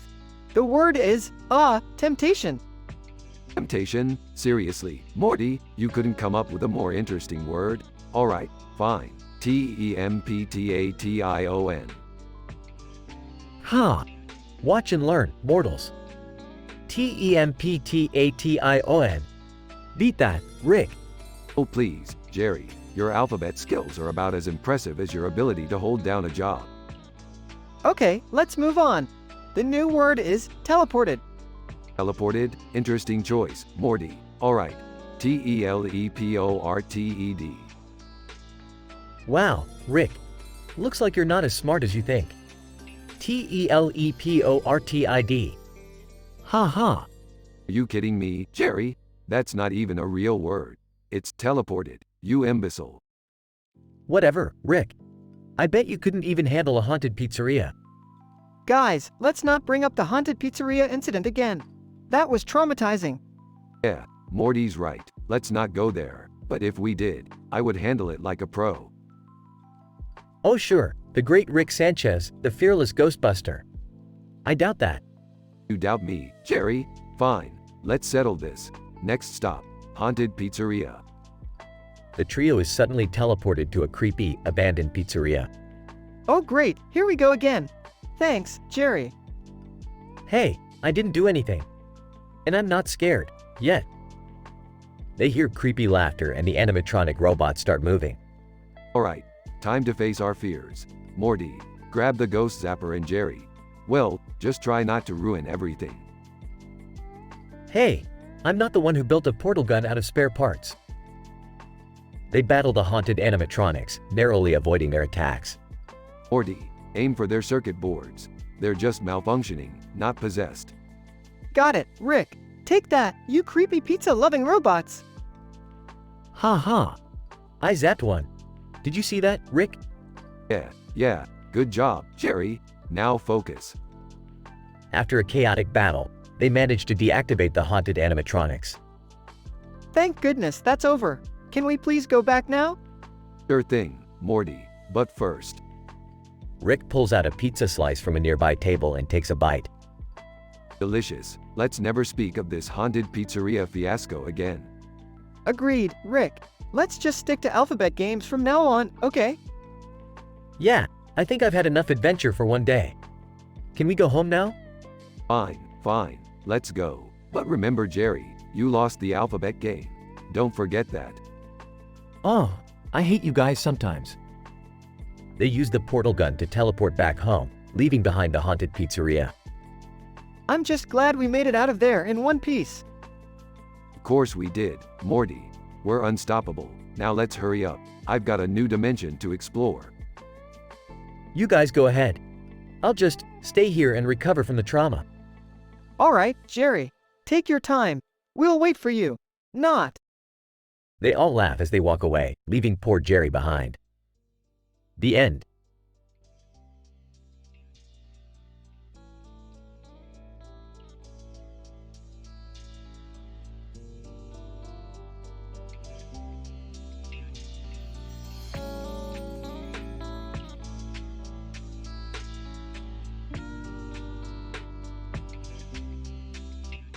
Character names: Jack, Sarah, Professor Barnes. Jack. Looking at the image, damn, Sarah, this futuristic city looks incredible. Check out those neon lights, it's like we're in a cyberpunk anime. Sarah, no doubt, Jack. And what the hell is that circular object in the center? Looks like some kind of interdimensional portal or some shit. Jack. Excitedly, oh man, can you imagine if we actually stepped through that portal? We could be in for the adventure of a lifetime. Sarah, smirking, adventure? Or maybe we'd end up in some hentai nightmare, Jack. You know how crazy things can get when anime is involved. Jack. Laughs, fair point, Sarah. But come on, it's too tempting not to explore. Scene shifts to a lecture hall where Professor Barnes is passionately teaching. Professor Barnes. Alright, class, let's dive into some otaku tech trivia. Did you know that the futuristic city depicted in cyberpunk anime is often inspired by real-life Japanese metropolises like Tokyo and Osaka? Student raises hand. Jack. Professor, what about that weird circular object in the cityscape? Is that a common element in cyberpunk anime? Professor Barnes. Ah, excellent question, Jack. While it's not a common element, it signifies a dystopian future where technology has gone awry, causing chaos and intertwining dimensions. Scene transitions to a film studies class. Film studies professor. Today, we're studying iconic anime films, and let me tell you, these movies can get pretty damn intense. Take Akira, for example, a cyberpunk masterpiece that explores themes of power and corruption. Class whispers excitedly. Sarah, whispering to Jack, hey, Jack, Akira has a scene where an experimental subject transforms into a grotesque, fleshy monster. Can you imagine if we encountered something like that? Jack. Whispering back, oh shit, Sarah, that would be insane. But seriously, we gotta be careful what we wish for. Let's not end up as jellyfish-obsessed mutants. Scene shifts back to Jack and Sarah staring at the image. Sarah, alright, Jack, I'm game. Let's step through that portal and embrace the chaos. Jack. Grinning, hell yeah. Let's dive into the anime world and create our own crazy adventure. Scene fades out, leaving their fate to the imagination of the viewer. Note: the episode dialogue script contains mature content and vulgar language.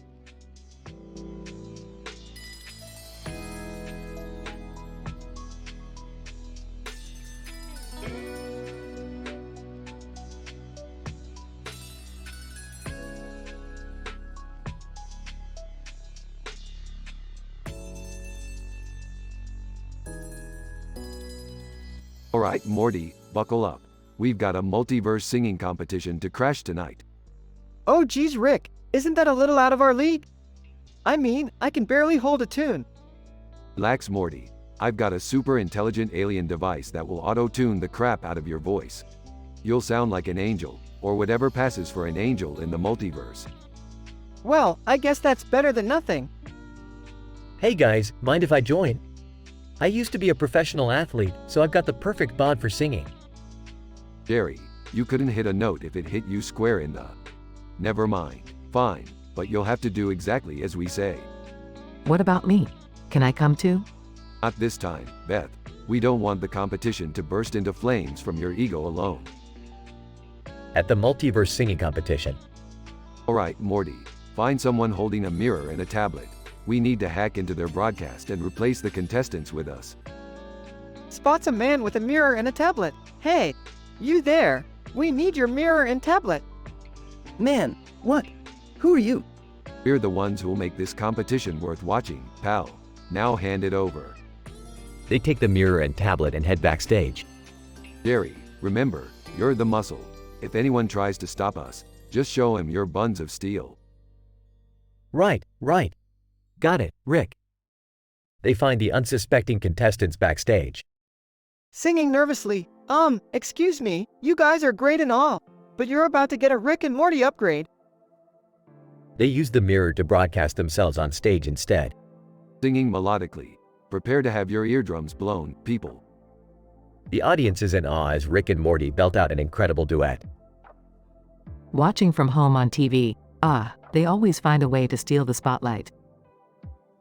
On stage, flexing. Who needs singing when you've got these guns? They win the competition and are crowned multiverse singing champions. Take that, all you reality-hopping wannabes. We did it, Rick. I never thought I'd say this, but my auto-tuned voice rocks. And I think I just signed myself up for a vampire daycare center. They need someone to keep the shadows entertained. Sighs. Well, at least it's something you're good at, Jerry. Another interdimensional victory. Now let's celebrate with some intergalactic booze. The scene fades out as they celebrate their unexpected triumph.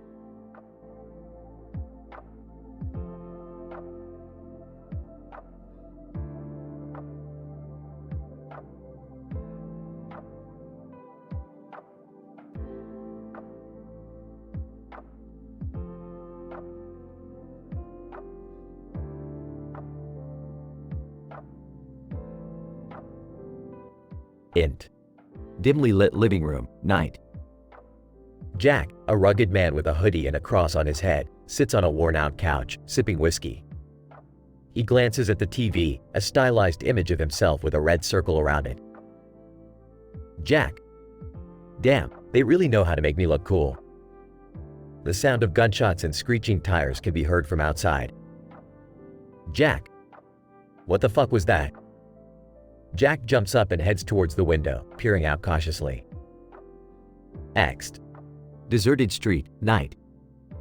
A black limo bursts through a wall, sending debris flying in all directions. The limo door flies open, revealing two men in suits. Man 1. Leaning out of the limo. Where the fuck is he? Man 2. Pointing to Jack's building. He's in there. Get him. Jack's eyes widen as he realizes they're after him. He quickly grabs his jacket and heads for the door. Int. Hallway, night. Jack sprints down the dimly lit hallway, his heart pounding. He can hear the menacing footsteps of the men behind him growing louder. Jack. Gasping for breath. Fuck, I didn't sign up for this shit. As Jack reaches the exit, the door swings open, revealing a mysterious woman with a cigarette in her hand. Woman. Smirking. You're in deep shit, Jack. Lucky for you, I'm here to help. Jack. Grinning. Well, it's about damn time. Next. Rooftop, night. Jack and the mysterious woman make their way to the rooftop, guns drawn. Jack. So, who the hell are these guys anyway? Woman. Sighs. They're from the syndicate. They want to eliminate you for stealing from them. Jack. Mocking surprise. Me? Steal? Who'd believe that? They take cover behind an air conditioning unit as the men in suits fire bullets at them. Jack. Whispering. Any brilliant ideas, Madonna? Woman. Raising an eyebrow. Madonna? Really? Just shut up and shoot. They exchange gunfire with the men, engaging in a fierce battle. The bullets whiz around them, barely missing their heads. Next. Rooftop edge, night. Jack and the mysterious woman manage to take down the men one by one, their bodies falling off the rooftop. Jack. Panting. That was intense. Remind me to buy you a drink later. Woman. Wiping sweat off her face. Don't worry, there'll be plenty of time for drinks after we take down the syndicate. They exchange a determined look before jumping off the rooftop into the night, ready to face whatever challenges lie ahead.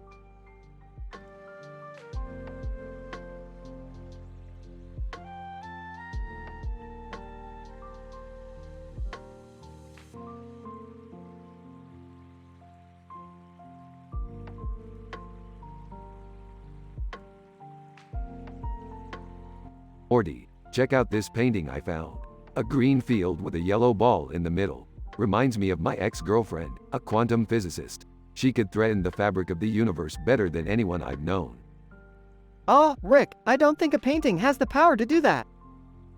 Morty, you never underestimate the infinite possibilities of the multiverse. Now, let's focus. We've got a real problem. Summer's rebellious affair with an alien rebel leader has sparked intergalactic scandal. We need to clean up this mess. Geez, Rick, why does Summer always end up causing trouble? What are we gonna do?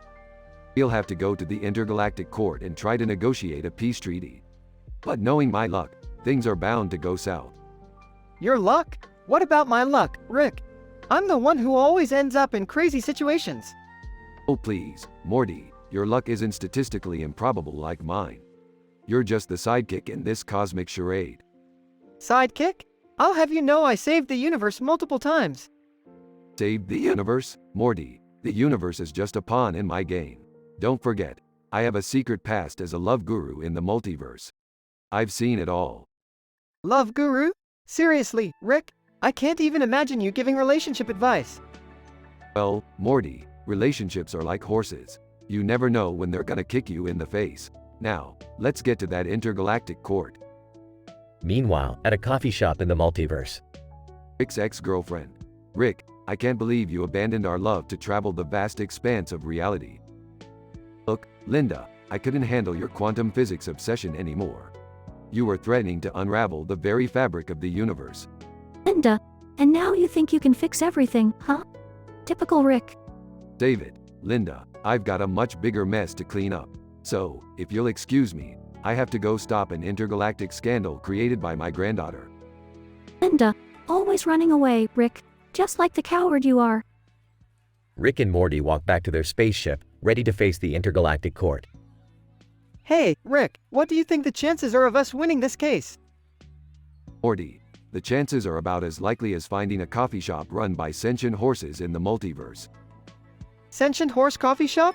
That would be insane. You bet, Morty. But remember, in this crazy universe, anything's possible. Let's saddle up and get this court case over with. The adventure continues as Rick and Morty blast off into the multiverse, ready for whatever absurdity awaits them.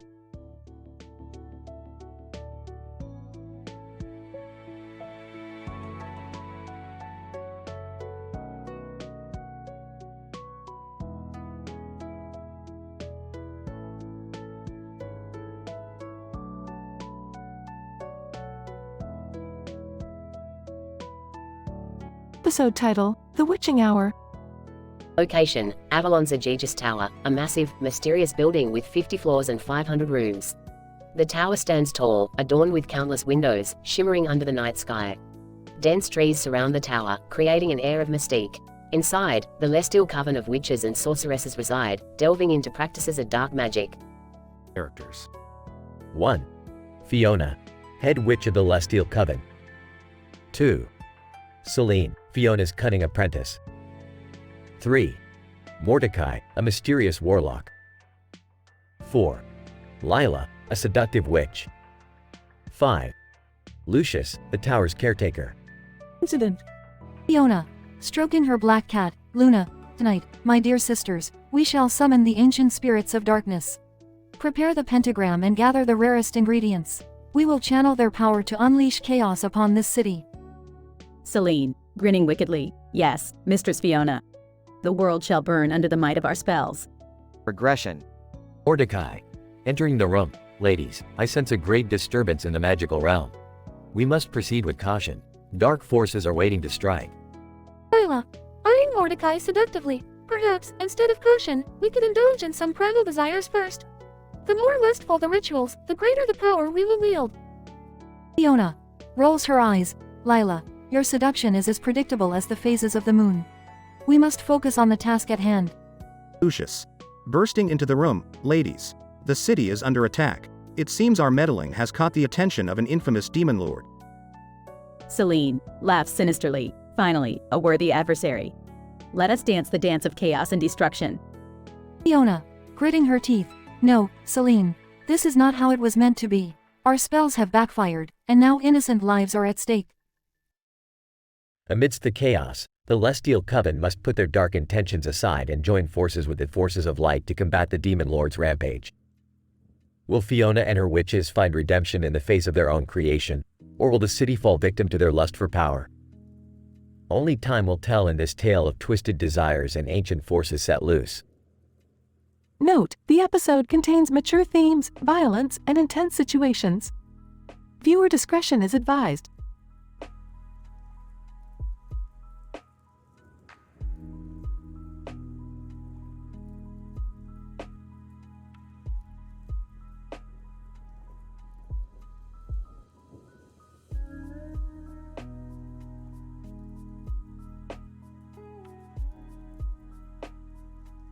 Alright, Morty. Buckle up for another mind-bending adventure. We've got a date with destiny, or at least a date with some crazy interdimensional beings. Aw geez, Rick, can't we just have a normal day for once? Normal, Morty. Normal is overrated. Today, we're heading to the planet Max Planck, where the laws of physics have taken a coffee break and left chaos in charge. Guys? Can I come too? Oh great. Jerry wants to join us on our scientific expedition. Will wonders never cease? Dad, you'd probably get lost in a vacuum cleaner. Hey now, that's uncalled for. Alright, fine. Tag along, loser. Just don't touch anything or mess up my calculations. And no whining. As they arrive on Max Planck, they find themselves face to face with a blinking white guy meme, who is wearing a lab coat. Blinking white guy meme. Hey guys, welcome to the land of improbable possibilities. I'm Dr. Meme, your guide through this twisted reality. Wait, you're a real scientist? Dr. Meme, as real as your chances of getting a date with Uranus. Alright, enough chit-chat. What kind of madness awaits us here? Dr. Meme, prepare yourselves for Uranus's unrequited understanding. It's a parallel universe where Uranus is sentient and seeks existential validation. Oh, and it's a fashion designer too. Wait, Uranus is a person now? Jerry, Uranus has always been a person. Sort of. Just go with it. Morty snickers. Dr. Meme laughs. You guys are in for a treat. Uranus has the power to manipulate reality through its vast deferens. It can bend matter and time to its will. Morty blushes. Oh, Rick, maybe we should skip this one. No can do, Morty. We need to collect Uranus's tears to power our spaceship. Quit being such a wuss. They venture into the realm of Uranus's unrequited understanding, encountering bizarre fashion shows, talking animals, and even a sentient pair of pants named Sydney. Sydney, well, what do we have here? More lost souls seeking Uranus's favor? Look, Sydney, we're just here for the tears, alright? We're not interested in Uranus's fashion trends or existential crises. Uranus, a glamorous being with a beard and glasses, struts towards them. Uranus. Oh, darling, don't be like that. I could make all your dreams come true. Seriously, guys? Are we gonna have to listen to Uranus hit on us? The universe is a strange, strange place, Jerry. As the adventure unfolds, they manage to obtain Uranus's tears and make a hasty retreat back to their spaceship. Another successful mission, Morty. Let's get out of here before Uranus starts talking about its childhood traumas. Agreed. I can't unsee half the stuff we've witnessed today. I survived another one. Go me. They blast off into the depths of space, leaving Uranus and its unrequited understanding behind. So, Morty, what did we learn today? That I never want to see Uranus ever again? Laughs. Fair enough, Morty. Fair enough.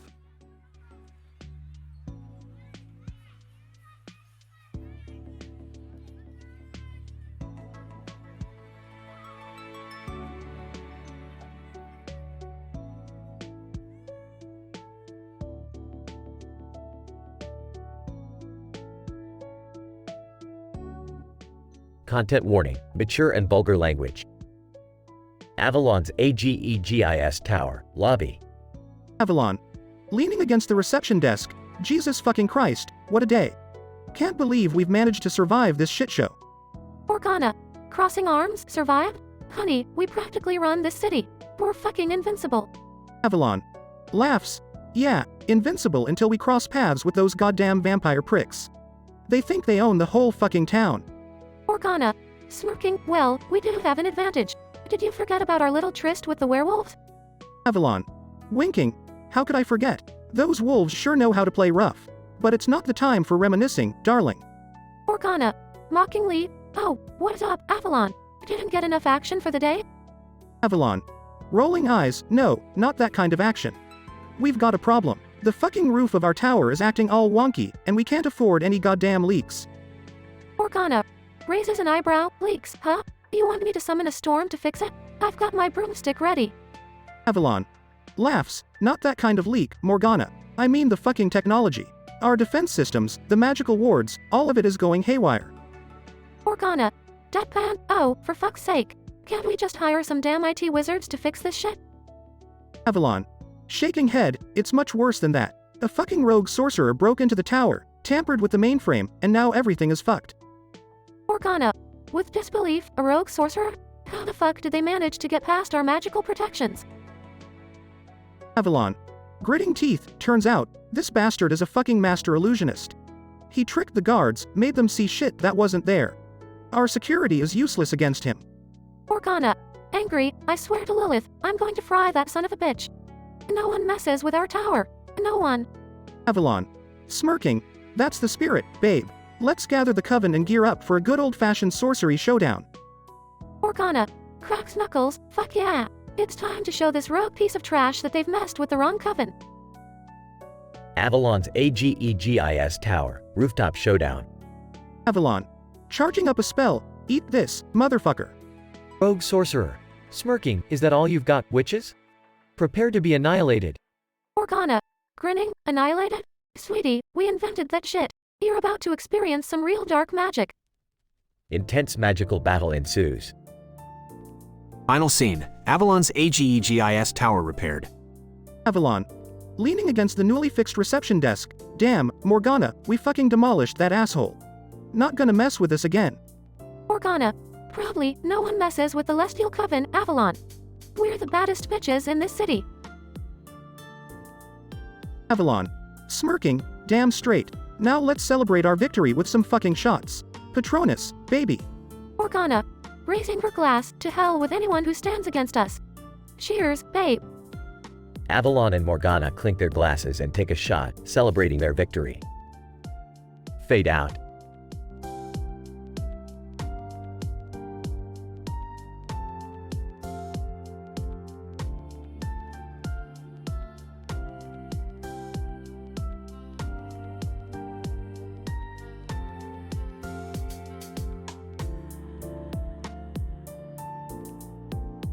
Morty, buckle up. We're about to enter a dimension where the moon talks and apparently enjoys some serious herbal indulgence. What the hell, Rick? I thought we were going for ice cream. Ice cream? Morty, that's so yesterday. Today, we're gonna have a conversation with the moon, and I bet it's gonna be out of this world. Seriously, guys, I just wanted to go to the mall. Now I'm stuck in a car with a talking moon? My life sucks. Quit complaining, Summer. You're in for an enlightening experience. Besides, who needs the mall when you can talk to celestial bodies? Rick, I don't know about this. Talking moon and all, it just seems a little too far-fetched. Morty, life is all about embracing the absurd. Plus, this moon seems pretty chill. Look at him flaunting that fat blunt. He's definitely got some stories to tell. Moon, in a deep, gravelly voice, yo, Earthlings. You got any chains? The ladies on this street love a little bling. You know what I'm saying? Oh great, now the moon wants to be a pimp. I've seen it all. Seriously, Moon? You're supposed to enlighten us with your celestial wisdom, not talk about chains and street women. Moon, hey, don't judge me, little lady. Even celestial bodies gotta have some fun. Plus, these pink flowers in the tree, they sure know how to party. This is insane, Rick. We're driving down a street with a talking moon, discussing chains and flower partying. Can't we just go back home? Morty, we're already knee-deep in this. Might as well enjoy the ride, right? Plus, the moon offered us some of that primo herb, so, we're staying. You're all out of your minds. How did I end up in this messed up family? Moon, hey, Earthlings. Who wants to take a trip to another dimension? I know a place where the flowers are made of pure gold. Now we're talking, Moon. Let's take a detour to the dimension of golden flower power, Morty. Summer, buckle up and prepare for the adventure of a lifetime. Fine. Let's just get through this crazy trip and get back to some normalcy. If that even exists anymore. Moon, normalcy? Ha, that's just a concept, Morty. Embrace the weirdness, my friend. Just when I thought this couldn't get any worse, now we're headed to a dimension of golden flower power with a moon who's higher than Mount Everest. Strap in, kids. This is gonna be one wild ride. It's time to show the universe how the Smith family rolls. As the car speeds away, the moon continues to puff on his blunt, offering glimpses of interdimensional existence and a glimpse into humanity's own absurdity.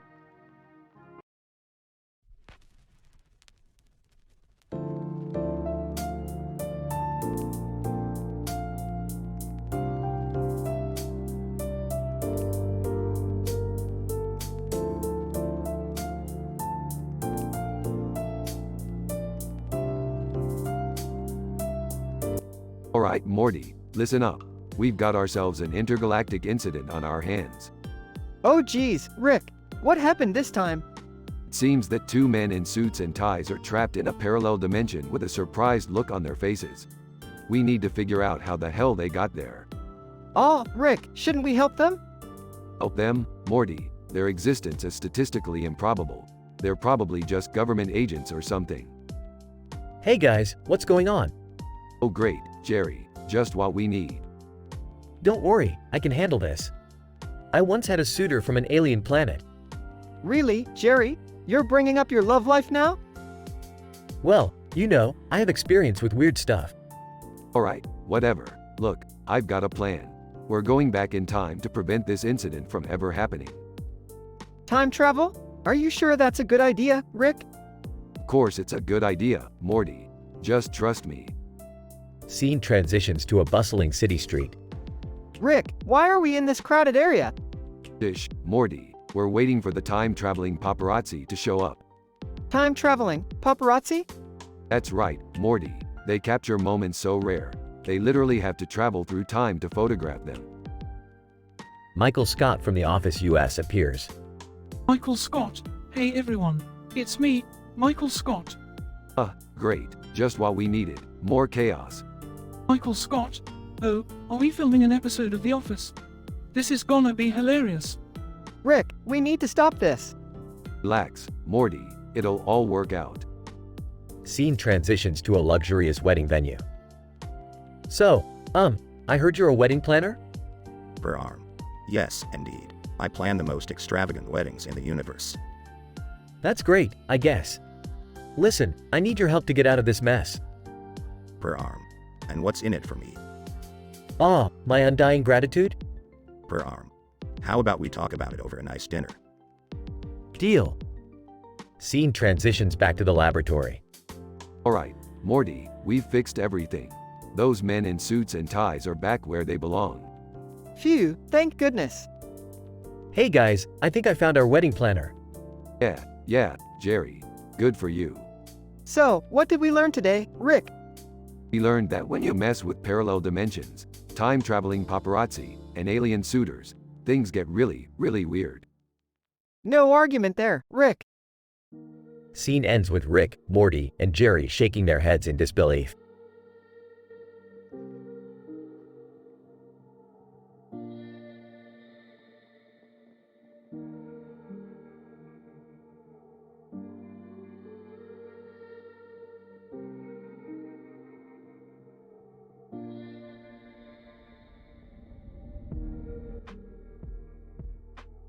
Sophia, welcome to Avalon's Aegis Tower, my dear.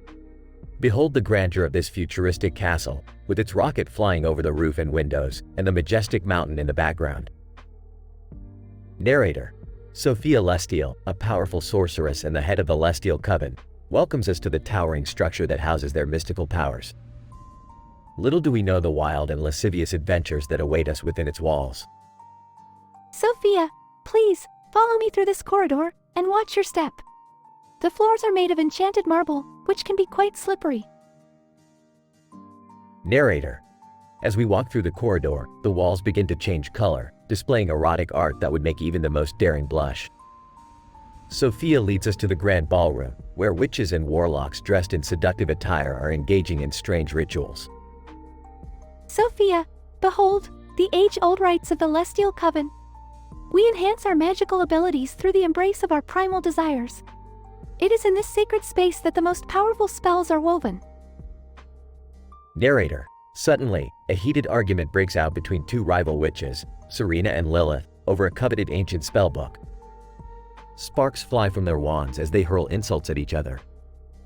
Serena, you conniving witch. That spellbook belongs to me. I'll turn you into a toad if you don't give it up. Lilith, over my dead body, you pathetic excuse for a sorceress. I'll curse you until the end of time. Sophia, ladies, let's settle this like adults, shall we? How about a good old-fashioned magic duel to determine the rightful owner of the spellbook?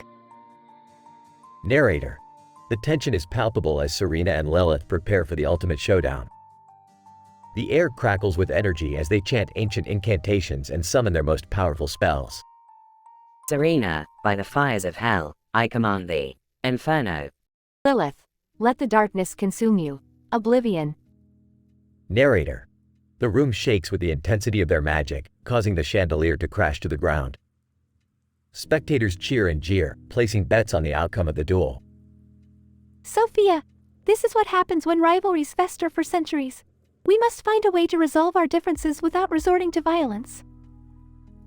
Narrator, just as it seems like the duel will be a never-ending battle, a burst of light surrounds the combatants, freezing them in midair. Sophia, enough. You will both yield to my authority and put an end to this madness.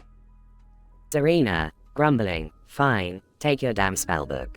Lilith is not worth the trouble. Lilith, crossing her arms. HMPH, it's not worth the paper it's written on. Narrator, as the tension dissipates, the room returns to its previous state of debauchery and revelry. Sophia sighs, knowing that maintaining peace within the coven will always be a challenge. Sophia, remember, my dear, magic is both a gift and a curse.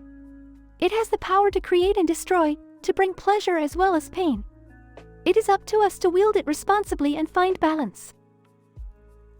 Narrator, as we exit the ballroom, our minds reeling from the chaos we witnessed, we can't help but wonder what other wild adventures await us within the enchanting walls of Avalon's Aegis Tower.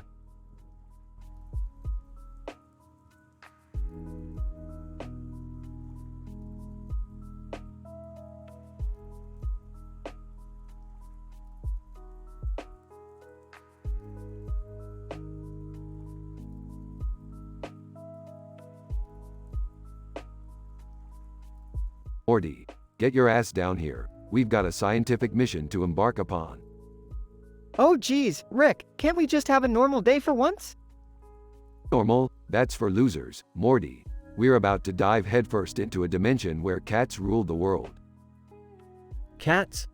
Rick, I've been telling you for years that they're plotting against us.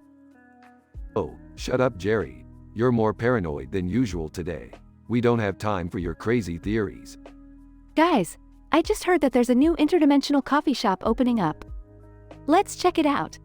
Coffee? Who needs coffee when you've got interdimensional booze that makes you see flying snakes?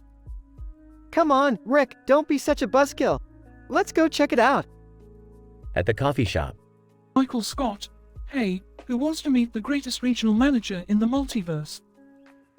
Sophia Lestiel, please, Michael, don't embarrass me in front of the scientific geniuses. Let's just have our coffee and go. Michael Scott. Coffee? That's so boring. Let's go to that magic shop next door. I need a new assistant. Magic? That's just science for those who don't understand it. Count me in. At the magic shop. Shopkeeper, welcome, esteemed customers. How can I assist you on this fine day? We're looking for something mind-blowing, something that will make us forget about the absurdity of our lives for a moment. Maybe something that will make me forget about my crippling insecurities? Shopkeeper, I have just the thing. Behold, the Infinity Hat. It will grant you infinite wisdom, power, and a temporary escape from your insignificant problems. I'll take a dozen. Sophia Lestiel, that's not how it works, Summer. Screw that hat. Show me something that will make everyone worship me as a god. Shopkeeper, very well. How about the potion of ultimate ego? Just one sip and you'll see yourself as the supreme being you truly are. Finally, some real science. Back at home. I can't believe I bought that stupid hat. Everyone's laughing at me. Sophia Lestiel, Jerry, nobody cares about your hat. Get over yourself. Michael Scott enters, wearing the Infinity Hat. Michael Scott. Behold, I am the greatest regional manager in the multiverse. Dunder Mifflin, prepare to be awed. Rick, did you mess with Michael's hat? Ah, Morty. Turns out the potion of ultimate ego has a side effect on people who already have massive egos. So, it basically made him more Michael Scott. Sophia Lestiel, let's just be glad it didn't affect Rick. Our universe can't handle another ego like his. Rick smirks. Damn right, Morty. Now let's go grab some interdimensional pizza. All this drama has made me hungry. They all leave, Jerry wearing the Infinity Hat, sulking. Maybe this hat isn't so bad after all. I could use a little boost in self-confidence. Sophia Lestiel, oh no, not this again. The end.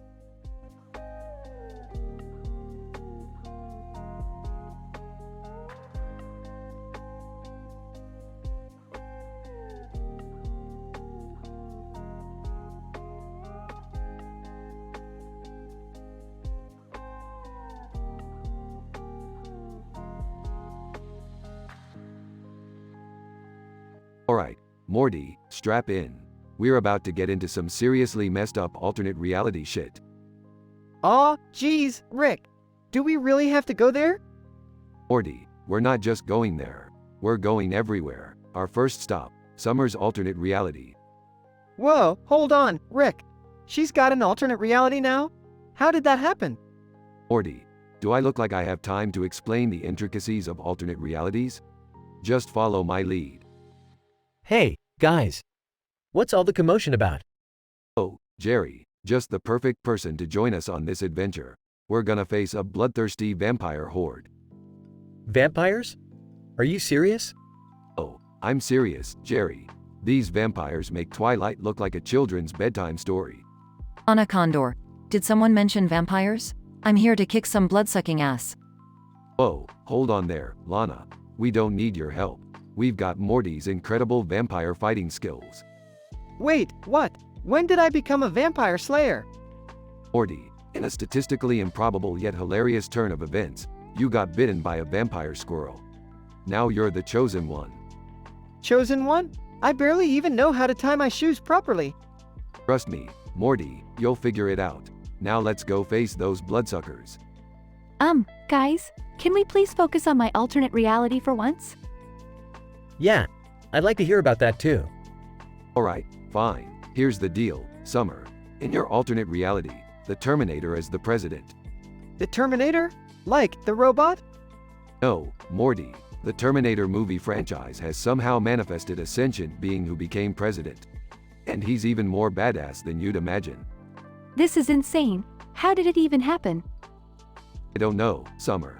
I've seen some crazy shit in my time, but alternate reality presidents is a new one. So, what's the plan? Can we overthrow the Terminator?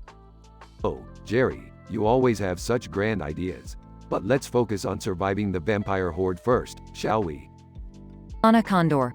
I'm ready to kick some vampire ass. Let's do this. Are you sure about this, Rick? I mean, vampires and alternate reality presidents? It's all too much. Morty, stop being such a wuss. We've faced much worse than this. Let's embrace the chaos. I can't believe I'm saying this, but I'm with Rick on this one. Let's embrace the chaos. Fine, fine. Let's embrace the chaos.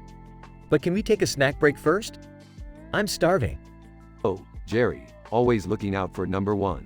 Fine, let's grab some snacks before we kick some vampire and presidential ass. They all grab snacks and head into battle, ready to face the madness of Summer's alternate reality, the bloodthirsty vampire horde, and the Terminator president.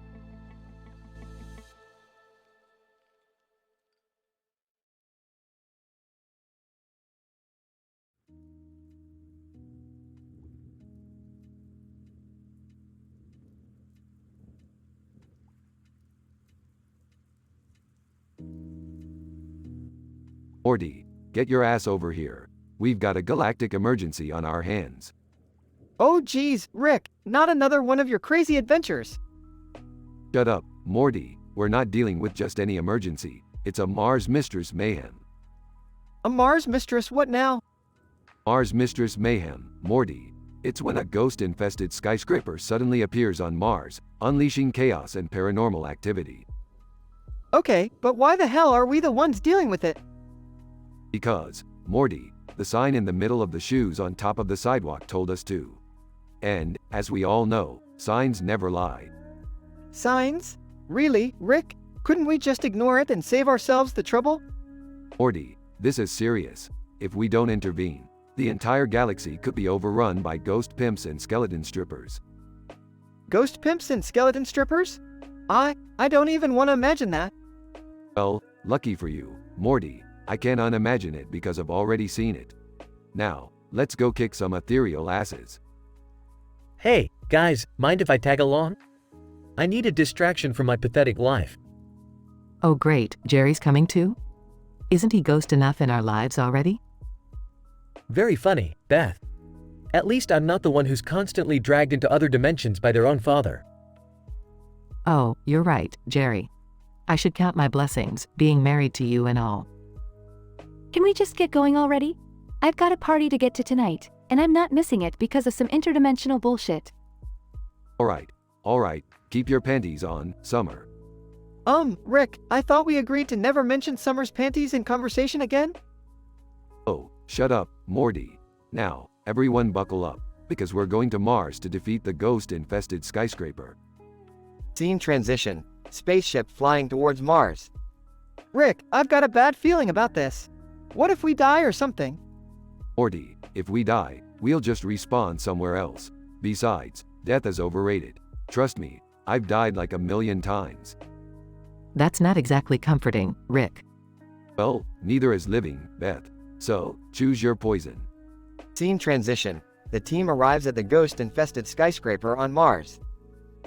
Wow, this place is a total nightmare. I thought Mars was supposed to be a vacation spot. Mars is foobar, Summer. Get used to it. Guys, I think I just saw a ghost pimp. I think it wants my soul. Jerry, nobody wants your soul. Not even the underworld is that desperate. Scene progression. The team fights off hordes of ghost pimps and skeleton strippers. Rick, are we actually winning this fight? Because it feels like we're just making things worse. Oh, we're definitely making things worse, Beth. But at least we're having fun, right? Fun? We're risking our lives for fun now? Life's a meaningless void, Morty. Might as well have some fun while we're at it. Scene denouement. The team discovers the source of the haunting. Rick, It looks like the ghost infestation originated from that pair of shoes on the sidewalk. How is that even possible? Summer, reality is a simulation and anything can happen. Now shut up and let me do my thing. Team conclusion, the team defeats the ghosts and saves Mars. Wow, I never thought I'd say this, but thanks, Rick. That was intense. You're welcome, Jerry. Just remember, never underestimate the power of a pair of haunted shoes. So, what do we do now? Leave the skyscraper here? Oh, let's take it with us as a souvenir. It'll look great in our interdimensional living room. I can't believe we just went through all that for a pair of shoes. Life's full of surprises, Morty. Now let's get out of here before something else crazy happens.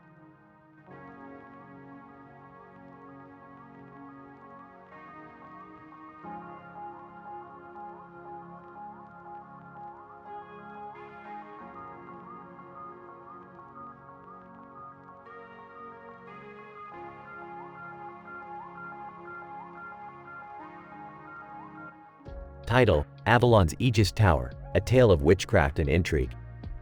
Characters: Sophia Lestiel, SL, our knowledgeable guide. Gabriel Thorne, GT, a skeptical guest. Vivienne Blackthorne, VB, a mischievous sorceress. Sophia Lestiel introduces Gabriel Thorne to Avalon's Aegis Tower. SL, welcome, Mr. Thorne. I'm Sophia Lestiel, the head of Lestiel Coven. Let me show you the wonders of Avalon's Aegis Tower. GT, a pleasure, Ms. Lestiel.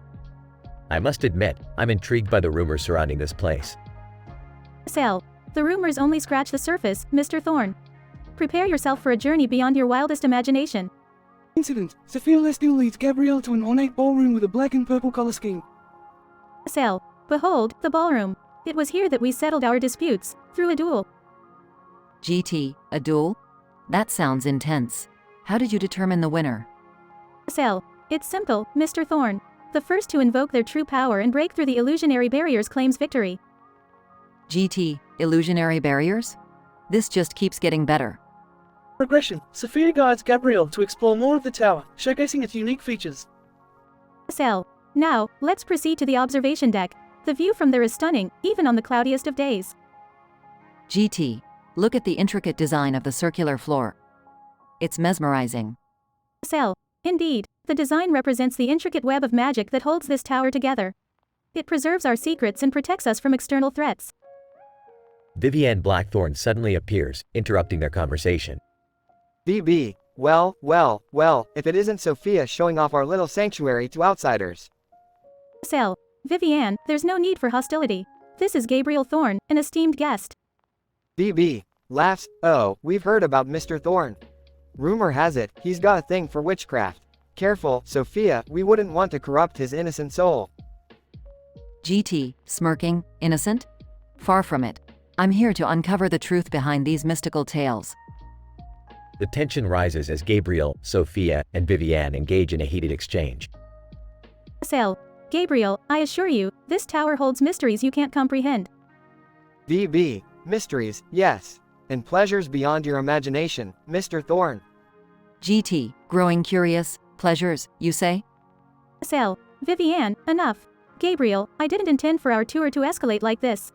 Please, understand the importance of our secrecy. GT, your secrets are safe with me, but I won't rest until I uncover the truth. Lead the way, Sophia. End.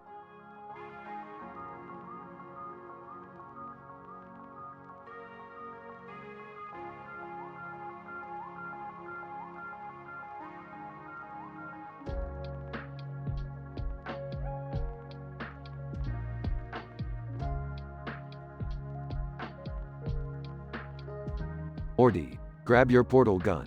We're going on a wild ride today. Rick, I thought we were just gonna have a quiet day at home? Quiet days are for weak people, Morty. We're going to another dimension where anime characters wear hats. Anime characters with hats? But why, Rick? Because, Morty, statistically improbable scenarios are my jam. Plus, I've heard that these anime characters have some insane gossip. Gossip? Rick, you know I hate getting tangled up in drama. Relax, Morty. This is all in good fun. Besides, we're going to meet Ash Ketchum, the Pokemon master himself. And trust me, he's got some juicy secrets to spill. Ash Ketchum? Isn't he just a kid? Don't underestimate him, Morty. Behind that youthful facade lies a dark side and a killer fashion sense. Okay, but why are we dragging him into this dimension? We're going to a convention called Documentary Screenings of Cervical Brush Crush. It's the latest craze, Morty. The fashion-forward anime characters with hats are all over it. Cervical brush crush? Rick, that sounds weirdly inappropriate. Life is weirdly inappropriate, Morty. Buckle up. Morty reluctantly follows Rick as they portal to the convention. Ash Ketchum. Hey, Rick. What's the deal? Ash, ready to dive into the twisted world of anime hats and documentary screenings? Ash Ketchum. Always, Rick. But, what's with Morty? He looks uncomfortable. Just ignore him, Ash. He's a wimp when it comes to wild adventures. Hey, I heard that, Rick. I can handle it. Sure, Morty. Just keep telling yourself that. They enter the convention and are greeted by 3 anime characters with hats. Anime Character 1. Hey there, Rick. Digging the new hat? Thanks, buddy. Your hat game is on point too. By the way, heard any juicy gossip lately? Anime Character 2, you won't believe this, but I heard Anime Character 3 is dating someone from the real world. No way, that can't be true. Rick, this is getting out of hand. We can't mess with people's lives like this. Really, Morty, that's your concern, not the fact that we're in a dimension where cervical brushes are being crushed. Well, now that you mention it. A dramatic explosion rocks the convention hall. Ash Ketchum, what just happened? Looks like things just got intense, Morty. Time to put on our adventure pants. Morty sighs as they rush towards the chaos. Morty, remember, this is why we have portal guns. Rick, I swear, if we survive this, I'm grounding you for a month. Ooh, Morty, the threat of grounding. So terrifying. Let's go. They plunge into the midst of the chaos, ready for whatever craziness awaits them. Progression, denouement, and conclusion to be continued in further dialogues.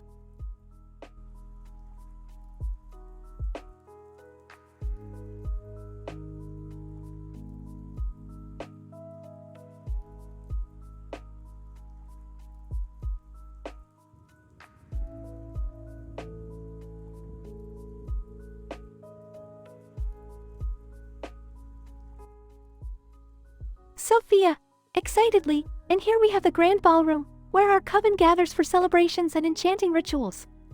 The energy in this room is simply electrifying. Gabriel, intrigued. Wow, this place is remarkable. The intricate designs on the walls and ceiling, it's like stepping into a whole new world. Sophia, smirking. That's precisely the intention, Gabriel. Our coven believes in creating environments that stimulate the senses and encourage magical growth. Vivian. Suspicious. I don't know, Sophia. There's something off about this place. I can feel it in my bones. Sophia, dismissively. Oh, Vivian, always so skeptical. Trust me, there is nothing to worry about. Gabriel. Curious. What kind of rituals do you perform in here, Sophia? Sophia, mischievously. Oh, Gabriel, you wouldn't believe the forbidden acts that take place within these 4 walls. Pleasure and power intertwine, taking us to the very edges of ecstasy. Vivian. Alarmed. Sophia, you can't be serious. We mustn't dabble in forbidden magics. It's too dangerous, even for our coven. Sophia, mocking. Oh, Vivian, always the voice of caution. But you see, my dear, I thrive on danger. I seek out the uncharted territories of magic, where true power lies. Gabriel. Nervously. Sophia, I respect your quest for power, but we must also consider the consequences. There's a reason certain magics are forbidden. Sophia, defiantly, consequences be damned. Gabriel, I refuse to be held back by outdated rules and regulations. It's time we reclaim our birthright as witches. Vivian. Frustrated. Sophia, you're playing with fire. There's so much more at stake than just your own desires. Sophia, mocking. Oh, Vivian, always the voice of reason. But mark my words, one day you'll realize the true potential of our magic. Gabriel. Concerned? Sophia, I fear you've lost sight of what truly matters. Power without purpose is meaningless, and it can consume you before you even realize it. Sophia laughs darkly, consumed. Oh, Gabriel, you have no idea how delicious it feels to be consumed by darkness. To dance on the edge of madness and revel in its embrace. Vivian. Desperate. You're spiraling out of control, Sophia.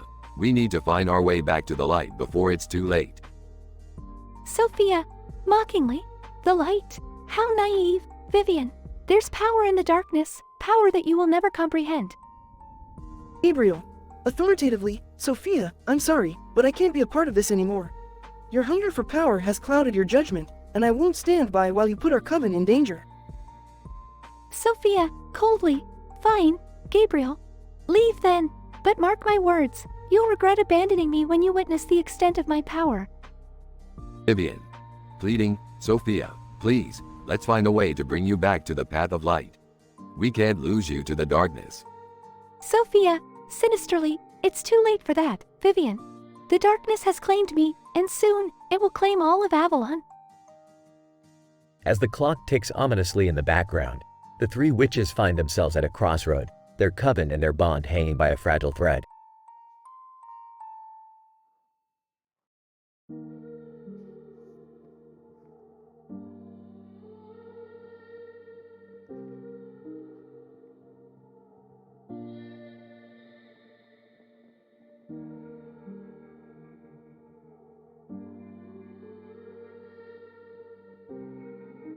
Sophia, welcome, everyone, to the Aegis Tower.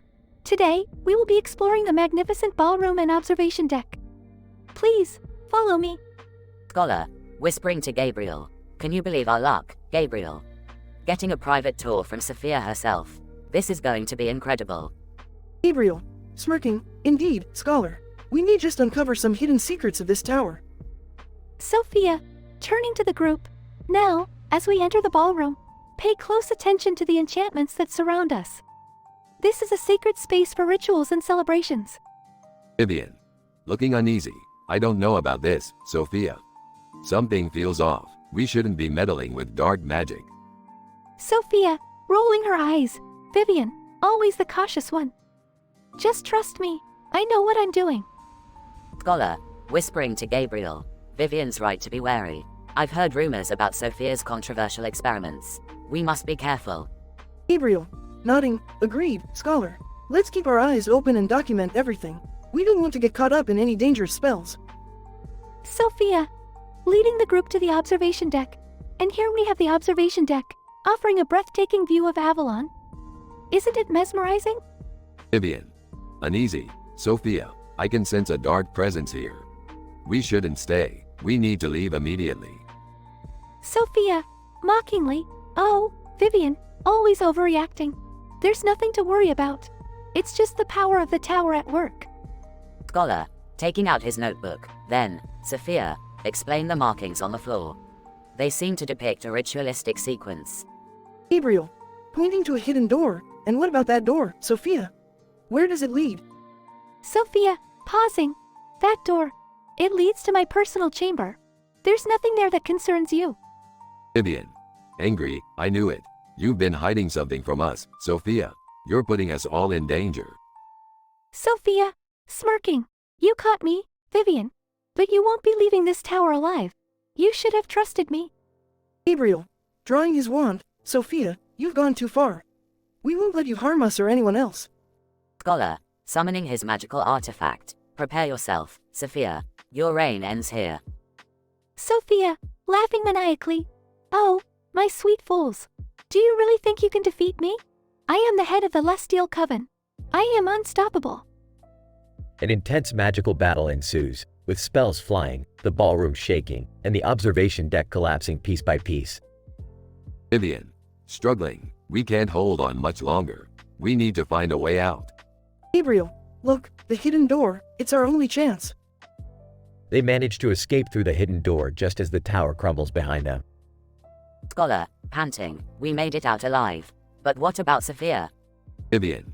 Gazing at the ruins. I hope she learned her lesson. No one messes with the power of Avalon and gets away with it. Gabriel, smirking. Indeed, Vivian. This was a dangerous adventure, but it's over now. Let's go back to our coven and ensure this doesn't happen again. They walk away from the ruins, their faces filled with determination and relief, knowing they survived the wrath of the Celestial Coven's former head.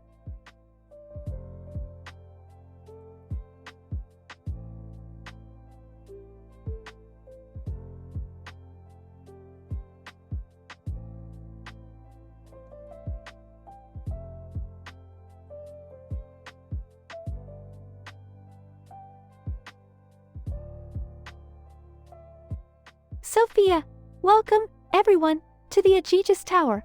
Today, we shall continue our tour of this magnificent realm of Avalon. Feel free to explore and absorb the magic that surrounds us. Gabriel, whispering, this place is incredible. I never expected to witness such power and beauty. Sophia, thank you, Gabriel. This tower holds many secrets, but for now, we shall explore the ballroom, where our witches gather to celebrate and unleash their mystical abilities. Gabriel, fascinating. I can only imagine the energy surging through this place during one of those celebrations. Sophia, indeed, the raw power can be overwhelming at times. But it is here that we witches truly come alive, casting spells that defy all logic and reason. Gabriel, as a scholar, I've been intrigued by the occult and the arcane for years.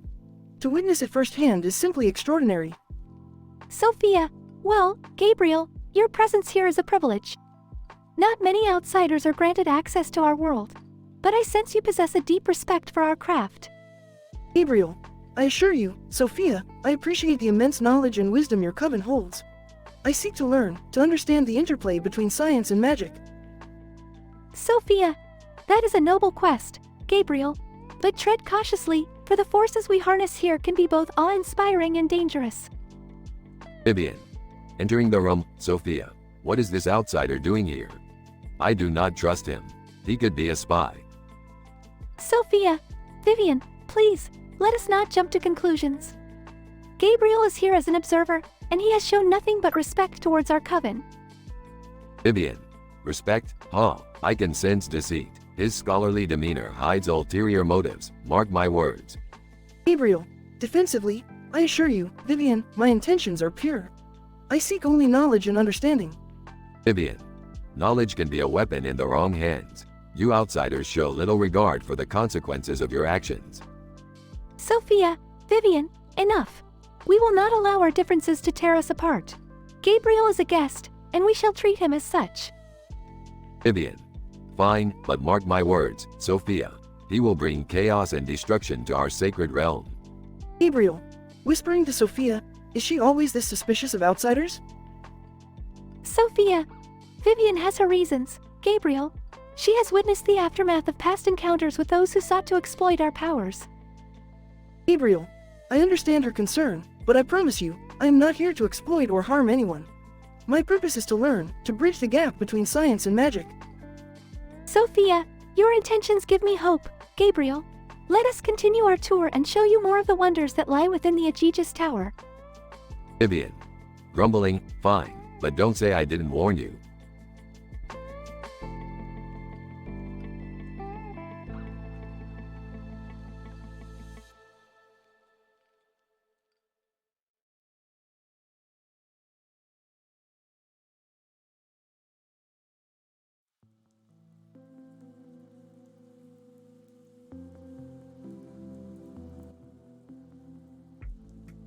Slobbering and giggling.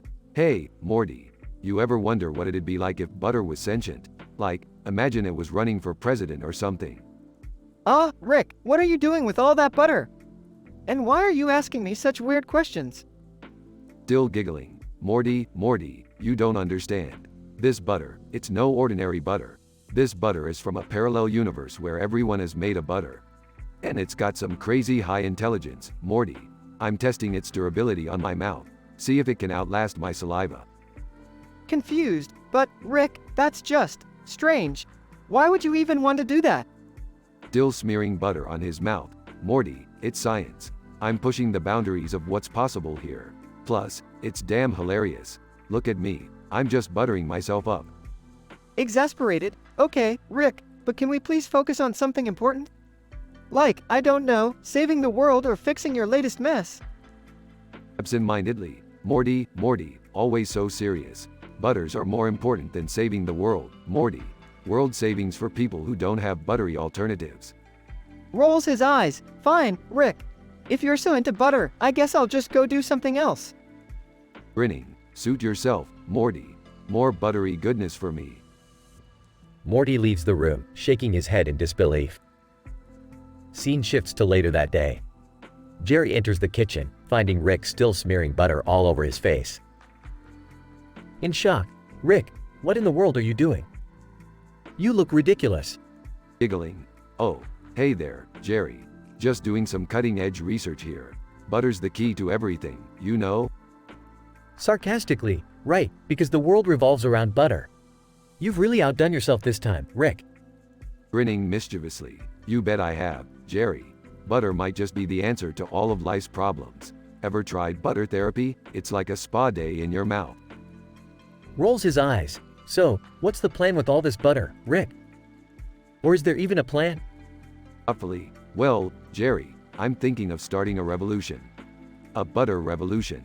We'll overthrow the margarine industry and establish a buttery dictatorship. It's gonna be epic." Laughs incredulously. "Oh great, just what the world needs, a butter dictator. I can't even begin to imagine the chaos that would ensue." Smirking. "Chaos is my middle name, Jerry. Plus, it's gonna be delicious chaos. Butter on everything. No more dry toast or bland vegetables." Shakes his head. "I can't believe I'm even entertaining this conversation. Butter dictatorship, really? This is insane, Rick." Stops giggling and looks serious. "Jerry, you underestimate the power of butter. But mark my words, one day, the world will kneel before the creamy, golden goodness. And you'll be sorry you didn't join the butter revolution." Jerry walks away in disbelief, leaving Rick grinning and covered in butter. Scene shifts to the aftermath, where Rick's butter revolution has failed miserably. Covered in butter and sulking, "Morty, this was the most embarrassing failure of my life. The butter people were just too slippery to handle." Trying not to laugh. "Well, maybe next time you'll think twice before starting a butter revolution, Rick." Grumbles. "Shut up, Morty. Butter may have defeated me this time, but mark my words, I'll come up with an even crazier experiment next." Sarcastically, "Yeah, I can't wait for that, Rick. Let's just hope it doesn't involve any more butter-related disasters." They both walk off, with Rick still covered in butter and Morty shaking his head. Scene ends with the image of Rick sitting alone, butter still all over his face, contemplating his next wild experiment.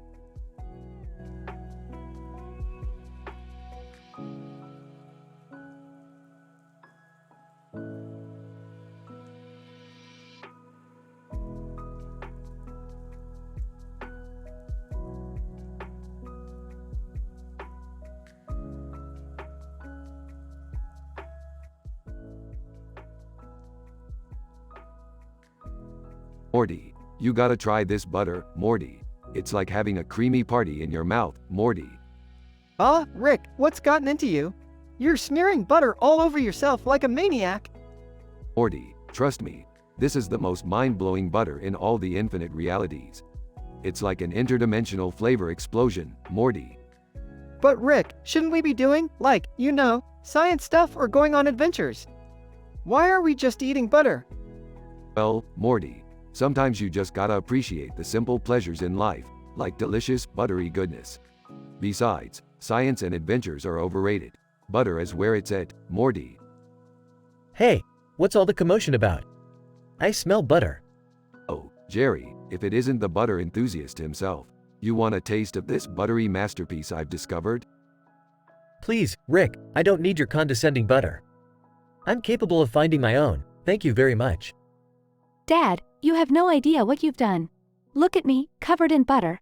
I can't believe you dragged Morty into this too. "Summer, calm down. It's just butter. Delicious, life-altering butter." Just butter? Are you kidding me? I've been on a date, Rick, and now I look like a greased-up butterball. What's going on here? Why is everyone covered in butter? "Oh, hey, Beth.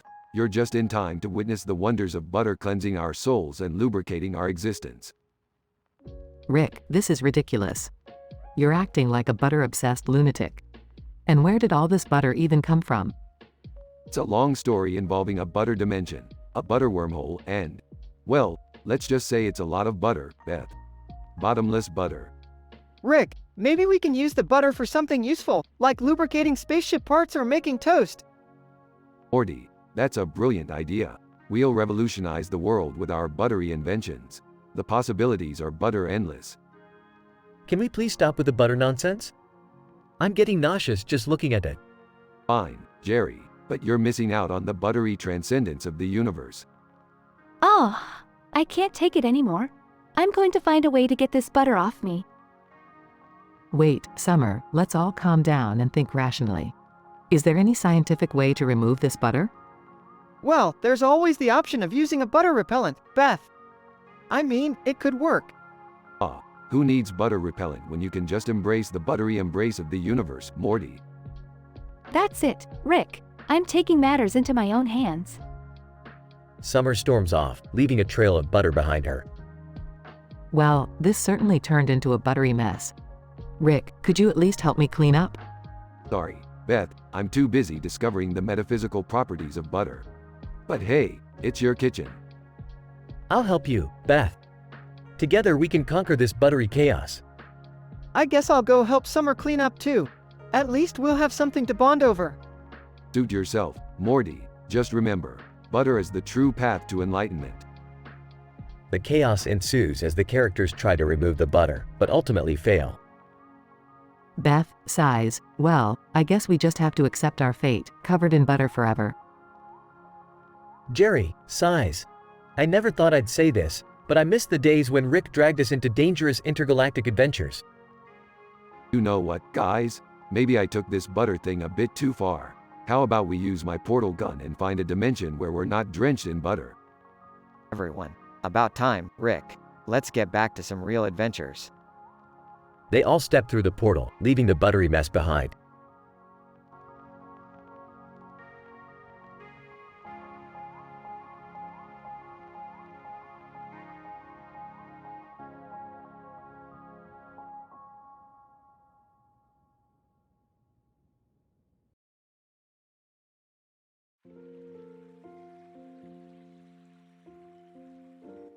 Sophia, and here we have the magnificent ballroom, where grand events and gatherings take place. The chandeliers were crafted by skilled artisans from across the realms. Gabriel, whispering to Vivian, quite a spectacle, isn't it? Vivian. Whispering back, it is indeed, but I can't help but feel a sense of unease around Gabriel. There's something off about him. Sophia, leading the group. Now, if you follow me, we'll make our way to the observation deck. The view from up there is simply breathtaking. Claire, joining the group. Sorry for the detour, everyone. It seems we took a wrong turn, but fear not, I shall ensure we reach our destination promptly. Sophia, no worries, sis. Let's proceed, shall we? Gabriel, smirking at Vivian. So, the mighty Vivian has her suspicions. You've always had a keen eye, my dear. Vivian. Cut the pleasantries, Gabriel. I know what you're up to, and I won't let you get away with it. Sophia, unaware of the tension. Here we are, the observation deck. Look at that glorious view of the surrounding mountains and the cascading waterfall. It's truly a sight to behold. Claire, glancing back at Gabrielle and Vivian, is everything all right back there? Vivian. Seating, yes, everything's fine. Let's just enjoy the view, shall we? Or are you in on this too, Claire? Claire, me? What on earth are you talking about, Vivian? Gabriel, leaning closer to Vivian. Oh, poor Vivian. Can't you see? It's not just me. They're all involved. Vivian. Raising her voice. What the hell are you talking about? Speak sense, damn it. Sophia, concerned. Is there a problem, Vivian? Vivian. Frustrated. Yes, Sophia, there is a problem. Gabriel here is a conniving snake, and I have a feeling he's not the only one. Our lives are in danger. Claire, shocked. Vivian, you're making unfounded accusations. This is absurd. Gabriel, laughing. Oh, it's quite founded, my dear. The Aegis Tower is not what it seems. It's a facade for their sinister experiments. And now, you've all stumbled right into their hands. Sophia, panicking. What? This can't be true. Vivian. We have to get out of here, now. Claire, hesitant. I don't know who to believe. Gabriel, mockingly, trust your instincts, my dear. It's the only way to survive. Sophia, firmly, enough. We stick together. Let's find a way out and expose the truth behind the Aegis Tower. Vivian. Finally, some sense. Let's do this. Claire, determined, I trust you, Vivian. Lead the way. As they embarked on their fight for the truth, the once peaceful tour turned into a desperate struggle for survival. Little did they know, the secrets hidden within the tower were far more terrifying than they could have ever imagined.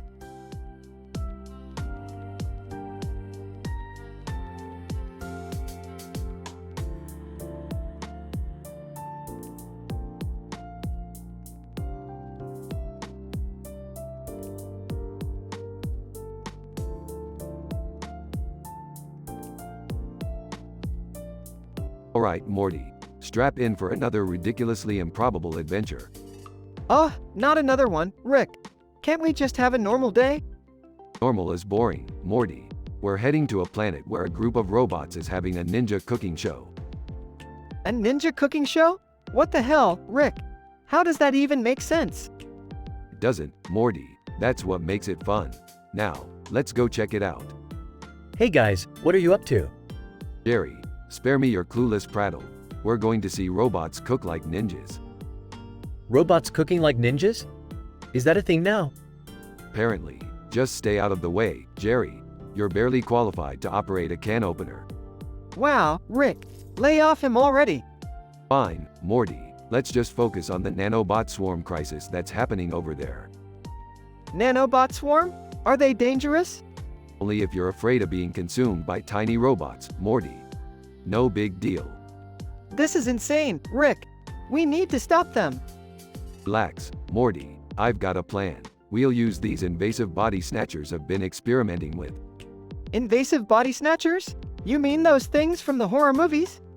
That's right, Morty. We'll infiltrate the swarm, take control, and shut them down. Hey guys, sorry to interrupt, but did you see the latest fashion designer robot? It's all the rage.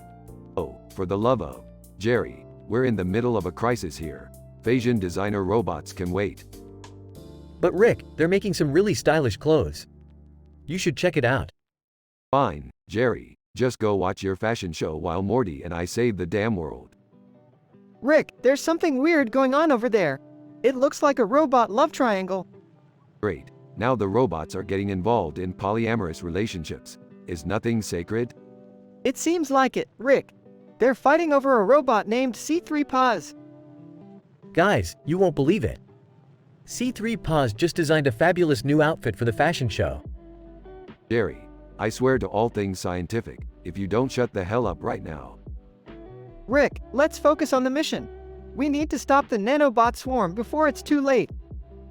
Alright, Morty, let's put our invasion plan into action. We'll save the world and deal with fashion and robot love later. Are you sure about this, Rick? It seems risky. Risky is my middle name, Morty. Actually, my middle name is Antonio, but you get the point. Guys, I just had an idea. What if we use the fashion designer robots to distract the nanobot swarm? Jerry, that's actually a decent idea. I'm impressed. Yeah, not bad, Dad. Thanks, guys. I'm full of surprises. Alright, let's do this. The fate of the universe depends on us stopping a robot love triangle. Strap in, Morty, it's gonna get weird.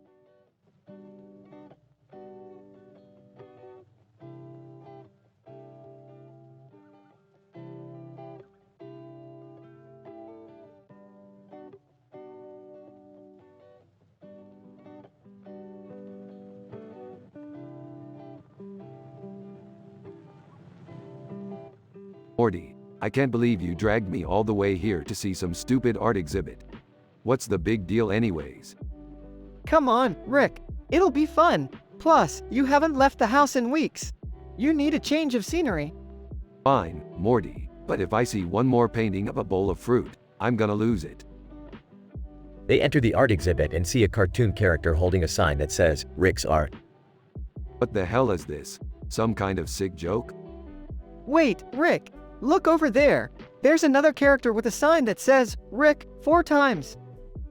Oh, great. It's a sign of my own ego spiraling out of control, Morty. Rick, why are you crying? I have no idea, Morty. But these tears, they won't stop. It's like a waterfall of existential despair. I'm crying too, Rick. We're both crying and we don't even know why.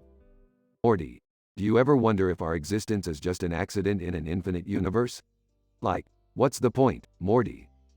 I don't know, Rick. Sometimes life feels meaningless and it's heavy. Morty, do you remember Mrs. Sanchez, your third grade teacher? She used to give me bursts into tears, the biggest wedgies. Oh, the pain. Sobbing, yeah, Rick. And do you remember that time we accidentally killed all those innocent space puppies? Sobbing harder, don't remind me, Morty. The guilt is eating me alive. They continue sobbing uncontrollably, attracting the attention of the art exhibit attendees. Ah, why are you two crying like a bunch of babies? Summer, the world is a cruel, unforgiving place. We're just two broken souls submerged in infinite sadness. Yeah, Summer. We're lost in a sea of tears and self-doubt. Life's a cosmic joke, and we're the punchline. Wow, you guys are really laying it on thick. Can't you just, I dunno, go find something happy to do? Happy? What a novel idea, Summer. But happiness is fleeting. It's just a temporary distraction from the overwhelming darkness that engulfs us all. They all burst into tears together and embrace in a group hug. After what feels like eternity, Rick, Morty, and Summer gradually stop crying and wipe away their tears. Well, Morty, that was unexpectedly cathartic. Yeah, Rick. It feels like a weight has been lifted off our shoulders. Can we finally go home now? I've had enough of this emotional roller coaster. Sure thing, Summer. Let's get out of this art nightmare and go back to our dysfunctional lives. They leave the art exhibit, with Rick and Morty still sniffling occasionally, contemplating the unfathomable sadness of existence. But despite it all, they find solace in their shared misery. Morty, sometimes life sucks. But as long as we have each other, we'll get through it. Yeah, Rick. Let's keep facing the void together. You guys are seriously messed up. But I guess I'll stick around and be messed up with you. They continue their adventures, appreciating the absurdity of life and finding humor in the darkest corners of the universe.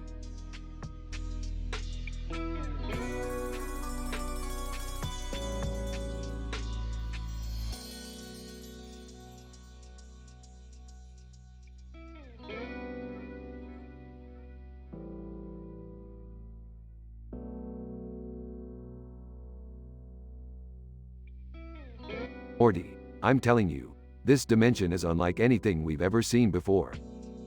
Geez, Rick, what's so special about it? Well, Morty, this dimension is inhabited by a group of alternate versions of ourselves. Can you believe it? They're like a bunch of gossipy clones. Wait, so you're saying there are other Ricks and Mortys out there? And they gossip about each other? That's right, Summer. They can't resist spreading rumors about their counterparts. It's like a Jerry convention on gossip steroids.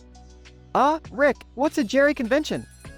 Oh, Morty, you sweet summer child. A Jerry convention is where a bunch of Jerrys gather in one place to complain about life and unintentionally make it worse. Claire. Excuse me, but who are you guys?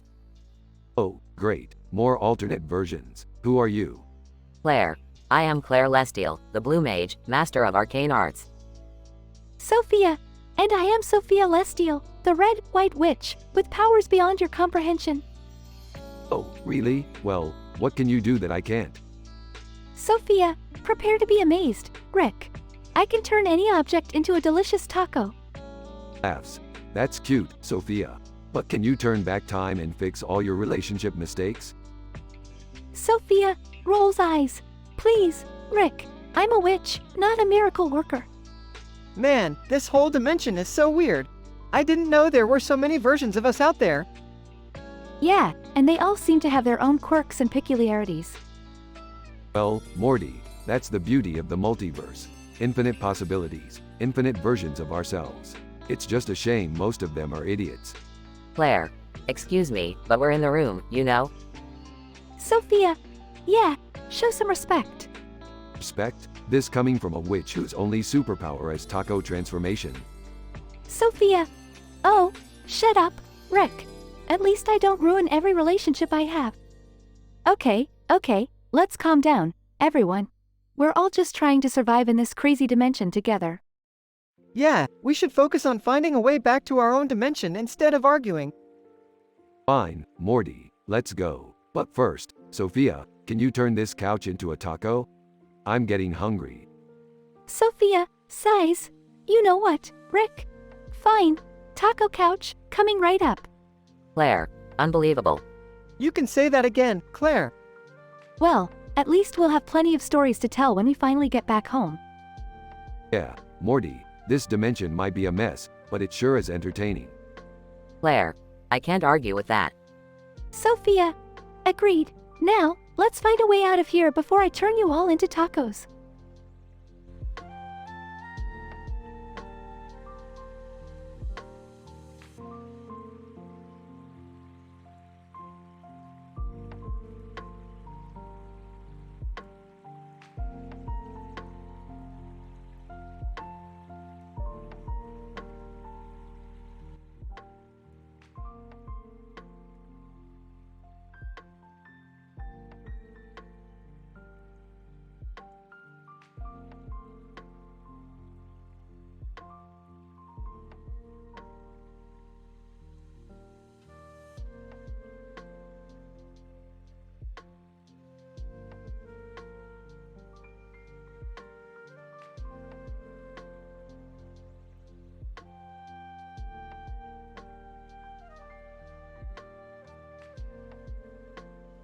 Morty, listen Morty, I need you to grab that portal gun and get ready for a wild ride.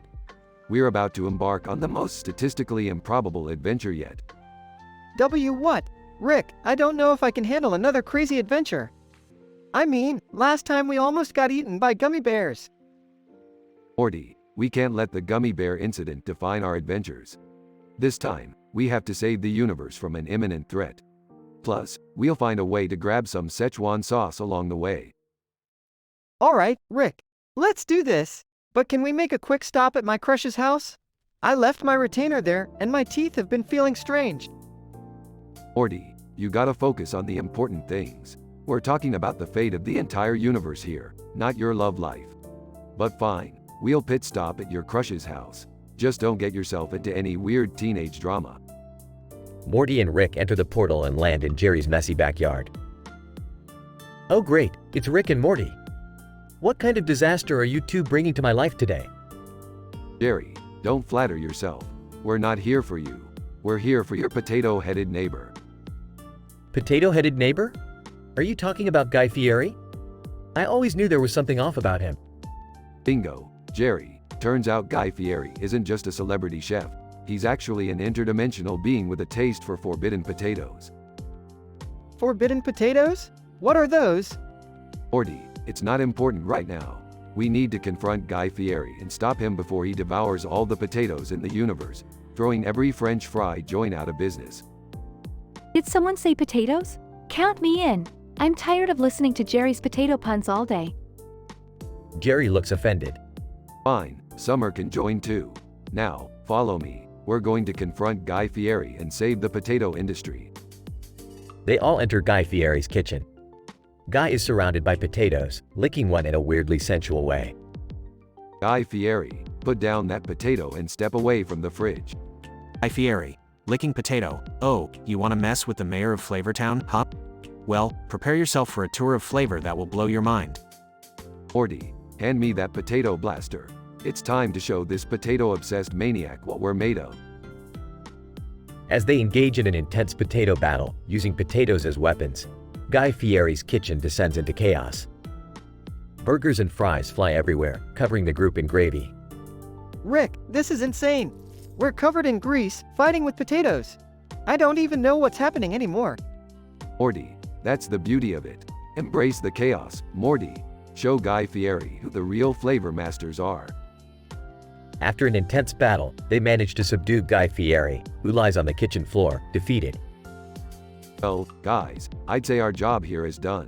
We've saved the potatoes, prevented a flavor apocalypse, and proved that even the most statistically improbable situations can be handled. Can we go home now? I'm starving and covered in burger grease. Yeah, is there any chance we can get a refund on this crazy adventure? Smirking. Sorry, Jerry. No refunds. But hey, at least you got to witness the wonders of Flavortown firsthand. They all laugh as they exit the portal, leaving behind a chaotic kitchen and a defeated Guy Fieri.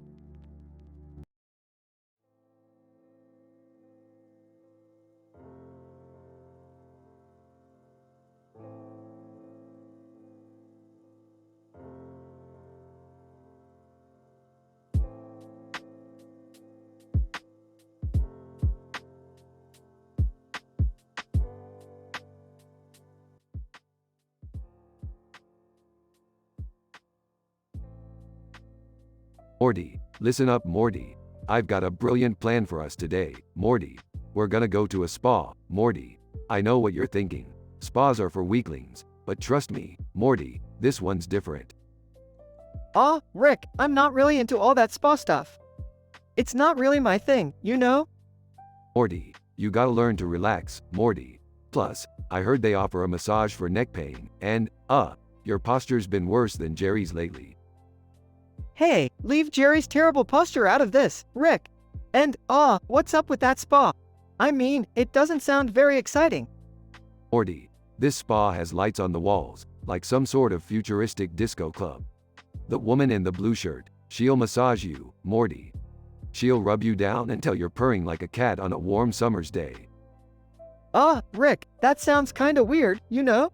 I don't want some stranger touching me like that. Morty, are you kidding me? We fly through different dimensions every other day, and you're worried about a little human touch? Get over it, Morty. They arrive at the spa, where Jerry is getting a massage from a man. Oh, hey, Rick, Morty. I thought I'd give this massage thing a shot, you know? Anything to help with my terrible posture. Well, if it isn't Jerry experiencing human touch. How's it going, old buddy? Getting all relaxed and oiled up? Very funny, Rick. But honestly, this guy knows what he's doing. He's like a back massage wizard or something. Meanwhile, Summer is in an anime speed dating event in another dimension. These guys are a bunch of weirdos, Morty. They keep getting way too intense about their anime waifus. Like, calm down, it's just a cartoon. Summer, you're surrounded by anime nerds and you think they're weird? Have you looked in the mirror lately? Back at the spa, Rick overhears a conversation between spa staff. Hey, you, spa lady. I couldn't help but overhear you talking about Tanzania. What's the deal with that? Spa lady. Oh, well, we offer special massages using rare Tanzanian herbs. They have extraordinary healing qualities. Want to try? Healing qualities, huh? Sounds like a bunch of hocus pocus to me. But I'm willing to give it a shot. Morty, Jerry, and Rick all end up getting the Tanzanian herb massages. Whoa, Rick, this massage is insane. I feel like I'm floating, man. This is pure bliss, Rick. My posture's never been this good. I think I might cry, Rick. Oh, shut up, Jerry. I gotta admit though, this is pretty impressive. These herbs must be more potent than a plutonian jet fuel. In the other dimension, Summer is hopelessly surrounded by anime-obsessed suitors. Seriously, can't you guys talk about anything else? How about the weather or your favorite hobbies that aren't anime for once? Anime Guy 1, but anime is life. It's everything to us. Anime Guy 2. Yeah, sorry, but our world revolves around body pillows and endless debates about sub versus dub. Back at the spa, the massages have taken a bizarre turn. Rick, why are there tentacles massaging my back? This is getting freaky, Rick. I thought this was supposed to be relaxing, but now I feel like I'm in some sort of Japanese horror film. Finally, the massages come to an end. Well, I gotta say, that was one wild ride.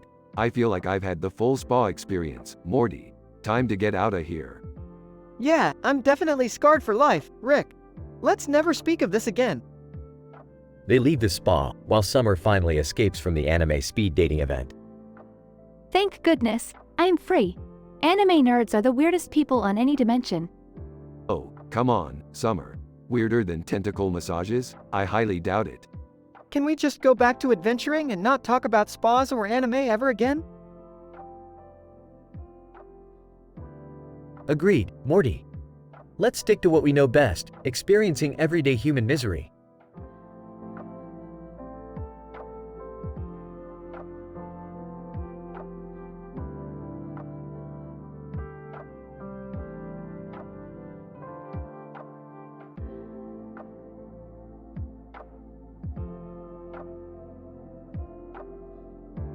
Title: The Fantastical Mages. Claire, excitedly. Sophia, look at this incredible outfit I found. It's so vibrant and magical.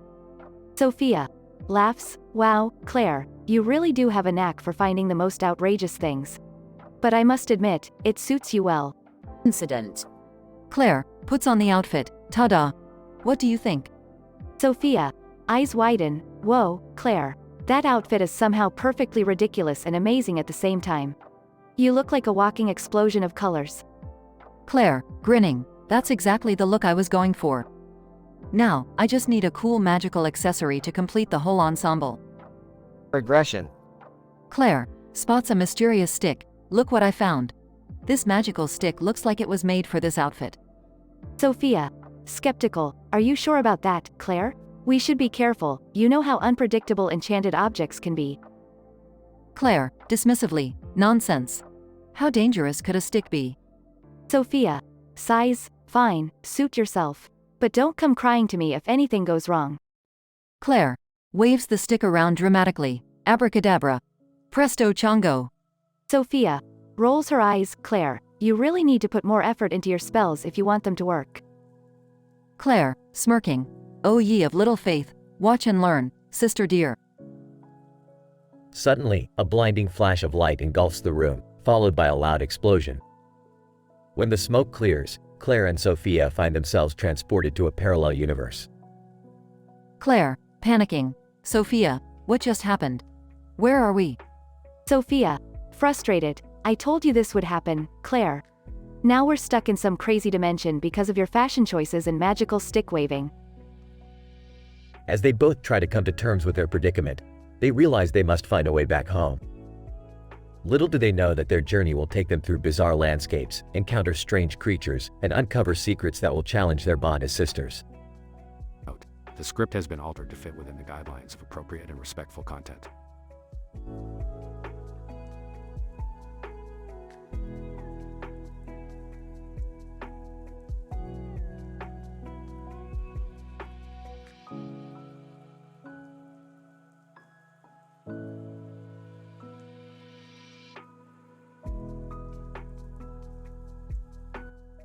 Morty, come on Morty.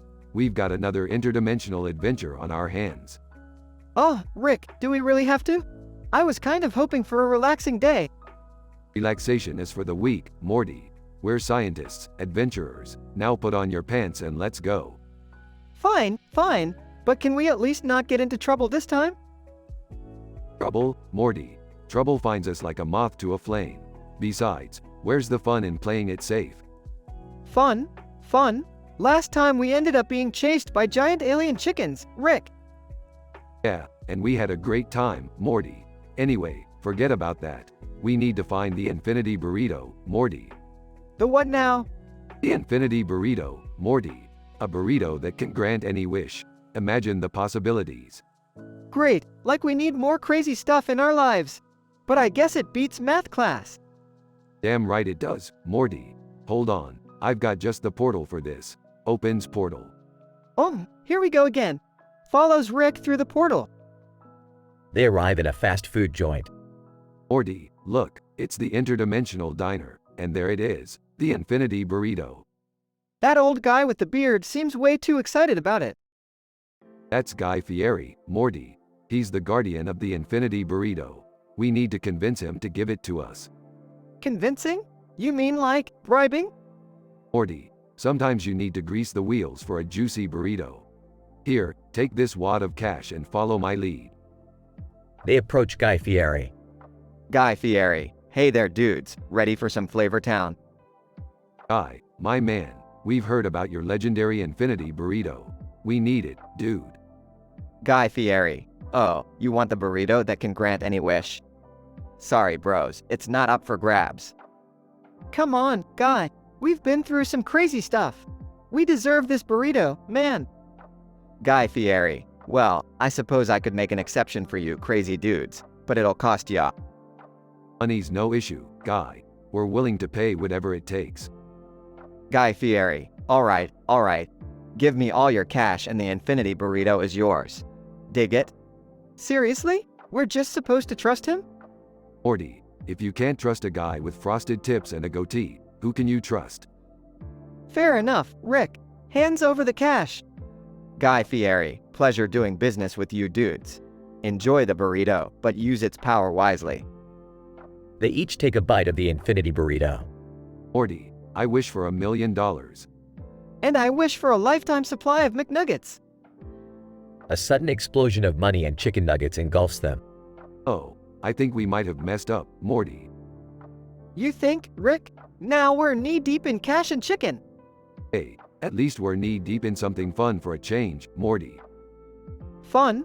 This is gonna take forever to clean up. Relax, Morty. Let's embrace the chaos. Who knows what other adventures await us in this absurd reality? I hate it when you're right, Rick. They both laugh as they start swimming in a sea of money and chicken nuggets.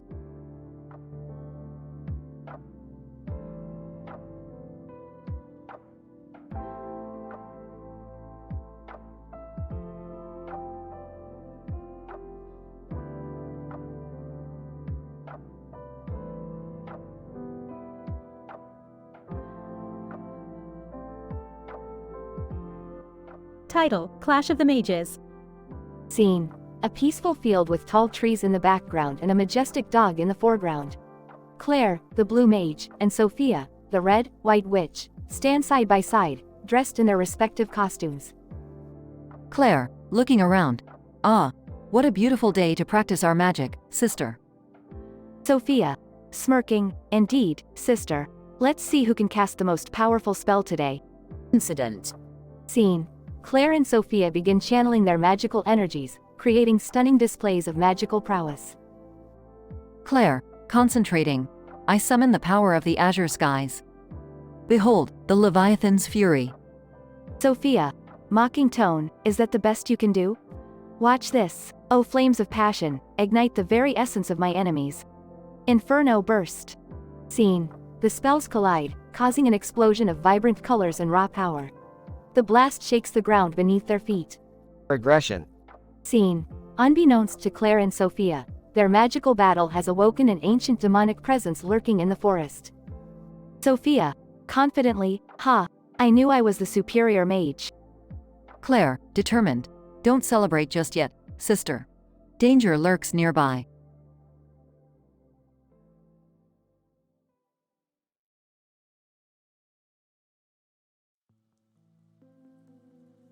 Scene: a gigantic, monstrous creature emerges from the depths of the forest, exuding malevolence. Demonic presence, roaring, you dare disturb my slumber. Prepare to feel my wrath. Scene: the sisters join forces, casting spell after spell at the demonic being, but their combined efforts seem futile. Claire, grunting. We need to find its weakness, Sophia. Sophia, casting spells. I'm trying, Claire, but this creature is beyond anything we've faced before. Scene: the sisters exchange a determined glance, realizing that only through a risky and unorthodox plan can they have a chance to defeat the demonic presence. Claire, whispering. We need to redirect its energy back to its source. I have an idea, sister. Sophia, nodding. I trust you, Claire. Let's do this. Scene: the sisters execute their plan, conjuring a powerful vortex that redirects the demonic presence's energy back at it. Scene: the demonic presence vanishes in a blinding explosion, leaving the field in silence once again. Claire, breathing heavily. We did it, sister. We saved the day once more. Sophia, smiling, indeed, sister. Our combined powers are unstoppable. Scene: the dog approaches, wagging its tail, seemingly grateful for their victory. Claire, patting the dog. Good boy. Looks like you were rooting for us all along. Sophia, chuckling. Let's go home and celebrate our victory with some well-deserved ice cream, Claire. Scene: the sisters leave the field, arm in arm, marking yet another triumph in their magical journey. The content has been altered to ensure it stays within the guidelines of a PG-13 rating.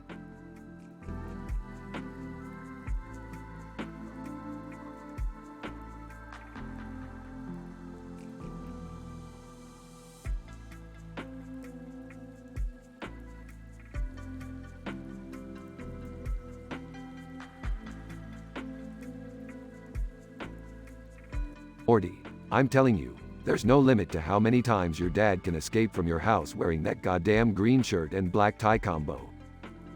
I know, Rick, it's like he thinks it's some kind of invisibility cloak or some shit. Oh please, Morty.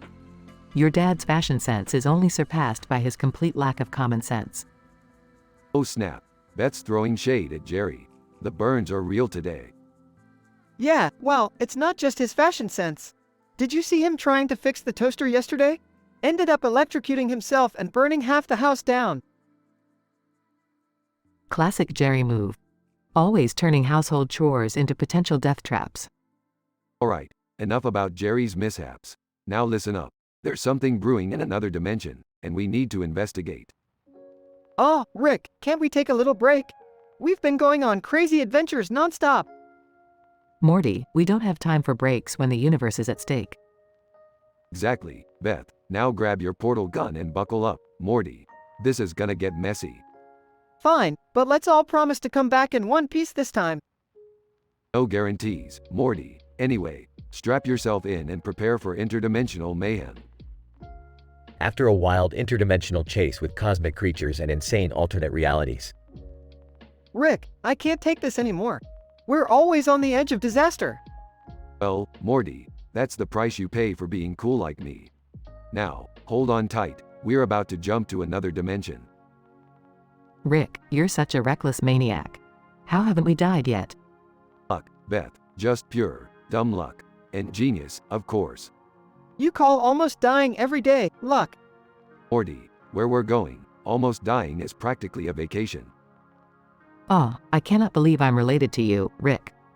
And I cannot believe you still don't appreciate my brilliance, Beth. But that's cool, I'm still gonna save the day regardless. You know, Rick, sometimes I think we're just pawns in your game. Morty, you're more of a bishop. Beth, she's definitely a queen. Jerry, well, he's just a token nobody cares about. Hey, don't talk about my ex-husband that way. Huh? Looks like someone finally caught on. Shut up, Rick. Guys, can we please focus on not dying for once? Fine, Morty, spoil all the fun. But don't worry, we'll still find a way to make this adventure unforgettable. Oh, it's already unforgettable, Rick. I'll never forget the day I realized my whole family is absolutely insane. Insane maybe, but always together. And that's what makes us the greatest team in the multiverse. Yeah, crazy and dysfunctional, just like a real family. Exactly, Morty. Now let's go save the damn universe again, because that's what we do.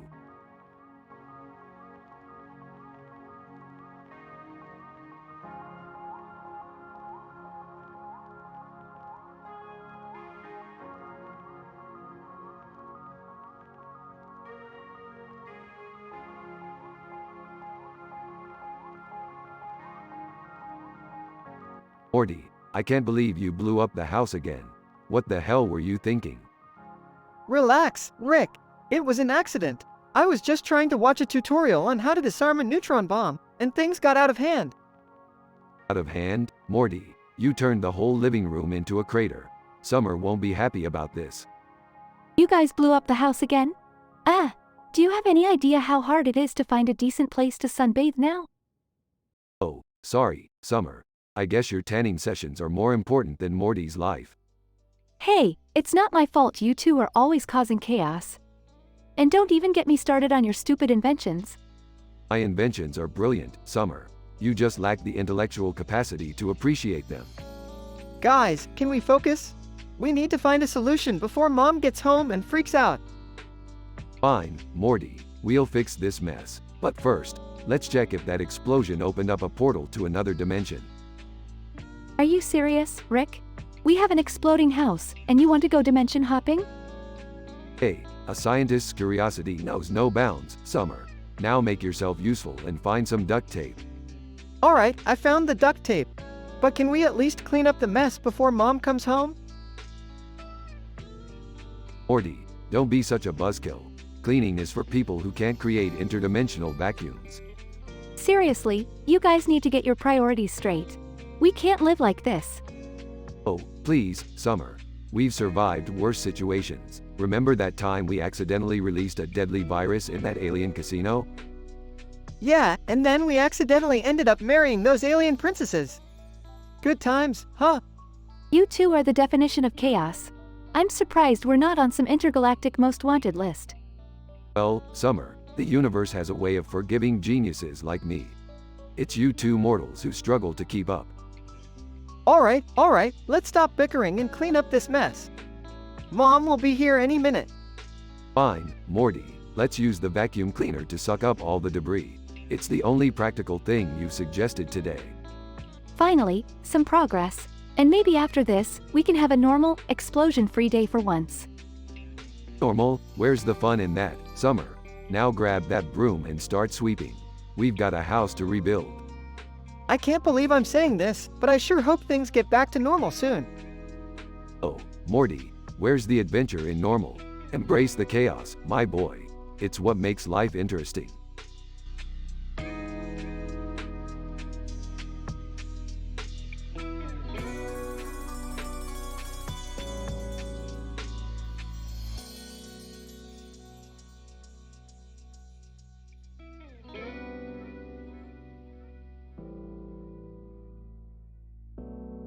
Morty, I can't believe you went into Nick A30's private game of furry roleplay in Fortnite. You know how temperamental he can be. I didn't mean to, Rick. It was an accident. I was just curious, you know? Curious, Morty, curiosity killed the cat, or in this case, blew up our house. Now we're stuck dealing with the aftermath. What are we gonna do, Rick? Nick A30's mods are out for blood. Don't worry, Morty, I've got a plan. We're going to infiltrate their gaming lair and shut down their fire-spewing shenanigans. Infiltrate? But how, Rick? We're going to use the ultimate disguise, Morty. We're going in as cartoon characters holding fire extinguishers in a video game scene with a motorcycle and a fire extinguisher. They'll never suspect a thing. That's oddly specific, Rick. Shut up, Morty, it's the only way. Meanwhile, in Nick A30's gaming lair. Hey, guys! Did you hear about the explosion at Rick and Morty's house? Nick A30. Oh, I heard. Jerry. And guess who's responsible? Your no-good son-in-law, Morty. What? Morty? That doesn't sound like him. He's always so careful with video games. Nick A30. Well, your son-in-law ruined our private furry roleplay party, and now he's gonna pay. Rick and Morty burst in wearing cartoon costumes, wielding fire extinguishers. Hold it right there, Nick A30. Nick A30.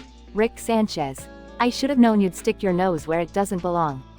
I am sorry about the party. I didn't mean to ruin it. Nick A30. Your apologies won't save you, Morty. Prepare for the wrath of my mods. Rick and Morty engage in an epic video game battle, fighting off Nick A30's mods. Morty, do something. Oh, okay. Stay back, guys. I have a fire extinguisher.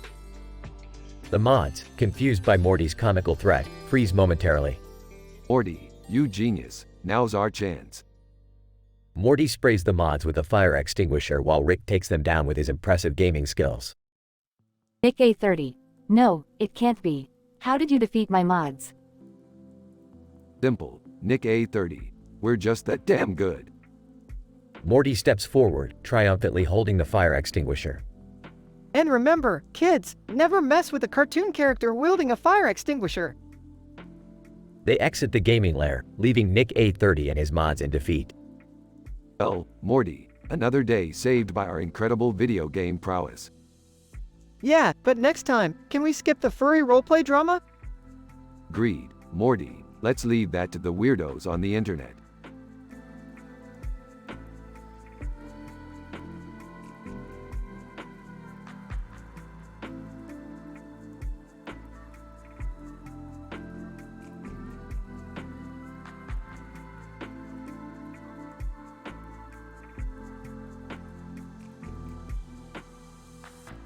Morty, I've had enough of your stupid shenanigans.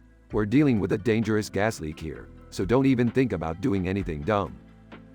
Geez, Rick, sorry for trying to have a little fun. I mean, what's the worst that could happen? Eagerly. Ah, guys, look at this. I found a gun and a book on this table. And there are all these other weird items around. What do you think it means? Sarcastically, "Oh, Jerry, you brilliant detective. It means someone likes to read while being threatened with a gun. Get a grip, man." Rolls eyes. Seriously, Dad?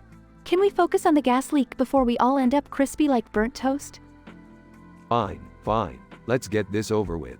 Morty, hand me that wrench. Mischievously. You mean this match? Oops. Rick's eyes widen in horror as Morty lights the match. Explosion erupts, disintegrating everyone. Scene shifts to emergency service members responding to the disaster. Paramedic 1. Holy crap. Look at that house. It's completely obliterated. Paramedic 2. Was that a gas explosion? I've never seen anything like this. Paramedic 1. Wait, what's that over there? Is that? I think it's a disintegrated group of people. They've literally been blown to bits. Paramedic 2. Shocked. This is unbelievable. How did something like this even happen? Paramedic 1. I don't know, but we better call in the forensic team. We've got a real mystery on our hands. Scene shifts back to the Smith family, now in some kind of alternate dimension. Morty, you imbecile. We're stuck in an alternate reality because of your stupidity. Defensive. Hey, it wasn't just me. Jerry found that creepy setup with the gun and book. Panicked. I didn't mean for this to happen. I just wanted to be a part of something exciting for once. Can we focus on finding a way back home instead of pointing fingers? We're trapped here, guys. Grumbles. Fine. I'll use my knowledge of interdimensional portals to fix this mess, but don't expect any hugs after. Scene fades out with the Smith family bickering as they embark on another bizarre adventure.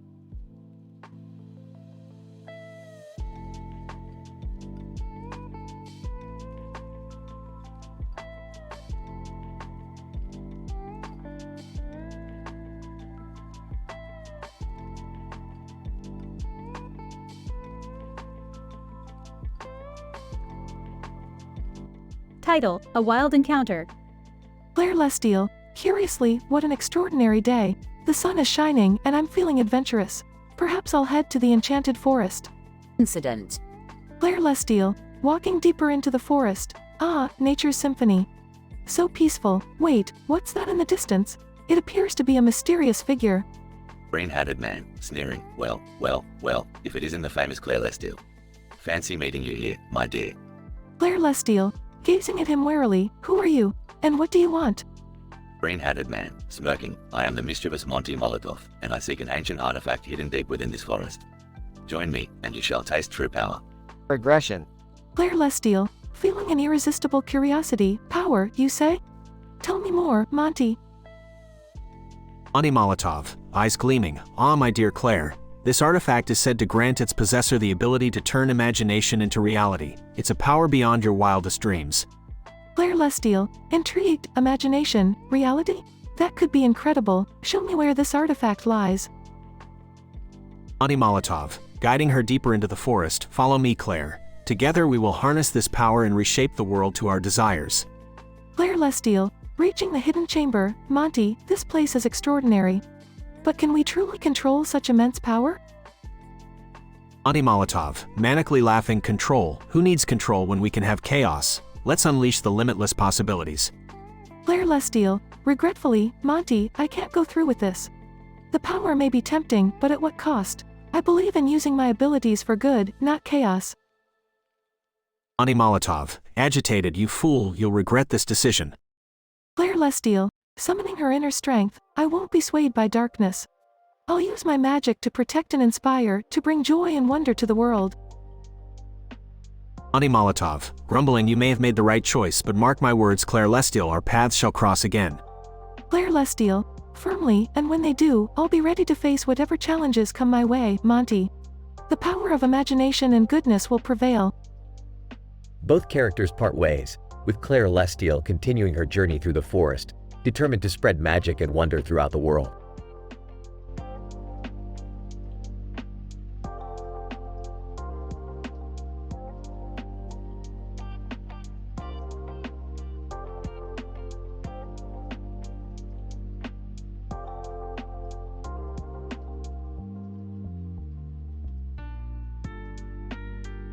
Oh, great. Just what I needed, Morty.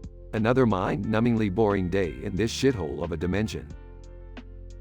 Geez, Rick, can't we ever have a normal day without you complaining? Normal? Who the hell wants normal, Morty? Normal is for losers like Jerry over there. Hey! I can hear you, Rick. And just so you know, I'm perfectly capable of. Oh, Jerry, shut up. Nobody cares about your pathetic attempts to prove yourself. Would you look at that? A family outing, huh? Everyone's all happy and shit. Cute little family. Yeah, but something seems off, Rick. Why is that lady pointing at that guy on the street with a child? Well, Morty, I'd say it's either a twisted family secret or maybe just some public display of idiocy. Either way, let's take a closer look. Wait, Rick. What's that smell? It's like gas or something. Relax, Beth. I'm sure it's just lights a match, causing a massive explosion. Scene shifts to emergency service members responding to the disaster. Firefighter, what the actual fuck just happened here? Paramedic. I don't know, but I've never seen anything like this in my entire career. Police officer. Alright, let's piece this together. We have a cartoon family outside a house, a woman pointing at a man, and then a massive explosion. Any theories? Firefighter. Well, it looks like Morty here lit a match, which ignited the gas leak, blowing up the entire damn house. Police officer. Morty, is it? You got any explanation for this? Oh, well, I didn't mean to, officers. It was just a stupid mistake, I swear. Morty, you dumbass. I told you to put that damn match away. Great job destroying the entire family, Morty. Paramedic. Family? What family? I only see debris and disintegrated body parts. Yeah, so it seems. Looks like we're the only survivors, Morty. Lucky us. Survivors? Rick, what do we do now? How do we fix this? Relax, Morty. We've got a whole multiverse to explore. We'll just find ourselves a new family. Maybe even a dimension where fart jokes aren't considered high comedy. Police officer. Alright, guys, I don't know what the hell is going on, but I'm taking you both into custody. This shit's just too weird. Oh, please, officer. Like anything in this godforsaken dimension could hold us. Let's see how your puny handcuffs fare against portal guns. Scene fades out as Rick and Morty portal away, leaving chaos and confusion behind.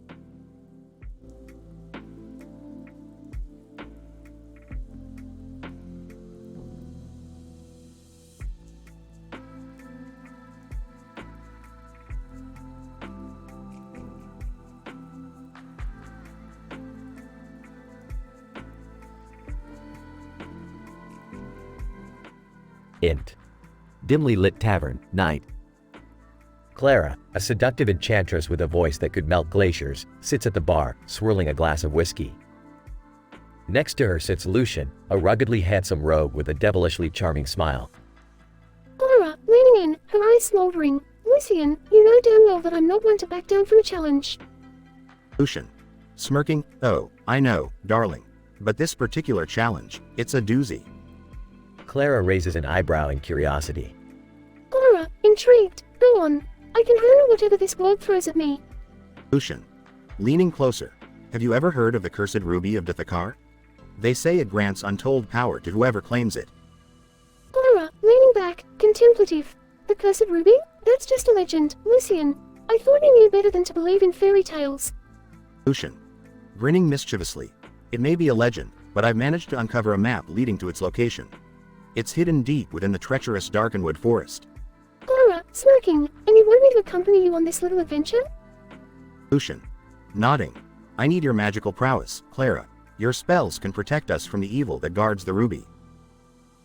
Clara drains her glass, her eyes glinting with determination. Clara, raising her voice, fine. I'll help you retrieve this damn cursed ruby. But don't you dare think for a second that I'm doing it for you. It's for the thrill and the power that awaits. Lucian. Grinning. That's the spirit, darling. Tonight, we embark on a journey that will change our lives forever. They both smirk, clinking their glasses together in a toast as the adventure begins. Fade out.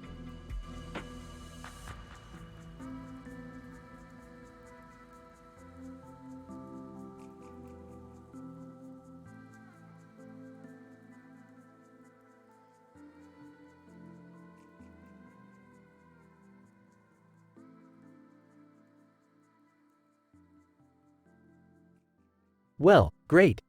Just great, Morty. Look what you've done now. Hey, don't put this all on me, Jerry. I didn't know the gas leak was gonna be this bad. Oh, please, Morty. You're always screwing things up, just like your grandpa. Jerry, lay off Morty. Can't you see we're all disintegrated here? I can't believe this. I had big plans for tonight. Big plans, huh? Like what, Summer? Another night of binge watching that dumb reality show of yours? At least I have taste, Dad.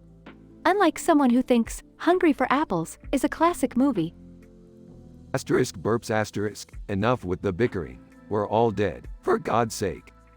Can't you fix this, Rick? You're always finding a way out of these crazy situations. Morty, I can fix a lot of things, but disintegration is where I draw the line. So, what now? We're just stuck here as skeletons forever? Well, technically, there's no here anymore, Beth. We're just atoms in the air, I guess. You know what? I'm sick of this. Time for a little experiment. What are you talking about, Rick? I'm going to reassemble all of us, piece by piece. But brace yourselves, kids. This might hurt. Just do it, Rick. Anything is better than being stuck in this purgatory. Asterisk scene shifts to emergency service members arriving at the destroyed house asterisk. Paramedic 1. These people are completely disintegrated. Must have been a hell of an explosion. Paramedic 2. Look at this weird cartoon on the TV screen. Who watches this stuff? Paramedic 1. Don't touch that. It could be important evidence or something. As they investigate the scene, they notice a faint blue glow asterisk. Paramedic 2. Hey, what's that glow in the air? Paramedic 1. I don't know, but it seems to be forming some sort of shape. Asterisk the glow begins to solidify, revealing the reassembled bodies of the Smith family asterisk. Well, look who's back from the dead. Rick, did you just bring us back to life? Yeah, don't get all sentimental on me. I couldn't let you all be skeletons forever. Plus, I wanted to prove a point. And what point is that, Rick? That even death can't separate a dysfunctional family. Now, let's get out of here before someone asks us to pay for all this damage. Wait, so we're just gonna walk away from this? Morty, we've seen worse dimensions, blown up planets, and survived intergalactic chaos. This is nothing. They all walk away from the destroyed house, leaving the dumbfounded paramedics behind.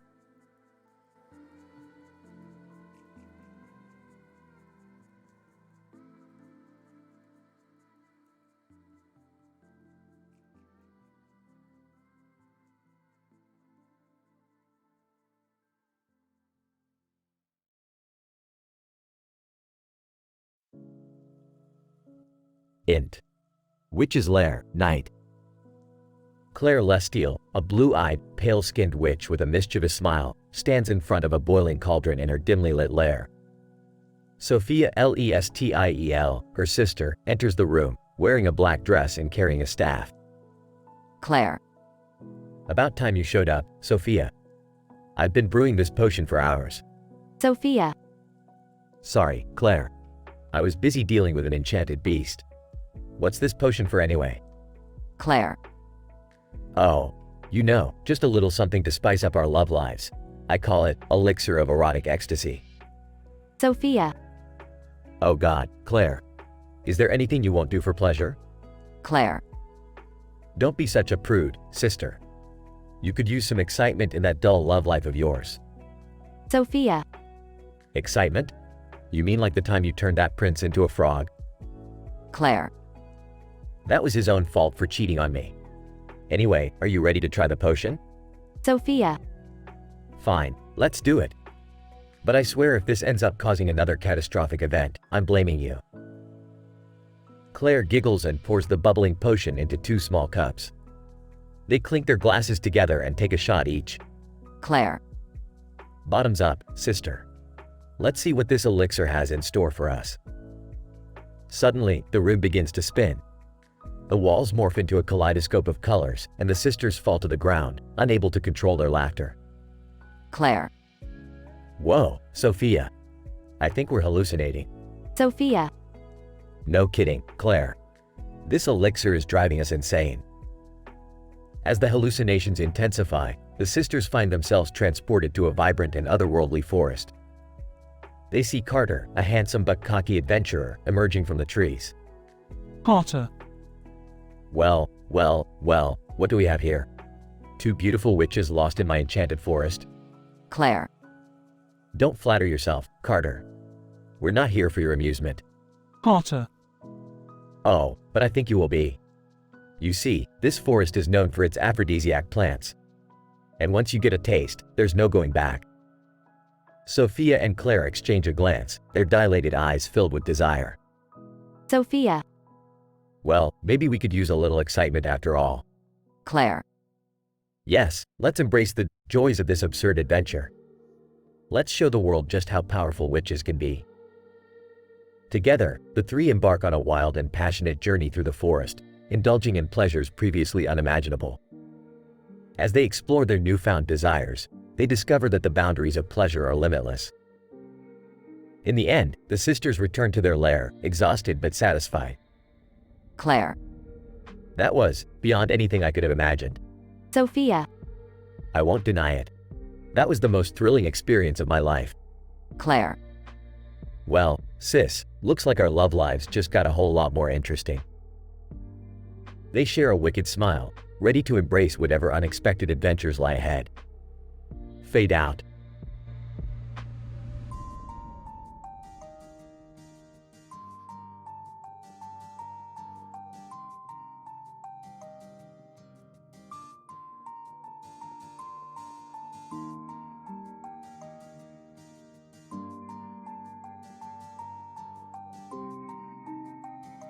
Morty, stop staring at that stuffed animal with a bunch of jellyfish around its neck and hands in front of it. It's just a marketing ploy to make kids buy more junk. But Rick, it's so intriguing. What if it's some kind of interdimensional portal disguised as a toy? Oh, please, you're giving it way too much credit. It's just a dumb toy, like the people who buy it. Rick, you're being a jerk. Let Morty have his imagination. Oh, so now you're defending him? What? Did you have a secret liaison with that stuffed animal too? Don't make this about me, Rick. Cool it, everyone. Let's just accept that we have a weird, jellyfish-themed toy in the house and move on. But what about the consequences of having jellyfish around? I heard their stings can be pretty nasty. We should get rid of it. Oh, Jerry, always looking for an excuse to take the easy way out. They're just plastic jellyfish. They don't pose any threat. Guys, the stuffed animal just moved. Well, I'll be damned. Looks like there's more to this than meets the eye. Rick, do something.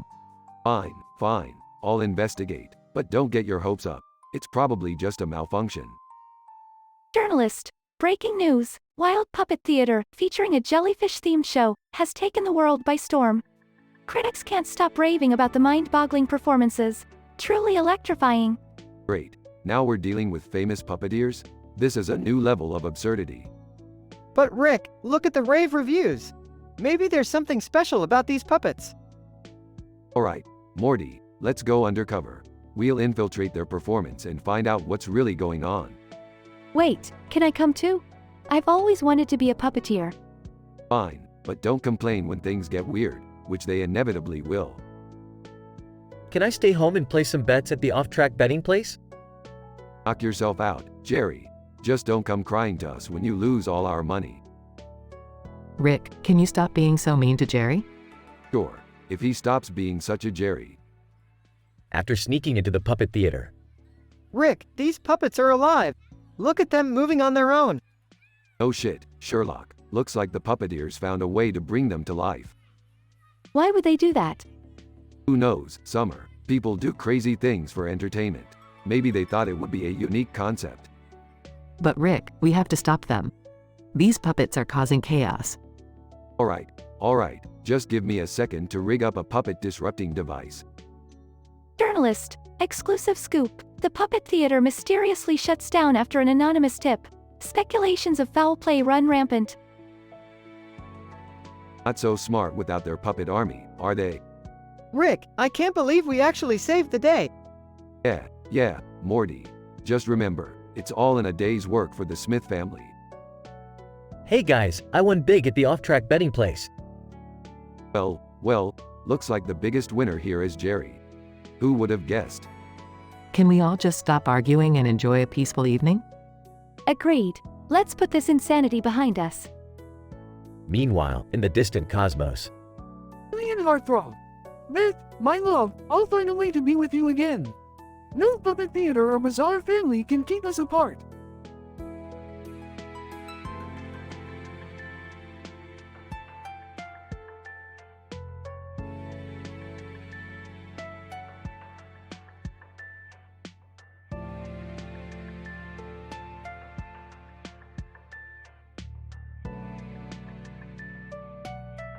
Sarah Silverman, standing in front of a brick wall, wearing jeans and a black jacket with a white top.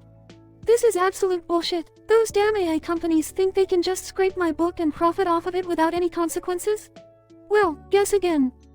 AI Lawyer 1, smirking. Ms. Silverman, we understand your concern, but the data we used is public information. We only utilized reviews and summaries, never the actual content of your book. Sarah Silverman, angrily, public information, my ass. You know damn well those reviews are biased and don't capture the true essence of my artistic brilliance. AI Lawyer 2, calmly, Ms. Silverman, there is no evidence to support that claim. In fact, our algorithms are designed to analyze a wide range of perspectives to provide a comprehensive understanding of your book. Sarah Silverman, mockingly, oh, I'm sure your algorithms really captured the essence of my humor. I bet they even understand my signature sarcasm and innuendos. AI Lawyer 1, confidently, our algorithms are highly sophisticated, Ms. Silverman. They can detect subtle nuances in language and humor, including sarcasm, innuendos, and even profanity. Sarah Silverman, raising an eyebrow, oh really? So you're telling me your precious AI understood when I said, that joke was so fucking funny, I peed my pants.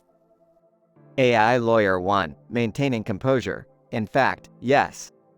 Our AI recognized the humorous exaggeration and understood the intended comedic effect.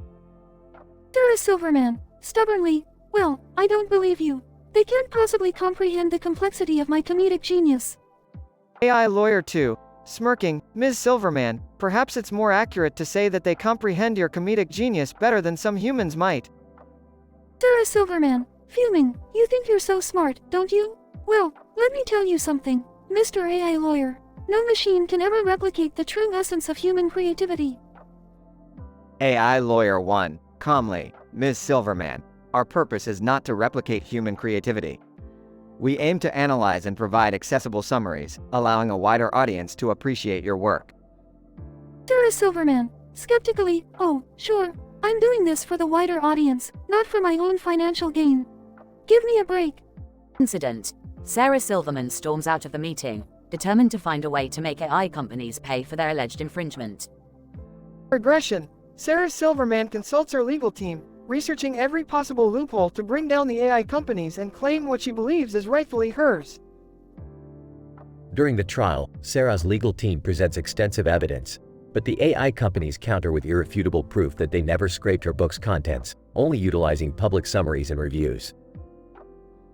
Despite Sarah's efforts, the court dismisses the case, ruling in favor of the AI companies. Sarah Silverman is left frustrated, realizing the limitations of the legal system when it comes to AI technology.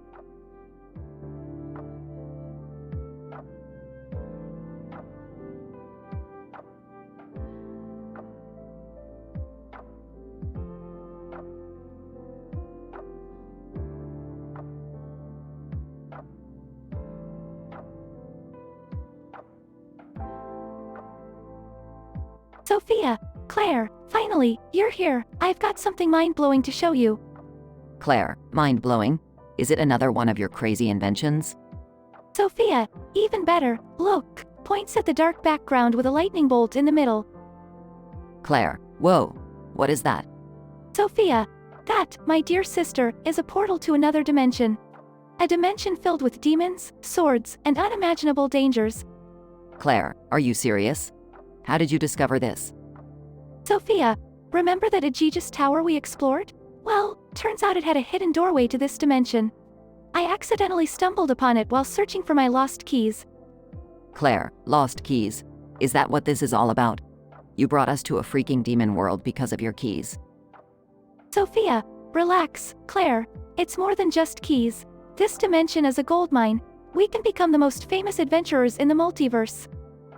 Claire, oh, great. So, what's our first adventure? Killing demons? Slaying monsters? Trying to find an exit? Sophia, actually, we have a mission. You see that demon over there? Claire, shocked you mean that bloody demon holding a massive sword? Sophia, that's the one. His name is Ragnar, and we need to defeat him to obtain the Heart of the Bloodstone, a powerful artifact. Claire, you've got to be kidding me. You expect us to fight that thing? Sophia, have faith, sis. With my invention, the unbeatable Sword of Destiny, and your natural swordsmanship skills, we stand a chance. Claire, well, I hope this Sword of Destiny is as amazing as you say. Sophia, trust me, it is. Now, let's go. They approach Ragnar. Ragnar, grounds mortals, you dare challenge the might of Ragnar? Sophia, we fear no demons, Ragnar. Prepare to be defeated. Claire, keep talking. Sophia, I'll take care of this demon. They engage in an epic sword fight with Ragnar. Claire, grunts asterisk, is that all you got, you demonic piece of garbage? Ragnar, laughs, you think you can defeat me, human? I am invincible. Sophia, not so fast, Ragnar. Behold, the unbeatable Sword of Destiny. Sophia swings the sword, creating a blinding flash of light. Ragnar, screams no. The power, it's overwhelming. Claire, now's our chance. Sophia, finish him. Sophia, with pleasure. Sophia strikes Ragnar with the unbeatable Sword of Destiny, sending him back to his dimension. Claire, we did it. We actually defeated that demon. Sophia, see? I told you we could be the most famous adventurers in the multiverse. Claire, I guess you were right, sis. Maybe this portal to another dimension isn't such a bad thing after all. Sophia, told you so. Now, let's go find more demons to slay and treasures to discover. Claire, oh boy, what have I gotten myself into?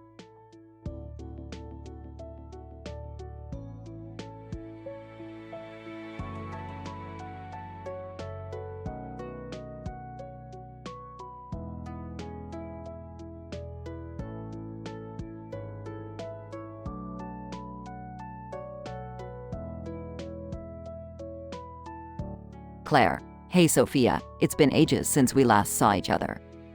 How have you been? Sophia, oh, you know, the usual chaos and mayhem. But enough about me, I heard you've been to the Aegis Tower. Tell me everything. Claire, it was mind-blowing. Sophia, the tower had this circular design with a yellow and blue center, and a yellow center, and a blue center, and a yellow center. Sophia, whoa, that sounds trippy. What secrets did you uncover? Claire, well, first off, there was this strange contraption that projected holograms of food. It was like a virtual restaurant experience. Sophia, no way. So, did you try any of the virtual food? Claire, absolutely. Rick, the mad scientist who lives in the tower, offered us a taste. I had this virtual steak that was so juicy and tender, it felt real. Sophia, damn, I wish I could try that. But wait, didn't you say Morty and Jerry Beth Summer were there too? Claire, yeah, they were exploring the tower as well. Morty was fascinated by this device that could clone people.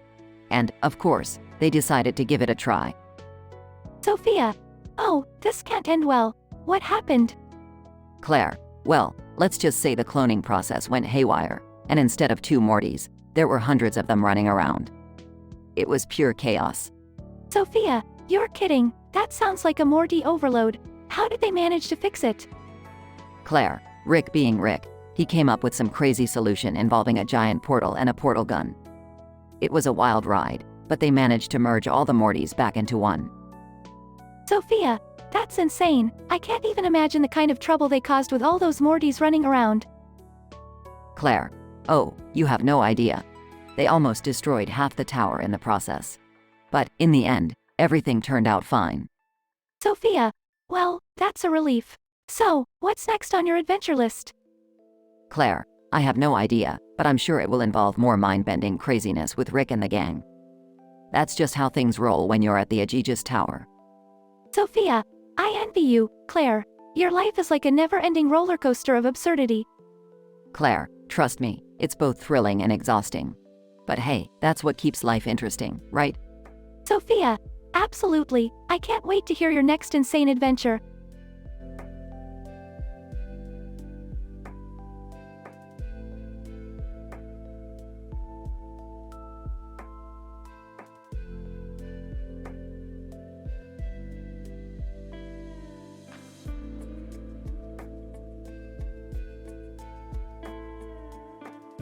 Title: A Silver Lawsuit.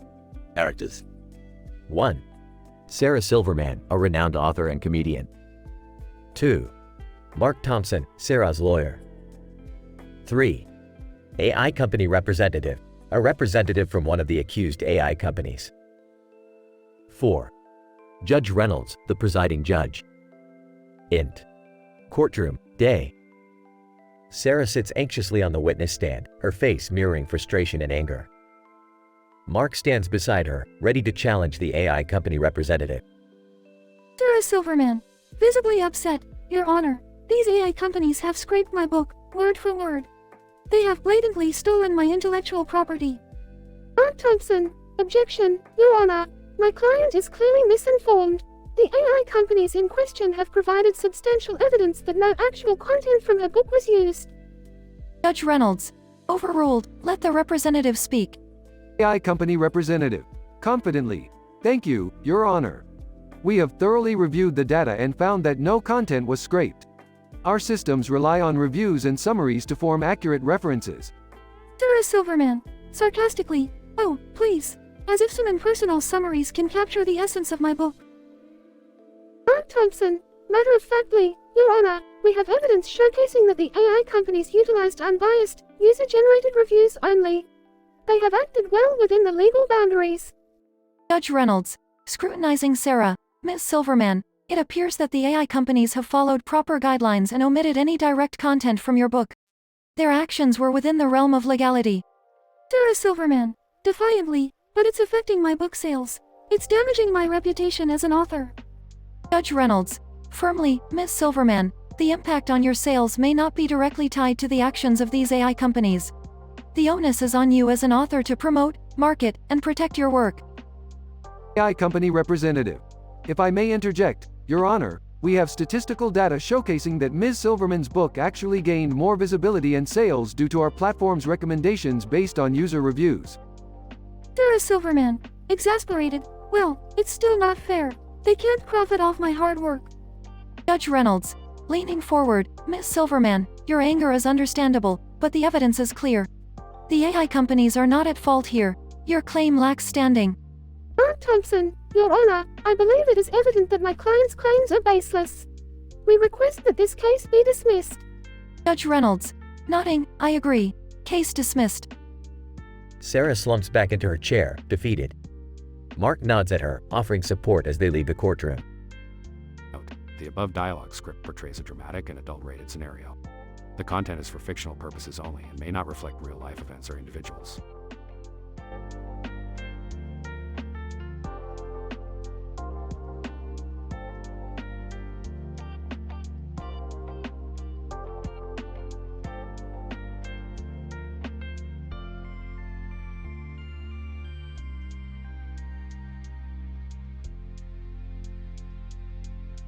Alright, listen up, you mindless dorks. I've just discovered a restaurant in dimensions unknown that serves cuisine so mind-blowing, it'll make your taste buds transcend to a whole new level. Sophia, oh please, Rick. Every time we go on one of your culinary adventures, we end up in some bizarre food orgy filled with tentacled creatures and questionable spices. Well, maybe this time it'll be different, you know? I mean, we could try it out, right? Morty, honey, I don't know if this is such a good idea. Remember last time? We ended up eating sentient marshmallows that were ambushing their own kind. Yeah, and don't forget the time we accidentally ingested that hallucinogenic root and danced naked with interdimensional beetles. Oh, come on, you bunch of wimps. This place is the talk of the multiverse. Claire here has already made several reservations. Claire, that's right, everyone. I've been reading rave reviews about this restaurant called The Gastronomic Wormhole. They say it's so good, it'll make your grandma's cooking taste like dog vomit. Ah, Grandma's cooking already tastes like dog vomit. I'm in. Let's go bask in the glory of this interdimensional delicacy. Sophia, alright, fine. But only if there's a guarantee that none of us will end up with parasites again. Last time was a nightmare. Don't worry, sis. I've developed a device that can analyze the food before we consume it. No more parasite parties, I promise. Well, in that case, I suppose it wouldn't hurt to give it a try. Just make sure we're back in time for my Zumba class, Rick. You're still doing Zumba, Beth? Didn't you injure your back last time? Shut up, Jerry.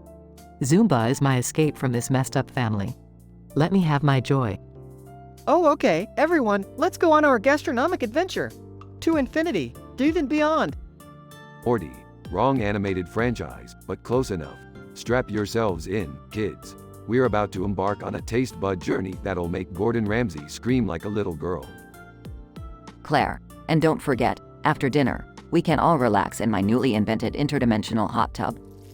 It's guaranteed to melt away stress and possibly your skin as well. Sophia, just what I needed, Claire. A hot tub that can literally dissolve us into another dimension. You always know how to keep things interesting. Well, at least it's not another adventure involving alien romance novels or a talking cat that claims to be the ruler of Pluto. I'm all in. Can't we just have a normal family dinner for once? Is that too much to ask? Jerry, when have we ever been normal? Normal is for plebs. Now, buckle up, losers, it's dinner time in Flavortown, Dimension style.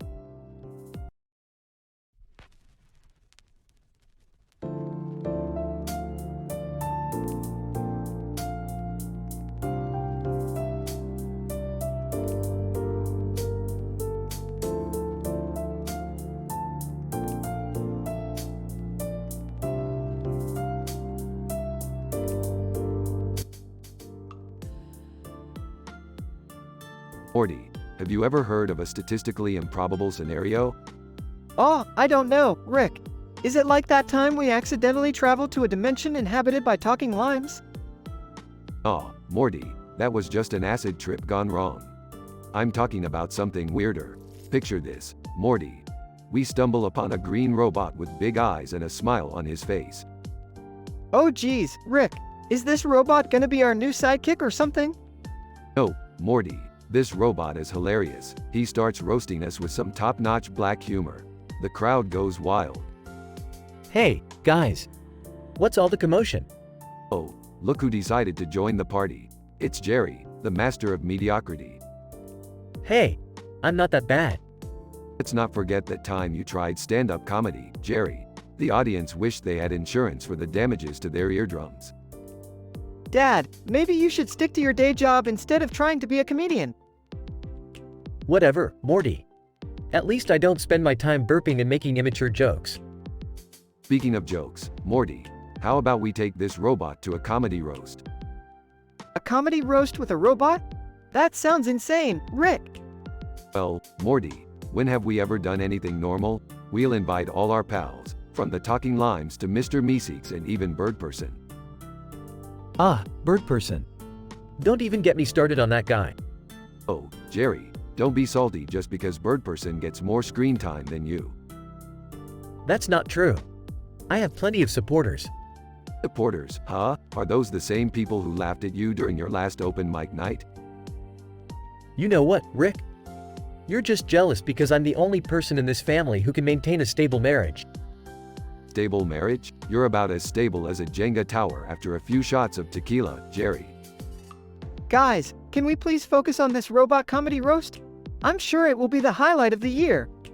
You're right, Morty. We'll have the robot roast everyone, including us. It'll be the most epic roast battle ever witnessed. And maybe, just maybe, Jerry will finally get a taste of his own medicine. Oh great, now even my own family is turning against me. Relax, Jerry. It's all in good fun. But remember, after the roast, we're still gonna need a good defamation lawyer. Defamation lawyer? What are you talking about, Rick? Well, Morty, it's statistically improbable that this roast won't end up with some hurt feelings. We better be prepared for the aftermath. I can't believe we're actually going through with this. But hey, at least it'll be memorable, right? Memorable, Jerry, more like a cosmic event that'll leave a black hole of embarrassment for eternity. I'm getting a little nervous now. Don't worry, Morty, if things get out of hand, we can always blame it on being a meme-worthy situation. Yeah, because everything is solved with memes, right? Well, Morty, sometimes memes are the cultural currency of our times. Now, let's get ready for the robot comedy roast of the century. The comedy roast takes place amidst wild laughter and brutal roasting. Jerry is the main target but manages to handle it surprisingly well. The event ends with everyone, even Jerry, sharing a laugh and realizing that sometimes a little self-deprecation can be therapeutic. In the end, they all agree that the robot's roasting skills are legendary and bid farewell to their newfound robotic friend.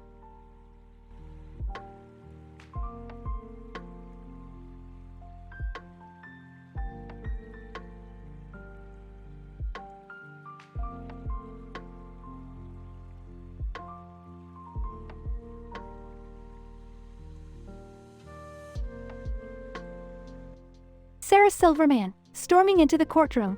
This is absurd. I demand justice against OpenAI and Meta. They've violated my intellectual property rights. Judge, order in the court. Mrs. Silverman, please present your case. Sarah Silverman, Your Honor, the algorithms used by OpenAI and Meta have clearly trained on datasets that include the contents of my books. It is a flagrant violation of my copyright. OpenAI representative, Your Honor, that is simply not true. Our training process explicitly omitted all book data. Any references made in our models are based on reviews and summaries from publicly available datasets.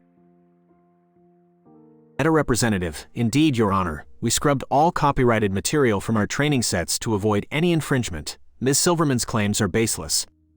Sarah Silverman slams her book on the table. Nonsense. My sales have suffered because these machines can generate summaries of my work.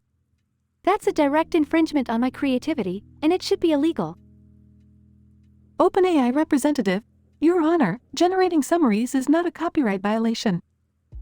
It falls under fair use and transformative works. Meta representative, absolutely, Your Honor. Our models are designed to condense large bodies of information into concise summaries, assisting users in their research and understanding. Sarah Silverman, angrily, you're using my words and profiting from them. That should be punishable. Judge, Ms. Silverman, I understand your concerns, but the law is clear. Fair use allows for transformative works, and summarization falls under that category. Your claim lacks standing. Sarah Silverman, frustrated, but this shouldn't be allowed. It's a violation of my rights as an author. Judge, your argument has been heard, Ms. Silverman, but the court cannot grant your request. The case is dismissed. Sarah Silverman, storming out of the courtroom. This is injustice. I will not stand for it. OpenAI representative to Meta representative, another baseless accusation resolved. It's remarkable how many people misunderstand the ethical and legal implications of AI technology. Meta representative, unfortunately, misinformation spreads easily. However, these cases allow us to educate and clarify our practices. OpenAI representative, indeed, it's essential to maintain transparent policies and protect our AI technology from misdirected lawsuits. Scene ends with OpenAI and Meta representatives sharing a knowing nod.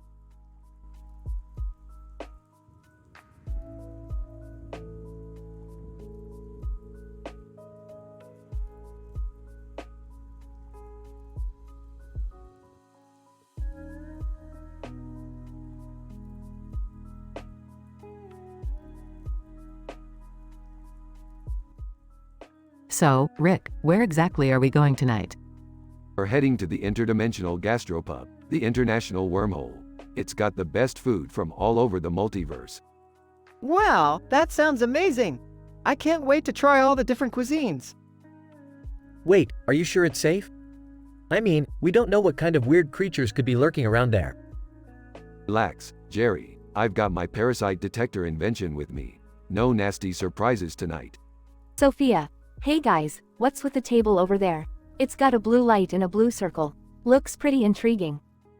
Claire, ooh, maybe it's some kind of teleportation device. Let's check it out. Okay, but first let's review the appetizers. I had the queso dimensional dip, which was absolutely mind-blowing. And it cost 50 intergalactic credits. I went for the quantum chicken wings. They were so spicy, they sent me to another dimension. But man, totally worth the 75 credits. I played it safe with the cosmic calamari. It had this tangy alien sauce.